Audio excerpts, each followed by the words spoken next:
Rebirth in the journey to the west, acquiring the sign-in system. Successfully signed in at the 9 quarters Linglong stone. Granted the form of the spiritual bright stone monkey. Master of transformation. Adept at shifting stars and changing constellations. Successfully signed in at the Flower and Fruit Mountain. Awarded the form of the Red-Buttocked monkey. Possessing knowledge of yin and yang. Understanding human affairs. Evading death to prolong life. Crossing the sea as if it were level ground. Successfully signed in at the Plum Mountain. Granted the form of the long-armed ape, capable of shrinking mountains, seizing the sun and moon, manipulating the universe. Moreover, there is the Six-Eared Macaque, skilled in perceiving sound, aware of past and future, understanding all things, cultivation methods, divine abilities, magical treasures all at one's fingertips through sign-in. With the talents of the four mischievous monkeys combined, a new title is destined to emerge in the journey to the west. Chapter 1. Reborn as a monkey, the sign-in system. In the Eastern Victory Divine Continent, there exists a kingdom known as the Owli Kingdom. Close to the sea, there lies a notable mountain called Flower and Fruit Mountain. This mountain serves as the ancestral vein of the 10 states, the origin of the 3 islands, birthed from the separation of clarity and turbidity, formed after the chaos. At this moment, the island is rich with sentient beings, where all things possess an aura of spirituality. Where's this place? Lin Chen opened his eyes in confusion, glancing around, his face revealing a look of astonishment. In his perception, had he not already perished? Soon, Lin Chen felt an oddness in his body, looking down. What is going on? I have transformed into a monkey? Lin Chen stared at his fur-covered paws and thin body, a flicker of hope appearing on his face. Finally, he cautiously turned his head and beheld the agile tail swaying behind him. At that moment, Lin Chen's expression morphed into one of utter despair. Reborn into this life, Lin Chen was naturally elated. However, being reborn as a monkey was deeply disheartening. Taking a deep breath, he constantly reassured himself. What's wrong with being a monkey? At least it's somewhat close to being human. Moreover, isn't the Monkey King also a monkey? With this thought, Lin Chen's eyes brightened. Isn't rebirth supposed to come with benefits? Transforming into a monkey, could it be that he has become the Monkey King? He calmed his mind and began to sort through the remnants of memories in his mind. Though the information was scant, Lin Chen could still sense the essence within. This is Flower and Fruit Mountain. A gleam of joy flickered in Lin Chen's eyes. It truly was Flower and Fruit Mountain. Could he be the Monkey King? I remember that Sun Wukong was born with divine strength. With this in mind, he clenched his fists, focusing on the power within. After a moment, he sighed. Nothing at all. Feeling somewhat dejected, he lamented that he was merely an ordinary monkey. An ordinary monkey in this world of gods, demons, and spirits. How am I to survive? Lin Chen's face was truly one of despair after all. He was just an ordinary persona, an ordinary monkey. In this predicament, Lin Chen could only strive to remain calm and analyze the path ahead. Since I've been reborn, yet remain so mundane, could it be that I am destined to start as a useless being? With a leap, Lin Chen grasped a tree branch, sighing as he sat atop a tree. At that moment, a mechanical voice echoed in his mind. Ding! Congratulations, host! You have acquired the sign-in system. Ding! Sign-in location refreshed. Birthplace, Flower and Fruit Mountain. Ding! This sign-in has triggered a new user's lucky critical hit, allowing for a rare reward of 5 stars or above. Would you like to sign in? This is a system. Lin Chen leaped from the treetop in excitement. Indeed, a golden finger had appeared. Sign in. Lin Chen silently commanded. Ding! Congratulations, host. Sign in successful. Awarded the rare form of the Red-Buttocked monkey. Boom! The instant the system's voice rang out, Lin Chen felt an unparalleled surge of immense power flooding through him, accompanied by an innate talent. His feeble body began to transform, becoming robust and powerful, the previously dull fur now gleaming with a radiant luster. Is this the power of one of the 4 mischievous monkeys? Lin Chen's eyes sparkled as he reveled in his newfound strength, his face beaming with joy. The Red-Buttocked monkey, understanding yin and yang, adept in human affairs, skilled in evasion, prolonging life. A mere few words encapsulated the Red-Buttocked monkey's abilities. marking it as the strongest in survival among the four divine monkeys. At this moment, Lin Shun felt an uncanny awareness, as if he could perceive the happenings around him or foresee the fortunes and misfortunes of future events. Even without having begun cultivating, this terrifying talent is already formidable. Lin Shun lightly shifted his body, leaping forward, covering dozens of meters in mere moments. The Red-Buttocked monkey bestowed not only talent, but innate strength as well. He was not only adept at understanding yin and yang, but also proficient in water manipulation. Even the water deity Gong would not dare claim superiority in this art. The ancient river demon Waziki was said to be the Red-Buttocked monkey, who once dominated the Huai River, unparalleled in strength. It's a pity there is no water here to test my abilities. Lin Shun gazed at the lush mountain forest around him, feeling a twinge of regret. Suddenly, his eyes lit up, a glimmer of inspiration sparking within. He swiftly climbed the branches and darted towards the distance. I've been foolish. This is Flower and Fruit Mountain, and beyond lies the Eastern Sea. Before long, Lin Shun beheld the boundless azure expanse of the Eastern Sea.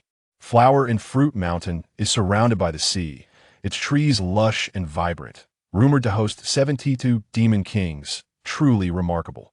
Reaching the shore and gazing upon the endless waters, excitement filled Lin Shun's eyes. His body felt an innate connection to the water, stirring within him. Suddenly, with a whoosh, a massive, powerful water arrow shot towards Lin Shun. The sound of the rushing wind piercing through the air reached his ears. Who dares? Lin Shun's eyes flared with anger with a thought, his water manipulation talent activated. The relentless water arrow trembled in midair, then fell to the ground like water without roots, forming a puddle. Lin Shun turned to the source of the water arrow and saw several shrimp soldiers and crab generals emerging from the sea.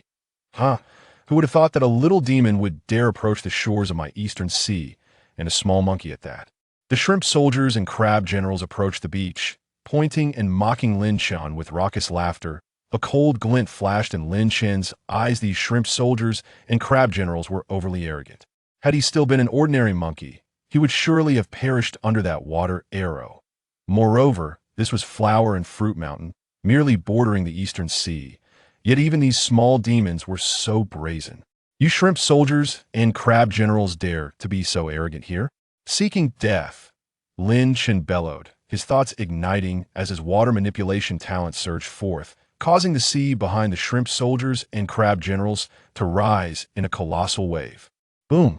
The tidal wave crashed down, forcefully slamming the shrimp soldiers and crab generals onto the beach.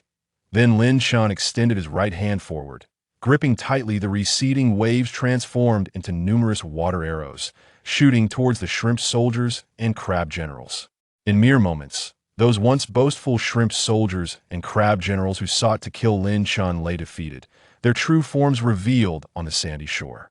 As Lin Shun marveled at his newfound strength, the system's voice echoed once more in his mind. Ding! Congratulations, host. A new sign-in location has been refreshed. Chapter 2. The refreshing location, Water Curtain Cave of Flower and Fruit Mountain. So soon?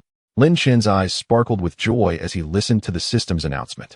After all, to rapidly enhance his strength, he must rely on the rewards provided by the system. Ding! The sign-in location has been refreshed. Please sign in at the Water Curtain Cave of Flower and Fruit Mountain. The Water Curtain Cave? Lin Shun's expression shifted. This time, the location was far more specific. No longer merely a vast region like Flower and Fruit Mountain. Perhaps it was considerate of the system due to his first sign-in? Of course. Lin Shun was quite familiar with the Water Curtain Cave, making this sign-in appear relatively effortless. But has Sun Wukong emerged yet? With agility, Lin Shun leapt forward, making his way deeper into the shaded woods. Flower and Fruit Mountain, as an island of immortals in the sea, is indeed vast. Otherwise, it could not accommodate the so-called 72 demon kings.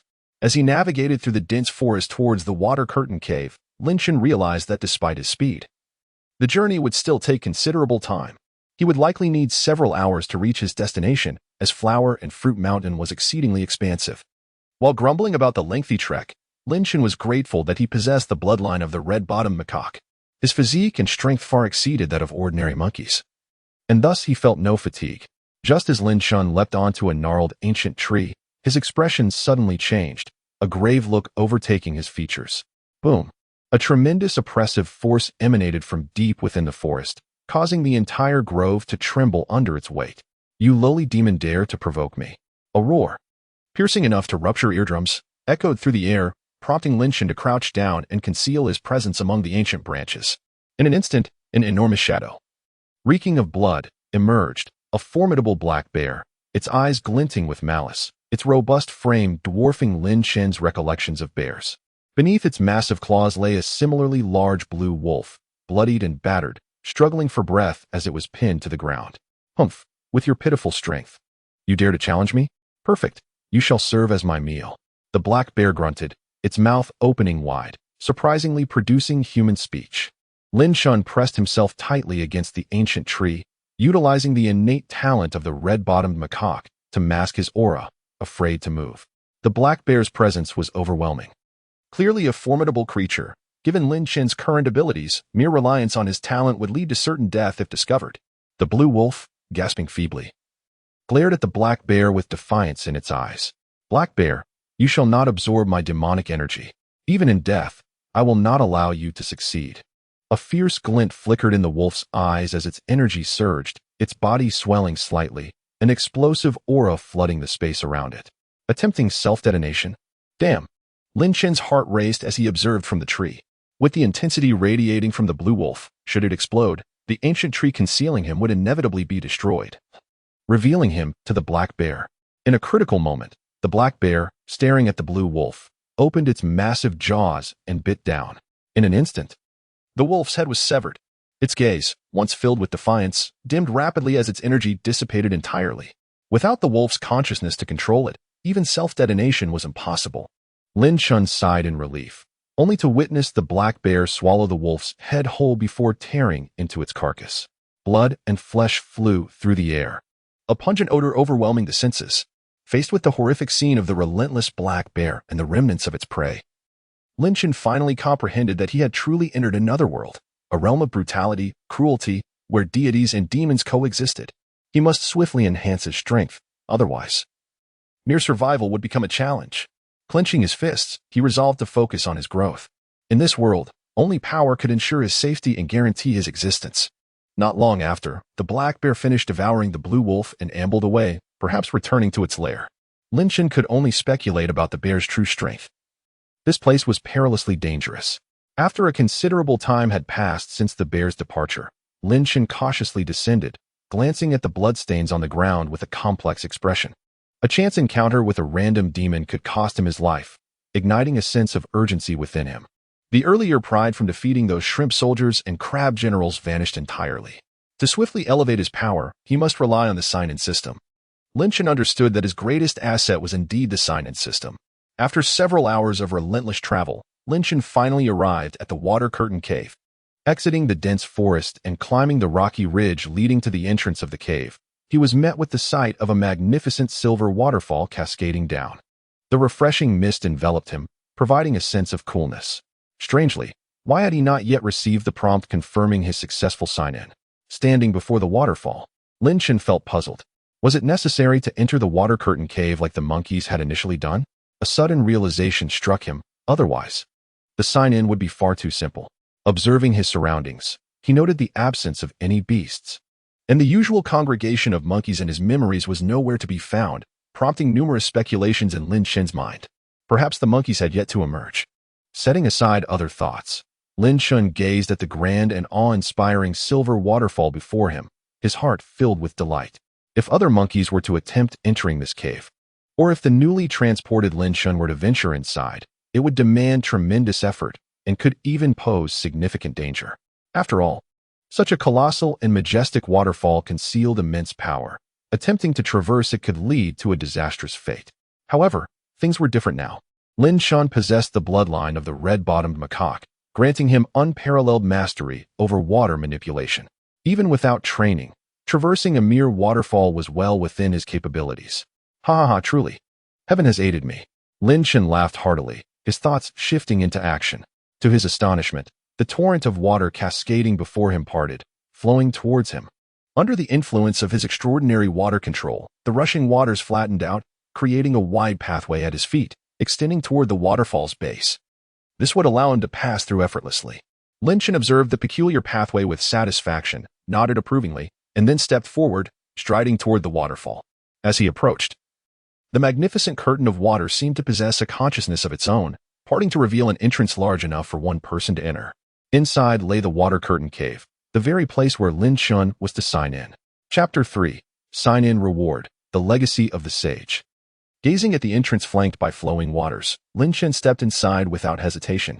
The moment his figure crossed the threshold of the water curtain cave, the external water bridge and entrance vanished in an instant, restoring everything to its original state. Upon entering the cave, Lin Chen had yet to fully comprehend his surroundings when the familiar mechanical voice echoed in his mind once more. Ding! The host has arrived at the water curtain cave of Flower and Fruit Mountain. Ding! Would you like to sign in? Sign in. Lin Chen's eyes lit up with delight at the familiar voice, and he decisively responded. Ding! Congratulations, host. Sign-in successful. You have received a 6-star reward. Legacy of the Sage. Legacy of the Sage, the water curtain cave of Flower and Fruit Mountain is the former sanctuary of an ancient powerful being, imbued with the residual power of many sages. The first person to enter will have the opportunity to inherit this power. Suddenly, the water curtain cave was illuminated with dazzling brilliance, and a magnificent aura emanated from the depths of the cave. This force was 1,000-fold stronger than the black bear Lin Chen had encountered on his journey. It transformed into a radiant beam and entered Lin Chen's body, as if the immense power had completely merged with him. No wonder the monkey seemed to undergo a transformation, becoming significantly stronger after entering the water curtain cave. He must have also received this power. Upon reading the description of the Saint's residual force, Lin Chen's face lit up with joy, followed by a moment of bewilderment. Before Lin Chen could ponder further, the colossal power within him erupted, surging through his meridians. The immediate priority was to absorb this saint's residual force, ensuring he had some means of self-preservation once he exited. Lin Chen promptly sat cross-legged, focused his mind, and began to cultivate, absorbing the vast energy coursing through him. The water curtain cave was serene and uninhabited, making it an ideal place for seclusion. As he felt the power colliding within him, Lin Chen was both astonished and elated. It seemed this harvest would be substantial. Of course, even if the power left by the saint was minimal, it was still extraordinary. Thus, within this eternally deserted water curtain cave, a peculiar monkey sat cross-legged, its body glowing with golden light, as immense strength continuously radiated from it. Time passed, and 3 years flew by in the blink of an eye. By this time, the golden light enveloping Lin Chen's exterior had completely receded, and his aura had returned to tranquility, resembling a stone statue sitting cross-legged, utterly motionless. At a certain moment, the eyelids of that stone-like figure twitched slightly, and then suddenly opened wide. Instantly, a brilliant light shot from his eyes, shattering nearby stones into dust. Having fully absorbed the saint's residual force, Lin Chen took a deep breath, his eyes now devoid of the initial unease and uncertainty that had accompanied his arrival. Instead, they were filled with calm determination. Rising to his feet, Lin Chen clenched his fists and smiled faintly. He could feel the strength surging within him, far surpassing his previous state, though he remained uncertain of its true tier. Muttering to himself, Lin Chen glanced down at his furry form. It was time to assume his human shape, as he was still more accustomed to that form. After speaking, Lin Chen formed a subtle hand gesture, drawing forth magical energy from within. Instantly, he was enveloped in a white mist, and his body began to undergo an inexplicable transformation. When the mist dissipated, what emerged was not the monkey form of Lin Chen, but his human body. He had utilized the transformation technique, a rite of passage for many beings of his kind. For fundamentally, Lin Chen was still human. However, it seemed that regaining his true form might enhance his strength further. Observing his fair hands, Lin Chen felt a twinge of uncertainty. Nevertheless, at last, he possessed some means of self-defense. With Lin Chen's current strength, he could effortlessly vanquish the black bear that had once terrified him. Ding! Congratulations, host. A new checkpoint has been refreshed, the peak of Flower Fruit Mountain. The 9 Quirks Linglong Stone. What? Isn't that the place of the Monkey King? Surprised by the new checkpoint, Lin Chen's eyes sparkled with astonishment. The 9 Quirks Linglong Stone was indeed the divine stone that nurtured Sun Wukong. It seemed the monkey had yet to be born. Contemplating this, Lin Chen stroked his chin with a smile creeping onto his lips. It was time to venture out. With the knowledge of the new checkpoint, Lin Chen was determined to hasten his journey there. Now that he had absorbed the saint's residual force, he should have no trouble ensuring his safety on Flower Fruit Mountain. Employing the water manipulation technique, he effortlessly departed from the water curtain cave, emerging onto the rocky precipice outside. Alas, while I now possess magic, I have yet to master some crucial spells and divine abilities. Otherwise, I could have soared directly to the mountaintop instead of having to run there. Currently, Lin Chun's magical power was formidable, yet he could not fully express it. The transformation technique he had learned was merely a basic skill shared among his kind, and he had no inkling of other offensive spells, evasion techniques, or divine powers. The 72 transformations, the 36 changes, the somersault cloud, and the 8-9 profound arts were all wondrous abilities. Just thinking of these renowned divine techniques made Lin Chun salivate. In the vast and majestic forest of Flower Fruit Mountain, Lin Chun lightly sprang forward, instantly appearing in the distance, racing towards the divine stone atop the mountain. Now that he had acquired some self-defense capabilities, Lin Chun finally had the leisure to contemplate other matters.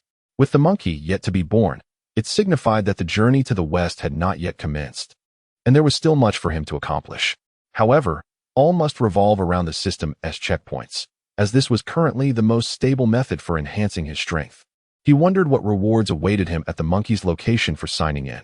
Having already received 2 rewards, Lin Chun had a rough understanding of the reward tiers. From 1 star to 10 stars, rewards above 5 stars were exceedingly rare. Even the Saint's residual force was merely a 6-star reward, yet it was already extraordinarily powerful. Interestingly, the initial bloodline of the red-furred monkey was a 7-star reward, indicating that the 4 great monkeys were not simple beings. Lin Chun had yet to grasp their true capabilities. Who is that? While lost in thought, Lin Chun suddenly felt a jolt of alarm, halting abruptly and instinctively looking in a particular direction. Discovered. A boisterous laugh echoed, and Lin Chun then beheld a robust figure with a tiger's head and a human body emerging from the shadows. Who are you? Sneaking around there, what? Do you intend to ambush me? Lin Chun squinted at the emerging creature, showing no signs of retreat, and spoke coldly. No. I merely found this brother to be unfamiliar and wished to inquire which cave you hail from. The tiger-headed monster replied, sensing Lin Chun's formidable aura and feeling somewhat apprehensive. Step aside immediately, or do not blame me for being merciless. Lin Chun retorted sharply, disregarding the monster's words. He was eager to reach his checkpoint without unnecessary complications. But if this tiger demon proved stubborn, Lin Chun would not hesitate to demonstrate his current abilities. I am a creature of the Tiger Throat Cave. My lord possesses extraordinary power, one of the masters of the 72 caves. Be cautious, or he may unleash his wrath upon you. The tiger demon snarled menacingly, its countenance fierce as it leaned forward, baring its teeth in a threatening manner. Ding. Congratulations, host. The checkpoint has refreshed, the Tiger Throat Cave of Flower Fruit Mountain. The familiar mechanical voice rang out once more, and Lin Chun's eyes gleamed with excitement, a smile tugging at the corners of his mouth. Chapter 4. Signing in at the 9 Quirks Linglong Stone. The Spirit-Smart Stone Monkey. Upon hearing the mechanical voice echoing in his mind, Lin Chun began to speculate about the system's method for triggering sign-in locations. First, the system could present more than one sign-in location simultaneously, rather than being limited to just one at a time. Second, in addition to the system's seemingly random offerings, sign-in locations might also be triggered by the host's experiences. As evidenced now by the presence of the tiger demon, the Tiger Throat Cave, Lin Chun grinned at the tiger demon, unleashing his magical energy. A formidable aura surged forth, causing the tiger demon's eyes to widen in fear as it cowered, its body instinctively shrinking as if preparing to revert to its original form. Who is this person? How can they possess such formidable strength? The tiger demon trembled, pressed low to the ground, struggling to contain its fear. For it sensed that Lin Chun's aura was hardly inferior to that of its powerful cave lord. Glaring at the terrified tiger demon, Lin Chun's eyes darkened as he coldly commanded, "Get out of my way. Were it not for my pressing matters, I would have your tiger skin for a coat." His thunderous rebuke sent the tiger demon into a panic, causing it to tremble and scurry away, tail tucked, not daring to glance back at Lin Chun. Lin Chun did not take any action against the tiger demon, for his primary concern at the moment was to sign in. Moreover, a cave master stood behind the tiger demon.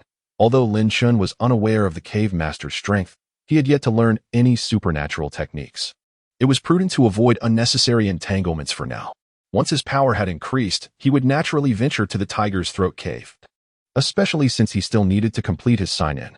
After this sign-in, when his strength had grown further, he would personally deal with that beast. As he watched the tiger demon flee, a glimmer of murderous intent flickered in Lin Chen's eyes. Despite some setbacks, he had essentially confirmed a vital point. His current strength was comparable to that of certain cave masters.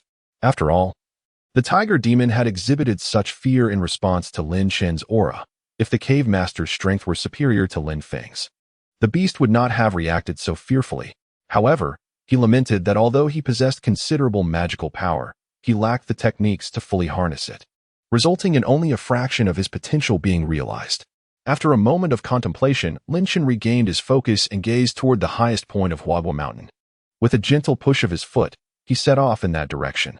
The scenery beneath him whirled past as he traversed dense forests and rocky terrain. After several hours, he finally reached the summit. He was taken aback by the vastness of Huagua Mountain. It was far larger than he had anticipated. Despite being called a mountain, it occupied an entire island, rising sharply from the East Sea. In terms of territory, he believed it surpassed some of the renowned mountain ranges from his past life by several times. Truly, this was the birthplace of the 72 cave demon kings and the great sage equal to heaven. As Lin Chen looked upon the peak, he was enveloped by an abundance of vital energy and rich spiritual essence. The 9-aperture Linglong stone seemed to embody the essence of heaven and earth, cherished by the natural world, evoking deep admiration. No wonder the Monkey King achieved such greatness. He was born with divine strength and extraordinary talent. Observing this unique scene, which could be said to be favored by the heavens, Lin Chen felt a pang of envy. One could hardly compare to the Monkey King without the sign and system. He doubted he would survive even a day in the perilous Huagua Mountain. After some reflection, Lin Chen approached the 9-aperture Linglong stone. Upon entering that area, he felt the spiritual energy and essence of heaven and earth flooding into his body, instantly rejuvenating him. However, as he took a few steps forward in bliss, he abruptly halted, a look of confusion crossing his face. Oddly enough, in such a prime environment, why were there no demons present for cultivation? One could attain remarkable progress here. Yet, not a single demon, nor even ordinary beasts, could be found, which was quite peculiar. Realizing this, Lin Chen cautiously retreated a few steps, leaving the area. He closed his eyes, utilizing the innate talents of his red-bottomed monkey lineage to sense the surroundings, and then opened his eyes, revealing a hint of intrigue. Strangely, he felt no trace of danger. Wait, talent? Lin Feng's eyes widened with realization. He attempted to seal off all his inherent gifts with his magical power and then looked ahead once more. Indeed, before him lay a barren expanse, desolate and lifeless, devoid of the previous vibrancy. A glimmer of understanding flashed in Lin Chen's eyes. He now comprehended the situation. Was this a formation? It had entirely sealed off this area, preventing outsiders from locating the 9-aperture Linglong stone or even stepping into that zone. The reason Lin Chen could traverse it unknowingly was undoubtedly due to his innate talent. With the ability to perceive the nuances of the world and deftly navigate life and death, he finally grasped the meaning of his gift. He could see through the world's formations. Because there were no formations or dangers that could ensnare the red-bottomed monkey, he naturally excelled in navigating in and out. Realizing this, Lin Feng quietly marveled to himself, a smile spreading across his face. He once again activated his talent, stepping into the area where the 9-aperture Linglong stone resided, and confidently strode forward. After just a few steps, Lin Chen found himself beside the magnificent stone, which pulsed with the essence of life and spiritual energy, enveloped in the brilliance of the sun and moon. For a moment, he felt utterly entranced. Suddenly, a mechanical voice echoed in his mind. Ding. Host has arrived at Huagua Mountain, 9-aperture Linglong stone. Ding. Would you like to sign in? Lin Chen's eyes shimmered with excitement as he unhesitatingly replied, Sign in. Ding. Congratulations. Host. Sign in successful. You have received a 7-star rare reward. Spirit Bright Stone Monkey Body. Spirit Bright Stone Monkey, master of transformation, attuned to celestial signs and earthly advantages. The ability to shift stars and change constellations. A translucent stream of light flowed into Lin Chen's body, causing him to shudder as his eyes sparkled with newfound clarity. His very essence taking on an ethereal quality, as if he were becoming difficult to perceive.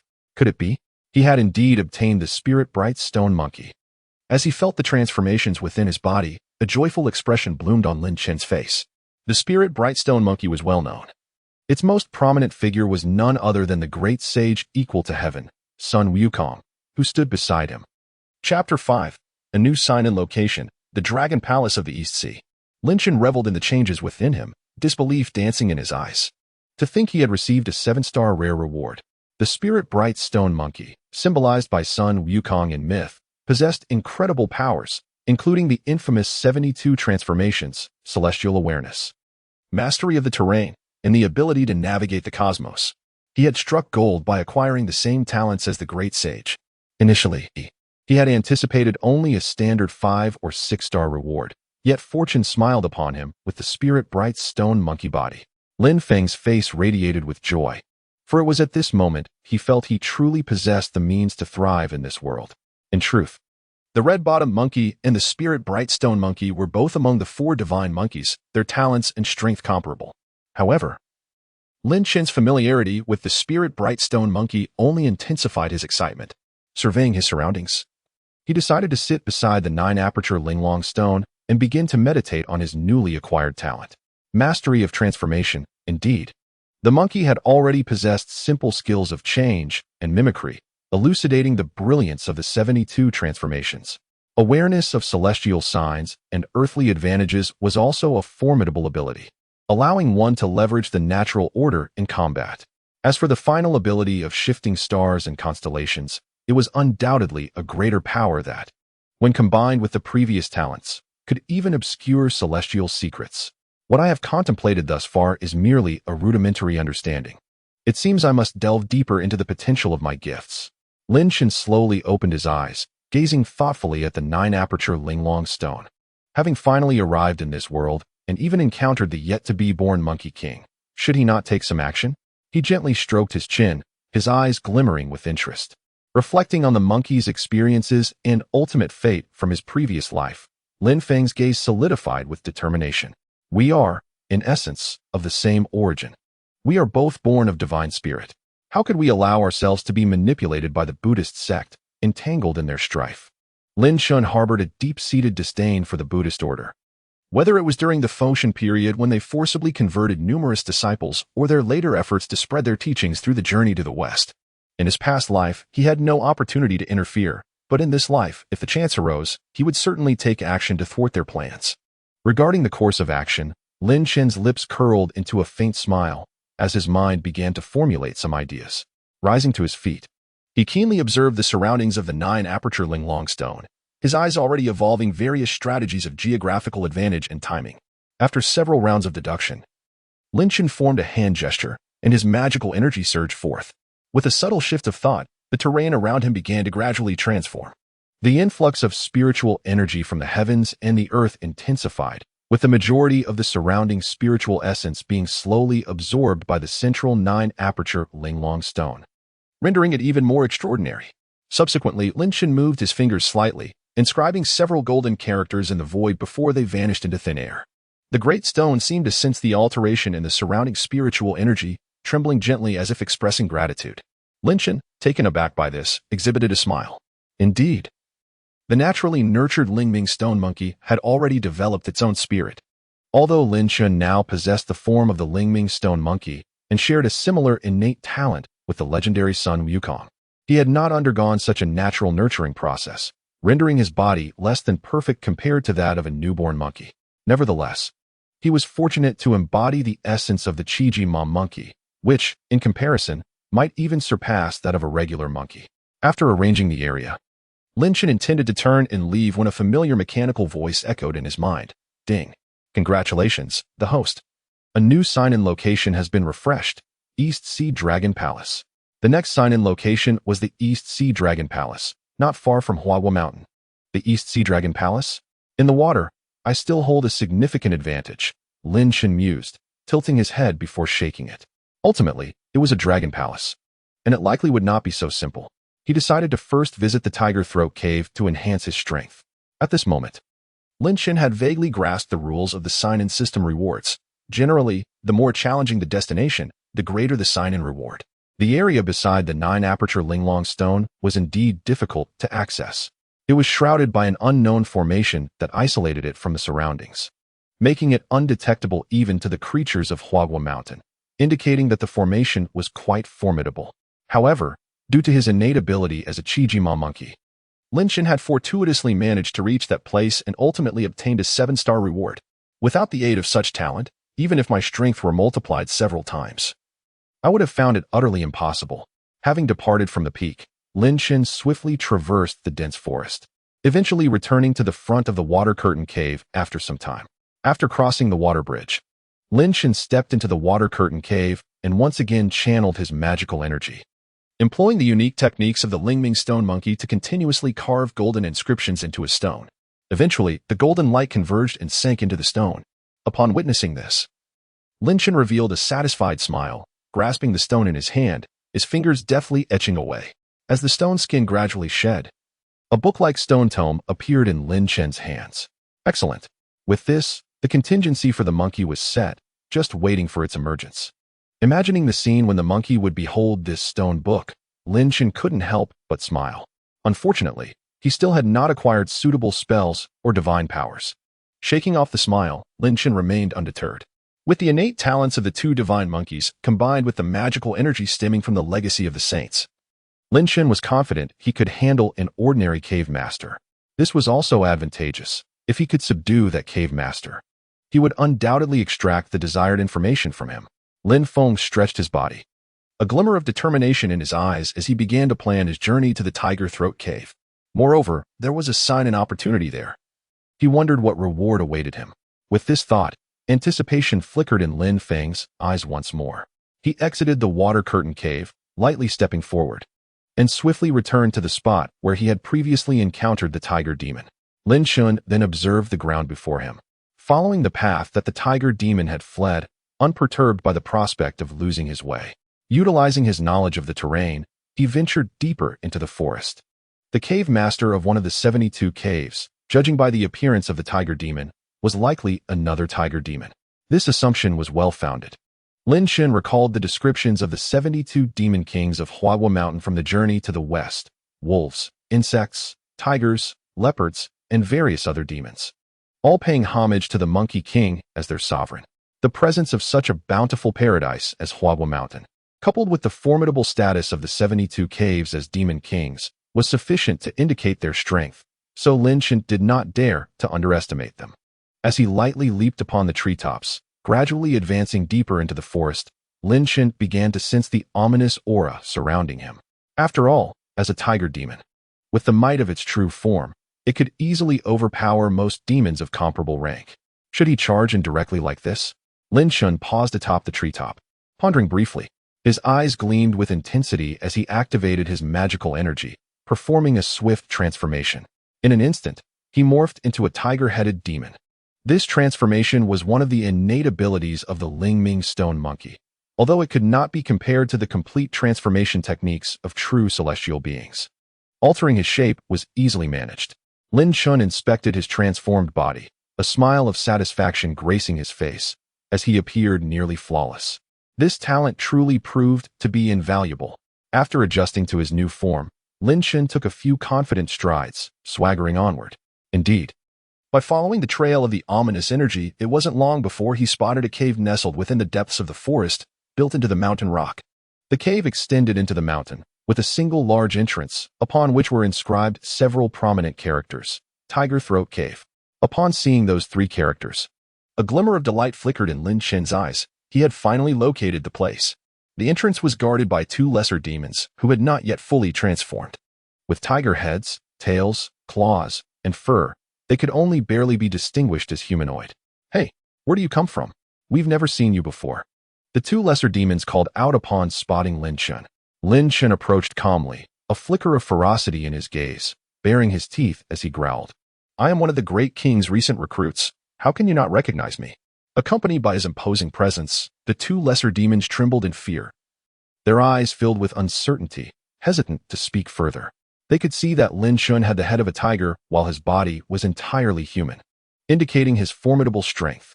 Could this truly be a newly acquired great demon of the king? Such power was not something we could provoke. Observing Lin Shen's fearsome demeanor, the 2 lesser demons promptly lowered their tiger heads and nervously offered their apologies. "Forgive us for our blindness. We did not recognize you, Great One. Please, enter." Lin Shen snorted coldly, feigning rage as he growled. "If it weren't for the king needing you, I would have skinned you both alive today."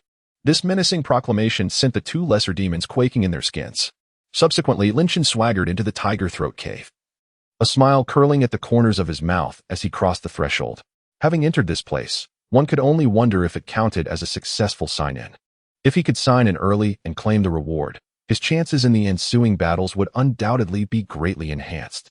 Inside the tiger throat cave, the air was thick with a foul stench and dampness, and the passage was shrouded in darkness. Lin Shan did not hear the system's voice and could only press onward.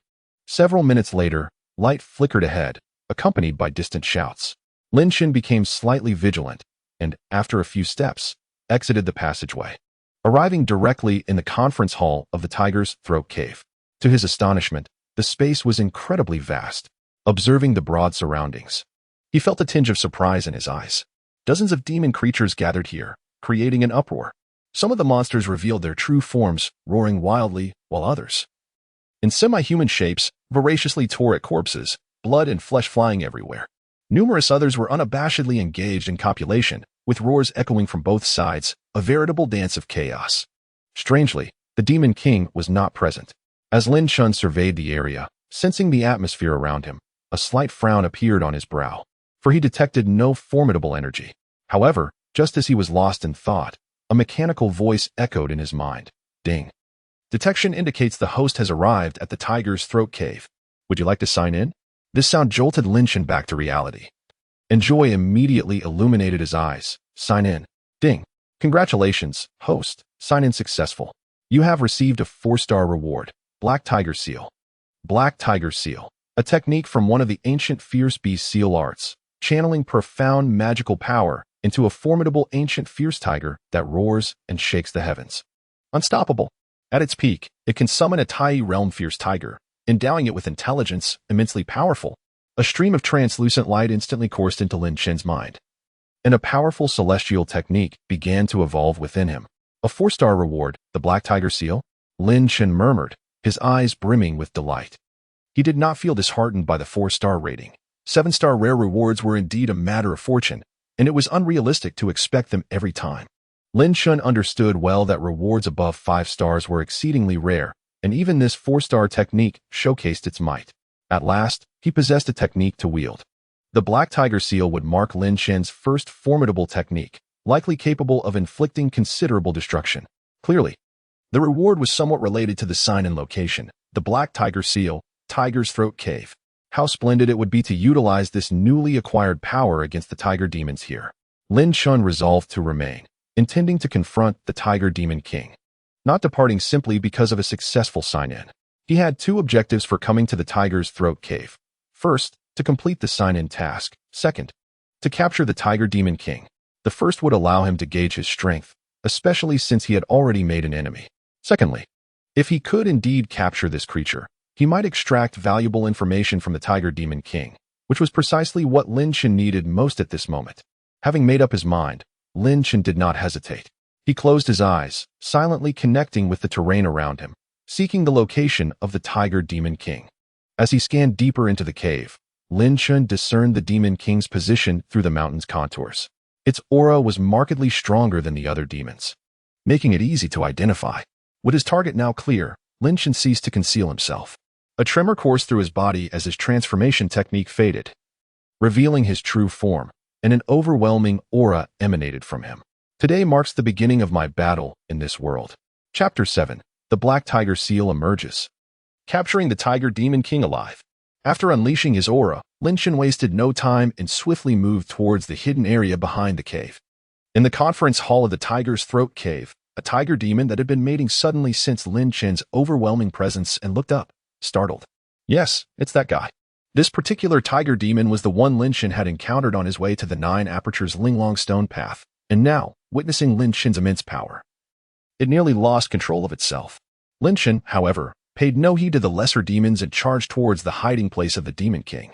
Today, I shall test my strength and see if you, one of the 72 Demon Kings, can withstand my might. Coldness filled Lin Shan's eyes as he instantly appeared outside the Demon King's lair. Inside, a burly figure with a tiger tail, resembling a fierce man, rose from a bearskin bed. His head transformed into that of a tiger, baring his fangs in a menacing snarl, his eyes filled with rage. "Who dares to trespass in my tiger's throat cave? Do you not know this is the domain of my Tiger King?"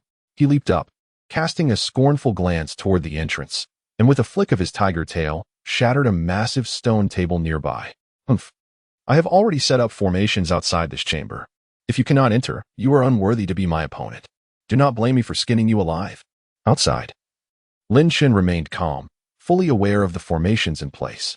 Did he think he could hide inside? He smirked, his expression turning serious, as if ripples manifested beneath his feet, and he took a step forward. The art of entering and exiting, transcending worldly formations. In an instant, it was as if nothing had happened. Lin Shen found himself inside the Tiger Demon King's chamber. The Tiger Demon King stared blankly at the suddenly appearing Lin Shen. After a few seconds, he regained his wits and retreated several meters, roaring in a fierce tone, "How did you get in here?" Lin Shen appraised the Tiger Demon King and casually replied, "I walked in." "What sort of demon are you? How dare you intrude upon my lair? Do you not fear that I will kill you and devour you whole?" No sooner had he finished speaking than the Tiger Demon King leaped forward, his hands transforming into sharp claws, lunging at Lin Shen with ferocity. His aura erupted, releasing immense demonic energy as his claws tore through the air like blades of iron. "I have come to subdue you." Lin Shen exhibited no fear of the impending claws. His steps were ethereal as he deftly evaded the terrifying strike. Responding with a confident voice, the Tiger Demon King retracted his claws, and upon hearing Lin Shen's declaration, his fury intensified. He unleashed a mighty tiger roar. Roar! The sound waves of the tiger's roar reverberated, creating a powerful shockwave that shook the cave, causing rocks to tumble. The lesser demons in the outer hall were left dazed, many collapsing, blood spewing from their mouths. "Outsider, you seek death." As the roar subsided, the Tiger Demon King lunged at Lin Shen again, his tiger tail whipping towards him like a steel whip. Lin Shen's magical energy surged within him, and with a tremor of his arms, he enveloped himself in a protective barrier. The next moment, the whip lashed out. Bang! A tremendous impact resonated as Lin Shen's arms were struck, sending him crashing against his chest, feeling as if he had been hit by a mountain, propelled backward at great speed. Bang! Lin Shen's body embedded itself into the mountainside, leaving a massive crater from the force of the impact. Indeed, one could see that practical combat experience was still lacking. Blood trickled from the corner of his mouth as he felt the intense pain coursing through him, and he shook his head helplessly. The Tiger Demon King paused, glaring at Lin Shen, his body crouching low, seemingly ready to pounce at any moment. "With such little skill, you dare to invade my lair? Even if your magical power surpasses mine slightly, your strength is still beneath my crushing might." After declaring this, the Tiger Demon King unleashed his full demonic power, charging towards Lin Shen. Enough of this play. With a light chuckle, Lin Shen vanished from the pit, reappearing in a nearby corner. The red-bottomed horse monkey evades death to prolong life. Why would he place himself in danger? The Tiger Demon King's claws ripped through the mountain stone as if tearing through tofu, leaving deep claw marks on the cave's walls. His eyes glinted with malice as he slowly turned to face Lin Shen, who had mysteriously appeared in another direction, baring his teeth and revealing his sharp fangs. "What are you, really? I truly wish to place you in my mouth and chew you to bits." Lin Shen's expression hardened as he swiftly raised his hands to form seals, releasing a continuous flow of magical energy from within him. A golden, somewhat dark seal gradually materialized before Lin Shen, its shape forming, yet the malevolent ancient aura it embodied enveloped the entire cave. The Tiger Demon King, sensing this presence, changed color, his eyes betraying a hint of vigilance. "What is this aura?" He crouched low, his figure beginning to swell, his spine arched, yellow fur sprouted, and his tiger claws and body transformed. With a roar, a colossal creature, the suspended-eyed white-headed great worm, emerged, its back arched, bellowing in fury. The ferocious tiger's roar reverberated throughout the cave, causing it to tremble.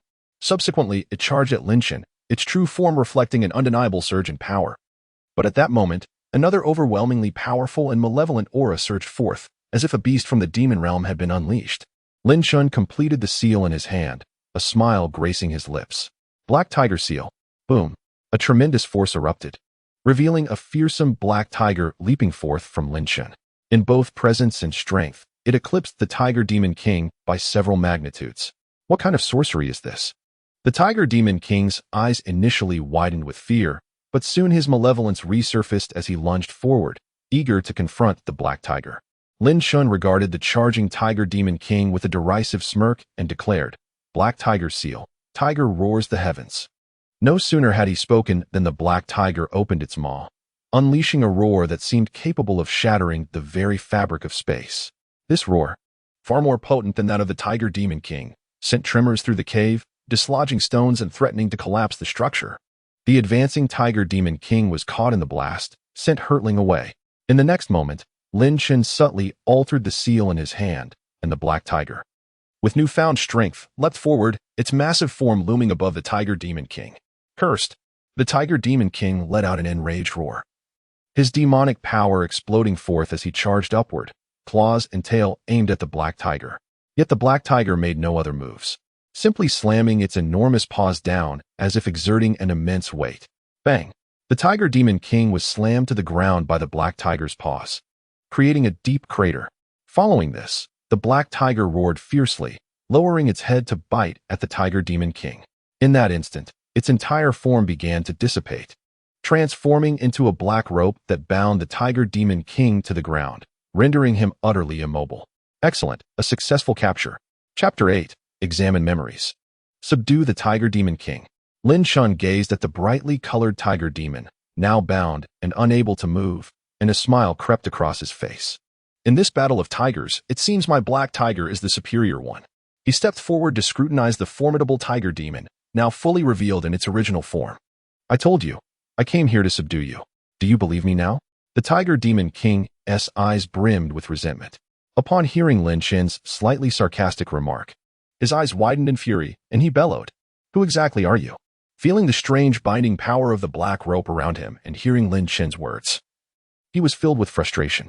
After years of training, he had finally established himself as a king among demons in this flower fruit mountain, only to be captured by Lin Shun, a stranger from who knows where, in his own lair. What do you want? Is it territory? I can give it to you. Without waiting for Lin Shun to respond, the Tiger Demon King spoke again. Few can attain the status of a great demon without a modicum of intelligence, and naturally, he had no desire to lose his life. But if you dare to kill me, my elder brother will surely avenge me. Lin Shun looked at the Tiger Demon King, who was still threatening him, a cold glint flashing in his eyes. Nonsense. Do you think I hesitate to skin you alive? With a mere thought, the black rope transformed into an even tighter binding, inflicting immense pain upon the Tiger Demon King, who began to howl in agony. Lin Shun, observing the bloodied and wretched state of the Tiger Demon King, felt no sympathy and coldly stated, "Surrender your body and mind. If you dare resist in any way when I decide what to do, I will sever your head and skin you alive." At this moment, the Tiger Demon King was racked with pain, fearing any form of resistance, and could only nod in compliance, awaiting Lin Shun's next move.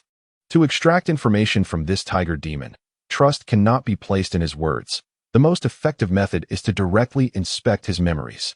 Before coming here, Lin Shun had contemplated these matters. Ultimately, this Tiger Demon King was still a creature of the demonic realm, and if he attempted to deceive Lin Shun, it would be difficult to discern the truth in a short time. Just recently, Lin Shun had endeavored to delve deeper into his existing talents and discovered another application of one of his abilities. In fact, even without the Black Tiger Seal, Lin Shun was confident he could subdue this Tiger Demon King. The Red-Buttocked monkey, understanding yin and yang, mastering human affairs, adept at entering and exiting, evading death and prolonging life. He would not allow himself to fall into peril. Beneath this cave, Lin Shun had already employed methods to alter the terrain, redirecting an underground river. Should circumstances turn dire, the river would surge forth in an instant. At that moment, Lin Shun would be virtually invincible in the waters.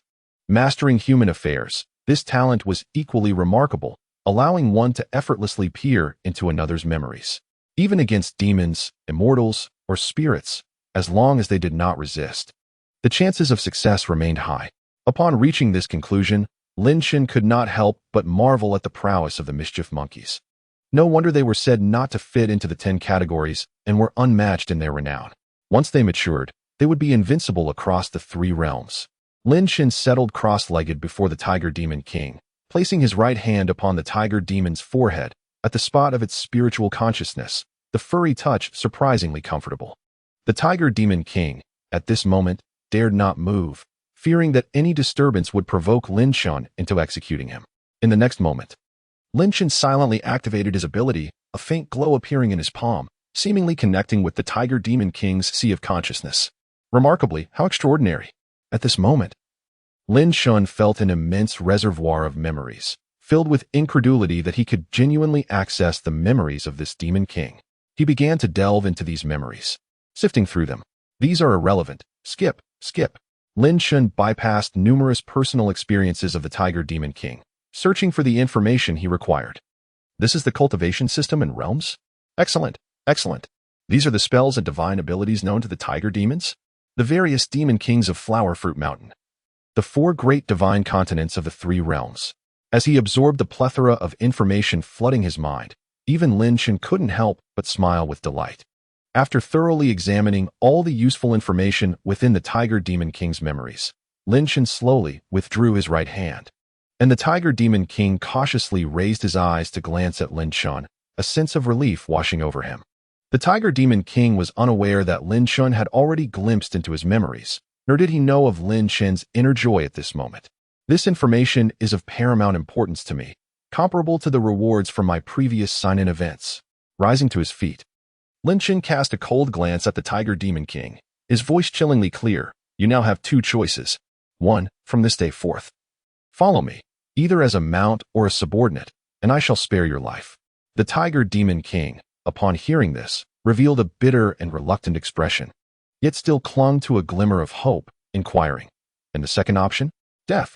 The words were crisp and laden with murderous intent, instantly shocking the Tiger Demon King into a shudder. I do not wish to die. I choose the first option. The once imposing and fearsome Tiger Demon now lacked its former ferocity. After striving to reach this level, who would willingly embrace death? He could see that Lin Shan would genuinely not hesitate to kill him, leading the Tiger Demon King to abandon any further threats. Lin Shan, upon hearing the Tiger Demon King's decision, nodded in satisfaction, pleasantly surprised by the memories imparted by the Tiger Demon King. Otherwise, considering his temperament, he would have preferred to eliminate the Demon King decisively. However, this arrangement is acceptable. Having such a formidable demon of true immortality as a steed is quite advantageous. With a subtle movement of his mana, Lin Shan began to weave intricate hand seals. The black rope that had merely bound the Tiger Demon King gradually constricted, ultimately transforming into a black noose that settled around the Demon King's neck.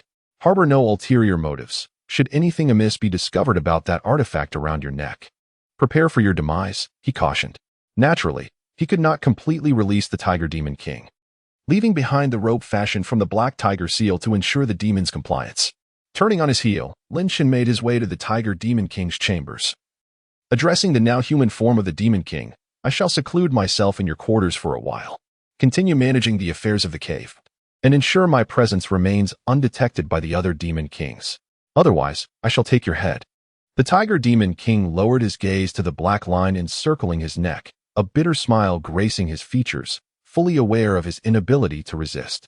I shall obey your command, my lord, he replied respectfully, clasping his fists in acquiescence before heading towards the council hall of the Tiger's Throat Cave. A glimmer of murderous intent flickering in his eyes as he recalled Lin Shan's words. Chapter 9. A new sign-in location, the Azure Dragon Palace. Lin Shan, indifferent to the matters of the outside world, entered the Tiger Demon King's chambers, choosing a random spot to sit cross-legged and close his eyes. His mind was awash with the new information he had just acquired, including numerous demonic techniques and supernatural powers. This time of seclusion must be dedicated to mastering these newly acquired techniques, along with enhancing his mana and combat skills. Regarding the cultivation realms and divisions of power that had initially piqued Lin Shan's curiosity, he found clarity within the Tiger Demon King's memories. In this world, cultivation is divided into 2 realms, the celestial and the mortal. Those who have yet to ascend to immortality belong to the mortal realm. Specifically the 4 stages of Qi cultivation, refining essence into Qi, transforming Qi into spirit, refining spirit to return to the void, and merging with the Tao. Collectively, these 4 stages are commonly referred to as the essence refining, Qi refining, spirit refining, and Tao merging stages. The final stage, Tao merging, is the last step before becoming an immortal, leading to the state of Taoist immortality. After achieving immortality, there are further classifications within the celestial path. Initially, one becomes a pure young true immortal, commonly recognized as an immortal, marking the first stage of the celestial path. Within the three realms, there are numerous true immortals, such as the Dragon Kings of the Four Seas, alongside many demons who dare to claim the title of Demon King. Above the pure yang stage lies the Tai stage, equivalent to a Tai celestial. Lin Shun vaguely recalled that before the investiture of the gods, the 12 immortals of the teaching of the way belonged to this stage. The Tai stage is considerably rarer within the three realms. The path to immortality is fraught with challenges, and those who reach this level are honored with the title of Celestial. Continuing upwards, Lin Shun learned from the Tiger Demon King's memories about the Daoyuo stage. Although details regarding ascension to this realm remained elusive, it appears that the realms in this world are largely consistent with those in my memories, with no significant discrepancies. Lin Shun had indeed read Journey to the West in his past life, and even conducted some research on it, so he retained some familiarity with the realms, plots, and various powerful beings depicted. However, as he had only recently arrived, he could not ascertain whether this world diverged from his memories. It seemed to be the familiar world of Journey to the West. My current strength appears to reside within the Taiyu realm, or perhaps at the pinnacle of true immortality. With an understanding of the various realms, Lin Shun could roughly estimate the intensity of his mana. It seemed he had the battle prowess of the Taiyu realm. Yet something felt amiss. Was he not fully ascended? Furrowing his brow in contemplation, Lin Shun soon grasped the situation concerning his current realm. With a soft sigh, he mused. The legacy of the sage is indeed immense, endowing me with the mana characteristic of the Tai realm. However, unlike previous ascensions, this realm necessitates the merging of the 3 flowers and 5 chi. Thus, while Lin Shun possessed the battle strength of the Tai realm, he could only be regarded as at the pinnacle of true immortality. The Tiger Demon King, also a true immortal, would have been thoroughly crushed had Lin Shun not yet mastered the techniques. However, it seemed the Tiger Demon King was indeed powerful, having already reached the true immortal stage. Through the Tiger Demon King's memories, Lin Shun discovered that among the 72 Demon Kings of Flower Fruit Mountain, 8 were suspected to be of the Tai realm. Each of these great Demon Kings had 8 lesser Demon Kings under their command, whose strengths were not as uniform, the number of those at the true immortal stage. Like the external Tiger Demon, was likely less than half, while the remainder primarily consisted of those at the Dao merging stage. This distribution seemed reasonable. If all were true immortal demons, the overall strength of Flower Fruit Mountain would be astoundingly formidable. A cadre of 72 true immortal Demon Kings would surely attract anyone's attention. Setting aside these matters, Lin Shun began to focus intently on understanding and mastering the techniques possessed by the Tiger Demon King. His current combat strength was woefully inadequate, which left him feeling insecure. Within the cave, Lin Shun's body occasionally radiated white light while simultaneously exuding waves of oppressive energy. At times, when inspired, he would even practice within the cave, demonstrating his supernatural powers. Had the Tiger Demon utilized such powers earlier, he might have expended considerable effort. Outside, the Tiger Demon King, sensing the increasingly potent aura emanating from his chambers, felt an overwhelming astonishment. This aura is nearly on par with that of my elder brother. As time passed, 3 years swiftly slipped by. Upon attaining a comprehensive understanding of his internal energies, Lin Shun gradually opened his eyes and rose, stretching his body. Indeed, the techniques acquired from sign-in rewards were exceedingly convenient. Such slow cultivation was an inefficacious use of time. Indeed, the techniques obtained through sign-in, such as the Black Tiger Seal, seemed to have been instinctively learned by Lin Shun upon entering his mind, allowing for a natural and complete comprehension, with only his strength needed to unleash their full potential. Shaking his head slightly, Lin Shun stepped outside the chamber. He could sense that the Tiger Demon remained vigilant outside, not daring to make the slightest move. It was imperative to hasten his journey to the Azure Dragon Palace, for he could not afford to delay the commencement of his next sign-in task. Upon stepping outside, Lin Shun gazed at the sprawling, vibrant tiger sprawled on the ground, a hint of interest flickering in his eyes. Indeed, a splendid choice for a steed. The Tiger Demon, sensing Lin Shun's aura, opened his eyes and regarded him, feeling that the man before him seemed even more unfathomable than before. Congratulations on your emergence from seclusion, my lord. Acknowledging this, Lin Shun surveyed the surroundings, astonished to find that no lesser demons remained within the cave. What transpired? Where are the lesser demons? The Tiger Demon King, opening his massive jaws in a grin, replied, You commanded that I keep your presence a secret, so I took it upon myself to deal with them all. Truly. He was a demon king, ruthless in his actions. Lin Chen offered no response. They were not his subordinates, and he had no inclination to intervene. How much do you know about the Azure Dragon Palace? Upon hearing Lin Chen's inquiry, the once prostrate giant tiger rose and transformed into human form. After a moment's contemplation, he spoke. The Azure Dragon Palace is not far from our flower fruit mountain, yet our knowledge of it is scant. After a brief hesitation, he added, if I were to say we have any understanding, it is rumored that the Azure Dragon Palace is exceedingly wealthy. Lin Chen chuckled at this revelation. The dragon race's wealth was well known throughout the three realms. No wonder Sun Wukong sought weaponry there in the past.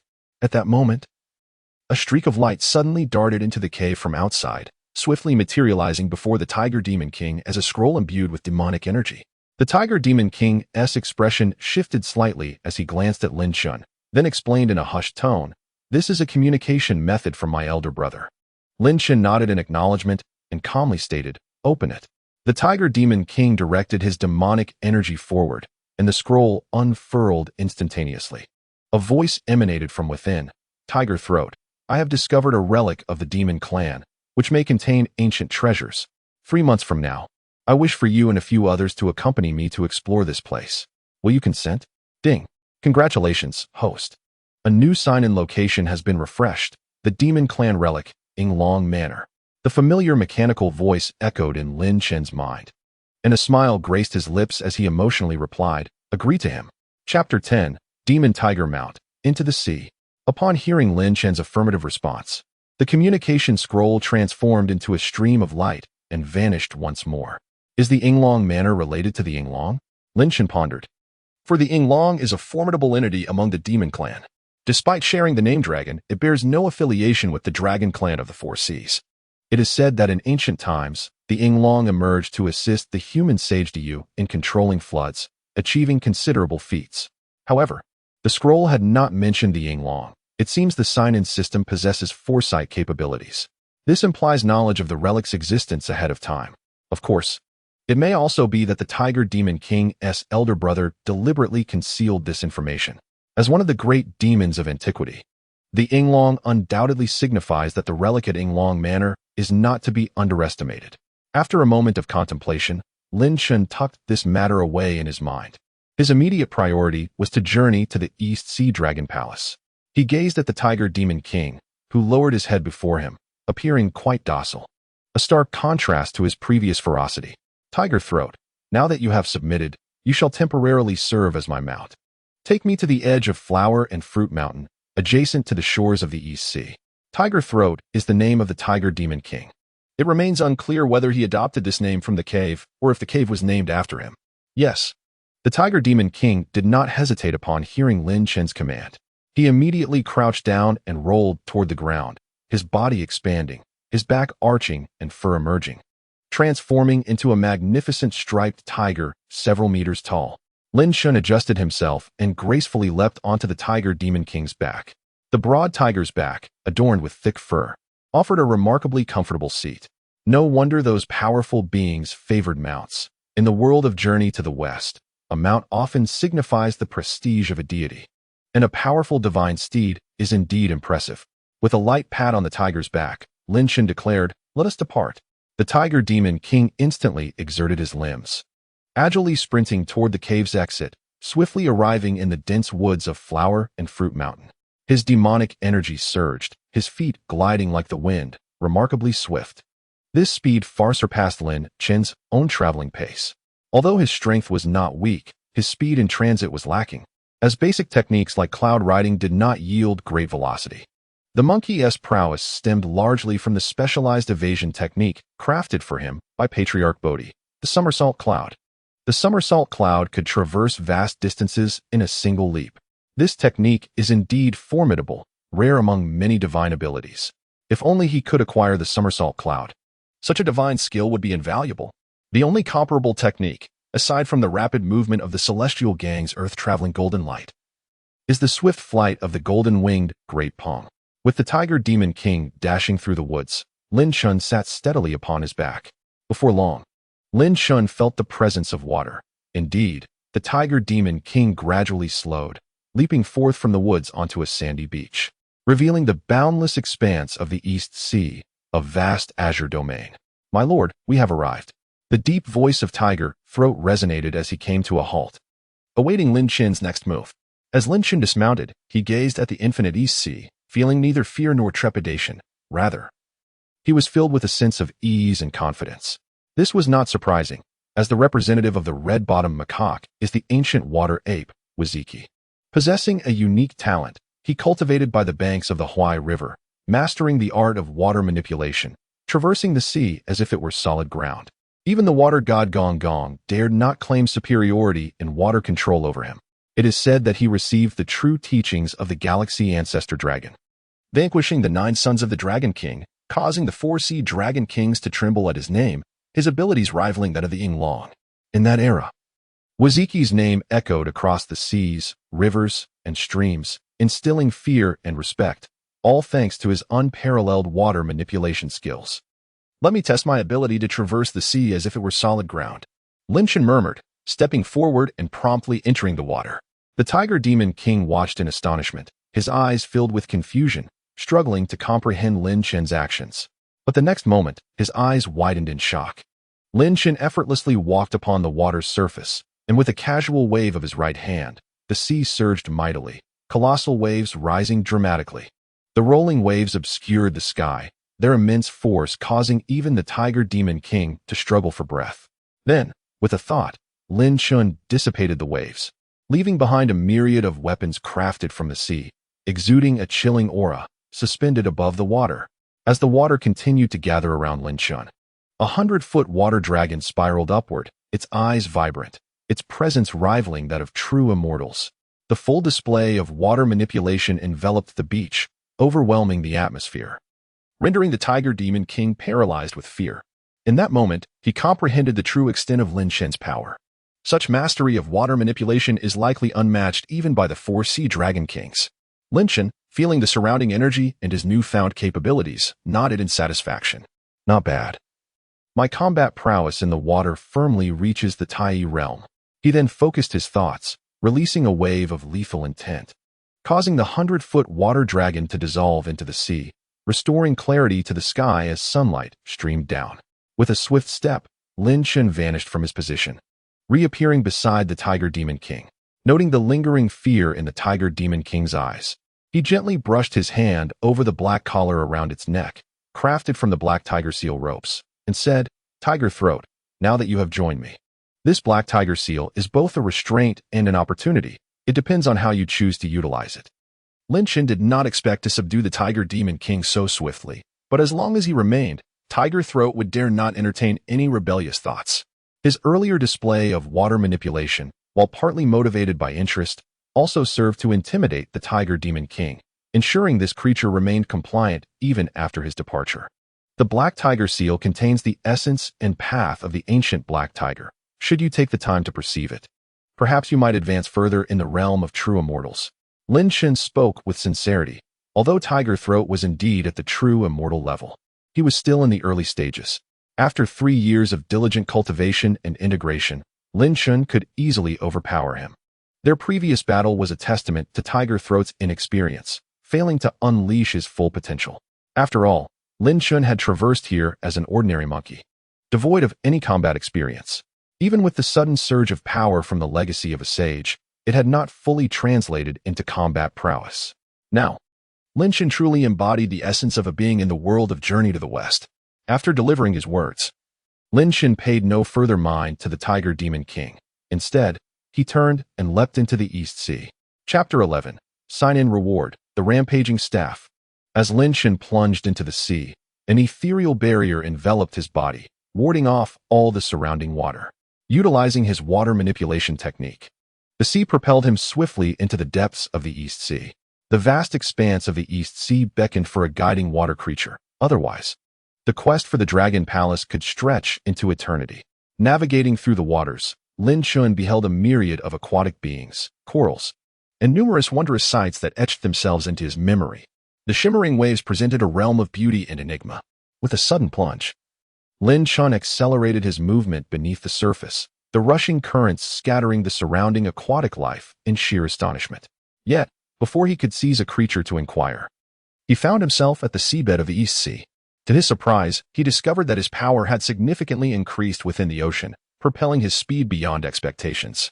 His gaze fell upon the magnificent palace nestled on the seabed, the famed Crystal Palace, its grandeur shimmering with golden brilliance, exuding a dreamlike quality akin to crystal. Surrounding him, seaweed swayed gracefully and fish darted about, while two ranks of armored shrimp soldiers, wielding weapons, stood sentinel at the palace's entrance, exuding an air of authority. Indeed, tales of the Dragon Palace's wealth were not mere fables. The opulence was palpable. Lin Chun gazed at the palace, which reeked of affluence, filled with a sense of wonder. How would he gain entry? Although the Dragon clan had fallen from its ancient glory, cursed to remain mere tools of the heavens and unable to ascend to higher realms, their deep-seated heritage and power were still formidable. The Sea Dragon Kings were true dragons at the pinnacle of their realm, and their unparalleled physicality rendered them nearly invincible within the true immortal realm. Moreover, such a prosperous clan was surely guarded by powerful artifacts and formations. After much contemplation, Lin Chun resolved to approach in the manner of the legendary Sun Wukong, seeking an audience directly. It was said that dragons were fond of making friends. Thus, a refusal seemed unlikely. Should they deny him, he would have no choice but to force his way in, relying on his own strength. As he descended into the ocean, his power was that of a genuine Tai realm cultivator. Why fear? Lin Chun landed directly before the grand entrance of the East Sea Dragon Palace. The two squads of shrimp soldiers immediately converged upon him, their eyes filled with suspicion. Who dares approach the East Sea Dragon Palace? They demanded. Observing these aquatic beings, Lin Chun noted their strength surpassed that of the foes he had previously vanquished, with most at the God Refinement realm and even a couple at the Tao Integration realm. Not here to engage in conflict, he calmly declared. I am an old neighbor of the Dragon King, a creature of the Flower and Fruit Mountain. I have come to pay my respects and hope you might relay my visit to him. Upon finishing his statement, Lin Chun unleashed a powerful aura, startling the nearby creatures. Initially indifferent, they now sensed his might, prompting one guard to hasten inside to deliver the message. Lin Chun remained composed, patiently awaiting the outcome. Although he intended to request an audience directly, revealing some strength would facilitate matters, wouldn't it? Before long, the guard returned, bowing respectfully. The Dragon King requests your presence. Please proceed to the main hall, where he awaits you. Nodding, Lin Chun strode confidently into the palace. Inside, he beheld pavilions flanking either side, opulent towers adorning the landscape. And before him lay an expansive, awe-inspiring thoroughfare. Standing to the side was a beautiful mollusk maiden, her form modestly concealed by shells, poised to escort Lin Chun further inside. At last, he reached the grand hall of the East Sea Dragon Palace. There, upon an ornate throne, sat an ancient figure with the head of a dragon and the body of a man, surrounded by various aquatic creatures, while a hunchbacked elder bearing a massive turtle shell stood closest to the Dragon King. All eyes turned to Lin Chun as he entered. This must be the East Sea Dragon King, along with the Turtle Prime Minister and other aquatic beings. Lin Chun sensed their considerable strength, noting their expressions of curiosity mingled with caution. Evidently, his earlier display of power had not gone unnoticed, hence their vigilance. Disregarding his thoughts, Lin Chun bowed slightly to the Dragon King, addressing him, "Greetings, Your Majesty." Just as he finished speaking, before the old Dragon King could respond, Lin Chun heard a mechanical voice resonate in his mind. Ding. Host has arrived at the sign-in location. Would you like to sign in? Without hesitation, Lin Chun answered. Sign in. Ding. Congratulations, host. Sign-in successful. You have acquired a 5-star reward. Heavenly Raging Staff. Heavenly Raging Staff, a supreme staff technique capable of overwhelming foes.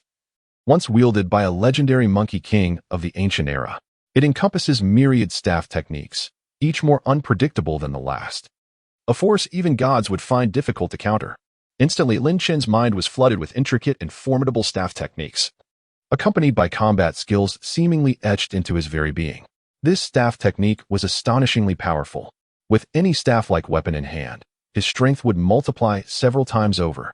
He keenly assessed his current combat prowess, feeling an insatiable urge to grasp a staff, as if without one, he would be in discomfort. At that moment, a voice, steady and authoritative, broke through his reverie. The Dragon King, observing Lin Chun's demeanor, felt a twinge of discomfort and inquired. Might I ask what brings you to my East Sea Dragon Palace? Hearing the Dragon King's question, Lin Chen looked up, a mischievous grin spreading across his face. Originally, he had no urgent matter to discuss, but now he sought a weapon from the Dragon King. A weapon, you say? The Dragon King's brow furrowed as he regarded Lin Chen's audacious smile, a hint of displeasure creeping in. While my palace is indeed affluent, it is not a place for anyone to come and plunder. You seek a weapon, but does that not imply a demand? Unbeknownst to him, the Dragon King continued.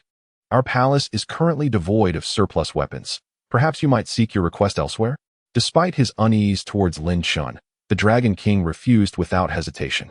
Did Lin Chen dare to seize from him? The Dragon Palace was under the jurisdiction of the Heavenly Court. Upon hearing the Dragon King's unequivocal refusal, Lin Chen scrutinized the old Dragon King before bursting into laughter. Ha! Old Dragon King, you seem somewhat unyielding. Not only am I from Flower and Fruit Mountain, your neighbor, but I also have other connections to the Dragon Clan. The Red-Buttocked Macaque defeated the Dragon King's 9 sons, establishing dominance over the sea creatures. Is that not significant? Chapter 12. The Staff Technique that Conquers the Dragon King. Connections? What connections? The Dragon King's expression shifted to one of confusion. He was well aware of Flower and Fruit Mountain, a vast island teeming with spiritual energy and myriad creatures, rumored to harbor 72 demon kings. Yet, genuine immortal realm beings were exceedingly rare, and the old Dragon King dismissed them without concern. Sensing the Dragon King's bewilderment, Lin Chen's lips curled into an enigmatic smile as his aura surged forth. Do you know what my true form is? Before the Dragon King could respond, Lin Chen's body trembled, undergoing a transformation. The East Sea Dragon King, sensing Lin Chen's escalating power, felt a wave of gravity wash over him, accompanied by a tinge of anxiety. Did this individual truly intend to confront him, perhaps even rob his palace? Observing Lin Chen, whose body sprouted crimson fur, eyes tinged with a scarlet hue, and water spiraling around him, he transformed into a robust, upright monkey. Until this moment, the Dragon King of the East Sea had begun to sense something amiss. As he gazed at the monkey before him, memories long buried stirred within him, and he finally recognized Lin Chen's true identity, the red-haired horse monkey. Although the old Dragon King had never encountered the red-haired horse monkey himself, his clan's history had always meticulously recorded the exploits of this formidable creature, slayer of the evil Howl, vanquisher of the Dragon King's 9 sons, and terrorizer of the 4 sea Dragon Kings. Indeed, the connection between the Dragon Clan and the red-haired horse monkey was profound, and it was no wonder Lin Chen spoke so boldly. How could it be? Another red-haired horse monkey had emerged into the world. The old Dragon King tensed, his magical power beginning to surge, his eyes filled with shock and helplessness. He lacked the strength of Wu Zhiqi. Did I still have a chance? The Dragon King, observing Lin Chen's magnificent aura after he revealed his true form, hesitated, torn between continuing to confront Lin Chen or retreating. Yet, while he hesitated, Lin Chen offered him no time for contemplation. Since the Dragon King looks down upon me, I shall demonstrate my prowess and open your eyes. With a hearty laugh, Lin Chen extended his right hand and clenched it fiercely.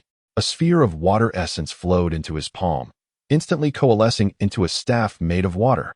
Grasping the staff, Lin Chen trembled with power, awakening countless techniques, a mysterious aura enveloping him. Raging staff. With a sharp cry, Lin Chen leaped into the air, wielding the water essence staff and striking down towards the seated Dragon King.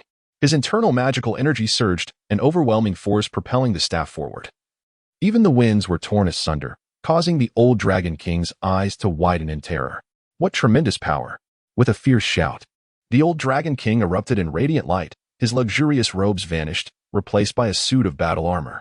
In the next heartbeat, he thrust out his arms, magical energy surging as his limbs transformed into dragon claws. A luminous shield materialized before him, instantaneously blocking the staff's descent imbued with colossal force. Bang! Boom!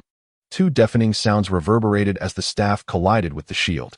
A glimmer of fierce determination flashed in Lin Chen's eyes as he pressed down with all his might, shattering the shield instantly. The staff then struck the astonished old Dragon King, sending him hurtling backward. The old Dragon King emitted a muffled groan, crashing into the rear of the Dragon Palace, creating a massive crater. Cough, cough. You dare to strike me directly? Are you not afraid of the Heavenly Court seeking retribution? The Dragon King clutched his chest, blood seeping from the corner of his mouth. raising a finger to point at Lin Shun. Upon hearing this, Lin Shun casually flicked the staff, resting it on his shoulder, a smile gracing his lips. Does the Dragon King think I am some ignorant beast? The Heavenly Court has only been sealing deities for a few hundred years. The world remains in turmoil, and the North Julu continent is rife with great demons. If I were to plunder the Dragon Palace and head to the North Julu continent, do you think the Heavenly Court could capture me? Hearing Lin Chen's words, the Dragon King's complexion paled. He had not anticipated Lin Chen's knowledge and countermeasures. I possess the strength of the Tai realm. Were it not for my desire to remain in my homeland, I would not need to engage in such civil discourse with you, old Dragon King. What do you think? Listening to Lin Chen's confident assertions and observing his fearless demeanor, the Dragon King understood he spoke the truth. Who would have thought that I, Ao Guang, would find myself in such a predicament? Observing the old Dragon King's bitter expression as he shook his head, Lin Chen remained expressionless, silently mocking within. No. In a few hundred years, you will again encounter such a situation and experience the terror of being dominated by a monkey. The old Dragon King rose from the crater, a glimmer of battle intent igniting in his eyes. He produced a medicinal pill and swallowed it, visibly recovering from his injuries at an astonishing rate.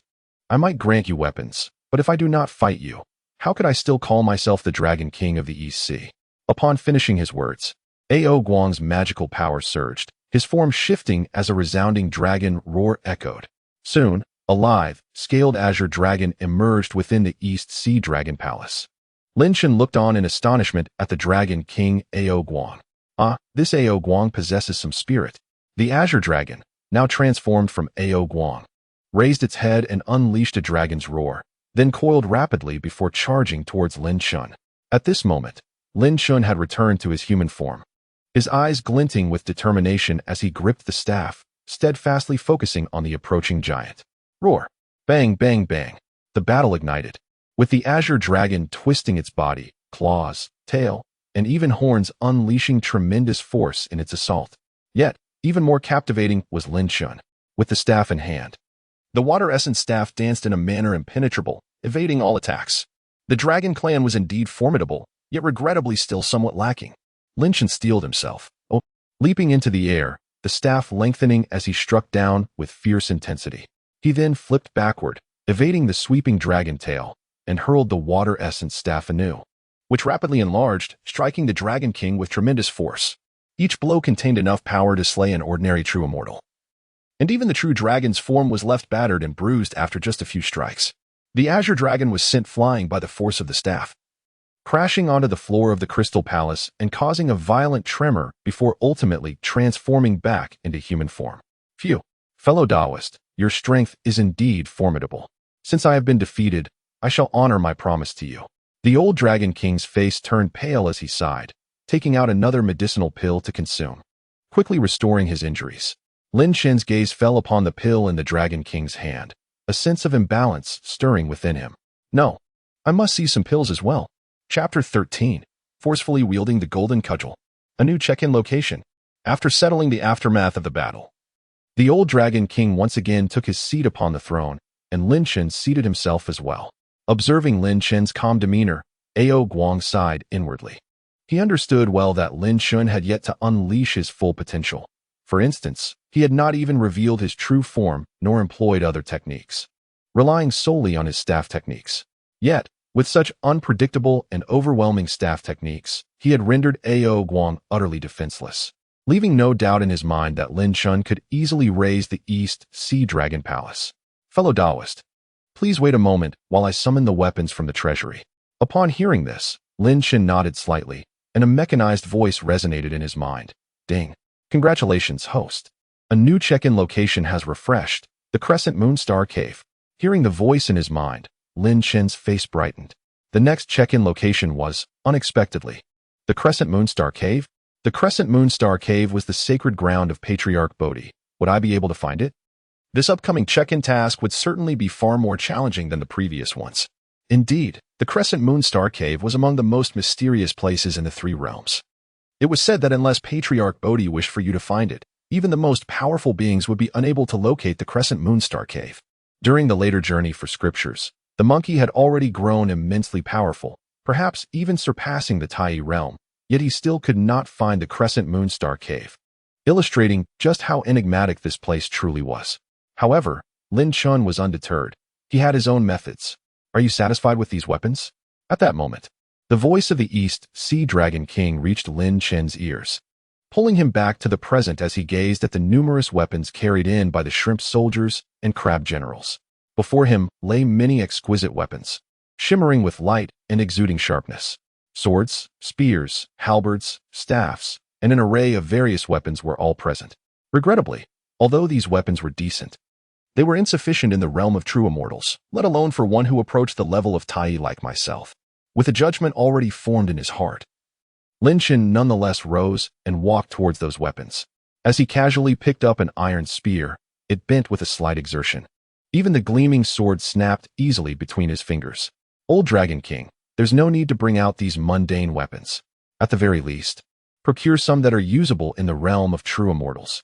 Ao Guang, seated above, felt a wave of embarrassment watching Lin Chen's actions and promptly arranged for a group to retrieve a few superior weapons.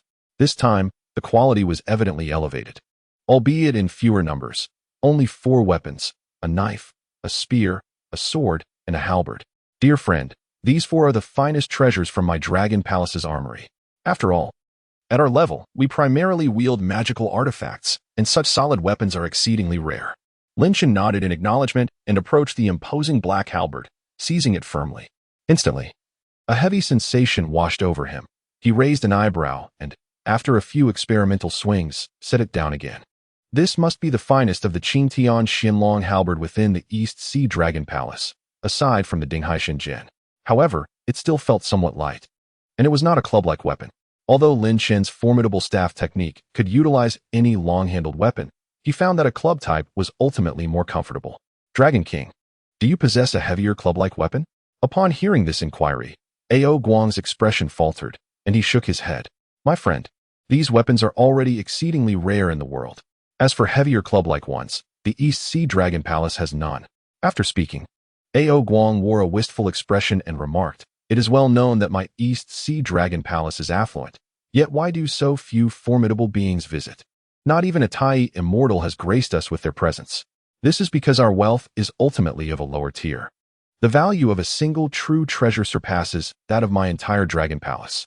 He mentioned innate artifacts such as the 5 Elements flag, the 9 Dragons Fire Shield, and the Qianquan Circle and Wind Fire Wheel of the 3rd Prince Neza, as well as the Ji of the Tao Ancestor. Listening to the old Dragon King's musings, Lin Chen contemplated and realized the truth in his words. If the East Sea Dragon Palace possessed an innate supreme treasure, wouldn't the mighty beings of the 3 realms vie for it? After some thought, Lin Chen decided to speak again to the Dragon King.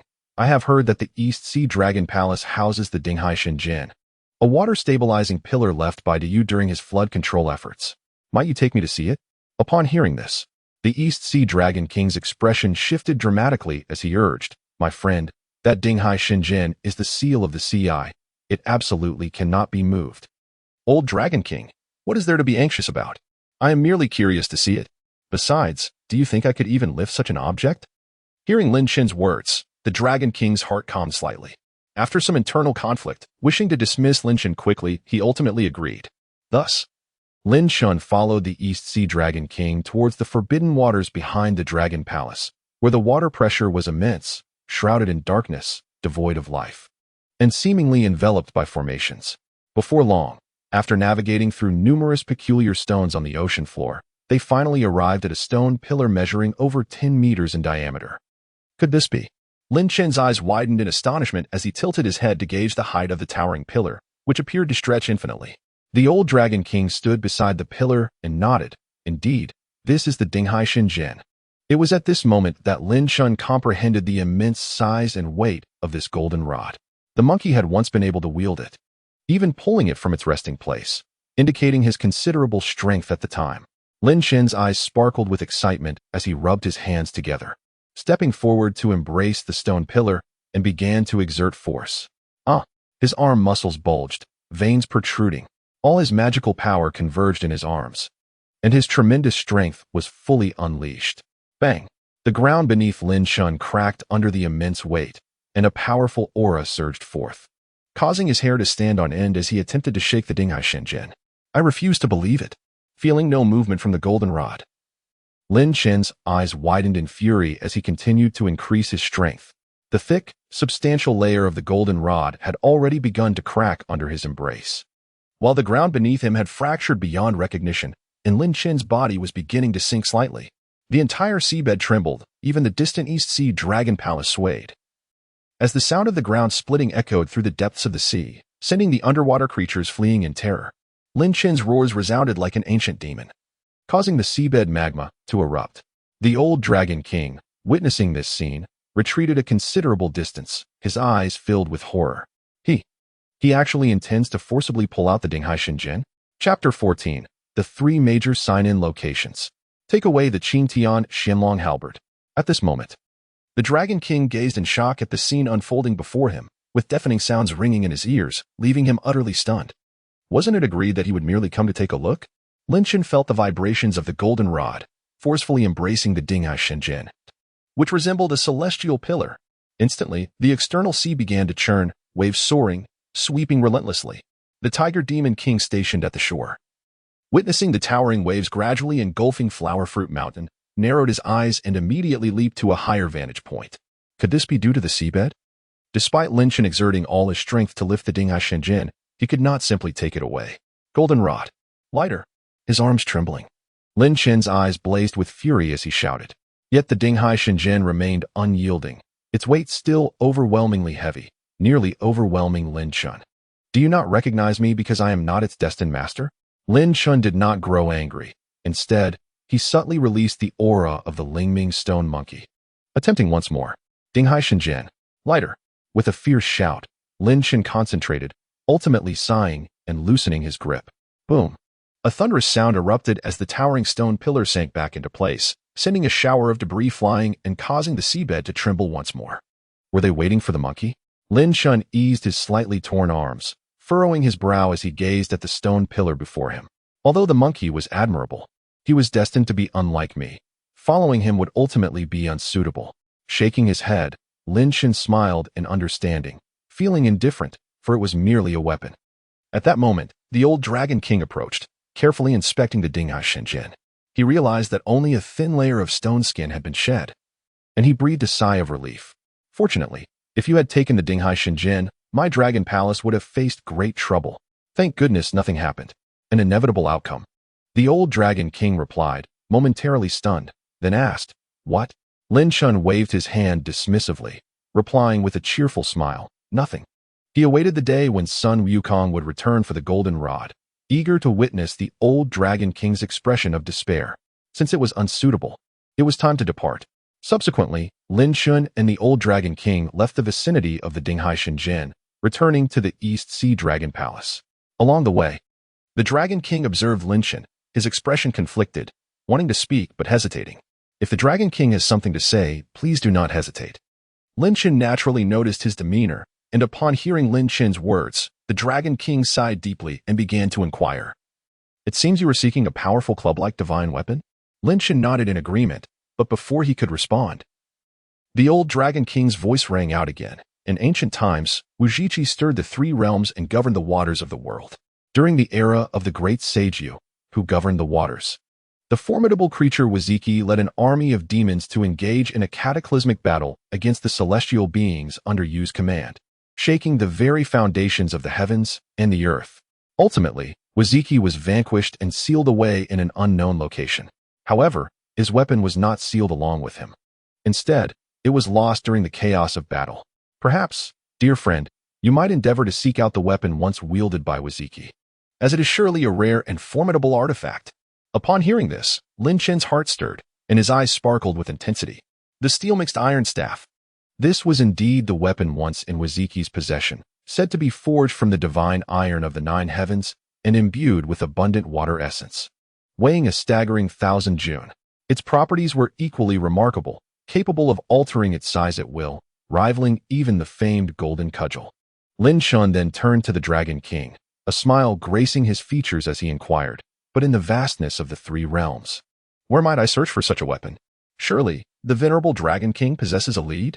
The Dragon King, observing Lin Chen's demeanor, hesitated to divulge this secret.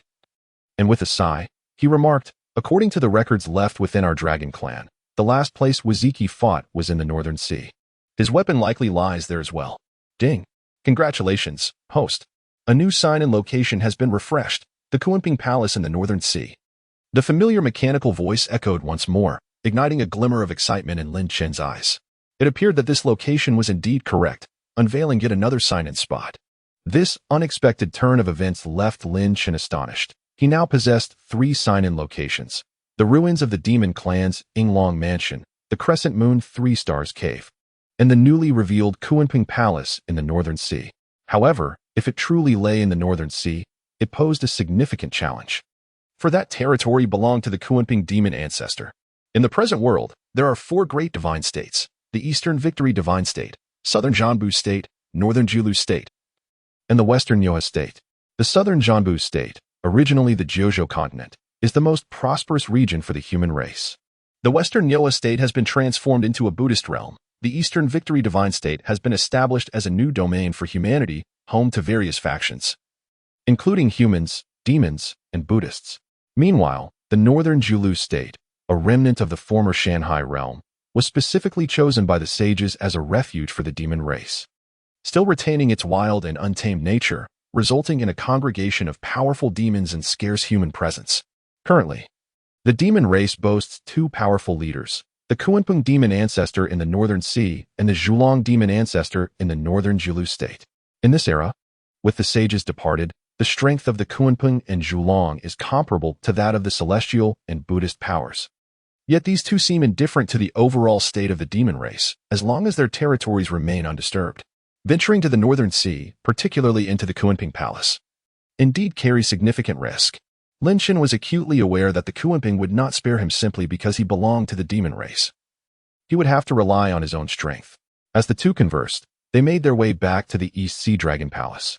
Lin Chen slightly bowed to the Dragon King, expressing his gratitude. "I am most thankful for your guidance, esteemed Dragon King. Should the opportunity arise, I shall surely repay your kindness." The old Dragon King smiled in response. His eagerness to befriend Lin Chen stemmed from his understanding of the potential this young being held. Regardless of Lin Chen's future achievements as a crimson-butt monkey, his current prowess had already reached the Tai realm, marking him as a formidable demon lord. Noticing the Dragon King's smile, Lin Chen seized the moment to continue. "In that case, I shall take the Qingtian Xianyuan halberd with me.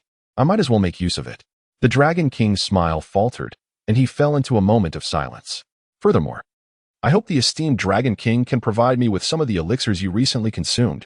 Surely, the Dragon Palace, with its vast resources, would not begrudge a few pills." As Lin Chen's seemingly innocuous requests fell upon the Dragon King's ears, he felt a pang in his heart. Both the Qingtian Xianyuan halberd and the earlier golden elixir were treasures of the Dragon Palace. Had he not been unable to contend with Lin Chen, the Dragon King would have surely fought for them. Chapter 15. The Eight-Legged Monster. The True Form of the Water Ape. Having secured the Qingtian Xianyuan halberd and several vials of exquisite elixirs, Lin Chen departed the Dragon Palace, feeling thoroughly satisfied. Yet, he realized he did not know the Dragon King's name. Just before he left, the old Dragon King suddenly seemed to remember something and asked Lin Chen, "Pray tell, what is your name?" In the 3 realms, it is customary for powerful cultivators to possess titles that often represent their identity. Hearing the Dragon King's inquiry, Lin Chen's expression shifted slightly. He had not considered this aspect. The demon race reveres the supreme beings as great sages. Lin Chen smiled and shook his head slightly. "With my current reputation, it would be rather presumptuous to claim the title of great sage. No need for you to know my name. When my name echoes throughout the 3 realms, you shall naturally know who I am." Upon watching Lin Chen depart, the old Dragon King exhaled slowly. Little did he know that soon, another monkey would arrive, and he would come to reminisce fondly about the time he spent with Lin Chen. As Lin Chen stepped outside the Dragon Palace, the surrounding waters swiftly enveloped him, propelling him back in the direction from whence he came. While traversing a vast expanse of ocean, Lin Chen suddenly sensed a disturbance and swiftly dodged to the side. In an instant, a colossal black shadow surged past him, creating tumultuous waves in the surrounding waters. What is happening? What creature is this? Lin Chen wondered as he gazed toward the shadow, which gradually revealed itself to be an enormous monster. It resembled a gigantic octopus, its 8 tentacles gracefully undulating through the depths, each extending over 10 meters. Its body was adorned with scales reminiscent of fish, significantly enhancing its defenses. The creature radiated a formidable aura of magical power, indicating it had already attained the true immortal realm. Haha, finally, I've encountered a creature easy to bully. It appears tender and delectable, a delightful treat indeed. The monster cackled, its voice dripping with greed and mockery. Hearing this, Lin Chen's lips curled into a smile, and his gaze toward the octopus grew fervent. He had initially sought a sparring partner, and here it was, delivered right to his doorstep. He ceased to conceal his aura, unleashing his magical energy in an explosive surge. The octopus, sensing Lin Chen's formidable presence, momentarily froze, its tentacles stiffening in surprise, clearly not expecting the human it sought to confront to possess such strength. As a fellow Lingming stone monkey, Lin Chen's ability to shift the stars and conceal his true essence had been in constant effect, masking his strength. Thus, the octopus was oblivious to Lin Chen's true capabilities. Another true immortal, is it? The octopus hesitated, then boomed, "Fellow cultivator, since you too are a true immortal, why not simply depart? Let us consider this a misunderstanding." Lin Chen burst into laughter, a glint of sharpness flashing in his eyes. He extended his right hand forward, and with a fierce grasp, the Qingtian Xianyuan halberd materialized in a flash of light within his palm. "Do you truly believe I am so easygoing? You have sought death by crossing paths with me today." With a cold shout, Lin Chen charged at the octopus, wielding the halberd. The currents of water posed no obstacle to his immense strength, indeed amplifying it further. Bang! The Qingtian Xianyuan halberd descended with great force upon the octopus, colliding with several of its tentacles. How could it possess such strength? The octopus cried out in panic as it was driven backward by the strike. Unable to retaliate in the slightest, Lin Chen did not pause, his body enveloped in swirling waters, as he lunged forward with the halberd, relentlessly striking and battering, transforming the halberd into a club. The sound of metallic clashes resonated as the octopus was relentlessly battered downwards, blood gushing forth from its wounds. Curse this wretch! Where did he come from? He has even approached the Tai realm. The octopus was engulfed in terror and confusion. For nearly a millennium, it traversed these waters, finally reaching the late stage of the true immortal realm. Yet the ascent to the Tai realm remained a distant dream. Little did he expect that in his casual hunt today, he would provoke such a formidable being. Lin Chen's eyes sparkled with brilliance as his magical energy surged. He called out, "Heavenly Chaos." With a single strike, the ground split. In his grasp, the heavenly Xian dragon halberd trembled lightly, emanating powerful auras, its brilliance flashing as it descended upon the octopus with a mighty blow. Boom! The sea trembled violently, a tremendous force crashing down. The octopus's eyes widened in terror, watching the black halberd approach ever closer. A piercing scream erupted as the octopus, with all its might, raised several of its tentacles in defense, but in an instant, those tentacles were shattered. Flesh and blood splattered into the sea, the scent of blood spreading swiftly. Flee! The octopus, bereft of any thought of resistance, desperately dragged its wounded body away. Lin Chen stood firm in the water, gripping the heavenly Xian dragon halberd, his eyes gleaming with sharpness. He had merely come to test his new weapon, and if it were to escape, how would he face his own disgrace? Loosening his grip, the halberd vanished from his hands. Then, Lin Chen channeled his magical energy, forming seals with his hands, and in an instant, his body radiated with blinding light. The law of heaven and earth. Boom! Lin Chen disappeared from his original position, replaced by a colossal water ape, its muscular form draped in crimson fur.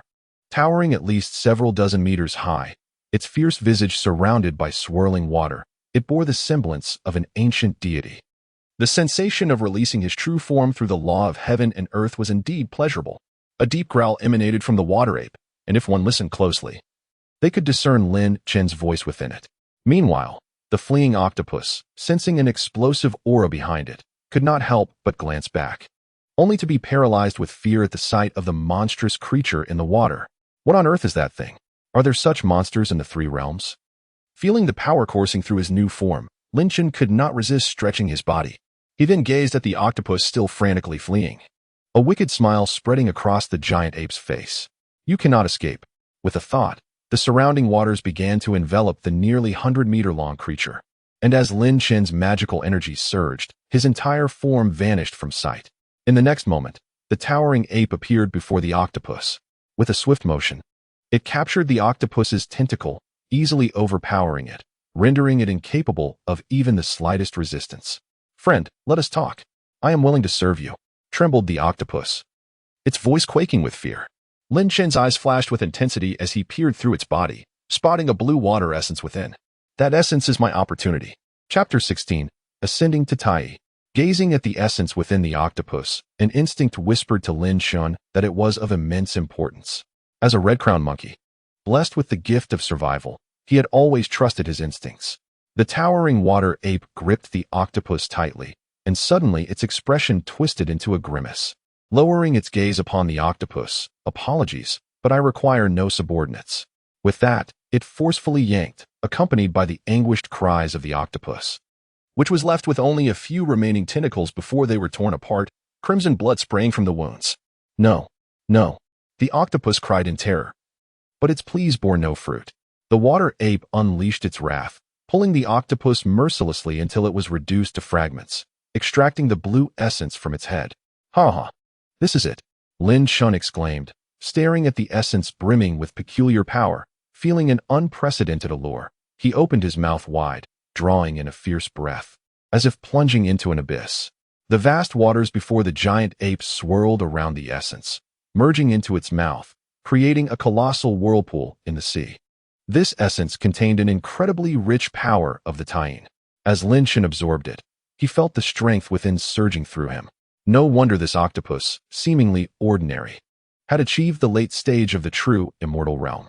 Lin Chen released the law of heaven and earth, returning to his normal size, and he felt a stirring within him, directing his gaze towards a distant point. There, the water gently rippled, and Lin Chen perceived a gloomy aura. A ghostly form of a 1-meter-sized octopus emerging, its eyes clouded with confusion. Upon reaching the true immortal realm, both human and beast souls become exceptionally powerful, capable of escaping destruction when their physical forms perish. They could later find a suitable vessel to inhabit, presenting a potential path to survival. Lin Chen understood this well. Thus, when he absorbed the essence, he also consumed the octopus's spirit to prevent its escape. The ghost before him was not a spirit, but rather a remnant soul seeking rebirth. The yin-yang knowledge, the signature skill of the red-crowned monkey, was now proving useful. Lin Chen moved swiftly to the side of the ghost, which seemed to sense his might, revealing a flicker of fear in its vacant eyes. The fragmented soul had lost most of its memories but still felt trepidation in Lin Chen's presence. "Tell me, why does your essence contain such potent Tai power?" Lin Chen's voice penetrated the ghost's being.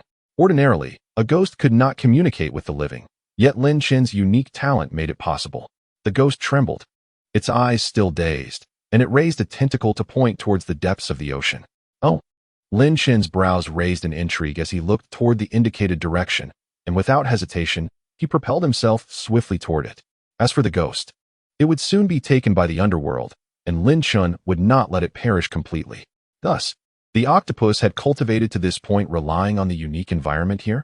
Standing outside a vast formation, Lin Chen observed the scene within, excitement gleaming in his eyes. In the deep blue waters, a formation suppressed an unknown entity, filled with an exceptionally dense Tai energy, seemingly accumulated over an eternity. This environment greatly aided the cultivation of most aquatic beings, and the octopus even dared not fully enter the formation, merely absorbing the Tai energy from the periphery to reach the true immortal realm. "I seek to break through and require a tremendous external force. I never anticipated such fortune to encounter this immense Tai energy here." Joy radiated from Lin Chen's eyes. As a red-crowned monkey, his mastery over water was profound, and his true form could be considered a type of water ape, making the Tai energy immensely beneficial for his cultivation. Closing his eyes to attune to the energy, he felt no immediate threat. Thus, Lin Chen moved forward, taking a step ahead. With ease, he entered the formation, and an overwhelming surge of pure Tai energy engulfed him. Lin Chen immediately crossed his legs, channeling his magical energy to absorb this Tai power. As the Tai energy flowed into him, Lin Chen gradually felt his magical energy intensifying, accumulating to a critical point, and in that moment, he distinctly sensed the bottleneck before him. The power of the lunar energy surged within, like a dragon striving towards higher realms. At this moment, Lin Chen recalled what he had previously learned. The Tai realm is divided into Tai Loose Immortal and Tai Upper Immortal. One must first gather the 5 Qi and then refine the 3 flowers. Ascending to Tai Upper Immortal requires the 5 Qi to return to the source, while the 3 flowers must converge at the apex to challenge the Deluo realm. The immediate task was to circulate the internal magical energy and begin to consolidate the 5 Qi. Soon after, the formation began to tremble, and a continuous rumble emanated from within, accompanied by powerful waves of magical energy. The entire sea area was unsettled, the waters churned, and aquatic creatures fled in panic. In the depths, the sound of booming vibrations persisted. Golden light radiated from the grand formation, exuding an aura of immortality. After an indeterminate time, a long howl resonated from within the grand formation, followed by a violent shudder, culminating in a thunderous explosion. A figure soared forth, emanating a formidable aura. He was a Tai realm being. Ha ha ha. After a month, I have finally broken through. Lin Shen stood above the remnants of the formation, casually waving his right hand, creating a whirlpool in the sea that erupted, causing turbulence for miles around. So, this is the Tai Loose Immortal? The 5 Qi hovered behind Lin Shen, and his aura was significantly stronger than before. With the 5 Qi returning to the source and the 3 flowers converging at the apex, at that moment, I shall be able to initiate some actions. Lin Shen was acutely aware that while Tai Loose Immortals ranked among the top powers in the 3 realms, they were still far from being considered mighty beings. The Tai Upper Immortal level was more fitting. The 12 Golden Immortals of the Yuqing school belonged to this tier, and the War of the Gods was ignited by their aspirations to ascend to Deluo. As for the Deluo Golden Immortals, they were practically the pinnacle of the 3 realms. A heavy burden lay ahead. Chapter 17, Consolidating Power, heading to the Ying Long Mansion. Lin Shen gazed down at the shattered grand formation, a glimmer of brilliance flashing in his eyes.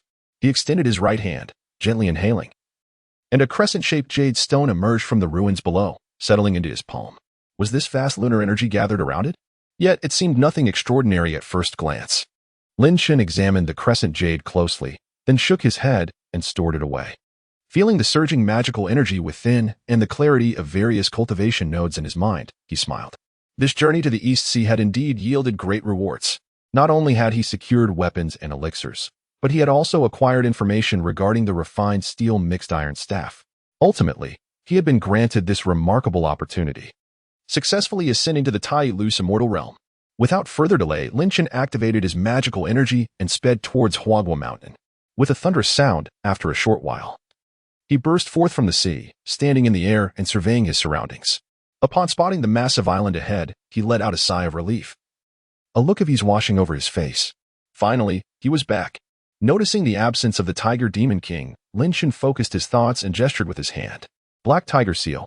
As the seal shifted, a powerful demonic aura erupted from the nearby dense forest. Then, with a rush of wind, the Tiger Demon King transformed into a streak of light, swiftly arriving before Lin Shen and respectfully lowering its head.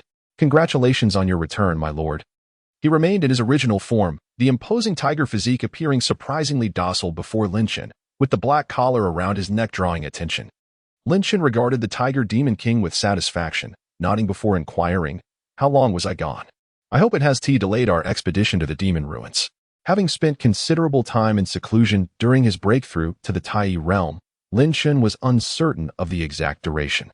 However, upon seeing the Tiger Demon King appear as scheduled, he felt reassured that time had not been exceeded.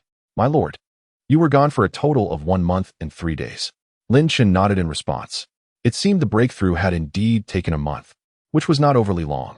The Tiger Demon King observed Lin Shen's contemplative demeanor, a flicker of apprehension and reverence crossing his mind. He had become even more formidable.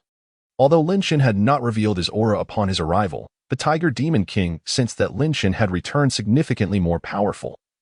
The energy lurking within him felt as unfathomable as an abyss. Without lingering further, Lin Shen settled cross-legged on the back of the Tiger Demon King and instructed, "Let us return to your Tiger Throat Cave." Upon hearing this, the Tiger Demon King swiftly entered the dense forest, racing towards the Tiger Throat Cave. As they returned, Lin Shen scrutinized the prostrate Tiger Demon King, noting little growth in strength, and frowned. "What is going on? Have you not diligently studied the Black Tiger Seal during this time? It seems your strength has not improved." The Tiger Demon King, startled, replied, "My lord, I have been comprehending its intricacies. But enhancing one's strength is no simple task. It took me over 500 years to reach the true immortal realm, and further progress has become exceedingly difficult. Raising his gaze towards Lin Chun, he lamented, "Not everyone possesses your extraordinary talent, capable of effortlessly enhancing their power." Listening to the Tiger Demon King's grievances, Lin Chun paused, then recognized the truth in his words. Reaching the true immortal realm was already an extraordinary feat, transcending countless beings. Beyond that, each advancement often spanned centuries. Only someone like Lin Chun, with unparalleled talent, the identity of the four monkeys of chaos, and the aid of a sign-in system, could ascend to Tai Lus Immortal in such a brief time. Realizing this, Lin Chun refrained from further commentary and directly cast a spell towards the Tiger Demon King. The black collar around the Tiger Demon King's neck transformed into a swirl of black mist, manifesting a genuine ferocious black tiger before him. The black tiger's eyes were cold, and the aura it emanated was already nearing the Tai Lus Immortal realm. "I need to consolidate my cultivation once more. You should attempt to comprehend and learn from the spiritual essence of the black tiger to elevate your strength." The Tiger Demon King gazed at the formidable and ancient black tiger, surprise illuminating his eyes. For him, this black tiger was the path to his cultivation. It would save him countless efforts, paving a smooth road to the pinnacle. The Tiger Demon King immediately knelt before Lin Chun, gratitude evident in his eyes. "Thank you, my lord." Lin Chun smiled gently, allowing a hint of his Tai Lus immortal aura to emanate. Boom. The pressure descended, pinning the Tiger Demon King to the ground, rendering him momentarily immobile, while the black tiger transformed into a dark flash and merged back into Lin Chun. "Now that I have ascended to the Tai realm, if your strength is lacking, you won't even qualify to be my steed. At that point, you may as well perish." Lin Chun's calm voice sent a tremor through the astonished Tiger Demon King. Quickly, Lin Chun retracted his oppressive aura and released the black tiger once more, turning to enter the Tiger Demon King's original chamber. With 2 months remaining before heading to the demon ruins, he intended to use this time to further solidify his strength and become more acquainted with the power of the Tai realm. With closed eyes and legs crossed, Lin Chun's internal energy gradually circulated as various spells and mystical techniques he had mastered surged through his mind, prompting him to delve into each one to solidify his understanding.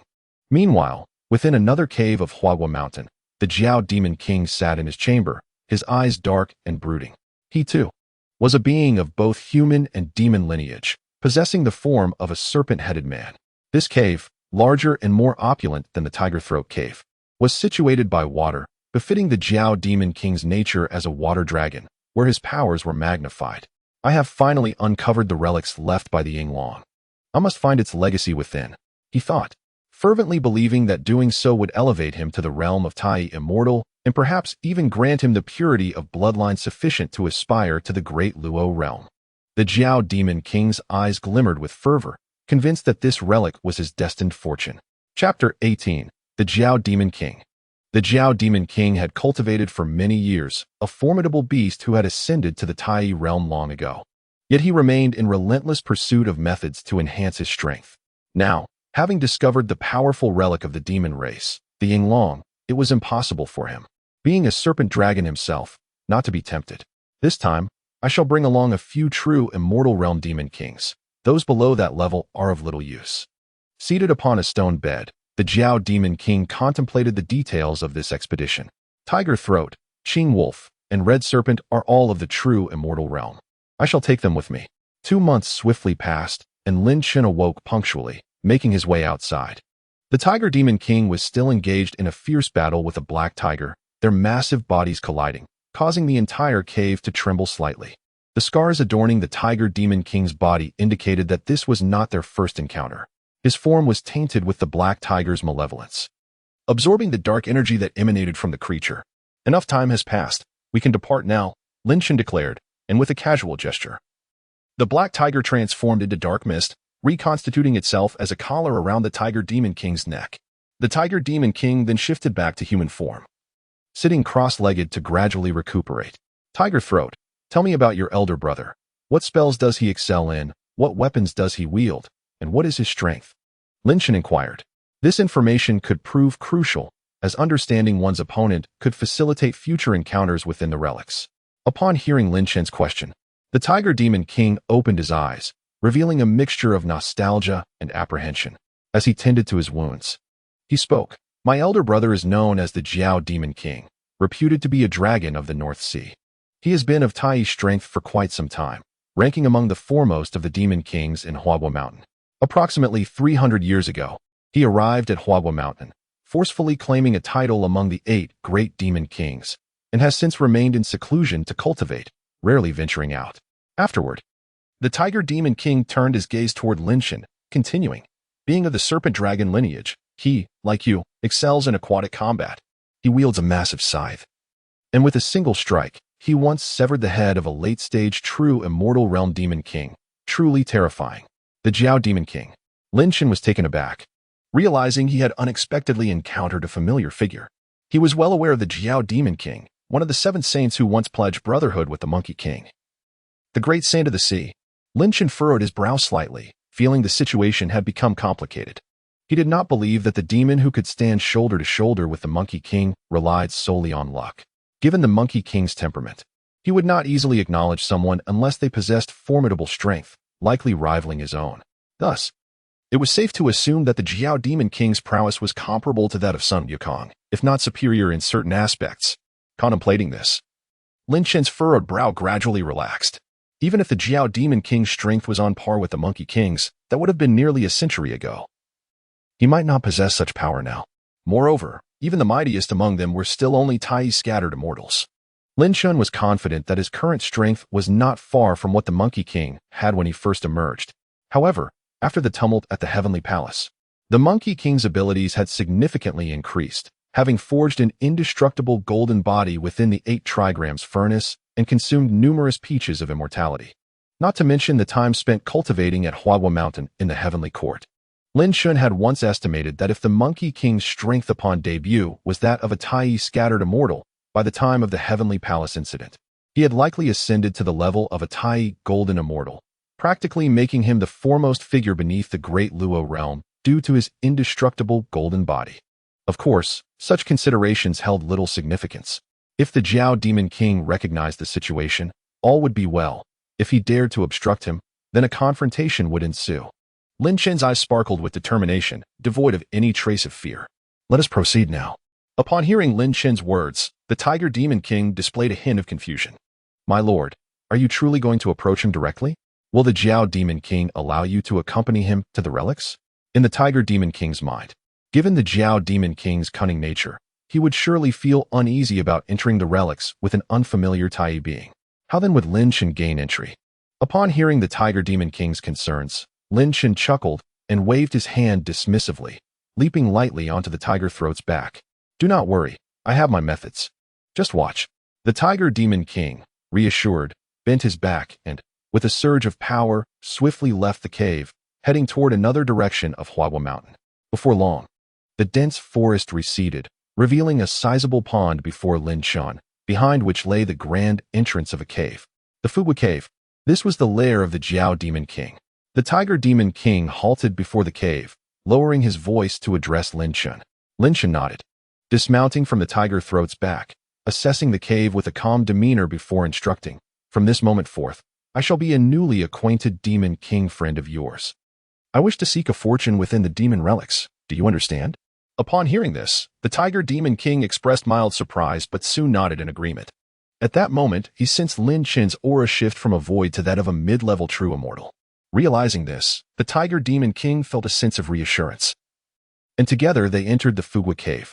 Inside the Fugua Cave, they encountered several welcoming minor demons, whose strength surpassed those of the creatures in the Tiger Throat Cave, with some even reaching the Dao integration realm.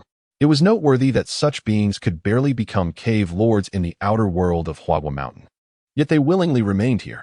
Before long, Linshan and the Tiger Throat entered a grand hall, where a cacophony of voices filled the air. As they stepped in, they beheld a stern-looking man clad in battle armor seated at the highest chair, exuding a chilling demeanor, yet wearing a broad smile as he observed the approaching duo. Sensing the striking aura emanating from him, akin to a bright flame in the darkness, Linshan deduced that this was likely the Jiao Demon King. Additionally, 2 figures seated at a left-side table were also fixated on Linshan and the Tiger Demon King, one, a fair-skinned scholar, and the other, a captivating and seductive demoness. Chapter 19. Infiltrating the team. Arrival at the North Sea. Upon seeing the tiger throat, a smile flickered across the Jiao Demon King's face. But he furrowed his brow slightly upon noticing Lin Chen, though his smile did not falter. Tiger throat, who is this companion of yours? Pray, introduce us.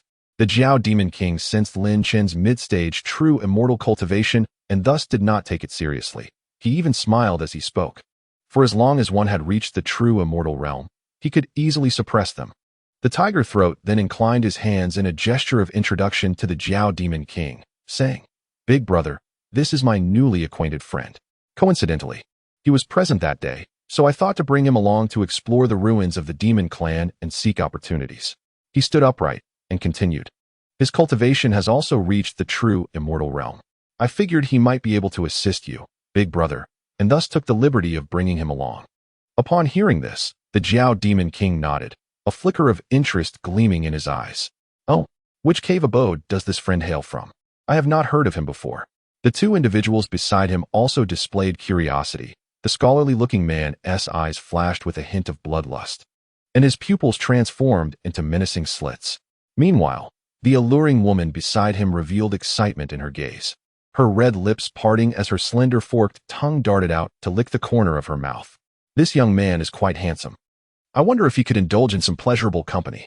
Hearing the Jiao Demon King's words, Lin Chen smiled slightly, cupping his hands with a demeanor of ease. Might I inquire if the king has heard of the Water Curtain Cave? The path of cultivation is fraught with difficulties. I originated from the vicinity of the Water Curtain Cave in Flower and Fruit Mountain, and after an unexpected venture into the sea, embarked on my journey of cultivation. Ultimately, having broken through to the true immortal realm, I could not resist returning to my homeland, where I met Brother Tiger Throat. Lin Chen spoke with remarkable calmness, and the locations he mentioned were indeed truthful, leaving no room for the Jiao Demon King to harbor suspicions. Upon hearing this, the eyes of the green wolf beside him glimmered with avarice, while the red serpent scoffed, muttering, So it's just a monkey. The Jiao Demon King contemplated for a moment. Indeed, there was a group of monkeys near the Water Curtain Cave, which alleviated much of his doubt. Then, where did you learn your cultivation? He inquired. Following up with an explanation, do not mistake my caution. The ruins of the demon clan are exceedingly precious, and it is essential to ensure that all who enter are reliable. His eyes narrowed ominously, a powerful aura gradually emanating from him. His slit pupils fixed intently on Lin Chen. Unfazed, Lin Chen cupped his hands again and replied calmly, In my earlier days, I traversed the Eastern Sea and mingled in the human world for a time. Eventually, when pushed to desperation, I journeyed northward to the northern Julu continent, where I began my cultivation. Having mingled in the human realm, he had adopted behaviors and speech patterns that were strikingly similar to theirs. The northern Julu continent was a territory of the demon clan, rife with demons, making it impossible to investigate further. Indeed, upon hearing this, the Jiao Demon King showed no signs of doubt, instead displaying a hint of relief. He nodded at Lin Chen, a smile breaking across his cold visage. You have indeed endured hardships, young brother. Please, take a seat alongside Tiger Throat. Thus, Lin Chen and the Tiger Demon King occupied a table on the right side, facing the green wolf and red serpent on the left. Excellent. Now that we are all gathered, and even unexpectedly accompanied by a true immortal monkey, this endeavor shall surely proceed more smoothly. The Jiao Demon King, seated at the head, raised his cup and drank deeply, followed by the four below who similarly emptied their cups. After they had eaten and drunk their fill, the Jiao Demon King abruptly stood and bellowed, Let us depart. He transformed into a streak of light and soared toward the cave entrance, followed closely by the white-faced green wolf and the alluring red serpent. Lin Chen exchanged a glance with Tiger Throat and instructed, Stay close behind them and heed my commands. Consequently, the two transformed into streaks of light, trailing behind the three ahead, swiftly leaving Flower and Fruit Mountain, heading toward the distance. In the air, Lin Chen effortlessly kept pace with the others, observing the direction of their flight with a hint of surprise. Are we heading towards the North Sea or the northern Julu continent? The 5 streaks of light traversing the skies were led by the Jiao Demon King, a Tai loose immortal, while the 4 behind were true immortals, making for a rather luxurious assembly. As they flew, the Jiao Demon King simultaneously transmitted his voice to everyone. I have not disclosed our destination thus far to avoid any misgivings. This time, our destination is the North Sea. Upon hearing this, Lin Chen's eyes sparkled with realization. Indeed, The expressions of the others changed, revealing visible concern. Even the green wolf and red serpent slowed their pace. Great King. The North Sea is the domain of the demon clans Kunping, and the aquatic monsters there are formidable. Are we not courting death by going there? Despite the reverent demeanor of the true immortals towards the Jiao Demon King, such deference was easily shaken in the face of life-threatening circumstances. Upon hearing the potential danger to their lives, even though they knew it might provoke the Jiao Demon King, the green wolf and red serpent voiced their apprehensions. The Jiao Demon King halted his flight, hovering in the air. His piercing gaze swept over the assembled, with the green wolf and red serpent displaying evident trepidation, while Tiger Throat and Lin Shun remained composed, betraying no emotion. We are merely heading to the North Sea. It is not a certainty that we will clash with the Kunping Palace. Should this endeavor succeed, I will provide you with ample cultivation resources to aid your ascension to a higher realm. After making this declaration, the Jiao Demon King's expression darkened as he continued. However, if you hinder me here, disrupting our morale, do not blame me for dealing with you harshly. A powerful aura erupted, revealing a hint of murderous intent from the Jiao Demon King, the true visage of a Tai realm demon finally coming to light. The green wolf and red serpent trembled slightly, fear etched in their eyes. Just moments before, the Jiao Demon King had been cordial, nearly causing them to forget their place. A Tai realm demon was exceedingly rare even among the three realms. To eliminate true immortal demon kings like them would be a trivial matter. We shall do our utmost to assist the king. Upon witnessing the green wolf and red serpent reaffirming their loyalty, the Jiao Demon King nodded in satisfaction. Were it not for the need for some expendable pawns in the ruins, he would not have been so accommodating. There is no need to conceal anything. Lin Shen thought to himself, observing the spectacle with a hint of derision. The five demons resumed their journey, their speed increasing until they transformed into 5 beams of light. 3 days later, above the North Sea, several streaks of light halted, transforming back into the Jiao Demon King and Lin Shen among others. The Jiao Demon King gazed down at the ominous black waters below, a strong sense of trepidation flickering in his eyes. Shortly, I will employ a special treasure to envelop everyone, allowing us to directly reach the entrance of the ruins. None of you are to resist. Just as the Jiao Demon King finished speaking, a massive shadow emerged ominously from the depths of the Black Sea. Chapter 20. The Son of Kunping. Arrival at the Yinglong abode. The moment the enormous shadow appeared, Lin Shen's heart raced, and he grasped the situation below. What is that creature? His internal energy surged, his body poised for action, ready to evade. Meanwhile, the Jiao Demon King's expression shifted as he sensed the anomaly beneath. He bellowed to the crowd, "Scatter now."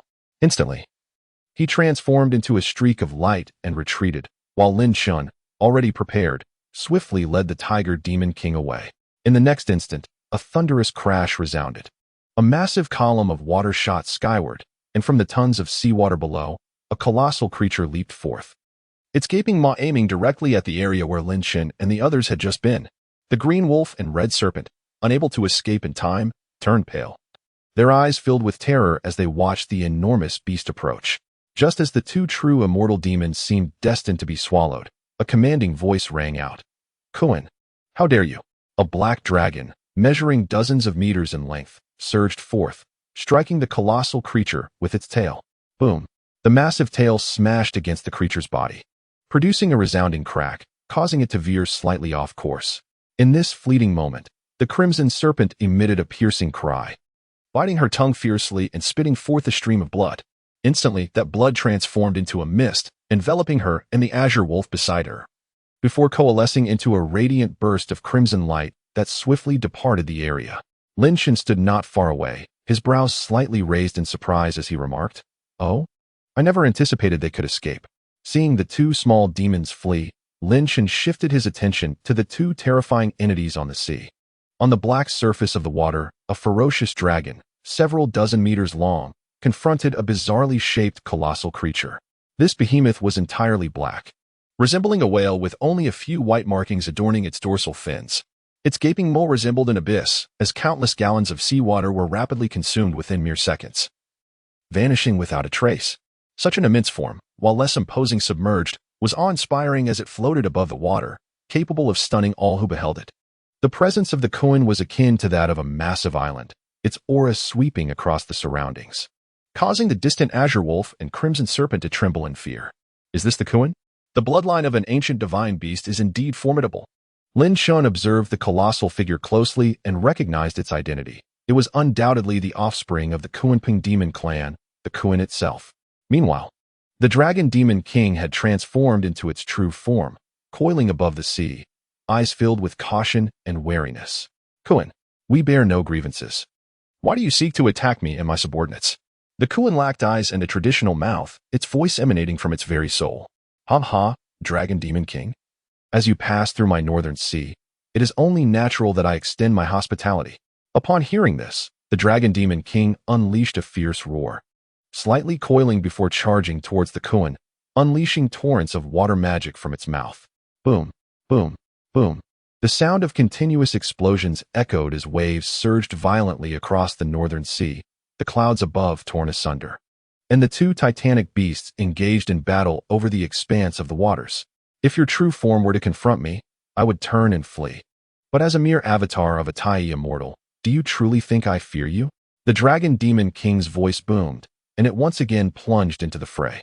Lin Shun, however, did not involve himself in their conflict. Instead, he stood at a distance, observing this rare spectacle of combat, especially as it was among demons. This Kun is indeed but an avatar. Its true form must reside in the Tai ascendant realm, Lin Shun mused, a glimmer of insight flashing in his eyes. Gazing at the Kun's immense body, he comprehended that its colossal form was merely a manifestation of a breath of energy, the true core being an ancient black spear concealed within, serving as the medium for this avatar. To wield such prowess, the Kun's cultivation must be even higher, truly befitting the progeny of the Kunping. Lin Shun sighed inwardly, recognizing the advantages of having a powerful backing. The air above the sea crackled with magical energy as the two Tai entities clashed violently, waves rising hundreds of feet high, devoid of aquatic life in the vicinity. Dragon Demon King, the Yinglong is a mighty entity of my demon clan, and this relic lies within my northern sea. I must partake in its treasures. You cannot simply sneak in uninvited. The Kun's voice resonated from the battlefield, laced with a hint of mockery, clearly aware of the Dragon Demon King's intentions. Startled by the Kun's words, the Dragon Demon King immediately withdrew from the battle, retreating 1,000 meters. Its eyes narrowed with malice as it glared at the Kun, coldly inquiring, "How did you come by this information?" The Kun laughed heartily, its massive form rising and plunging into the northern sea. A voice echoing from beneath the waters. In the northern sea, nothing can escape the watchful eyes of the Kunping Palace. The Dragon Demon King coiled in the air, its gaze fixed intently on the surface of the sea, revealing a flicker of unwillingness. In a short span, if it could not resolve the Kun's avatar, diving into the northern sea would only complicate matters further. Should its true form be drawn out, the endeavor would be in vain. Contemplating this, the Dragon Demon King gritted its teeth, a decisive glint flashing in its eyes. Boom! A resounding roar erupted as the 100-meter-long demon dragon surged into the sky, soaring towards the clouds. In the next instant, a thunderous roar resounded as a deep violet lightning bolt danced from the clouds, plummeting downwards. Its speed was astonishing, swiftly enveloping the azure wolf and crimson serpent before hurtling towards Lin Shun and the tiger throat. Lin Chen's eyes flickered, his brow furrowing as he prepared to retreat when suddenly, an urgent and familiar voice echoed within his mind. "Monkey, tiger throat, do not resist. This is my divine ability that can swiftly carry us away." It was the voice of the Dragon Demon King. Thus, Lin Chen did not resist. Instantly enveloped by the electric light, vanishing within, the deep violet lightning showed no signs of hesitation, plunging directly into the northern sea, disappearing into an unknown realm. The Kun's massive form emerged from the northern sea, seemingly irate, its colossal tail thrashing about, sending forth giant waves once more. Humph! It managed to escape. It truly possesses some capabilities. On the other side, Lin Chen regarded the flickering lightning around him, his expression shifting as he pondered. The electric light traversed the deep sea, and in no time, it seemed to breach a barrier before vanishing, with Lin Chen and his companions reappearing. At that moment, a long-lost mechanical voice resonated in his mind. Ding. Host detected at the sign-in location. Would you like to sign in? Chapter 21. 7-star rare reward, 8-9 profound art. Upon hearing the voice in his mind, Lin Chen's eyes gleamed with excitement. He scarcely glanced at his surroundings before resolutely declaring, "Sign in." Ding. Congratulations, host. Sign in successful. You have obtained the 7-star rare reward, 8-9 Profound Art.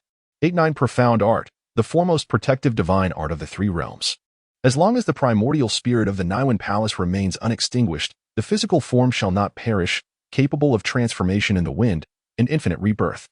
The multiplication of 8 and 9 signifies the greatest number in Taoism, hence the heavens and earth possess the 9 palaces and 8 trigrams in the 72 seasonal changes, encompassing not only the path to achieving the golden elixir, but also various divine abilities and spells.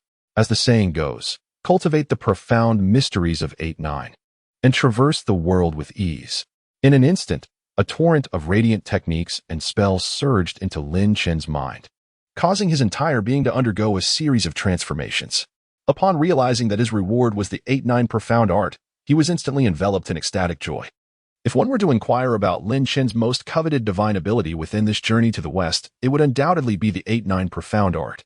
The power of the 8-9 Profound Art was unparalleled not only in Journey to the West, but also in Investiture of the Gods.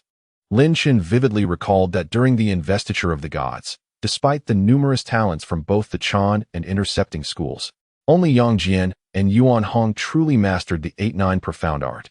With the protection of the 8-9 Profound Art, Yang Jian, even before achieving immortality, merely at the Tao integration stage, could withstand the myriad divine abilities of the Tai realm, thereby establishing great merit during the Investiture of the Gods. Possessing the ability to protect oneself while also wielding formidable transformative powers, all creatures of heaven and earth, be they birds, beasts, stones, or plants, could adapt to the winds, showcasing extraordinary application and residing within the heart. Later, in Journey to the West, Yang Jian also relied on this to engage in a thunderous battle with the Monkey King, even managing to gain a subtle upper hand. Moreover, among the 4 Monkey Kings of the chaotic world, each was nearly invincible in physical form, impervious to harm, and proficient in myriad martial arts, akin to the likes of Waziki and the Monkey King. This had always left Lin Chen feeling somewhat lacking. Now, with the 8-9 Profound Art integrated within him, all 9 transformations were complete. Lin Chen's combat prowess had surged to more than double its previous strength, a testament to the might of the 8-9 Profound Art. Some may wonder, if the 8-9 arcane skills are so formidable, why do others in the Chan sect not cultivate them? It is not that they do not attempt it, but rather that they cannot succeed. Even the 12 golden immortals of Yushu have failed to master it. In other words, this art relies heavily on innate talent. Lin Chen suddenly felt a surge of confidence. After assimilating the 8-9 arcane skills, he fell into a meditative state, as it contained an abundance of knowledge that could not be digested in an instant. When Lin Chen finally opened his eyes, he found 4 pairs of eyes fixed intently upon him, particularly the Jiao Demon King, whose gaze was laden with inquiry. Upon seeing Lin Chen awaken, Hu Ho and Qing Lang Qi, she averted their eyes. Hu Ho was not worth mentioning, but Qing Lang Qi, she now hesitated to provoke Lin Chen. After all, the recent attack had made both of them acutely aware of Lin Chen's superiority. Only the Jiao Demon King appeared pale, yet his eyes remained sharp as they scrutinized Lin Chen. He spoke. "What is it, monkey? What just transpired?"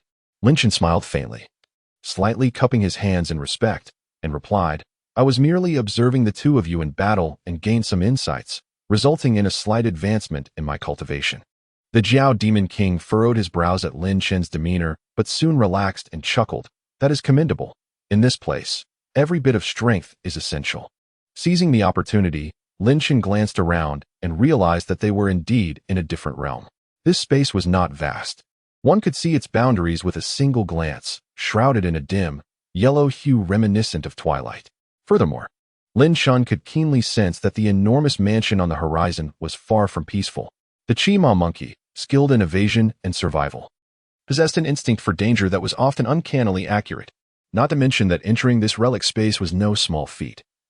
Had the Jiao Demon King not been leading the way, Lin Chen could only imagine the time and effort it would have taken, perhaps even engaging in a battle with that coin. It was likely for this reason that the reward this time was of the rare 7-star level. The Jiao Demon King surveyed the 4 true immortals, noting that Qing Lang and Qi, she were still visibly shaken, struggling to maintain their humanoid forms. The once refined gentleman and enchanting lady had now transformed into a wolf-headed humanoid and a half-human, half-snake creature, creating an unsettling image. In contrast, Lin Chen and Hu Ho appeared relatively composed. Now that we are in the realm of the demon race, that grand mansion ahead is our destination, the Yinglong Mansion. The Jiao Demon King cold, hoarse voice echoed. This is the site of the ancient demon Yinglong's downfall, known as Yinglong Mansion. And the opportunities it harbors are nothing short of miraculous for our kind. Follow me, and you may reap significant benefits. Otherwise, death is all that awaits. At this, Qing Lang and Qi Shi steadied themselves, aware of the situation. They understood that since the Jiao Demon King had brought them here, they were expected to contribute. Otherwise, what was the purpose of his guidance? Very well, I expended considerable energy using secret methods to escape earlier, so I shall take this moment to recover my strength. Once I am fully revitalized, we shall venture into Yinglong Mansion. The Jiao Demon King was pleased with their compliance. After speaking, he sat cross-legged to recuperate and heal. Seeing the Jiao Demon King enter a state of meditation, Lin Chen's mind raced with thoughts of whether to seize this opportunity to depart. However, after careful consideration, he dismissed the idea. Having the Jiao Demon King scout ahead was far safer than entering Yinglong Mansion alone. It was wiser to reveal his identity when the time was right to maximize his gains. As he entered this demon relic, Lin Chun had already secured the greatest reward. Yet, given such an opportunity, he was determined to seek further fortunes, perhaps even seizing something from the Jiao Demon King. Brother Monkey, your strength is truly remarkable. Just moments ago, I nearly perished. While Lin Chun was lost in thought, he was approached by Qi Shi, her lower body coiled like a serpent. Her alluring upper half leaning toward him, eyes gleaming with temptation and desire. Qing Lang, witnessing this, felt a surge of discomfort but refrained from speaking. Lin Chun discreetly took a few steps back and, maintaining his composure, said, "Miss, please conduct yourself appropriately. You are a snake spirit, and I am a monkey. There exists a biological barrier between us. Perhaps you should try your luck with Qing Lang. After all, wolf and serpent might just make an interesting pairing."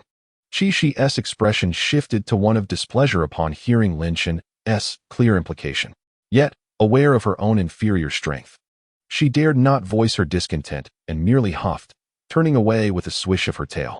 At that moment, a resounding dragon's roar echoed from the direction of Yinglong Mansion. Chapter 22. The Path of the Traveler, the Path of the Enlightened.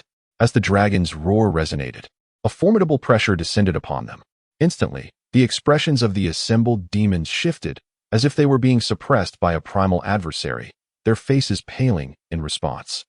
Only Lin Chen remained unaffected. However, after observing the others, he feigned a reaction of being overwhelmed. What is happening? Was Yinglong dead? Qi Shi reacted most acutely. For as a serpent, she felt the suppression more intensely.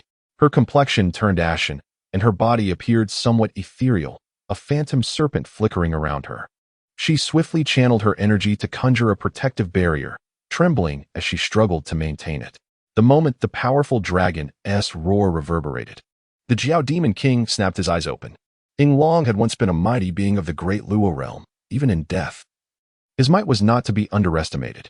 After speaking solemnly, he bellowed, and a spectral image of a dragon emerged behind him. The dragon writhed, emitting a fierce howl that alleviated much of the oppressive force, allowing Qi Shi to catch her breath. The Jiao Demon King's piercing gaze swept over the surroundings before he commanded, "We must set out for Yinglong Mansion immediately. Delay could spell disaster."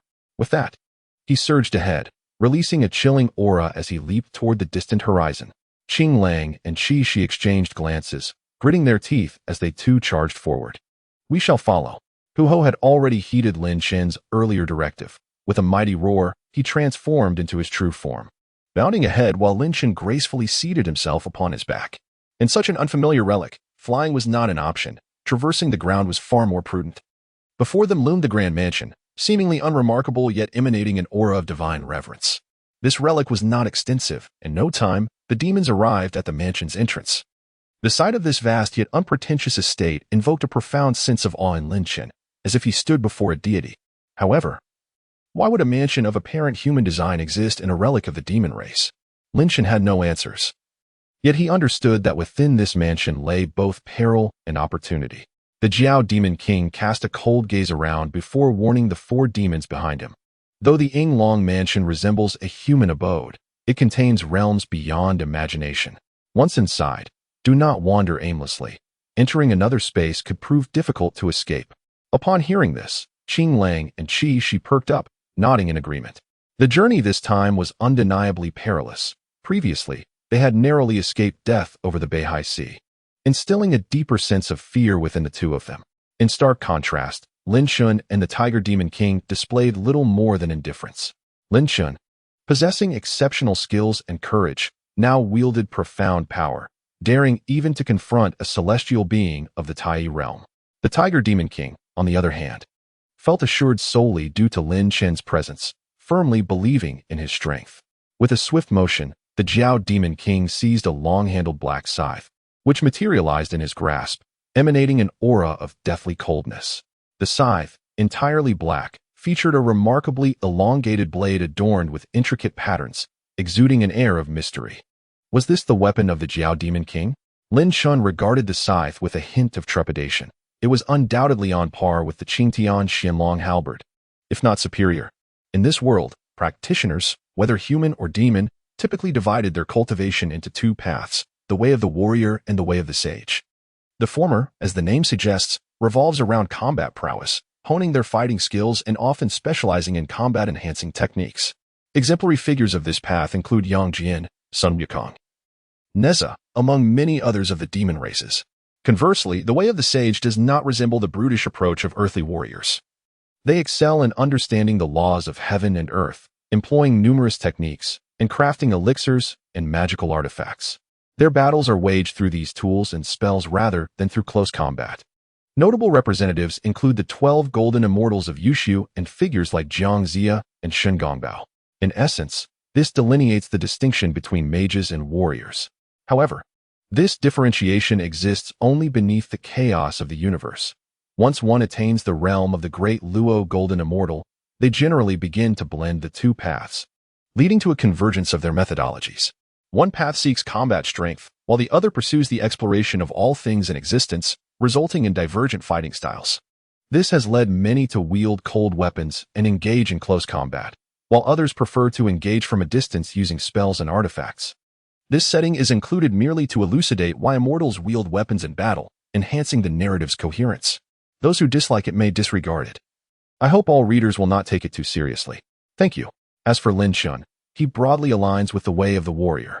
Most demon races follow this path, hence Lin Chen's inclination is understandable. After all, few among them dedicate themselves to the contemplative study of the universe. The Jiao Demon King, gripped by the scythe of death, approached the entrance of the Yinglong mansion with a vigilant demeanor. Upon witnessing this, the Qing Wolf and the Red Serpent trailed closely behind. With a soft creak, the Jiao Demon King pushed open the mansion's door. Surprisingly, nothing occurred, as if it were merely an ordinary abode. Lin Shun and the Tiger Demon King followed closely, their expressions now solemn. I sense something amiss here, yet the courtyard is devoid of any anomalies. The real issues must lie within these rooms. Lin Shun pondered briefly, his gaze swiftly fixing upon the surrounding chambers. Likewise, the Jiao Demon King, not foolish, directed his attention to the stillness of the courtyard, focusing on the adjacent rooms. Attention! The remnants of Yinglong must be contained within these chambers. Despite his wariness, the Jiao Demon King's eyes ignited with fervor. Years of scheming and the prospect of advancement lay before him. How could he not feel exhilarated? The largest room in the mansion was the one directly ahead, exuding an ancient grandeur, yet devoid of any intimidating aura, even hinting at an untamed essence. This essence, I cannot be mistaken. The Jiao Demon King felt the subtle call of his bloodline, his eyes reflecting a stirring of emotion as he surged forward toward the room. Boom! As the door swung open, an overwhelming primordial energy erupted from within. The Jiao Demon King was instantly engulfed by it, offering no resistance. Through the crack of the door, Lin Chen's gaze perceived a vast, untamed world contained within that room. In the deeper recesses, a distant yet commanding gaze scrutinized the scene. Chapter 23, Revealing Strength. The Illusion of Yinglong. Upon sensing that gaze, Lin Chen's hair stood on end, an instinctual desire to retreat surging within him. Could it be Yinglong? It has not perished? Ultimately, Yinglong is a formidable being of the great Luo realm. If it still lives, Lin Chen harbored no illusions about escaping unharmed. No, wait. Reflecting on the recent details, Lin Chen furrowed his brow, noting something amiss. That gaze, though immensely powerful, lacked any semblance of vitality. At this moment, The Jiao Demon King had been swept into the room, indicating that there existed something extraordinary within. It was likely the true resting place of Ying Long. With the Jiao Demon King absent, the Qing Wolf and the Red Serpent began to panic, momentarily lost. What now? Our leader has been drawn into that room. Should we follow? Hearing their words, Lin Chun displayed a hint of disdain, then spoke. You have just sensed the peril within. Do you wish to walk into your demise? He gestured toward the remaining rooms, harboring a suspicion. If my guess is correct, there must be something in those other chambers, likely less dangerous than the main one. You could explore them. Upon hearing this, the Qing Wolf's face brightened with hope, while the Red Serpent's pupils narrowed, her earlier allure replaced with a cold vigilance. Humph. If there are treasures within, why don't you enter first? I see you wish for us to be your scouts. The Red Serpent's eyes glimmered with indifference as she retreated to the side of the Qing Wolf, evidently harboring suspicions toward Lin Chun. Lin Chun regarded the serpent, noting her stark transformation, a flicker of surprise crossing his features. Was she merely acting before? Her performance was indeed commendable. The Red Serpent remained silent, her gaze fixed intently on Lin Chun. In truth, her previous demeanor was not feigned. Had Lin Chun been willing to ally with her, she would not now regard him as an adversary. I have made myself available to you, yet you fail to appreciate it? And now you expect us to serve as your stepping stones? Dream on. The Red Serpent coldly articulated her thoughts, while the Qing Wolf stood resolutely by her side, his azure pupils brimming with wariness, evidently having become her devoted follower. With that, the Red Serpent turned her attention to the previously silent Tiger Demon King, urging him, Tiger Throat, with the Jiao Demon King temporarily absent, the strongest among us is this monkey. Why not join forces to eliminate him? Preventing any future threats when opportunities arise? The Red Serpent regarded the Tiger Demon King earnestly, fully aware that their chances were slim, yet still advocating for the proposal. After all, if the Tiger Demon King remained allied with Lin Chun, they would remain at a disadvantage. Upon hearing this, the Tiger Demon King glanced at the Red Serpent, his eyes filled with pity. Lin Chun observed the Red Serpent's machinations, letting out a soft sigh. Truly, one must never underestimate anyone. Had I genuinely been at the true immortal realm, I might have fallen victim to your schemes, Serpent. The Red Serpent paused, momentarily bewildered by Lin Chun's words. In the next instant, Lin Chun shed his disguise, releasing the power of the Tai loose immortal realm. Boom! A formidable aura surged forth, sweeping past the Red Serpent and the Qing Wolf. The Red Serpent trembled, terror etched across her features as she stared, wide-eyed, at the transformed Lin Chun. She could sense that the aura he now exuded was scarcely inferior to that of the Jiao Demon King. In other words, before her stood another formidable being of the Tai realm. The two creatures could hardly fathom how an ordinary monkey at the immortal realm could suddenly transform into a formidable demon at the Tai level. Lin Chun paid no heed to the two trembling, terrified monsters. Instead, he attentively surveyed the other houses surrounding him. Surely, there was something within these remaining houses, though the potential dangers remained uncertain. From what Lin Chun perceived, there was no imminent threat to his life here. Nevertheless, he dared not take any chances. Thus, he turned his gaze towards the other two monsters lingering in the courtyard. With a sharp sound, Lin Chun summoned the celestial dragon spear into his right hand. He subtly adjusted the spear, its sharp tip now aimed at the blue wolf and the Red Serpent. If you wish to live, heed my command and enter the other rooms. With a slight motion of his arm, he infused his magical energy into the spear. Instantly, a piercing spear light shot forth from its tip, striking the ground beside the two demons. They trembled at the sight, yet ultimately stood up and cautiously approached one of the rooms. Although they feared the unknown inside, their dread of Lin Chun's imminent wrath was far greater. Sensing Lin Chun's murderous intent, they had no doubts about it. The Red Serpent, in that moment, resumed her alluring facade, gazing at Lin Chun with her enticing crimson lips slightly parted, ready to speak. However, a spear promptly hovered near her mouth. Should you utter anything that displeases me, I shall not hesitate to silence you. The cold tone compelled the Red Serpent to seal her lips once more, obediently making her way towards one of the rooms. The blue wolf entered first, while the Red Serpent awaited her turn for the next one. Under the dim yellow light, the blue wolf cautiously approached the left room, gingerly pushing the door open and stepping inside. This time, the room appeared unremarkable, devoid of anything amiss. Lin Chun's keen gaze remained fixed on the blue wolf, who displayed signs of elation, seemingly encountering some good fortune. But in the next moment, the joy on the blue wolf's face morphed into sheer terror. Clutching his head with both hands, he began to howl in agony, his body trembling violently as he gradually reverted to his original form. Just as Lin Shen intended to step forward to investigate, the blue wolf's head suddenly exploded. Flesh and blood scattered, and his spirit was sent into chaos. The massive wolf corpse stiffened before slowly collapsing to the ground. What on earth is happening? Lin Shen furrowed his brow, contemplating the scene before him. Not far from the entrance, the red serpent recoiled in horror, her countenance drained of color, as pale as snow. Death had begun to claim its toll without warning. And even a true immortal had shown no resistance. The remnants of this demon tribe's ruins finally revealed a glimpse of danger. Lin Shen tilted his head, pondering briefly, before stepping into the room where the blue wolf had perished, under the astonished gazes of the tiger demon king and the red serpent. As he crossed the threshold, an immense voice resonated within his mind. This is the repository of my memories. Those who enter shall have the opportunity to absorb all my knowledge. Upon hearing this, Lin Shen finally understood the earlier gleam of joy on the blue wolf's face. It was far from simple. Indeed, a stream of light swiftly entered Lin Shen's consciousness. And soon, a powerful, majestic phantom of the celestial dragon materialized within his mind. Chapter 24. The Great Ape Battles the Celestial Dragon. Acquiring Memories. With his consciousness anchored in the realm of his mind, Lin Shen gazed upon the imposing and powerful phantom of the celestial dragon, a hint of wariness flickering in his eyes. What is this? Is it the remnant soul of the celestial dragon? Before he could devise a strategy, the ancient celestial dragon let out a resounding roar, its massive wings flapping as its robust form lunged toward Lin Shen. The overwhelming presence emanating from the celestial dragon, coupled with its potent bloodline, led Lin Shen to briefly believe he was face to face with the true celestial dragon. In that instant, as the phantom advanced, a flood of new experiences, memories left by the celestial dragon, began to surge into Lin Shen's mind. The sheer magnitude of these memories demanded his undivided attention to absorb and process them. As the celestial dragon's phantom hurtled toward him, Lin Shen felt a primal force awaken within him, compelling him to charge forward with an unrestrained roar. In an instant, his form swelled, transforming into a gigantic ape that mirrored the size of the celestial dragon.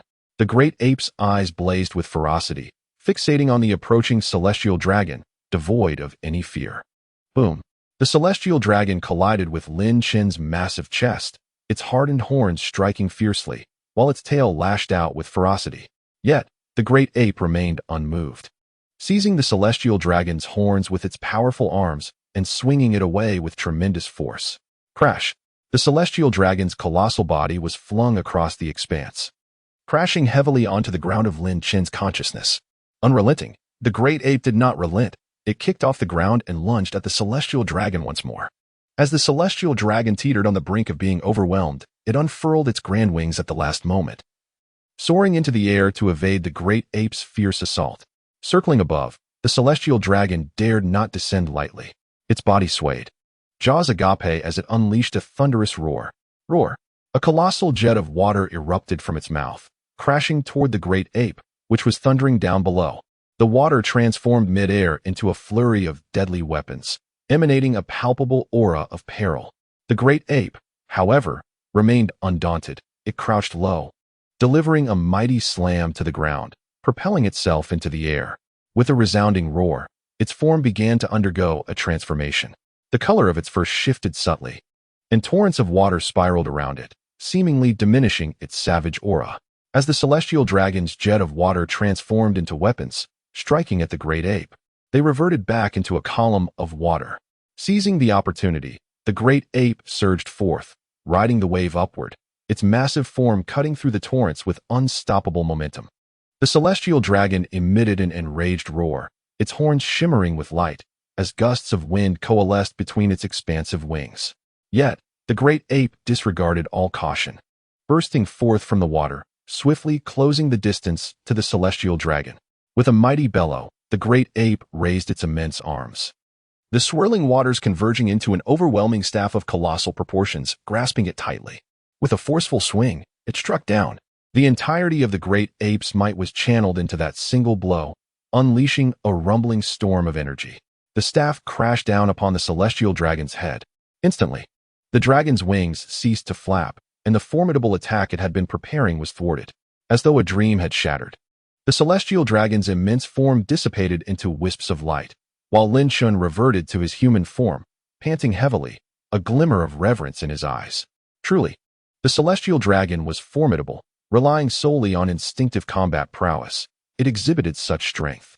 Had I not harnessed the true forms of the two divine monkeys, I might not have triumphed.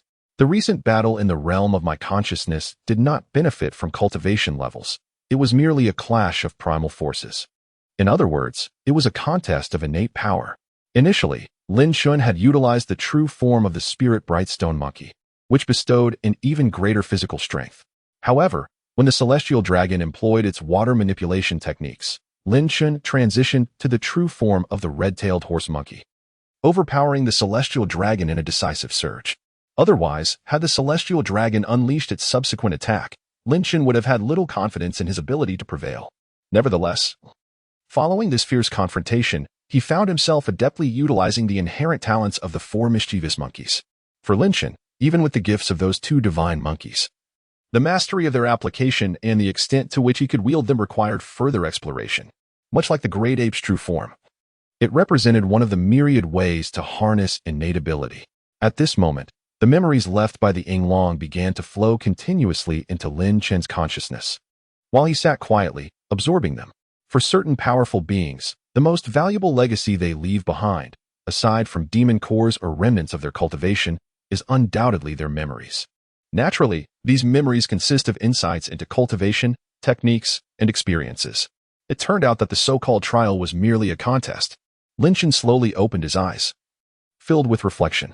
The demon race indeed places great importance on innate bloodlines and talents. Even a mighty being like Yinglong is no exception.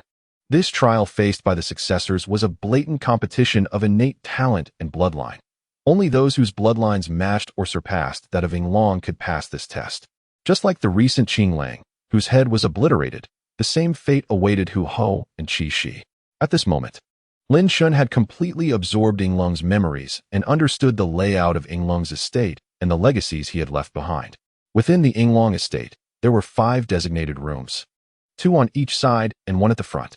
Perhaps due to Yinglong's long years spent among humans, he had arranged his remains in the style of a human residence.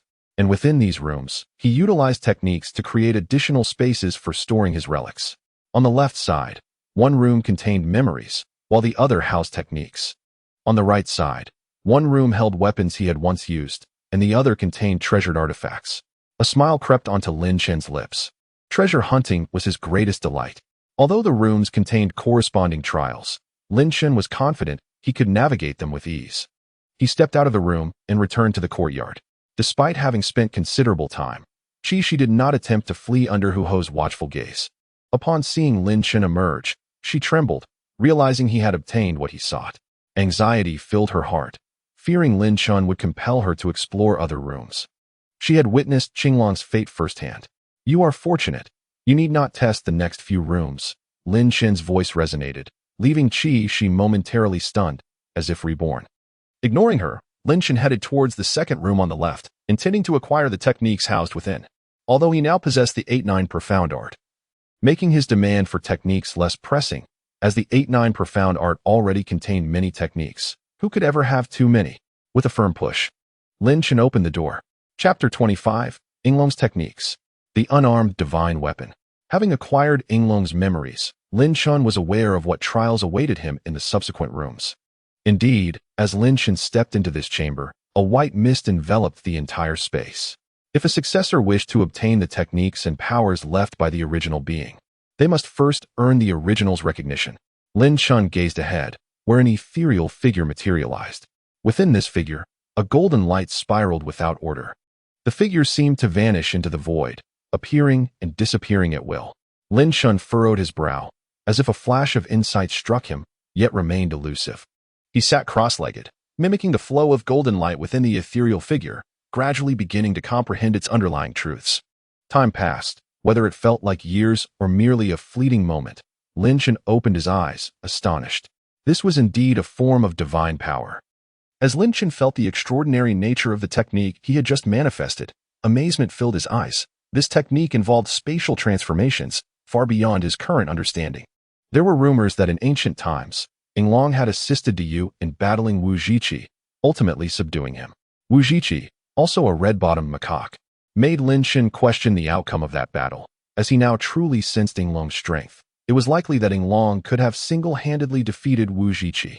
The recent battle in the Sea of Consciousness proved that only a specific bloodline of divine monkeys could stand against Yinglong. It was indeed peculiar that such a powerful being as Yinglong repeatedly aided humanity, maintaining a relatively amicable relationship with them.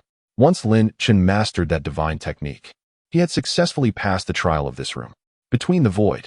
This was the name of the technique, which, when perfected, could conceal one within the void. Impervious to all forms of attack, Lin Shen gradually stood, witnessing the white mist dissipate as a golden stream of light emerged from the void, swiftly entering his brow. Instantly, Lin Shen's mind brimmed with numerous potent divine techniques, all previously unrecorded. Between the void, stellar clouds unite, nine heavens thunder, vast dragon tornado, clouds nurture all things. Qian Gang dragon wing, infinite suppression. As he absorbed the formidable power of these techniques, some of which he could not yet wield, Lin Shen inhaled sharply.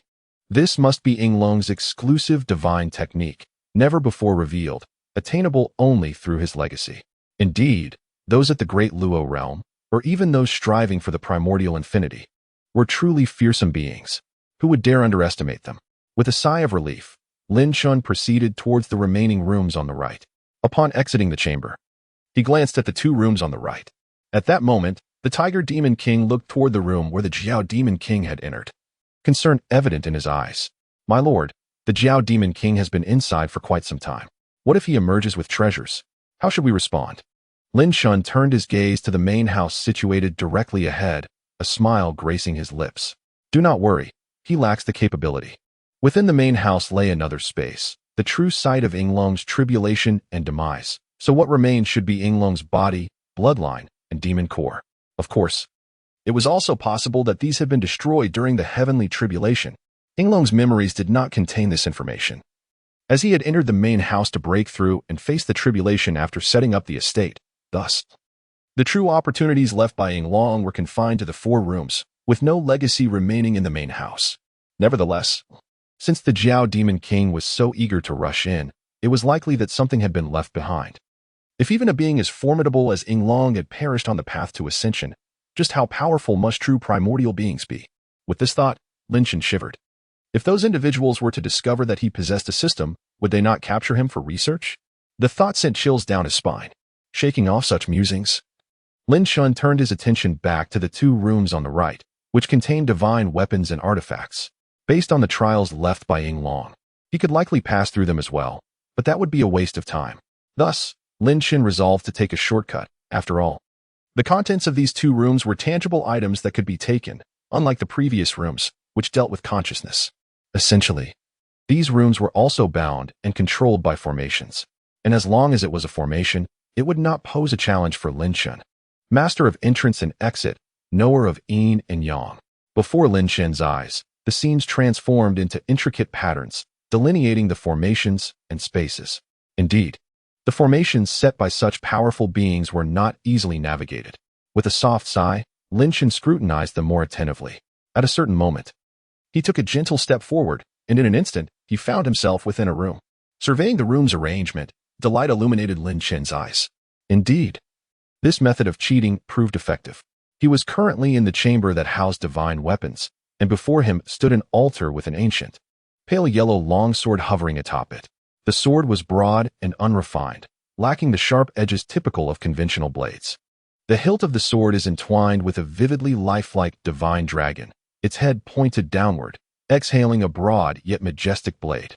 Could this be the legendary weapon of the Elder Yinglong? It is said to have been forged from its own dragon horn.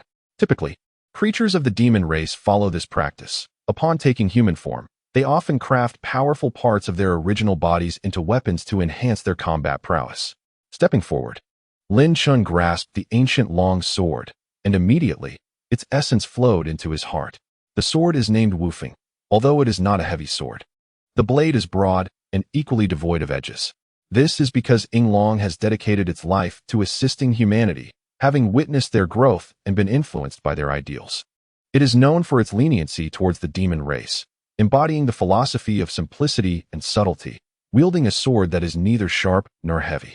Feeling the lingering thoughts left by Yinglong, Lin Chun was deeply moved by this venerable creature. Rest assured, esteemed elder, I shall not allow this long sword to gather dust in my hands. He bowed slightly and then turned to leave for another chamber. As Yinglong was a formidable being among the demon race, its divine weapons and treasures are few, with only one remaining in each case. Most of the other artifacts had been taken by Yinglong in preparation for the tribulation, yet for reasons unknown, one item was left behind. Upon entering another room, the layout was largely similar, with only one artifact remaining, a palm-sized flag, entirely black and adorned with water patterns. Upon seeing this small flag, Lin Chun's expression shifted.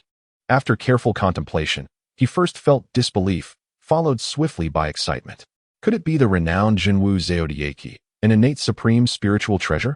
Suppressing his exhilaration, Lin Chun approached and took the small flag in his hands. As its essence entered his mind, Lin Chun's eyes widened with excitement, and he clenched his fists in triumph. Indeed, it was this very flag. What is so special about this flag that it incites such fervor in Lin Chun? The flag is known as the Xianyuan Kongswiki, more commonly referred to as the Jinwu Zodiaci. One of the 5 elemental flags of innate origin, it forms a set with the Wuji Zingwanki, Qinglian Beosiki, Lidi Yangwanki, and Susi Yunjiki.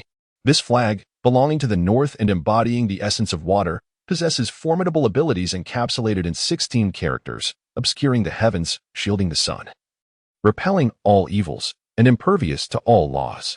Historically, the Jinwu Zodiaci made an appearance during the journey to the west, used to confront the Monkey King, obscuring the heavenly secrets and blocking the sun's light.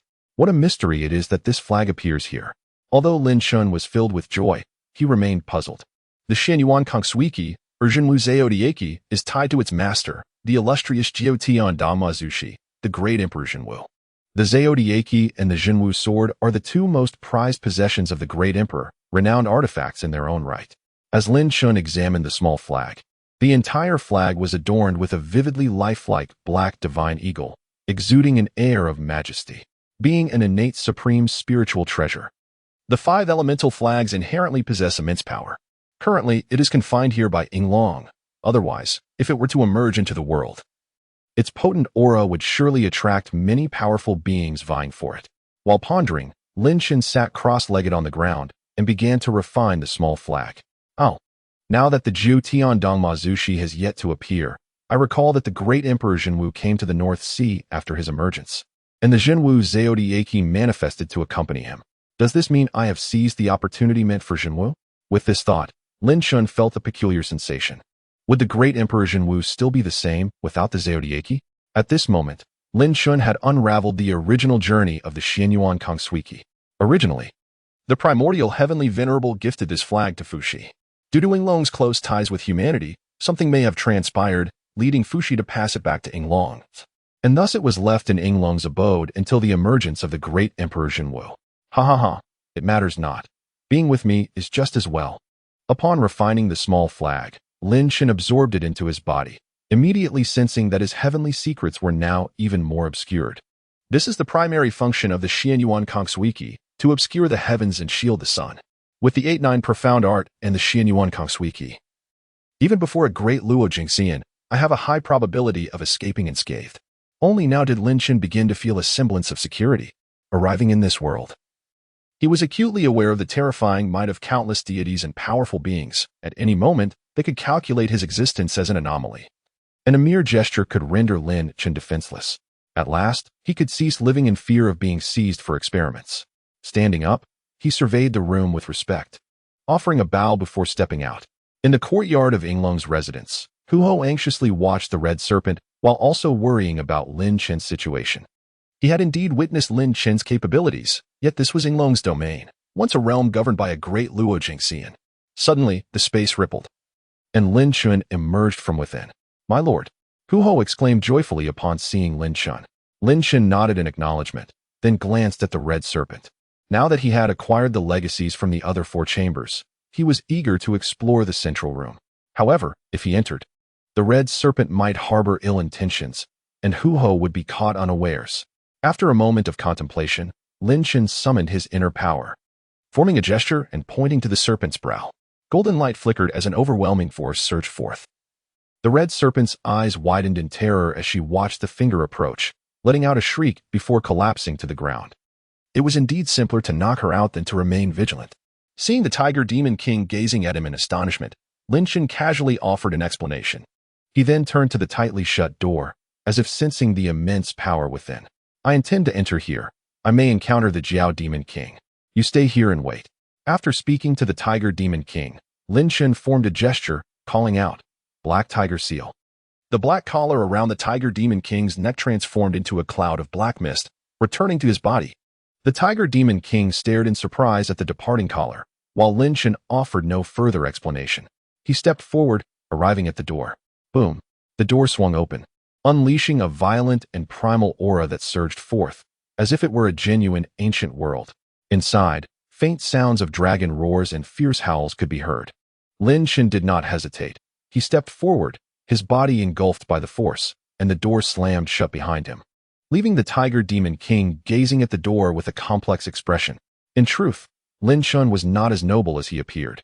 His entry into that small world would likely lead to a confrontation with the Jiao Demon King, resulting in a fierce battle. As one of the few powerful spells Lin Shen wielded, the Black Tiger Seal would certainly play a significant role. Moreover, even if Lin Shen retracted the Black Tiger Seal, the Tiger Demon King might not dare to flee.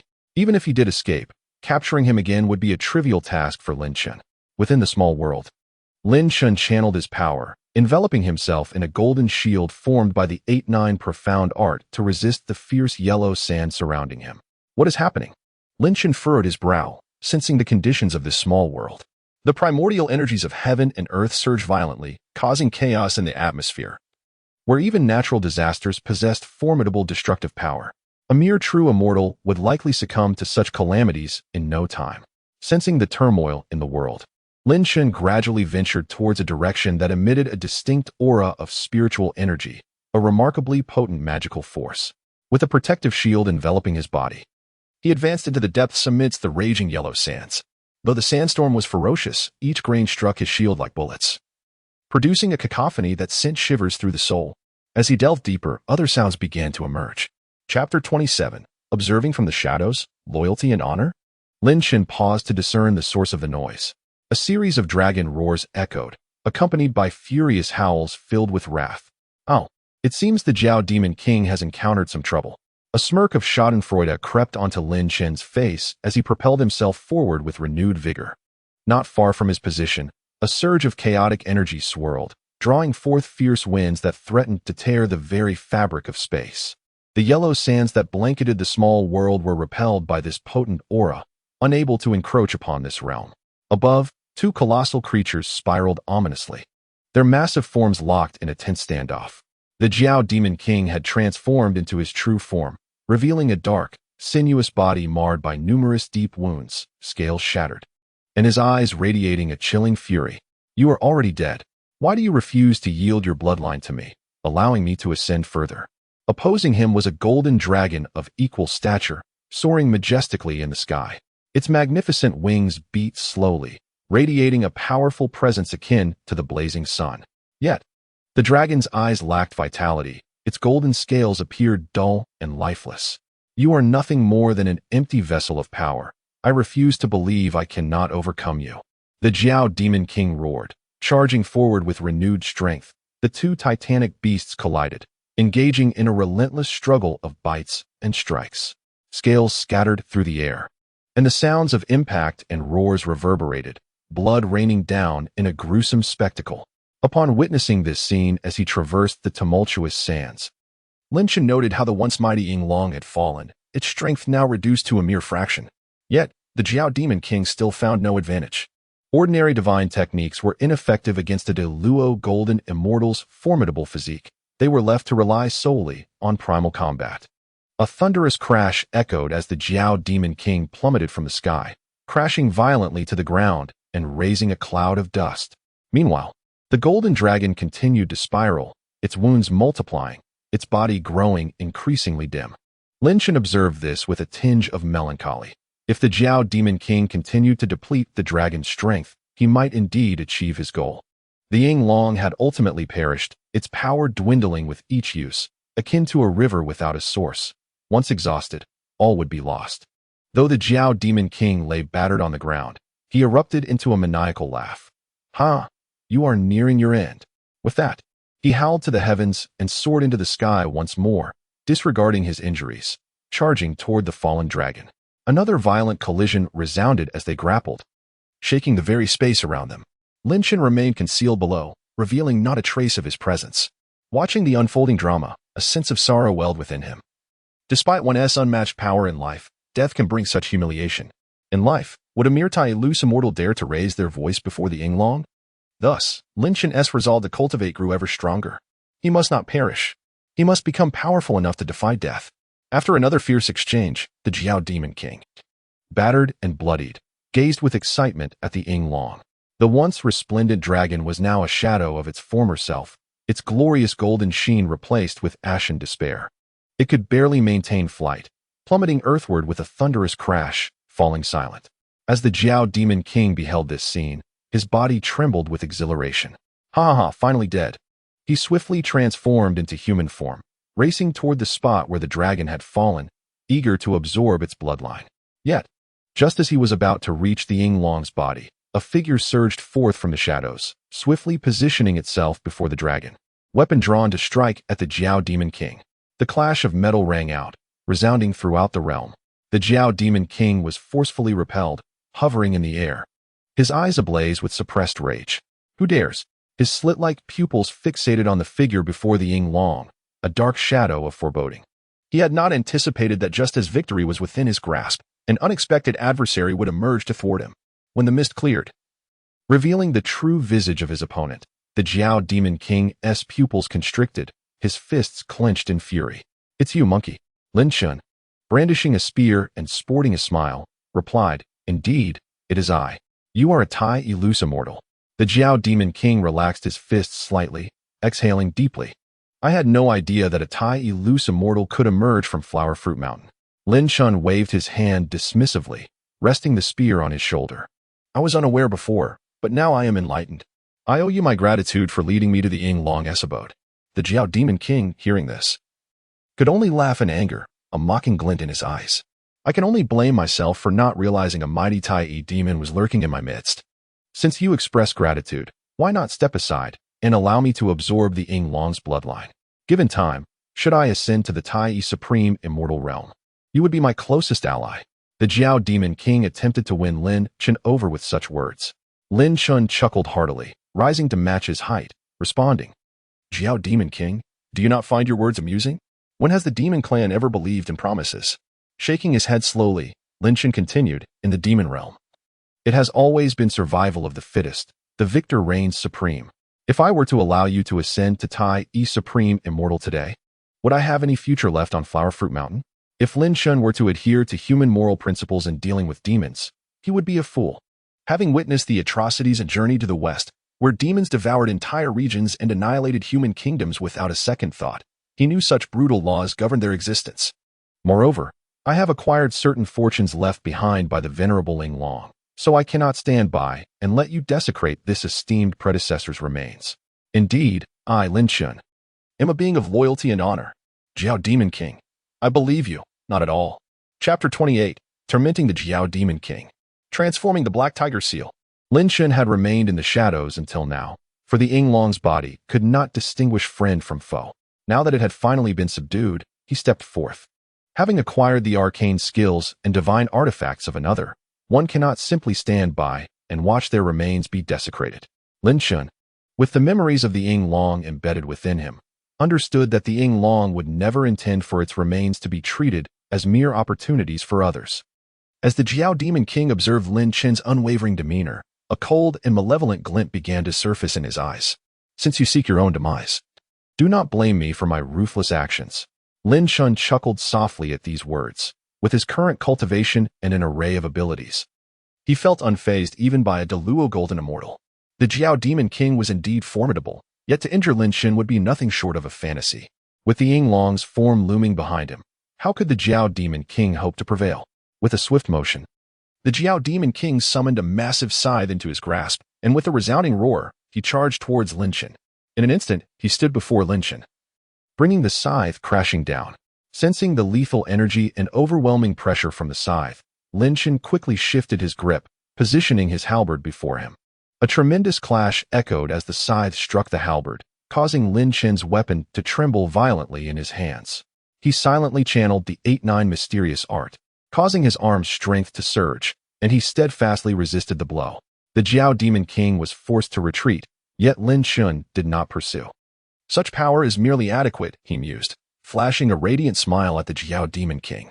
He refrained from employing the Xian Yuan water control banner. Even with his original strength, fending off the Jiao Demon King posed no challenge, so why reveal his trump card?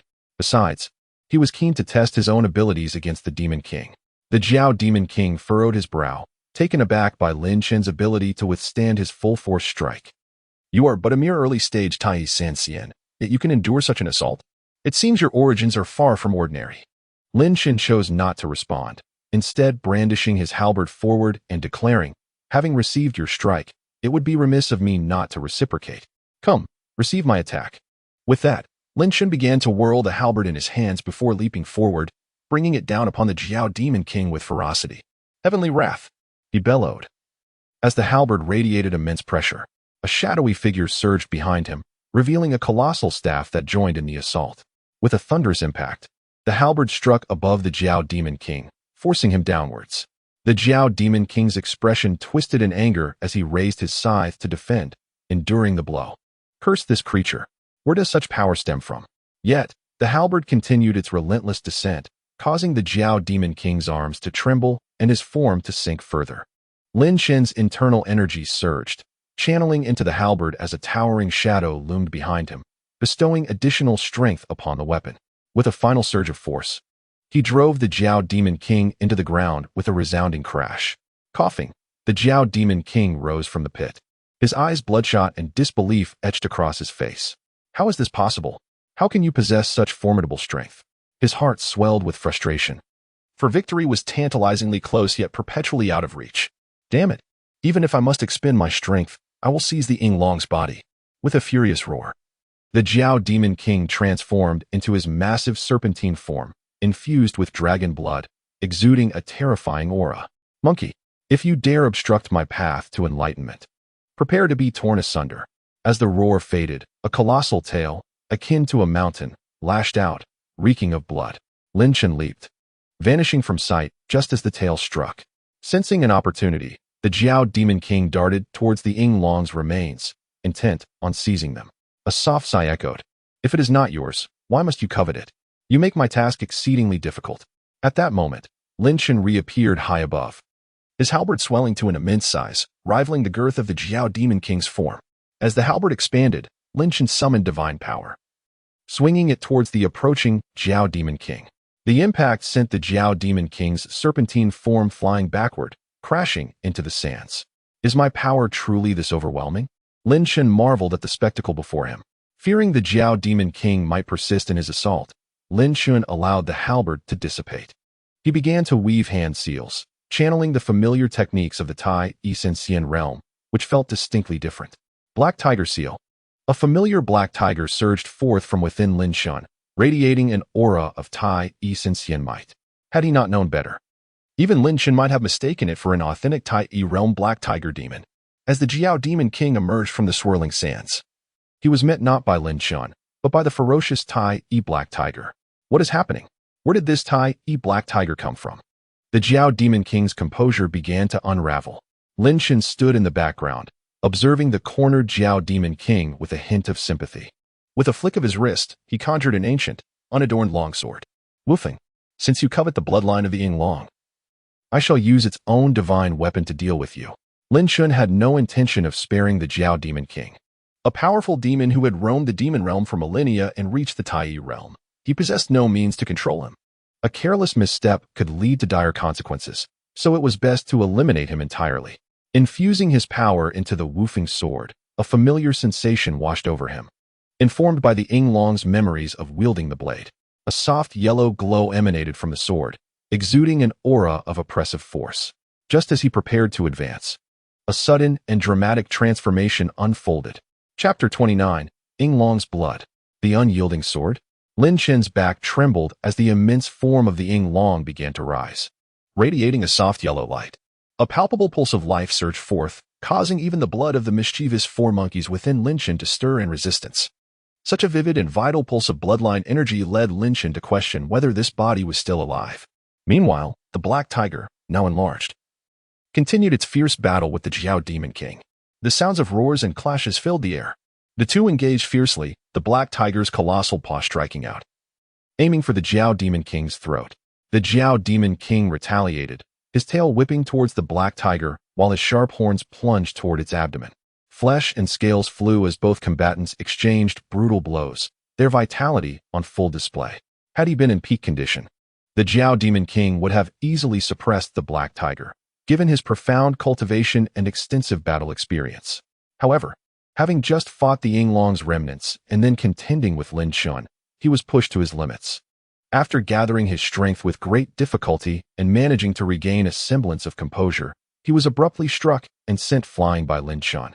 Unable to contain his injuries any longer, engaged in a fierce struggle with the Black Tiger, the Jiao Demon King, filled with rage and sorrow, sensed the transformation of the remnants of the Yinglong and immediately retreated, casting his gaze in that direction. To his astonishment, the once massive remains of the Yinglong began to shrink gradually. As the radiant light and searing heat receded, a single drop of golden essence floated in the air, radiating an overwhelming aura. It was indeed just a drop of the elder Yinglong's essence. No wonder even the Jiao Demon King could contend with it. Witnessing this scene, Lin Chen suddenly understood. Initially perplexed, he had wondered how, given the Yinglong's pinnacle status as a great Luo golden immortal, which even aspired to transcend to the primordial realm, the remnants could have been reduced to such a state. How could they be so depleted by the Jiao Demon King? Now, the truth dawned upon him. Perhaps the Yinglong's complete form had been utterly destroyed during the tribulation, or following a failed transcendence, it had voluntarily disintegrated, leaving behind only this drop of essence. The Jiao Demon King had also discerned this reality, yet his fiery gaze showed no sign of abating. That drop of essence could undoubtedly enhance his bloodline. It likely contained remnants of the Yinglong's power. With a swift transformation into human form, a fierce glint flashed in his eyes, and he struck his chest with a powerful blow. Spitting out a mouthful of blood, his aura surged dramatically, growing even stronger than before until it finally stabilized. His complexion flushed, but the intensity in his eyes intensified. Even if he were to suffer a setback in cultivation afterward, he was resolute in claiming that essence. On the other side, Lin Chen was momentarily taken aback by the Jiao Demon King's sudden transformation. One must never underestimate any Demon King. Each of them has survived in the treacherous environment of the three realms, and none are easily dismissed. As the Jiao Demon King declared this, he soared towards the essence, his demonic power surging skyward with an overwhelming presence. The Black Tiger, roaring in anger, leaped forcefully in the direction of the Jiao Demon King, positioning itself as an obstacle in his path. The Jiao Demon King, emanating a powerful aura, saw the Black Tiger blocking his way and immediately let out a furious roar. Get lost! With a fierce grasp of his hands, he summoned two massive hands of condensed demonic energy to seize the Black Tiger. Following this, he hurled a long-handled death scythe at the Black Tiger, its deathly aura swirling, sharp edges tearing through the void. Lin Chen's eyes narrowed slightly as he willed the Black Tiger to dodge this attack, allowing the Jiao Demon King to bypass the obstacle and continue towards the Yinglong's essence. At this pace, it would take mere moments for the Jiao Demon King to swallow that drop of essence. This dead monkey is merely powerful. With my current strength, he cannot stop me from seizing that essence. At this moment, Lin Chen's gaze deepened as he observed the Jiao Demon King approaching like a bolt of lightning, carrying a tempest of demonic energy, a smirk playing at the corners of his mouth. He then spread his arms slightly and declared in a resounding voice, "Jiao Demon King, you underestimate me far too much." As his words fell, an immense and pure celestial power erupted from within Lin Chen. He activated the 8-9 Profound Art, causing a golden sheen to envelop his body, invulnerable. Then, taking a step forward, he vanished from his original position. The next moment, Lin Chen reappeared not far in front of the Jiao Demon King, his entire being radiating celestial energy, distinctly contrasting with the Jiao Demon King's overwhelming demonic presence. In an instant, the two forces collided with a thunderous impact. An immense wave of energy rippled through the space as the entire area began to tremble violently. At the epicenter of the clash, the two figures did not cease their combat, with the sounds of their attacks echoing incessantly. Lin Chun, composed and steady, continued to advance, transforming his shoulders, elbows, legs, and knees into lethal weapons aimed at his opponent. Jiao Demon King, as long as I am here, you shall not claim that essence, Lin Chun exclaimed, channeling his vast magical power into a punch that sent the Jiao Demon King reeling. Immediately afterward, Lin Chun's right hand grasped again, summoning a long sword that gleamed with a profound weight. The Jiao Demon King clutched his chest, glaring at Lin Chun from a distance, his eyes filled with rage and resentment. You dead monkey, why must you obstruct me? Lin Chun held the sword parallel to his chest and calmly replied, not only are you yet to reach the Tai celestial realm, even if you did, you could not take that essence. I stand by my words. The Jiao Demon King gritted his teeth, feeling the allure of that drop of essence, his expression one of deep unwillingness. After all his efforts, to end up in such a situation, who could bear it? Just as he was about to charge forward once more, Lin Chun's longsword suddenly radiated a faint glow, and the drop of floating essence seemed to sense something, swiftly darting towards Lin Chun and merging into the sword in an instant. Boom! A powerful aura surged forth from the unadorned sword, which then flew from his grasp, causing the entire realm to shift dramatically. The sword now emanated a presence far surpassing its previous state, transforming into an artifact-like existence. Gathering its immense energy, the sword descended once more into Lin Chun's hand. He raised it high, unleashing an unparalleled sword chi that cleaved the ground, creating a gaping chasm. What happened to the notion of an unadorned sword? Gripping the treasured sword, Lin Chun sensed that much power remained untapped within. Looking up at the Jiao Demon King, Lin Chun smiled, raising the sword high, poised to strike down. The Jiao Demon King clenched his jaw, glaring at Lin Chun with undeniable resentment. In an instant, his form shifted into a bolt of lightning, vanishing from sight, leaving behind a voice filled with malice. I shall remember you in the palace of the sea. The grudge of today, I, the Jiao Demon King, will repay in the future. Chapter 30. The Falling Treasure Copper Coins. A new sign and location. Observing the Jiao Demon King's retreat through a forbidden technique, Lin Chun made no attempt to pursue. He had experienced the speed of that technique. It disregarded all obstacles and was incredibly swift. Even if Lin Chun employed the earthly golden light technique, it would likely prove quite taxing. As for the Jiao Demon King's earlier words, Lin Chun chose to ignore them. After losing a fight, it was only natural for someone to issue a few threats, right? Given Lin Chun's current strength, should the Jiao Demon King dare to appear before him again, defeating him would be rather effortless, and capturing him could even be considered. Yet, would this fellow still have the audacity to confront me again? Based on his earlier threats, he should be bold enough, right? Lin Chun stroked his chin, pondering this matter. Oh no, if the Jiao Demon King escaped through the door of that main room, wouldn't he encounter the Black Tiger and the Crimson Serpent? Those two true celestial beasts would surely be in peril. After a brief consideration, Lin Chun set the matter aside, focusing on the immediate situation. He gazed down at the long sword in his hand, radiating brilliance, feeling the immense power within, his eyes once again lighting up with joy. The unadorned sword still contained remnants of the Yinglong's power. He wondered if he could absorb this force. If so, his cultivation could experience substantial advancement. The earlier terrifying sword chi was merely a tactic to intimidate the Jiao Demon King. Once the Yinglong's power was exhausted, producing such sword chi would require Lin Chun's own vast magical power, which could not be summoned so effortlessly. After further assessing the unadorned sword's might, Lin Chun decided to stow it away. Enveloping himself in magical energy, he surged back towards the direction he came from, heading towards the exit. In a brief moment, a radiant light descended upon the exit of this small world. Amidst the swirling yellow sands, it was Lin Chun. This realm had become increasingly fragile after enduring several fierce battles.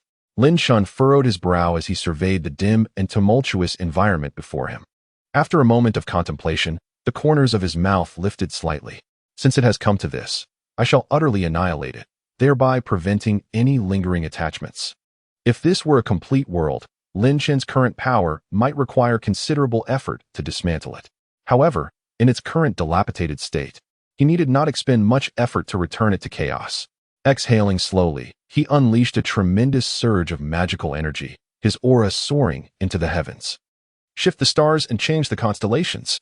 With a commanding shout, Lin Chen extended his hands forward. Above this small world, two colossal hands formed from the yellow sands also reached skyward, as if attempting to tear apart the very firmament. With a decisive motion, Lin Chen tore forward, and in an instant, an ethereal image of a world appeared before him. The immense hands of yellow sand in the sky followed suit, forcefully rending the void. Boom! The fabric of reality split open, and torrents of chaotic space began to swirl into this world. Lin Chen moved swiftly, gripping the heavenly dragon spear that materialized in his hand. As he lightly shifted his feet, he hovered in the air, wielding the spear which had grown exponentially in size. Striking down from above, in that moment, it seemed as though a colossal spear pierced through the heavens and the earth. With unparalleled force, it descended, cleaving the ground in two. The small world was thrown into utter disarray, powerful energies surging from within, as if it were on the verge of exploding back into chaos. Having witnessed this apocalyptic spectacle, Lin Chen, despite his myriad of reflections, hastily stepped out, reappearing in the courtyard of the Yinglong mansion. "My lord." A voice of surprise called out, and Lin Chen turned in astonishment to see the Tiger Demon King. "Did the Serpent Demon King truly leave without taking you and the Red Serpent?" The Tiger King's throat, upon seeing Lin Chen's return, directly inquired. Seemingly convinced that he would be captured, his expression turning somewhat awkward. Not long ago, he had indeed witnessed the Serpent Demon King flee, transformed into a bolt of purple lightning, not pausing for an instant as it rushed past him. Lin Chen nodded in acknowledgement. It was likely that the Serpent Demon King feared his pursuit and dared not slow down. Upon leaving, the Serpent Demon King was aware of the Tiger King's presence and understood that the latter was now Lin Chen's ally. Yet, given the circumstances, if he dared to halt, whether he could still employ his Forbidden Thunder technique was uncertain. "Now that matters at Yinglong Mansion are settled, I must proceed to Kunping Palace," Lin Chen remarked. Recalling the sign-in task he had not forgotten. Glancing at the fallen Red Serpent, a hint of murderous intent flickered in his eyes. Carrying this burden was unnecessary. Perhaps it was better to eliminate her. The Tiger King, sensing Lin Chen's intentions, stepped forward respectfully, bowing his head. "My lord, I believe it would be wise not to slay the Red Serpent. Upon your return to Flower Fruit Mountain, you will undoubtedly become a new Demon King. Thus, retaining capable subordinates is crucial. Otherwise, you cannot attend to every matter personally. The Red Serpent is, after all, a true immortal, possessing formidable strength that could greatly assist you."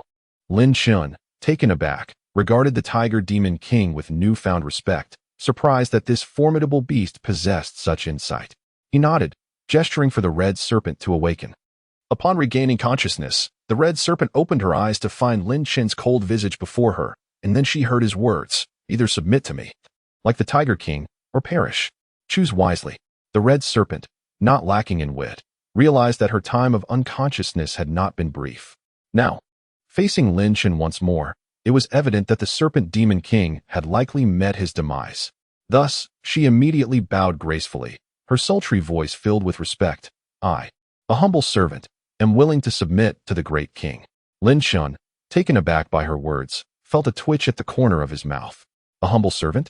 You, a serpent demon, transformed into your true form, would measure at least several dozen feet long, yet you dare to call yourself humble. How ridiculous." Seeing Lin Chen nod slightly, the Red Serpent joyfully rose. "Great king, I am eager to atone for my sins and share with you a secret piece of information." "Oh? What news do you have? Speak." Lin Chen, still contemplating how to enter Kunping Palace, found it hard to believe that a mere true immortal could possess any significant secrets. "I have a good relationship with the Unicorn Ghost King of Flower Fruit Mountain. On one occasion, after a certain event, he revealed to me that he had unexpectedly acquired an extraordinary treasure." Lin Chen, uninterested in her connections or past dealings, thought it unnecessary to speculate. It was likely related to the common pursuits of yin and yang. "What treasure?" "I believe it is called the Falling Treasure Copper Coin."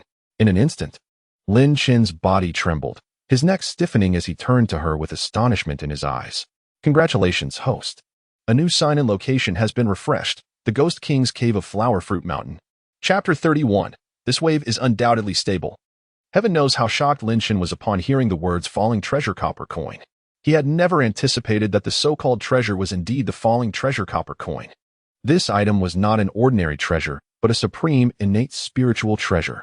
The function of the falling treasure copper coin was simple. It could cause treasures beneath the innate supreme treasures to fall and could also calculate the mysteries of the heavenly path. In simpler terms, it could sever the connection between a treasure and its owner, rendering it temporarily ownerless. Hence, this coin was only effective against treasures and useless against weapons. Originally belonging to the scattered immortals of Wui Mountain, Shaosheng and Xiaobao, these two had not yet reached the immortal realm but, relying on this treasure, managed to cause the two great treasures of the great Luo golden immortal Zhao Gongming, the 24 sea calming pearls and the dragon binding rope, to fall. It is worth noting that the 24 sea calming pearls are an immensely powerful innate spiritual treasure that once helped Zhao Gongming defeat 5 of the 12 golden immortals of Yushu. Later, in the hands of the Lantern Master, it even clashed with the master of the Tongtian sect. After the Fengshen catastrophe, the Lantern Master allied with the Western teachings, using this pearl to evolve into the 24 heavens, achieving the status of Buddha and founding the past Buddha lineage. Such a formidable innate spiritual treasure could be brought down by the falling treasure copper coin, illustrating the coin's might. Lin Chen's face radiated with joy at the unexpected news of acquiring the falling treasure copper coin. Yet, he soon felt an urgency. Nearly unable to contain his eagerness to return to Flower Fruit Mountain to secure this treasure before the Unicorn Ghost King could lose it. Moreover, he had also heard the system's voice, indicating that after successfully signing in at Yinglong Mansion, another sign-in location had appeared. Coincidentally, it was the very cave of the Unicorn Ghost King. Not only had he learned of an innate supreme spiritual treasure, but he had also refreshed a new sign-in location. Lin Chen's mood soared. His gaze towards the red serpent softened considerably as he spoke. Excellent. If this opportunity truly comes to fruition, you shall reap the benefits. Delight sparkled in the red serpent's eyes, and she felt somewhat overwhelmed by Lin Chen's favorable demeanor. Subsequently, Lin Chen summoned both the Tiger King and the red serpent before him, waving his hand to collect them. With the power of Sleeve of the Universe, one of the many divine abilities contained within the 99 mystical arts, Lin Chen had already mastered this spatial technique. At this moment, within Yinglong Mansion, only Lin Chen remained.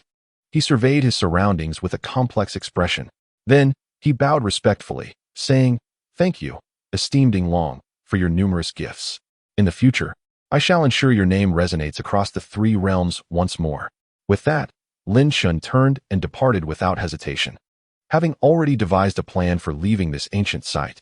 As Lin Chen approached the threshold between the ruins and the North Sea, he gestured with his hands, conjuring a passageway that opened into the outside world. The North Sea lay beyond. Caution was prudent. Murmuring to himself, Lin Chen transformed into a common fish found throughout the seas. With a gentle leap, he entered the passage and emerged in the vast expanse of the North Sea. At that moment, within a certain palace, a young man clad in black slowly opened his eyes, revealing a glimmer of confusion. It struck him as odd that, after such a lengthy period, there was still no sign of external presence outside the Dragon Palace. A cold glint passed through his gaze as he recalled the faint aura of the weakened Jiao Demon King that had surged forth not long ago. A smirk creeping onto his lips. How amusing it was to see the Jiao Demon King in such a state. Was it due to the traps left behind in the ruins? Or had someone intervened? Unbeknownst to him, a small, unassuming fish silently passed through his lingering consciousness, drifting leisurely away. Lin Chen sensed the familiar presence that had brushed past him, and a smile crept across his features. The 8-9 mystical art was indeed formidable. It allowed for transformation in the wind, unparalleled in its mastery. Once he had left that region of the sea, Lin Chen reverted to his human form, his aura obscured by the Zodiaci, rendering him undetectable. After scanning his surroundings, he swiftly vanished from sight, soon returning with a small demon of the refining essence realm. He fixed his gaze intently on the creature's eyes and cast a spell, causing the little demon to gradually become dazed and confused. "Do you know of the Kunping Palace?" The small demon nodded vacantly. "Where is the Kunping Palace? Does the Kunping ancestor reside there year-round?" The creature pointed towards the direction of the Kunping Palace and continued.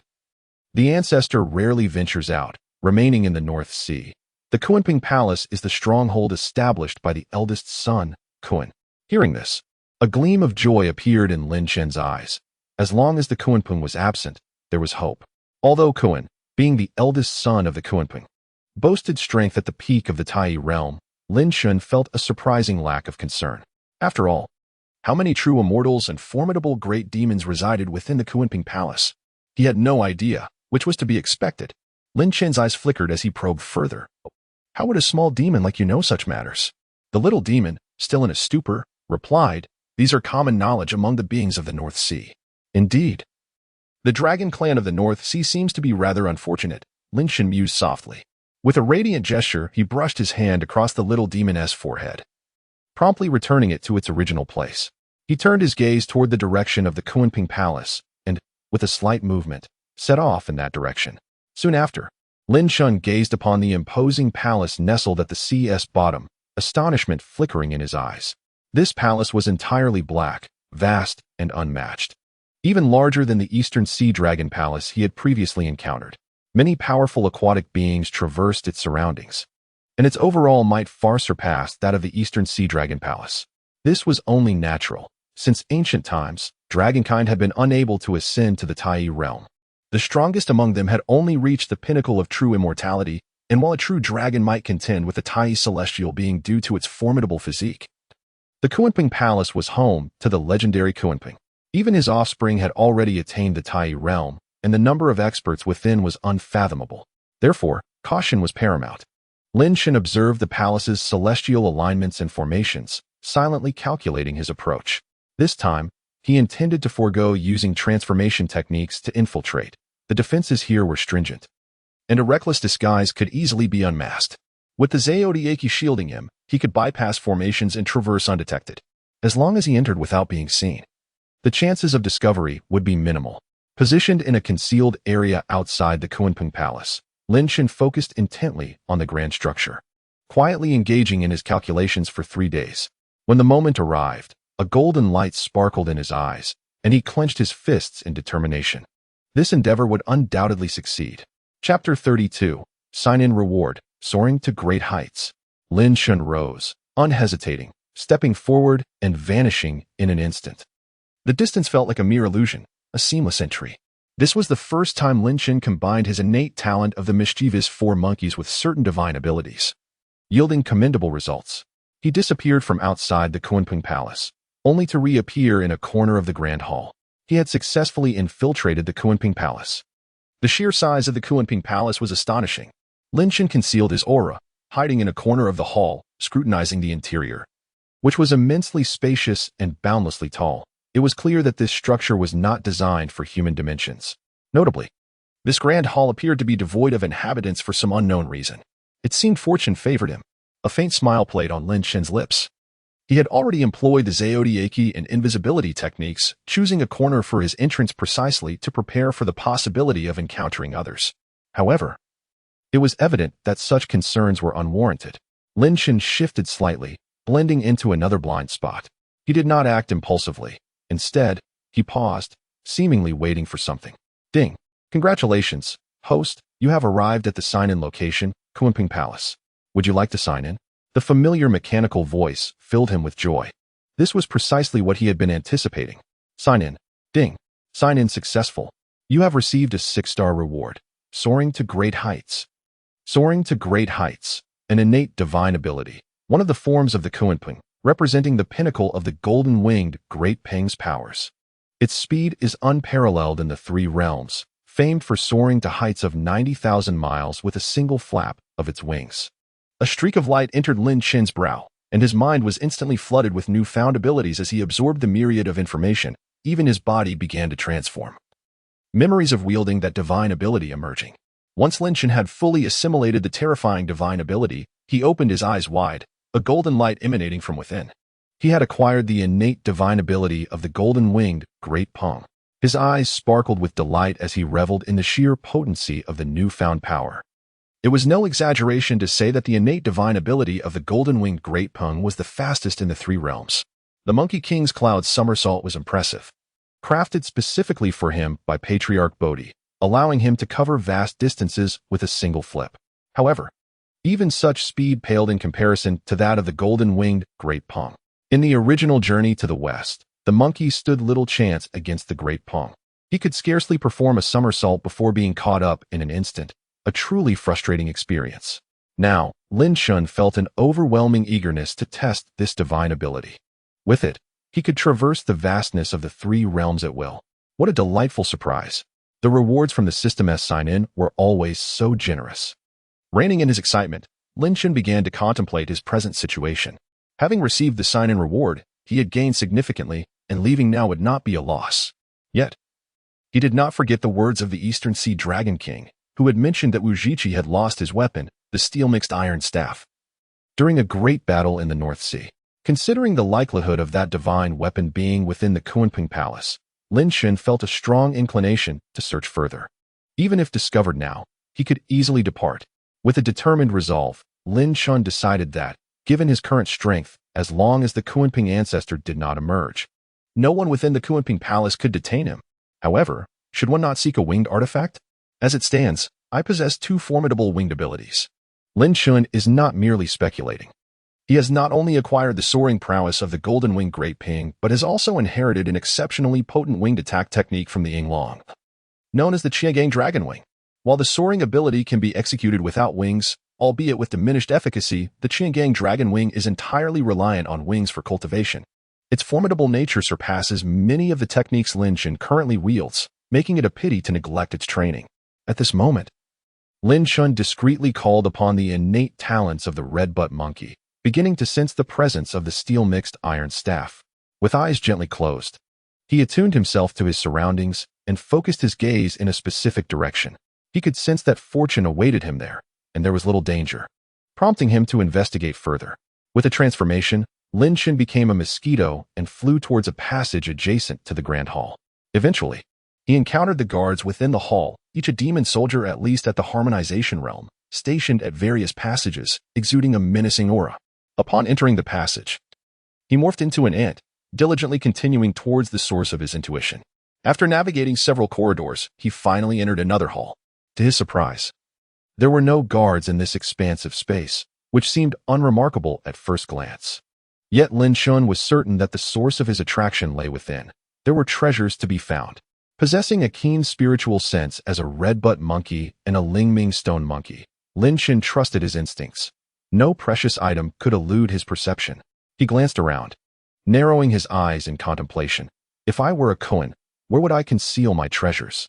Suddenly, Lin Shun's body trembled, and his eyes sparkled with realization. An array. A hidden chamber.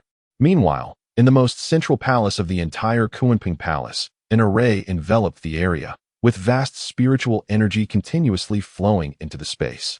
A young man clad in black sat cross-legged at its center, absorbing this spiritual power to cleanse his body. Abruptly, the Kuan sensed a disturbance, his heart racing, and he opened his eyes wide. What is happening? Why do I feel so unsettled? He furrowed his brows, contemplating if he had overlooked something, before closing his eyes once more. In the hidden chamber, Lin Shun's eyes gleamed with joy as he licked his lips, feeling somewhat emotional. It appeared that regardless of the world, individuals tend to hide treasures in secret chambers, lock them away, and believe themselves secure. Little do they realize that some are professionals at lockpicking. Rubbing his hands together, Lin Shun resumed his observance of the Grand Hall with renewed focus. Indeed, it did not take long for him to discover a space cloaked in an array, which, to Lin Shun's perception, resembled a dazzling treasure trove, beckoning his attention. The array was nothing significant to Lin Shun. After a moment's contemplation, he discerned the patterns of the array, stepping forward. He vanished from the hall and appeared within an ostensibly sealed space. In an instant, Lin Shun felt multiple powerful and alluring auras. Raising his gaze, he was momentarily taken aback, his eyes gleaming with excitement, nearly drooling. Chapter 33, The Steel-Mixed Iron Staff Secured. Confronting the Kuan, Lin Shun surveyed the treasures within the hidden chamber, swallowing hard in disbelief. This is overwhelmingly affluent. A veritable treasure trove. Rows of pill racks filled with various types of elixirs lined the shelves, alongside exquisite wooden boxes containing an assortment of rare materials. Weapon racks displayed a collection of gleaming weapons. Of course, those weapons could not compare to the two divine weapons Lin Shun possessed. Yet they would still be considered remarkable by ordinary true immortals, as not everyone could match Lin Shun's prowess. Not far off, several tables held a few artifacts. While these artifacts may not be exceedingly powerful or rare treasures, after all, it would be foolish to carry the most formidable items on one's person. Nonetheless, One must consider how inferior treasures could be to those that could be found within the Kunping Palace's hidden chamber. As Lin Chen's gaze roamed, he finally located what he sought most fervently, the steel mixed iron staff. It stood upright beside the weapon rack, its dark exterior coupled with an unimposing inner essence, appearing almost like an ordinary stick. In contrast to the grand and awe-inspiring appearance of the golden cudgel, this staff seemed to lack the same stature. However, in Lin Chen's eyes, it was far from ordinary. The staff's body resembled fallen iron, adorned with irregular patterns, and a layer of desolate gray skin seemed to cling to it, reminiscent of ravines carved by flowing magma. In the center of the staff, a tightly coiled grip enveloped the uneven surface, perfectly suited for grasping. As Lin Chen reached for the staff, he instantly sensed its extraordinary nature. It felt as though it contained the hidden powers of deities and demons, akin to a volcano ready to erupt at any moment. Its heft was comparable to that of the golden cudgel, yet it appeared somewhat diminished compared to the many weapons on the nearby racks, having been concealed for so long. Lin Chen gazed at the treasure-laden chamber, a conflicted expression crossing his face. Should he take only the steel-mixed iron staff, or should he seize everything within? After a brief pause, Lin Chen resolved to make a grand haul. A decisive glint sparkled in his eyes as he swept his hand forward, instantly gathering all the items into his sleeve. A treasure trove of such wealth should not go unclaimed. After securing all the other items, Lin Chen swiftly approached the steel-mixed iron staff, grasping it with both hands and pulling with all his might. Boom! This divine weapon, dormant for millennia, was once again grasped. Meanwhile, at the moment Lin Chen gathered the items, the Kuan, meditating, suddenly opened his eyes, astonished. Immediately, rage surged within him, and he roared, his voice echoing throughout the entire Kunping Palace. Who dares to disturb my treasury? Instantly, the palace awakened, countless demon soldiers rushing towards the chamber's location. Several true immortals within the Kunping Palace exchanged glances, their faces reflecting shock, and hastened towards the source of the commotion. As for the Kuan, he vanished from the meditation chamber in an instant after his roar. At this moment, as Lin Chen lifted the steel-mixed iron staff, he heard the Kuan's furious bellow. His expression shifted, and his movements quickened. This fellow has detected my actions so swiftly. It seems the hidden chamber has further defenses. This was to be expected. In the vast Kunping Palace, if Lin Chen could quietly take the items and leave without a trace, he would indeed question the palace's reputation. Grasping the iron staff, Lin Chen was about to step away when suddenly, boom, a tremendous roar erupted, and a formidable force surged from outside the hidden chamber, instantly breaching the entrance.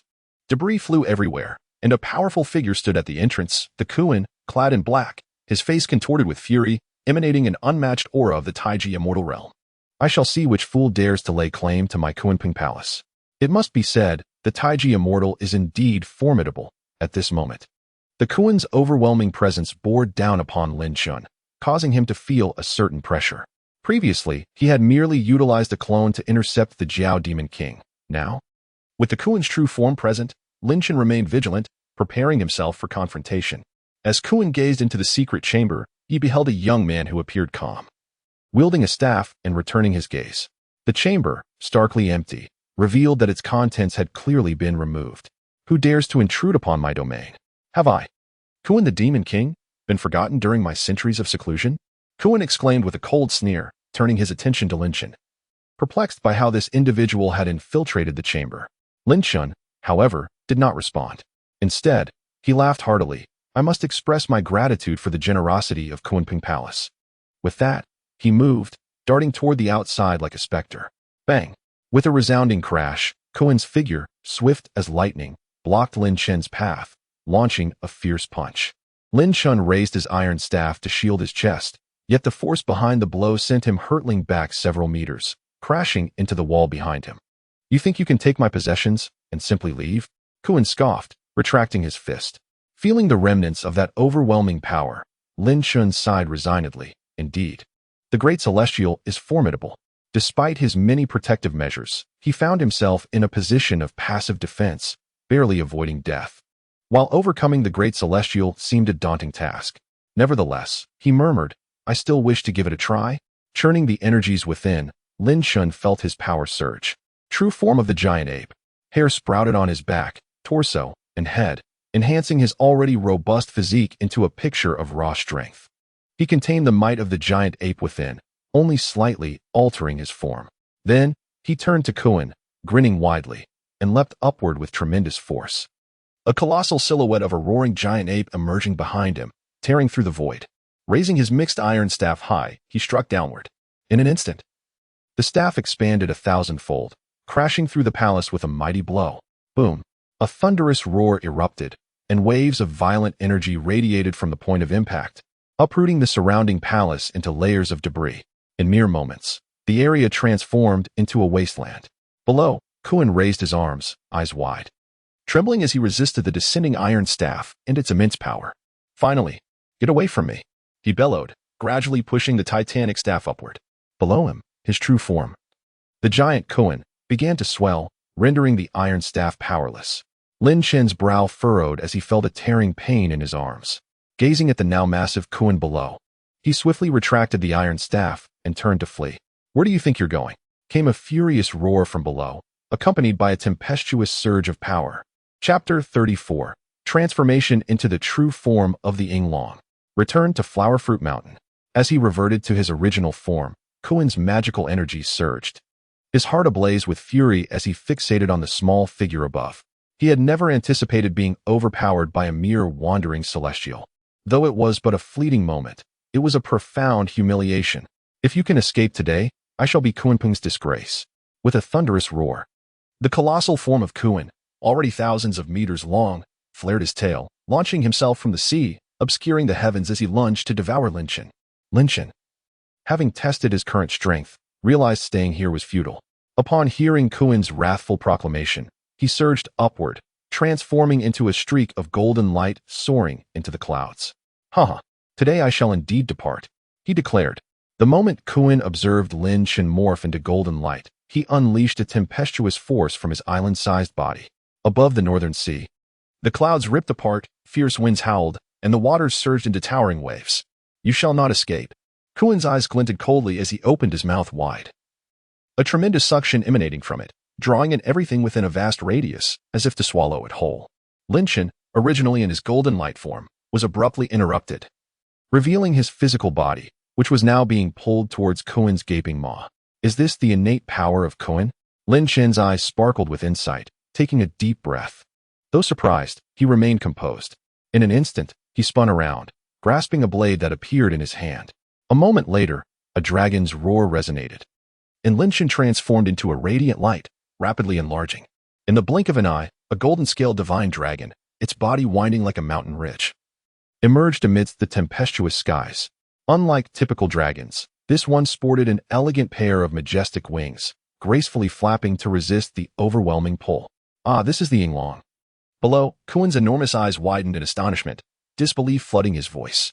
In the sky, the extraordinary Yinglong let out a thunderous roar, causing the dark waters of the northern sea to surge violently, forming a colossal curtain of water that slammed down toward Kuan. As this towering wall of water rose and fell, another massive curtain of water surged behind Kuan. Boom! The two collided with a resounding crash, shattering and morphing into a vast sphere of water that engulfed the vicinity. The power to command water. Could it truly be the Yinglong? Kuan's eyes reflected a mix of confusion and awe. The Yinglong in the sky bore an unmistakable aura, lineage, and appearance identical to those he remembered.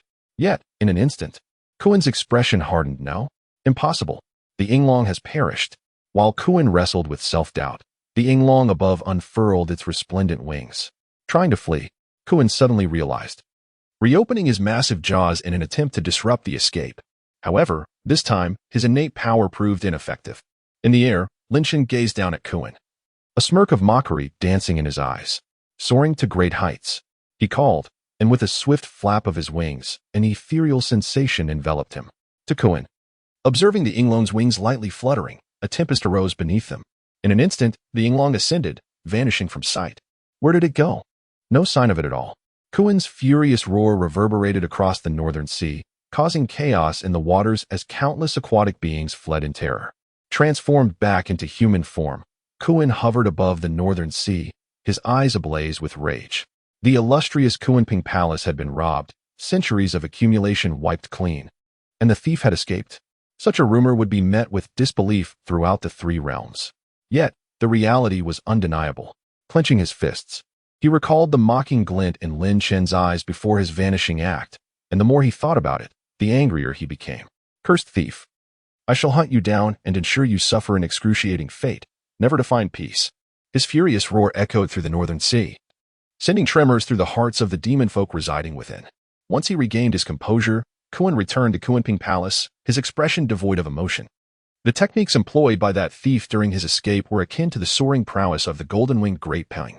Aside from his younger brother and father, who else in the three realms possessed such abilities? Once I uncover his identity, I will personally track him down.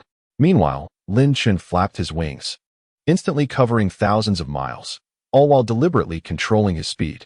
Flowerfruit Mountain was now just within reach. After spending several days in transit, Lin Chen returned with but a mere flutter of wings, arriving in the blink of an eye. This soaring to great heights indeed exemplifies the swiftest travel across the three realms. However, such exertion is not without its toll. Perhaps it is due to my lack of wings? Seeking a secluded area amidst the clouds, Lin Chen reverted to his human form. His recent transformation into the form of a Yinglong was a combat form he had painstakingly developed. Utilizing the techniques from the 9 mystical arts and the blood of the Yinglong within the unarmed sword, along with the transformative abilities of the spirit-sensitive stone monkey. Amalgamating these various methods into the embodiment of the Yinglong. Thanks to the Yinglong's bloodline and 2 extraordinary transformation techniques, the manifested form of the Yinglong could easily deceive the eye, while other demons and celestial beings familiar with the Yinglong's visage might employ transformation techniques. Their efforts would ultimately be superficial, lacking the true bloodline of the Yinglong. They could not evolve into its genuine form. It was also due to the Yinglong's wings that Lin Chen was able to consider such a flight. Not far ahead lay Flower and Fruit Mountain. And upon reaching this point, Lin Chen no longer worried about Kuan. With a flourish of his sleeve, he released both Tiger Throat and Red Serpent. As they emerged, the two glanced around and were astonished to discover they were indeed hovering above the East Sea. In such a short span of time, they had returned to Flower and Fruit Mountain, deepening their reverence for Lin Chen. Without needing Lin Chen to speak, the Tiger King dutifully transformed back into his original magnificent form, a grand striped demon tiger. Seeing this, Lin Chen's face brightened with satisfaction, and he promptly leaped onto its back. He gently patted the Tiger King's neck and commanded, "Return to Flower and Fruit Mountain and take us directly to the lair of the Jiao Demon King." Having been thoroughly defeated by Lin Chen, the Jiao Demon King certainly dared not return. Nevertheless, as a precaution, Lin Chen resolved to investigate and see if anything remained in the lair. The demon tiger bounded through the air with agility, swiftly reaching Flower and Fruit Mountain. Before even approaching the Jiao Demon King's lair, Lin Chen sensed a potent aura emanating from within, a powerful demonic energy emanating from the Tai realm. Chapter 35, The Monkey King, a new check-in location. How peculiar. Is the Tai realm so common that another has appeared? Over the years, Lin Chen had learned through various channels that within the 3 realms, the Tai realm was considered quite formidable, especially when one counted the limited number of such beings. With the recent passage of only a few centuries since the Fengshen era, the heavenly court still lacked fresh talent, relying heavily on the remnants of previous forces. In the demon race, even those at the true immortal level could become demon kings, instilling a degree of apprehension in the heavenly court, let alone those at the Tai level. Yet, within this Flower and Fruit Mountain, there were several formidable demons of the Tai realm.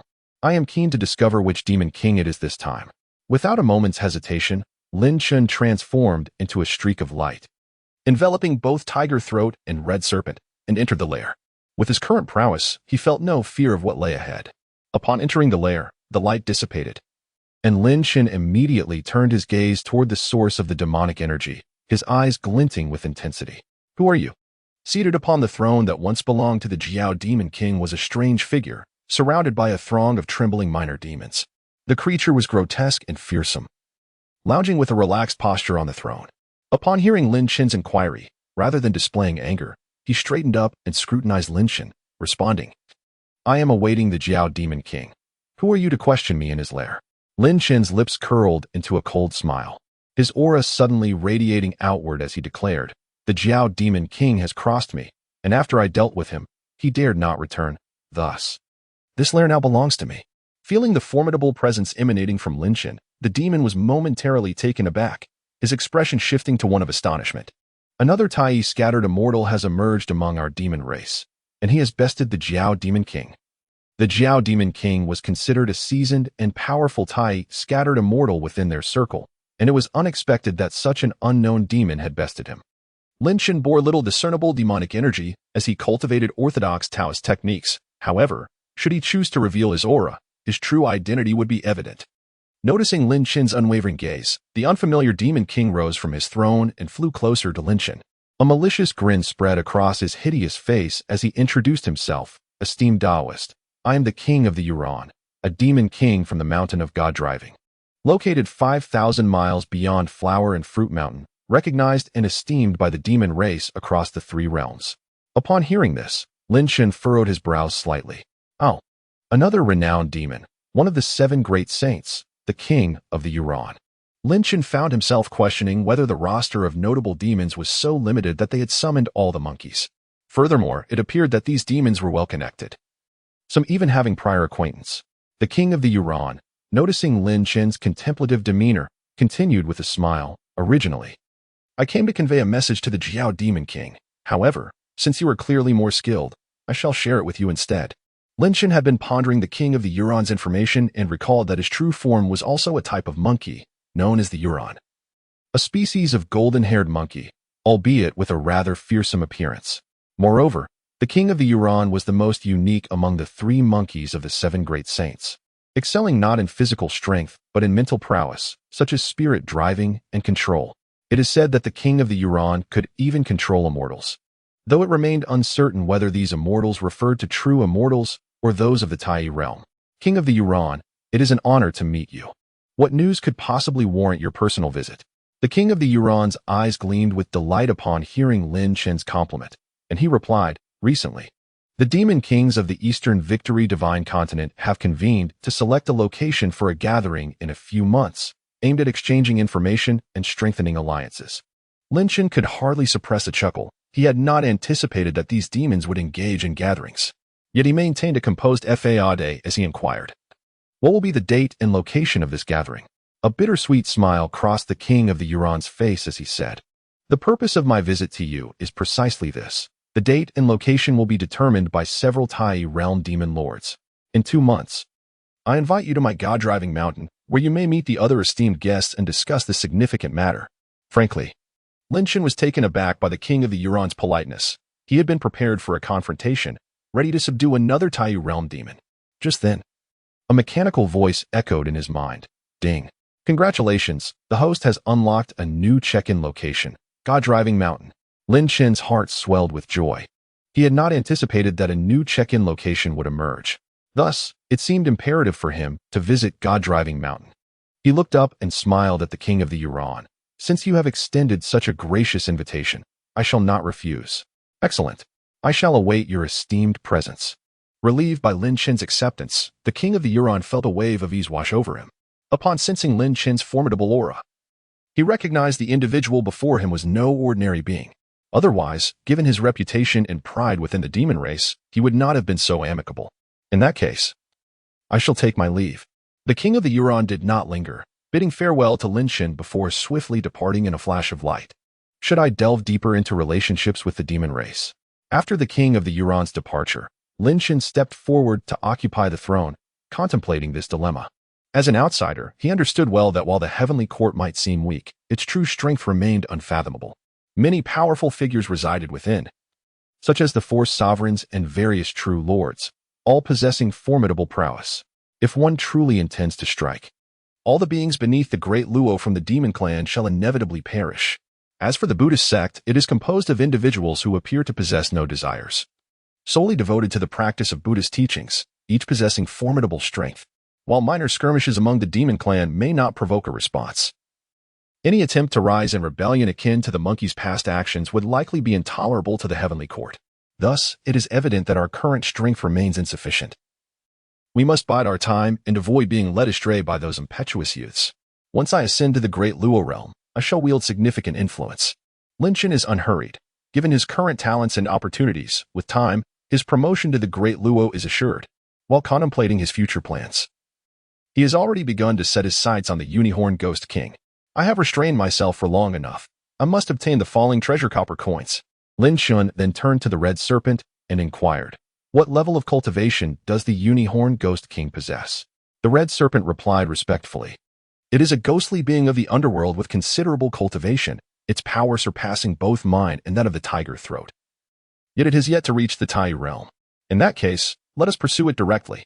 Chapter 36, Sign and Reward, Binding God Spell. The Ghost King Cave is also one of the 72 caves of Flower Fruit Mountain, and the Unicorn Ghost King ranks among the more prominent demon kings of these caves. Lin Shen recalls that in the original journey to the west, it was this creature who incited the monkey to rebel. As the Unicorn Ghost King is of the Yin attribute, the Ghost King Cave resides in a perpetually sunless and cold area of Flower Fruit Mountain. This ghostly place is indeed uncomfortable and eerie. The tiger throat cautiously traverses a small ravine, grumbling about the environment. Lin Shen remains seated upon its back. While the red serpent has transformed into a half-demon form, her serpentine lower body coiling alongside the tiger throat. It is understandable, for the old ghost is originally a being of Yin. Despite having cultivated to the level of a ghostly immortal, it still feels discomfort in places with abundant yang energy. After the red serpent spoke, the tiger throat turned its head to regard her with an expression of curiosity. "You can endure this?" The red serpent was momentarily taken aback, her cheeks flushing with color. She cautiously glanced at Lin Shen, who remained as calm as ever, before retorting angrily at the tiger throat, "Humph. Better than your lack of romantic sensibility, you old tiger." As the two bickered, they continued to advance swiftly. Before long, a foreboding cave emanating ghostly energy appeared before Lin Shen, bearing the ominous inscription, "Ghost King Cave." "Is this the place?" Lin Shen's eyes gleamed with anticipation as he concentrated, allowing his divine sense to penetrate the cave. Fortunately, he could perceive a true immortal aura of the Yin attribute within. It seems the Unicorn Ghost King resides within the cave. "Very well, let us enter." Upon hearing Lin Shen's words, the red serpent displayed a hint of concern, asking, "My lord, should we not conceal our presence? A mere true immortal should not be able to escape right under my nose." Lin Shen's calm words exuded confidence, instantly inspiring the two demons beside him. Upon entering the cave, numerous lesser demons rushed out, brandishing weapons and shouting, "Who dares to intrude upon my Ghost King Cave?" The lesser demons charged forward, but Lin Shen merely closed his eyes, ignoring them. Meanwhile, the tiger throat revealed a fierce glint in its eyes and unleashed a mighty roar. Roar! The sound of the tiger's roar reverberated as though it were a tangible force, toppling many of the lesser demons within the passage, their screams echoing in despair. Upon witnessing this, the red serpent flicked her tail and transformed into a blur, dashing down the corridor ahead. Soon after, cries emanated from the depths of the cave, accompanied by the sounds of bodies hitting the ground. The tiger throat slightly adjusted its posture, its powerful limbs trampling over the fallen lesser demons as it advanced deeper. Throughout this, Lin Shen paid little heed to the skirmish, finding them unworthy of his attention. After several minutes, the tiger throat joined the red serpent at the cave's center. "Heh, what brings the tiger demon king and the red serpent king to my Ghost King Cave?" The unicorn ghost king, with a green face and sharp fangs, exuded ghostly energy as it stood at the forefront. Upon sensing the presence of the tiger throat and the red serpent, it spoke coldly. "Humph." Just as the unicorn ghost king intended to continue its remarks, it caught sight of the tiger throat, and the figure upon its back caused the words to catch in its throat. It was well aware of the tiger throat's strength, comparable to its own. Yet a powerful and proud demon king would willingly serve as another's mount. The unicorn ghost king began to sense something amiss. As Lin Shen stepped into the grand hall of the Ghost King Cave, a mechanical voice echoed in his mind. "Ding. Congratulations, host, for arriving at the sign-in location. Ghost King Cave. Would you like to sign in?" Without hesitation, Lin Shen replied, "Sign in." "Ding. Congratulations, host. Sign in successful. You have received a 5-star reward. Binding God Spell." Binding God Spell, the foremost spell of control in the 3 realms. By embedding the spell imprint within the target's body, one can seize total control over their mind and body, leaving them unable to resist in the slightest. It binds demons, immortals, gods, and Buddhas alike, rendering them helpless and inescapable. As the mysterious spell materialized within Lin Shen's consciousness, he gradually opened his eyes and gazed at the unicorn ghost king. To his surprise, a 5-star reward had been bestowed upon him, and the spell was precisely what he required. In comparison, Lin Shen felt this spell to be even more versatile than the Black Tiger seal, perhaps explaining its 5-star distinction. The Unicorn Ghost King was among the rare creatures he encountered that had reached the true immortal realm without any semblance of transformation. Typically, most beings at this level would adopt a human form, or at the very least retain a predominantly human shape, while many would preserve distinct features such as heads, horns, and wings. This is due to the convenience of a human form. Most true immortals and above possess bodies as large as mountains, making their day-to-day activities cumbersome unless they reveal their true forms during battle. Furthermore, human bodies facilitate cultivation and comprehension of the laws of the universe. At this stage, strength is no longer rapidly augmented through external means such as elixirs. Rather, it relies on insight and understanding of the laws. For instance, methods such as 5 energies returning to origin, 3 flowers gathering at the crown, and subsequently slaying the 3 corpses to ascend to the Great Luo, cannot simply be achieved through the absorption of spiritual energy or excessive consumption of elixirs and rare treasures. Thus, Lin Chen found himself somewhat unaccustomed to the green-faced, fang-bearing, gaunt figure of the Unicorn Ghost King, crowned with a single horn and exuding a chilling aura. Who are you? The Unicorn Ghost King sensed no energy emanating from Lin Chen, yet observing the respect shown by the tiger throat and red serpent, it instinctively felt threatened and became alert. Lin Chen cast a casual glance at the Unicorn Ghost King and stated directly, "I have come for the falling treasure copper coins. Hand them over, and I shall spare your life." Noticing the white bones scattered throughout the cave's corners and the dense ghostly energy surrounding the Unicorn Ghost King, Lin Chen recognized that this creature was not virtuous, so he showed no mercy. The Unicorn Ghost King glared at the red serpent with its ghostly green eyes, flickering with eerie flames, and gritted its teeth. "You wretched creature, how dare you reveal the secret of my treasure?" The red serpent, unperturbed, replied, "We are merely engaging in a transaction. Do not act as if we share a close bond. Must I keep your secrets?" Roar. The Unicorn Ghost King let out a roar, unleashing a wave of chilling ghostly energy that transformed into numerous green skeletons, charging at Lin Chen and his companions. Meanwhile, the Ghost King seized the opportunity to morph into a gust of dark wind, attempting to flee the cave, even though the strength of that unfamiliar individual remains uncertain. The combined might of the tiger throat and the scarlet serpent leaves me at a disadvantage. It would be wiser to withdraw for now and settle the score at a later date. As the skeleton lunged forward, the Ghost King transformed into a gust of dark wind, preparing to flee. Impudent. Chapter 37. The binding spell captures the Ghost King. The fortune copper coin enters the Dantian. Just as the one-horned Ghost King had meticulously planned and was about to soar away as a shadowy breeze, a clear voice rang out. Impudent. Lin Chen's expression remained calm as he extended his right hand, grasping at the void. Instantly, a surge of pure yang energy manifested, resembling a colossal golden elixir in the air. The golden light radiated outward, pure and scorching, instantly vaporizing all the dark energy. The countless skeletons concealed within the shadows let out wails, dissolving beneath the golden glow. The one-horned Ghost King was forced to reveal its form, and in an instant, a massive hand grasped its entire being, lifting it beneath the golden elixir in the void. Pure yang surged. The golden light blazed. The one-horned Ghost King was immediately engulfed in flames, its dark energy gradually dissipating, emitting cries of agony. All of its supposed tactics became mere jokes before Lin Chen, who swiftly suppressed it, leaving no room for resistance. Observing the one-horned Ghost King's ghostly energy thinning to near invisibility, Lin Chen waved his right hand, pulling it closer. The one-horned Ghost King, weakened and listless, gazed at Lin Chen with eyes filled with terror. It finally realized that Lin Chen, who appeared as an ordinary person before it, was, in fact, a transcendent figure. "So, what will you say now? Where is the fortune copper coin?" Lin Chen did not threaten or intimidate. He simply continued to inquire calmly. With the golden elixir taken away, the one-horned Ghost King felt somewhat relieved, though its eyes still retained a vicious glimmer. "Huh, you wish to know the whereabouts of the supreme innate spiritual treasure?" The one-horned Ghost King, with its greenish face and singed features, displayed a hint of derision, as if it wished to utter some harsh words. However, upon meeting Lin Chen's unyielding gaze, its voice faltered, and it instead stated, "Unless you release me, heal me, and let me go?" Perhaps it wanted to proclaim defiance, but ultimately, fear triumphed over bravado, and the instinct for survival prevailed at that moment. Meanwhile, the tiger throat could no longer restrain itself and stepped forward, seizing the one-horned Ghost King before delivering a powerful punch to its abdomen. Bang, bang, bang.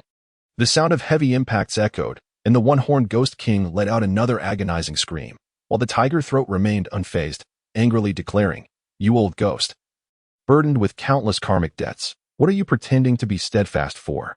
Indeed, the one-horned Ghost King, in its cultivation, required a substantial intake of pure Yin energy.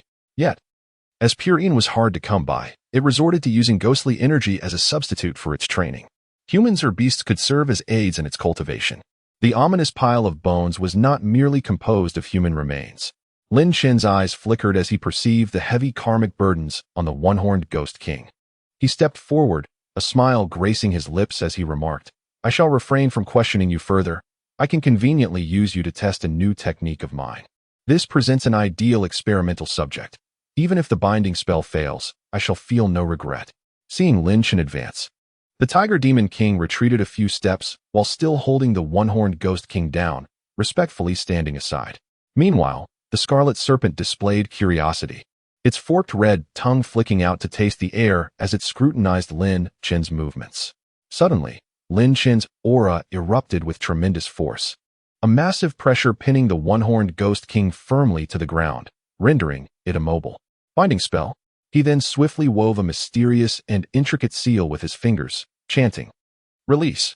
With a commanding voice, Lin Chen unleashed the seal, which, infused with his formidable energy, soared towards the subdued one-horned Ghost King. In an instant, it shrank and plunged into the Ghost King's forehead. Ah! The one-horned Ghost King, previously immobilized, suddenly screamed in horror, startling the other demons present. It trembled violently as golden light surged from its brow, as if something within was violently colliding. "What is happening? My consciousness!" It howled incessantly, its emaciated, ghostly form curling and stretching as its singed arms pounded against its head, as if another pure young elixir were scorching its skull. The Tiger Throat and Scarlet Serpent watched the one-horned Ghost King's torment, their bodies shuddering in unison, fear flickering in their eyes. What is going on? Why is this creature suffering so? Lin Chen furrowed his brow, his hands maintaining the seal, seemingly perplexed.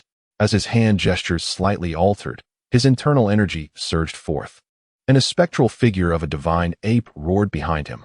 Instantly, the golden light in the one-horned Ghost King's consciousness intensified, as if it had unleashed one final surge of power, erupting before settling into calm. The Ghost King's cries abruptly ceased, and a faint golden symbol slowly emerged on its forehead.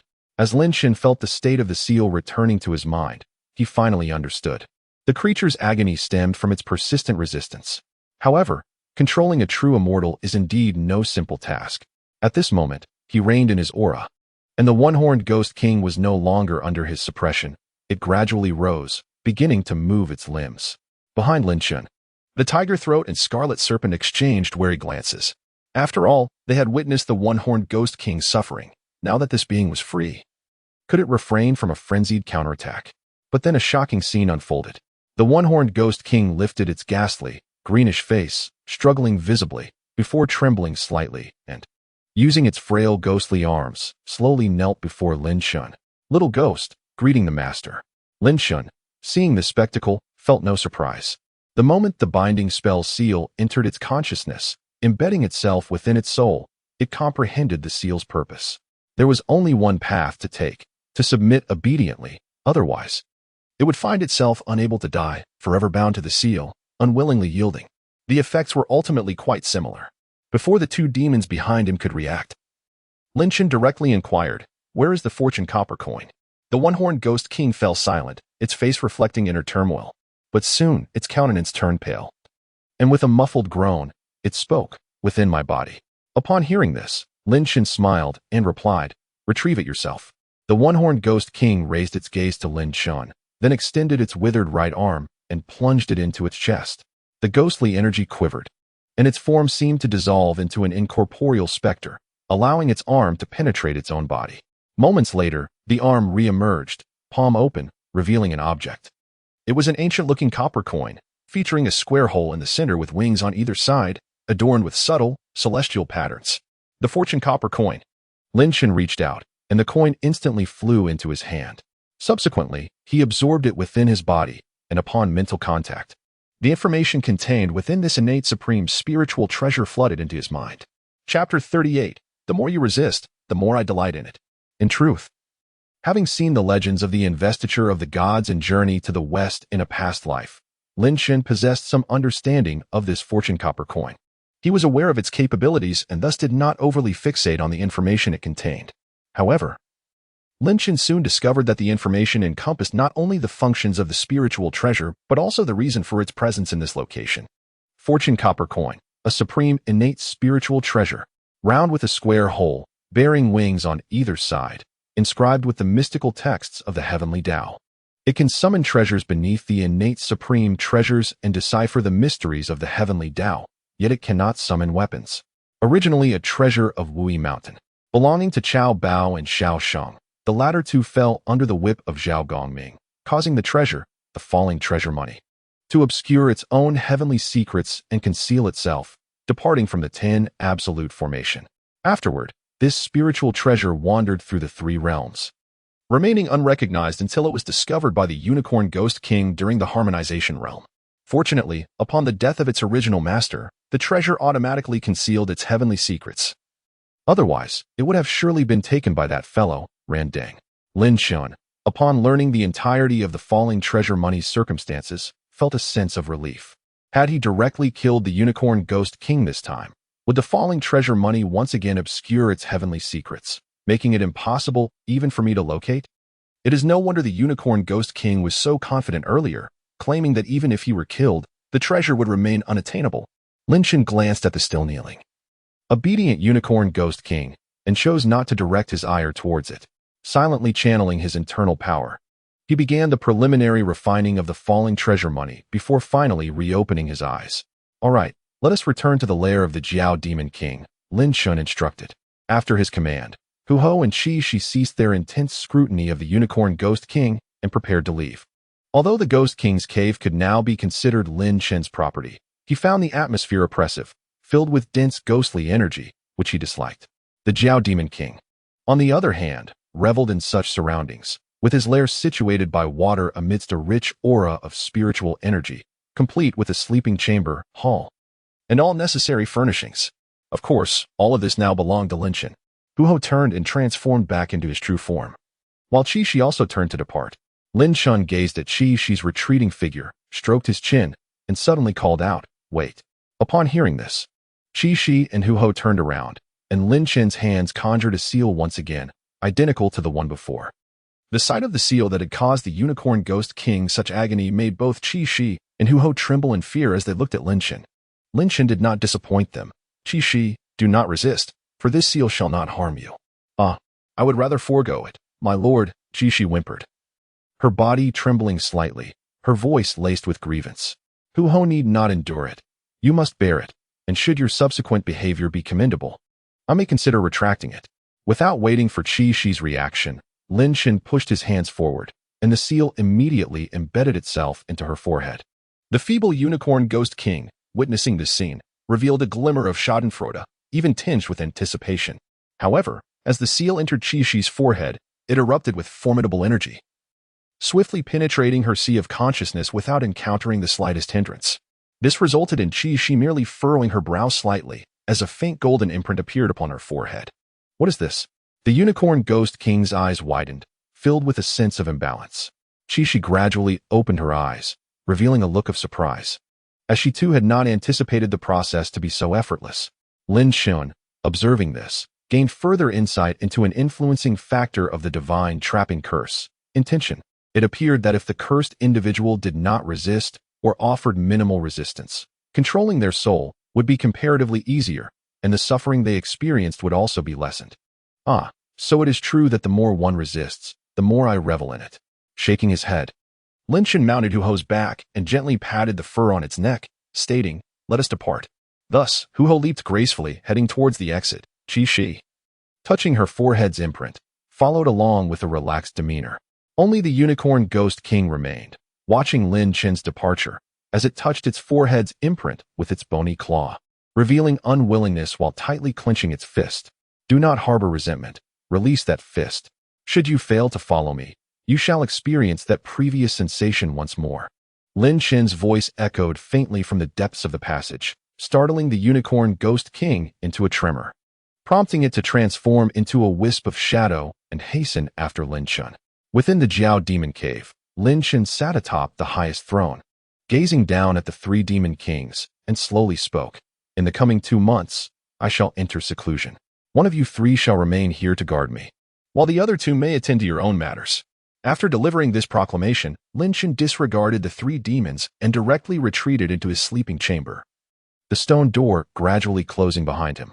Outside, after deliberation, Hu Ho, Qi Shi, and the Unicorn Ghost King decided that Hu Ho would remain to guard, while Qi Shi and the Unicorn Ghost King would take turns every month. Given that the Unicorn Ghost King had previously endured Lin Chun's pure yang incineration, it was assigned to recuperate during the first month, while Qi Shi stayed behind. Inside the sleeping chamber, Lin Chun sat cross-legged, a hint of joy gleaming in his eyes. At last, I have time to reflect upon my recent gains. This journey to the North Sea had indeed proven bountiful.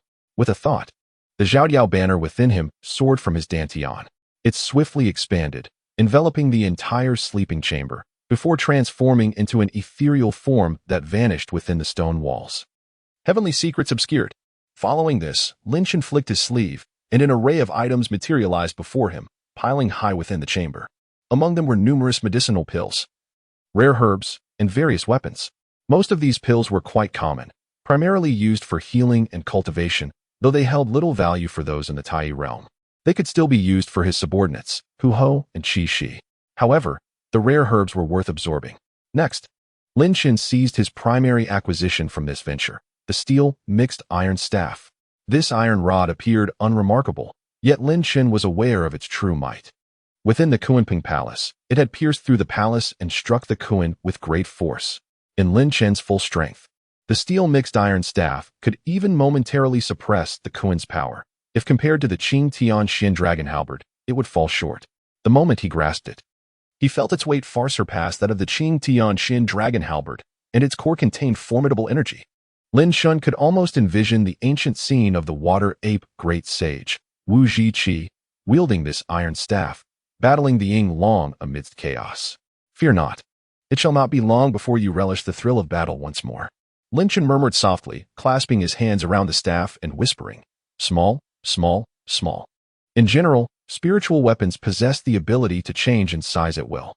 Even the Qing Tian Xin Dragon Halberd can grow to a length of 1,000 zhang or shrink down to the size of a silver needle. However, typical spiritual weapons retain their weight during size alterations, though their hardness may be affected.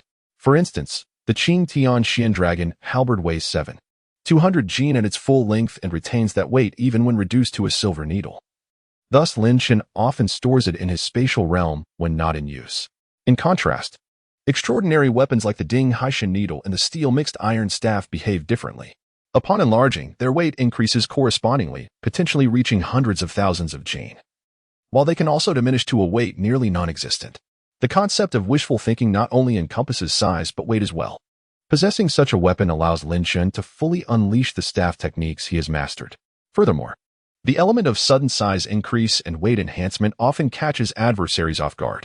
After speaking, the steel mixed iron staff gradually shrank, ultimately transforming into a silver needle nestled within his palm. Inspired by the monkey's method of concealing the golden cudgel, Lin Chun's eyes glinted, and a smile graced his lips as he tucked the mixed iron staff into a corner of his ear. After all, we are all monkeys. It is only fitting to maintain a lineage. Subsequently, Lin Chun gathered the various medicinal pills and weapons, flipping his right hand to retrieve the unsharpened longsword. Within the blade, there lies the residual power left by the Ying Long, and to embed it within a weapon seems a gross misallocation. Lin Chun resolved to absorb it to advance his cultivation. He wondered just how far this power could elevate his abilities. He laid the longsword flat upon his crossed legs, his right hand gently caressing the blade's surface. With a subtle shift of his mind, he began to sense the lingering force of the Ying Long within. As his consciousness wavered, Lin Chun felt as though he had entered an ethereal realm. Above him, a resplendent golden-winged divine dragon let out a thunderous roar, its formidable presence striking Lin Chun with such force that he was sent reeling backward. At that moment, the Ying Long suddenly lowered its head, darting toward Lin Chun's body, and in an instant, it merged with him. In the outside world, Lin Chun abruptly opened his eyes, gasping for breath, a hint of astonishment reflecting in his gaze. The strength was astonishing. Indeed, Even a fragment of this residual power was immensely potent for Lin Shan at this stage. If he could fully absorb it, he might well reach the realm of 5 Qi Chaoyuan. Yet, he knew this process would be incredibly protracted, and in 2 months, he was due at the Tsushan Mountain. Furrowing his brow, Lin Shan began to ponder deeply. The method of the Kuan's avatar seemed quite useful, however. He lacked any unique techniques for creating avatars and possessed no suitable vessels. While he was familiar with ordinary avatar techniques, they merely produced a common incarnation, whose combat prowess paled in comparison to his true self. True mastery in avatar techniques resembled the Taishang Daozu's method of transforming one into 3, where each avatar possessed strength equal to the original. Yet, it seemed he had another divine ability here that could be further developed. Suddenly, Lin Shan's eyebrows arched in realization. The Black Tiger Seal was his first offensive divine technique, summoning a black tiger of equal rank to his own. Now, the summoned black tiger appeared almost corporeal, seemingly endowed with flesh and blood, akin to a formidable demon of the Tai realm. Lin Shan sat cross-legged, eyes closed, as he continually devised and evolved strategies within his mind. 2 months swiftly elapsed. In the palace, Lin Feng had opened his eyes, a look of delight illuminating his face. His spirit soaring, he placed the longsword woofing upon his lap, pressing down lightly on it with both hands. Soon, he began to circulate his mana, and a distinctive aura of the Yinglong emanated from within him, causing the woofing to radiate golden light, its might erupting forth. Lin Shan observed without a hint of surprise. With a mere thought, the golden light began to flow into his hands, surging into his body. Beneath the golden light lay the essence of the Yinglong's residual power. As he absorbed this high-quality mana, Lin Shan felt the continuous influx of the Yinglong's legacy, which even contained traces of its bloodline strength. Thus, Lin Shan's aura grew increasingly formidable. The golden light enveloped him entirely, and behind him, 5 streams of qi rose, revealing the manifestation of his Dao fruit. The 2 months had concluded. It was time to fulfill his appointment. Lin Shan closed his eyes, and a stream of black energy suddenly emerged from his chest, gradually coalescing into a human figure. This figure, clad in black, appeared strong and imposing, exuding a fierce aura. Indeed, it was Lin Shan himself. Yet, he pondered whether this black tiger avatar would be recognized by the system as having arrived at the sign-in location at Tsushan Mountain, and whether it would successfully sign in. The black-clad Lin Shan opened his eyes, stroking his chin as he muttered, "If the avatar fails, I can always send my true self to Tsushan Mountain later." With that, he turned and stepped forward, departing the palace. Note: the avatar and the original share the same thoughts and soul, merely differing in form. Dear readers, please do not misunderstand. Lin Shan exited the palace and entered the main hall, stretching his limbs. This avatar was the result of Lin Shan's meticulous calculations, a fusion of the Black Tiger Seal and his mastery of avatar techniques. Essentially, it was a manifestation of the Black Tiger summoned by the seal combined with a strand of his consciousness, forming a Tai realm avatar. His true self needed to focus on absorbing the Yinglong's residual power. For now, he could only traverse the world through his avatar. Nevertheless, Lin Shan felt little concern. Even as an avatar, his strength remained formidable. How curious to find both of you here. Upon stepping outside, Lin Feng immediately spotted the Tiger Throat and the Unicorn Demon King, who were seated cross-legged, guarding the passage. The 2 demons opened their eyes and beheld Lin Shan. "Master, you have emerged from seclusion," they exclaimed, bowing in reverence. Lin Shan nodded and stepped forward to stand before the 2 demons. As Tiger Throat gazed at him, a sense of unease gripped his heart. He felt that this master seemed different from before. That hidden yet palpable aura of ferocity was absent in Lin Shan's former self. "Tiger Throat, accompany me outside for a bit. Let the unicorn remain here," Lin Shan commanded.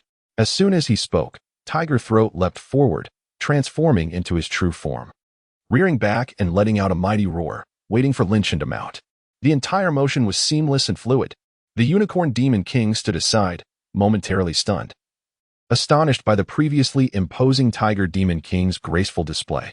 Seated upon Tiger Throat's back, Lin Shan directed him to leap forward. A streak of light emanated from Lin Shan, landing before the Unicorn Demon King. It picked it up to examine, discovering it to be a vial of superior healing elixir. "Your injuries remain. Consume this to recover swiftly. You no longer belong solely to yourself." Lin Shan's voice, tinged with indifference, resonated in its ears. After a prolonged silence, the Unicorn Demon King knelt, bowing deeply, and said, "Thank you, Master."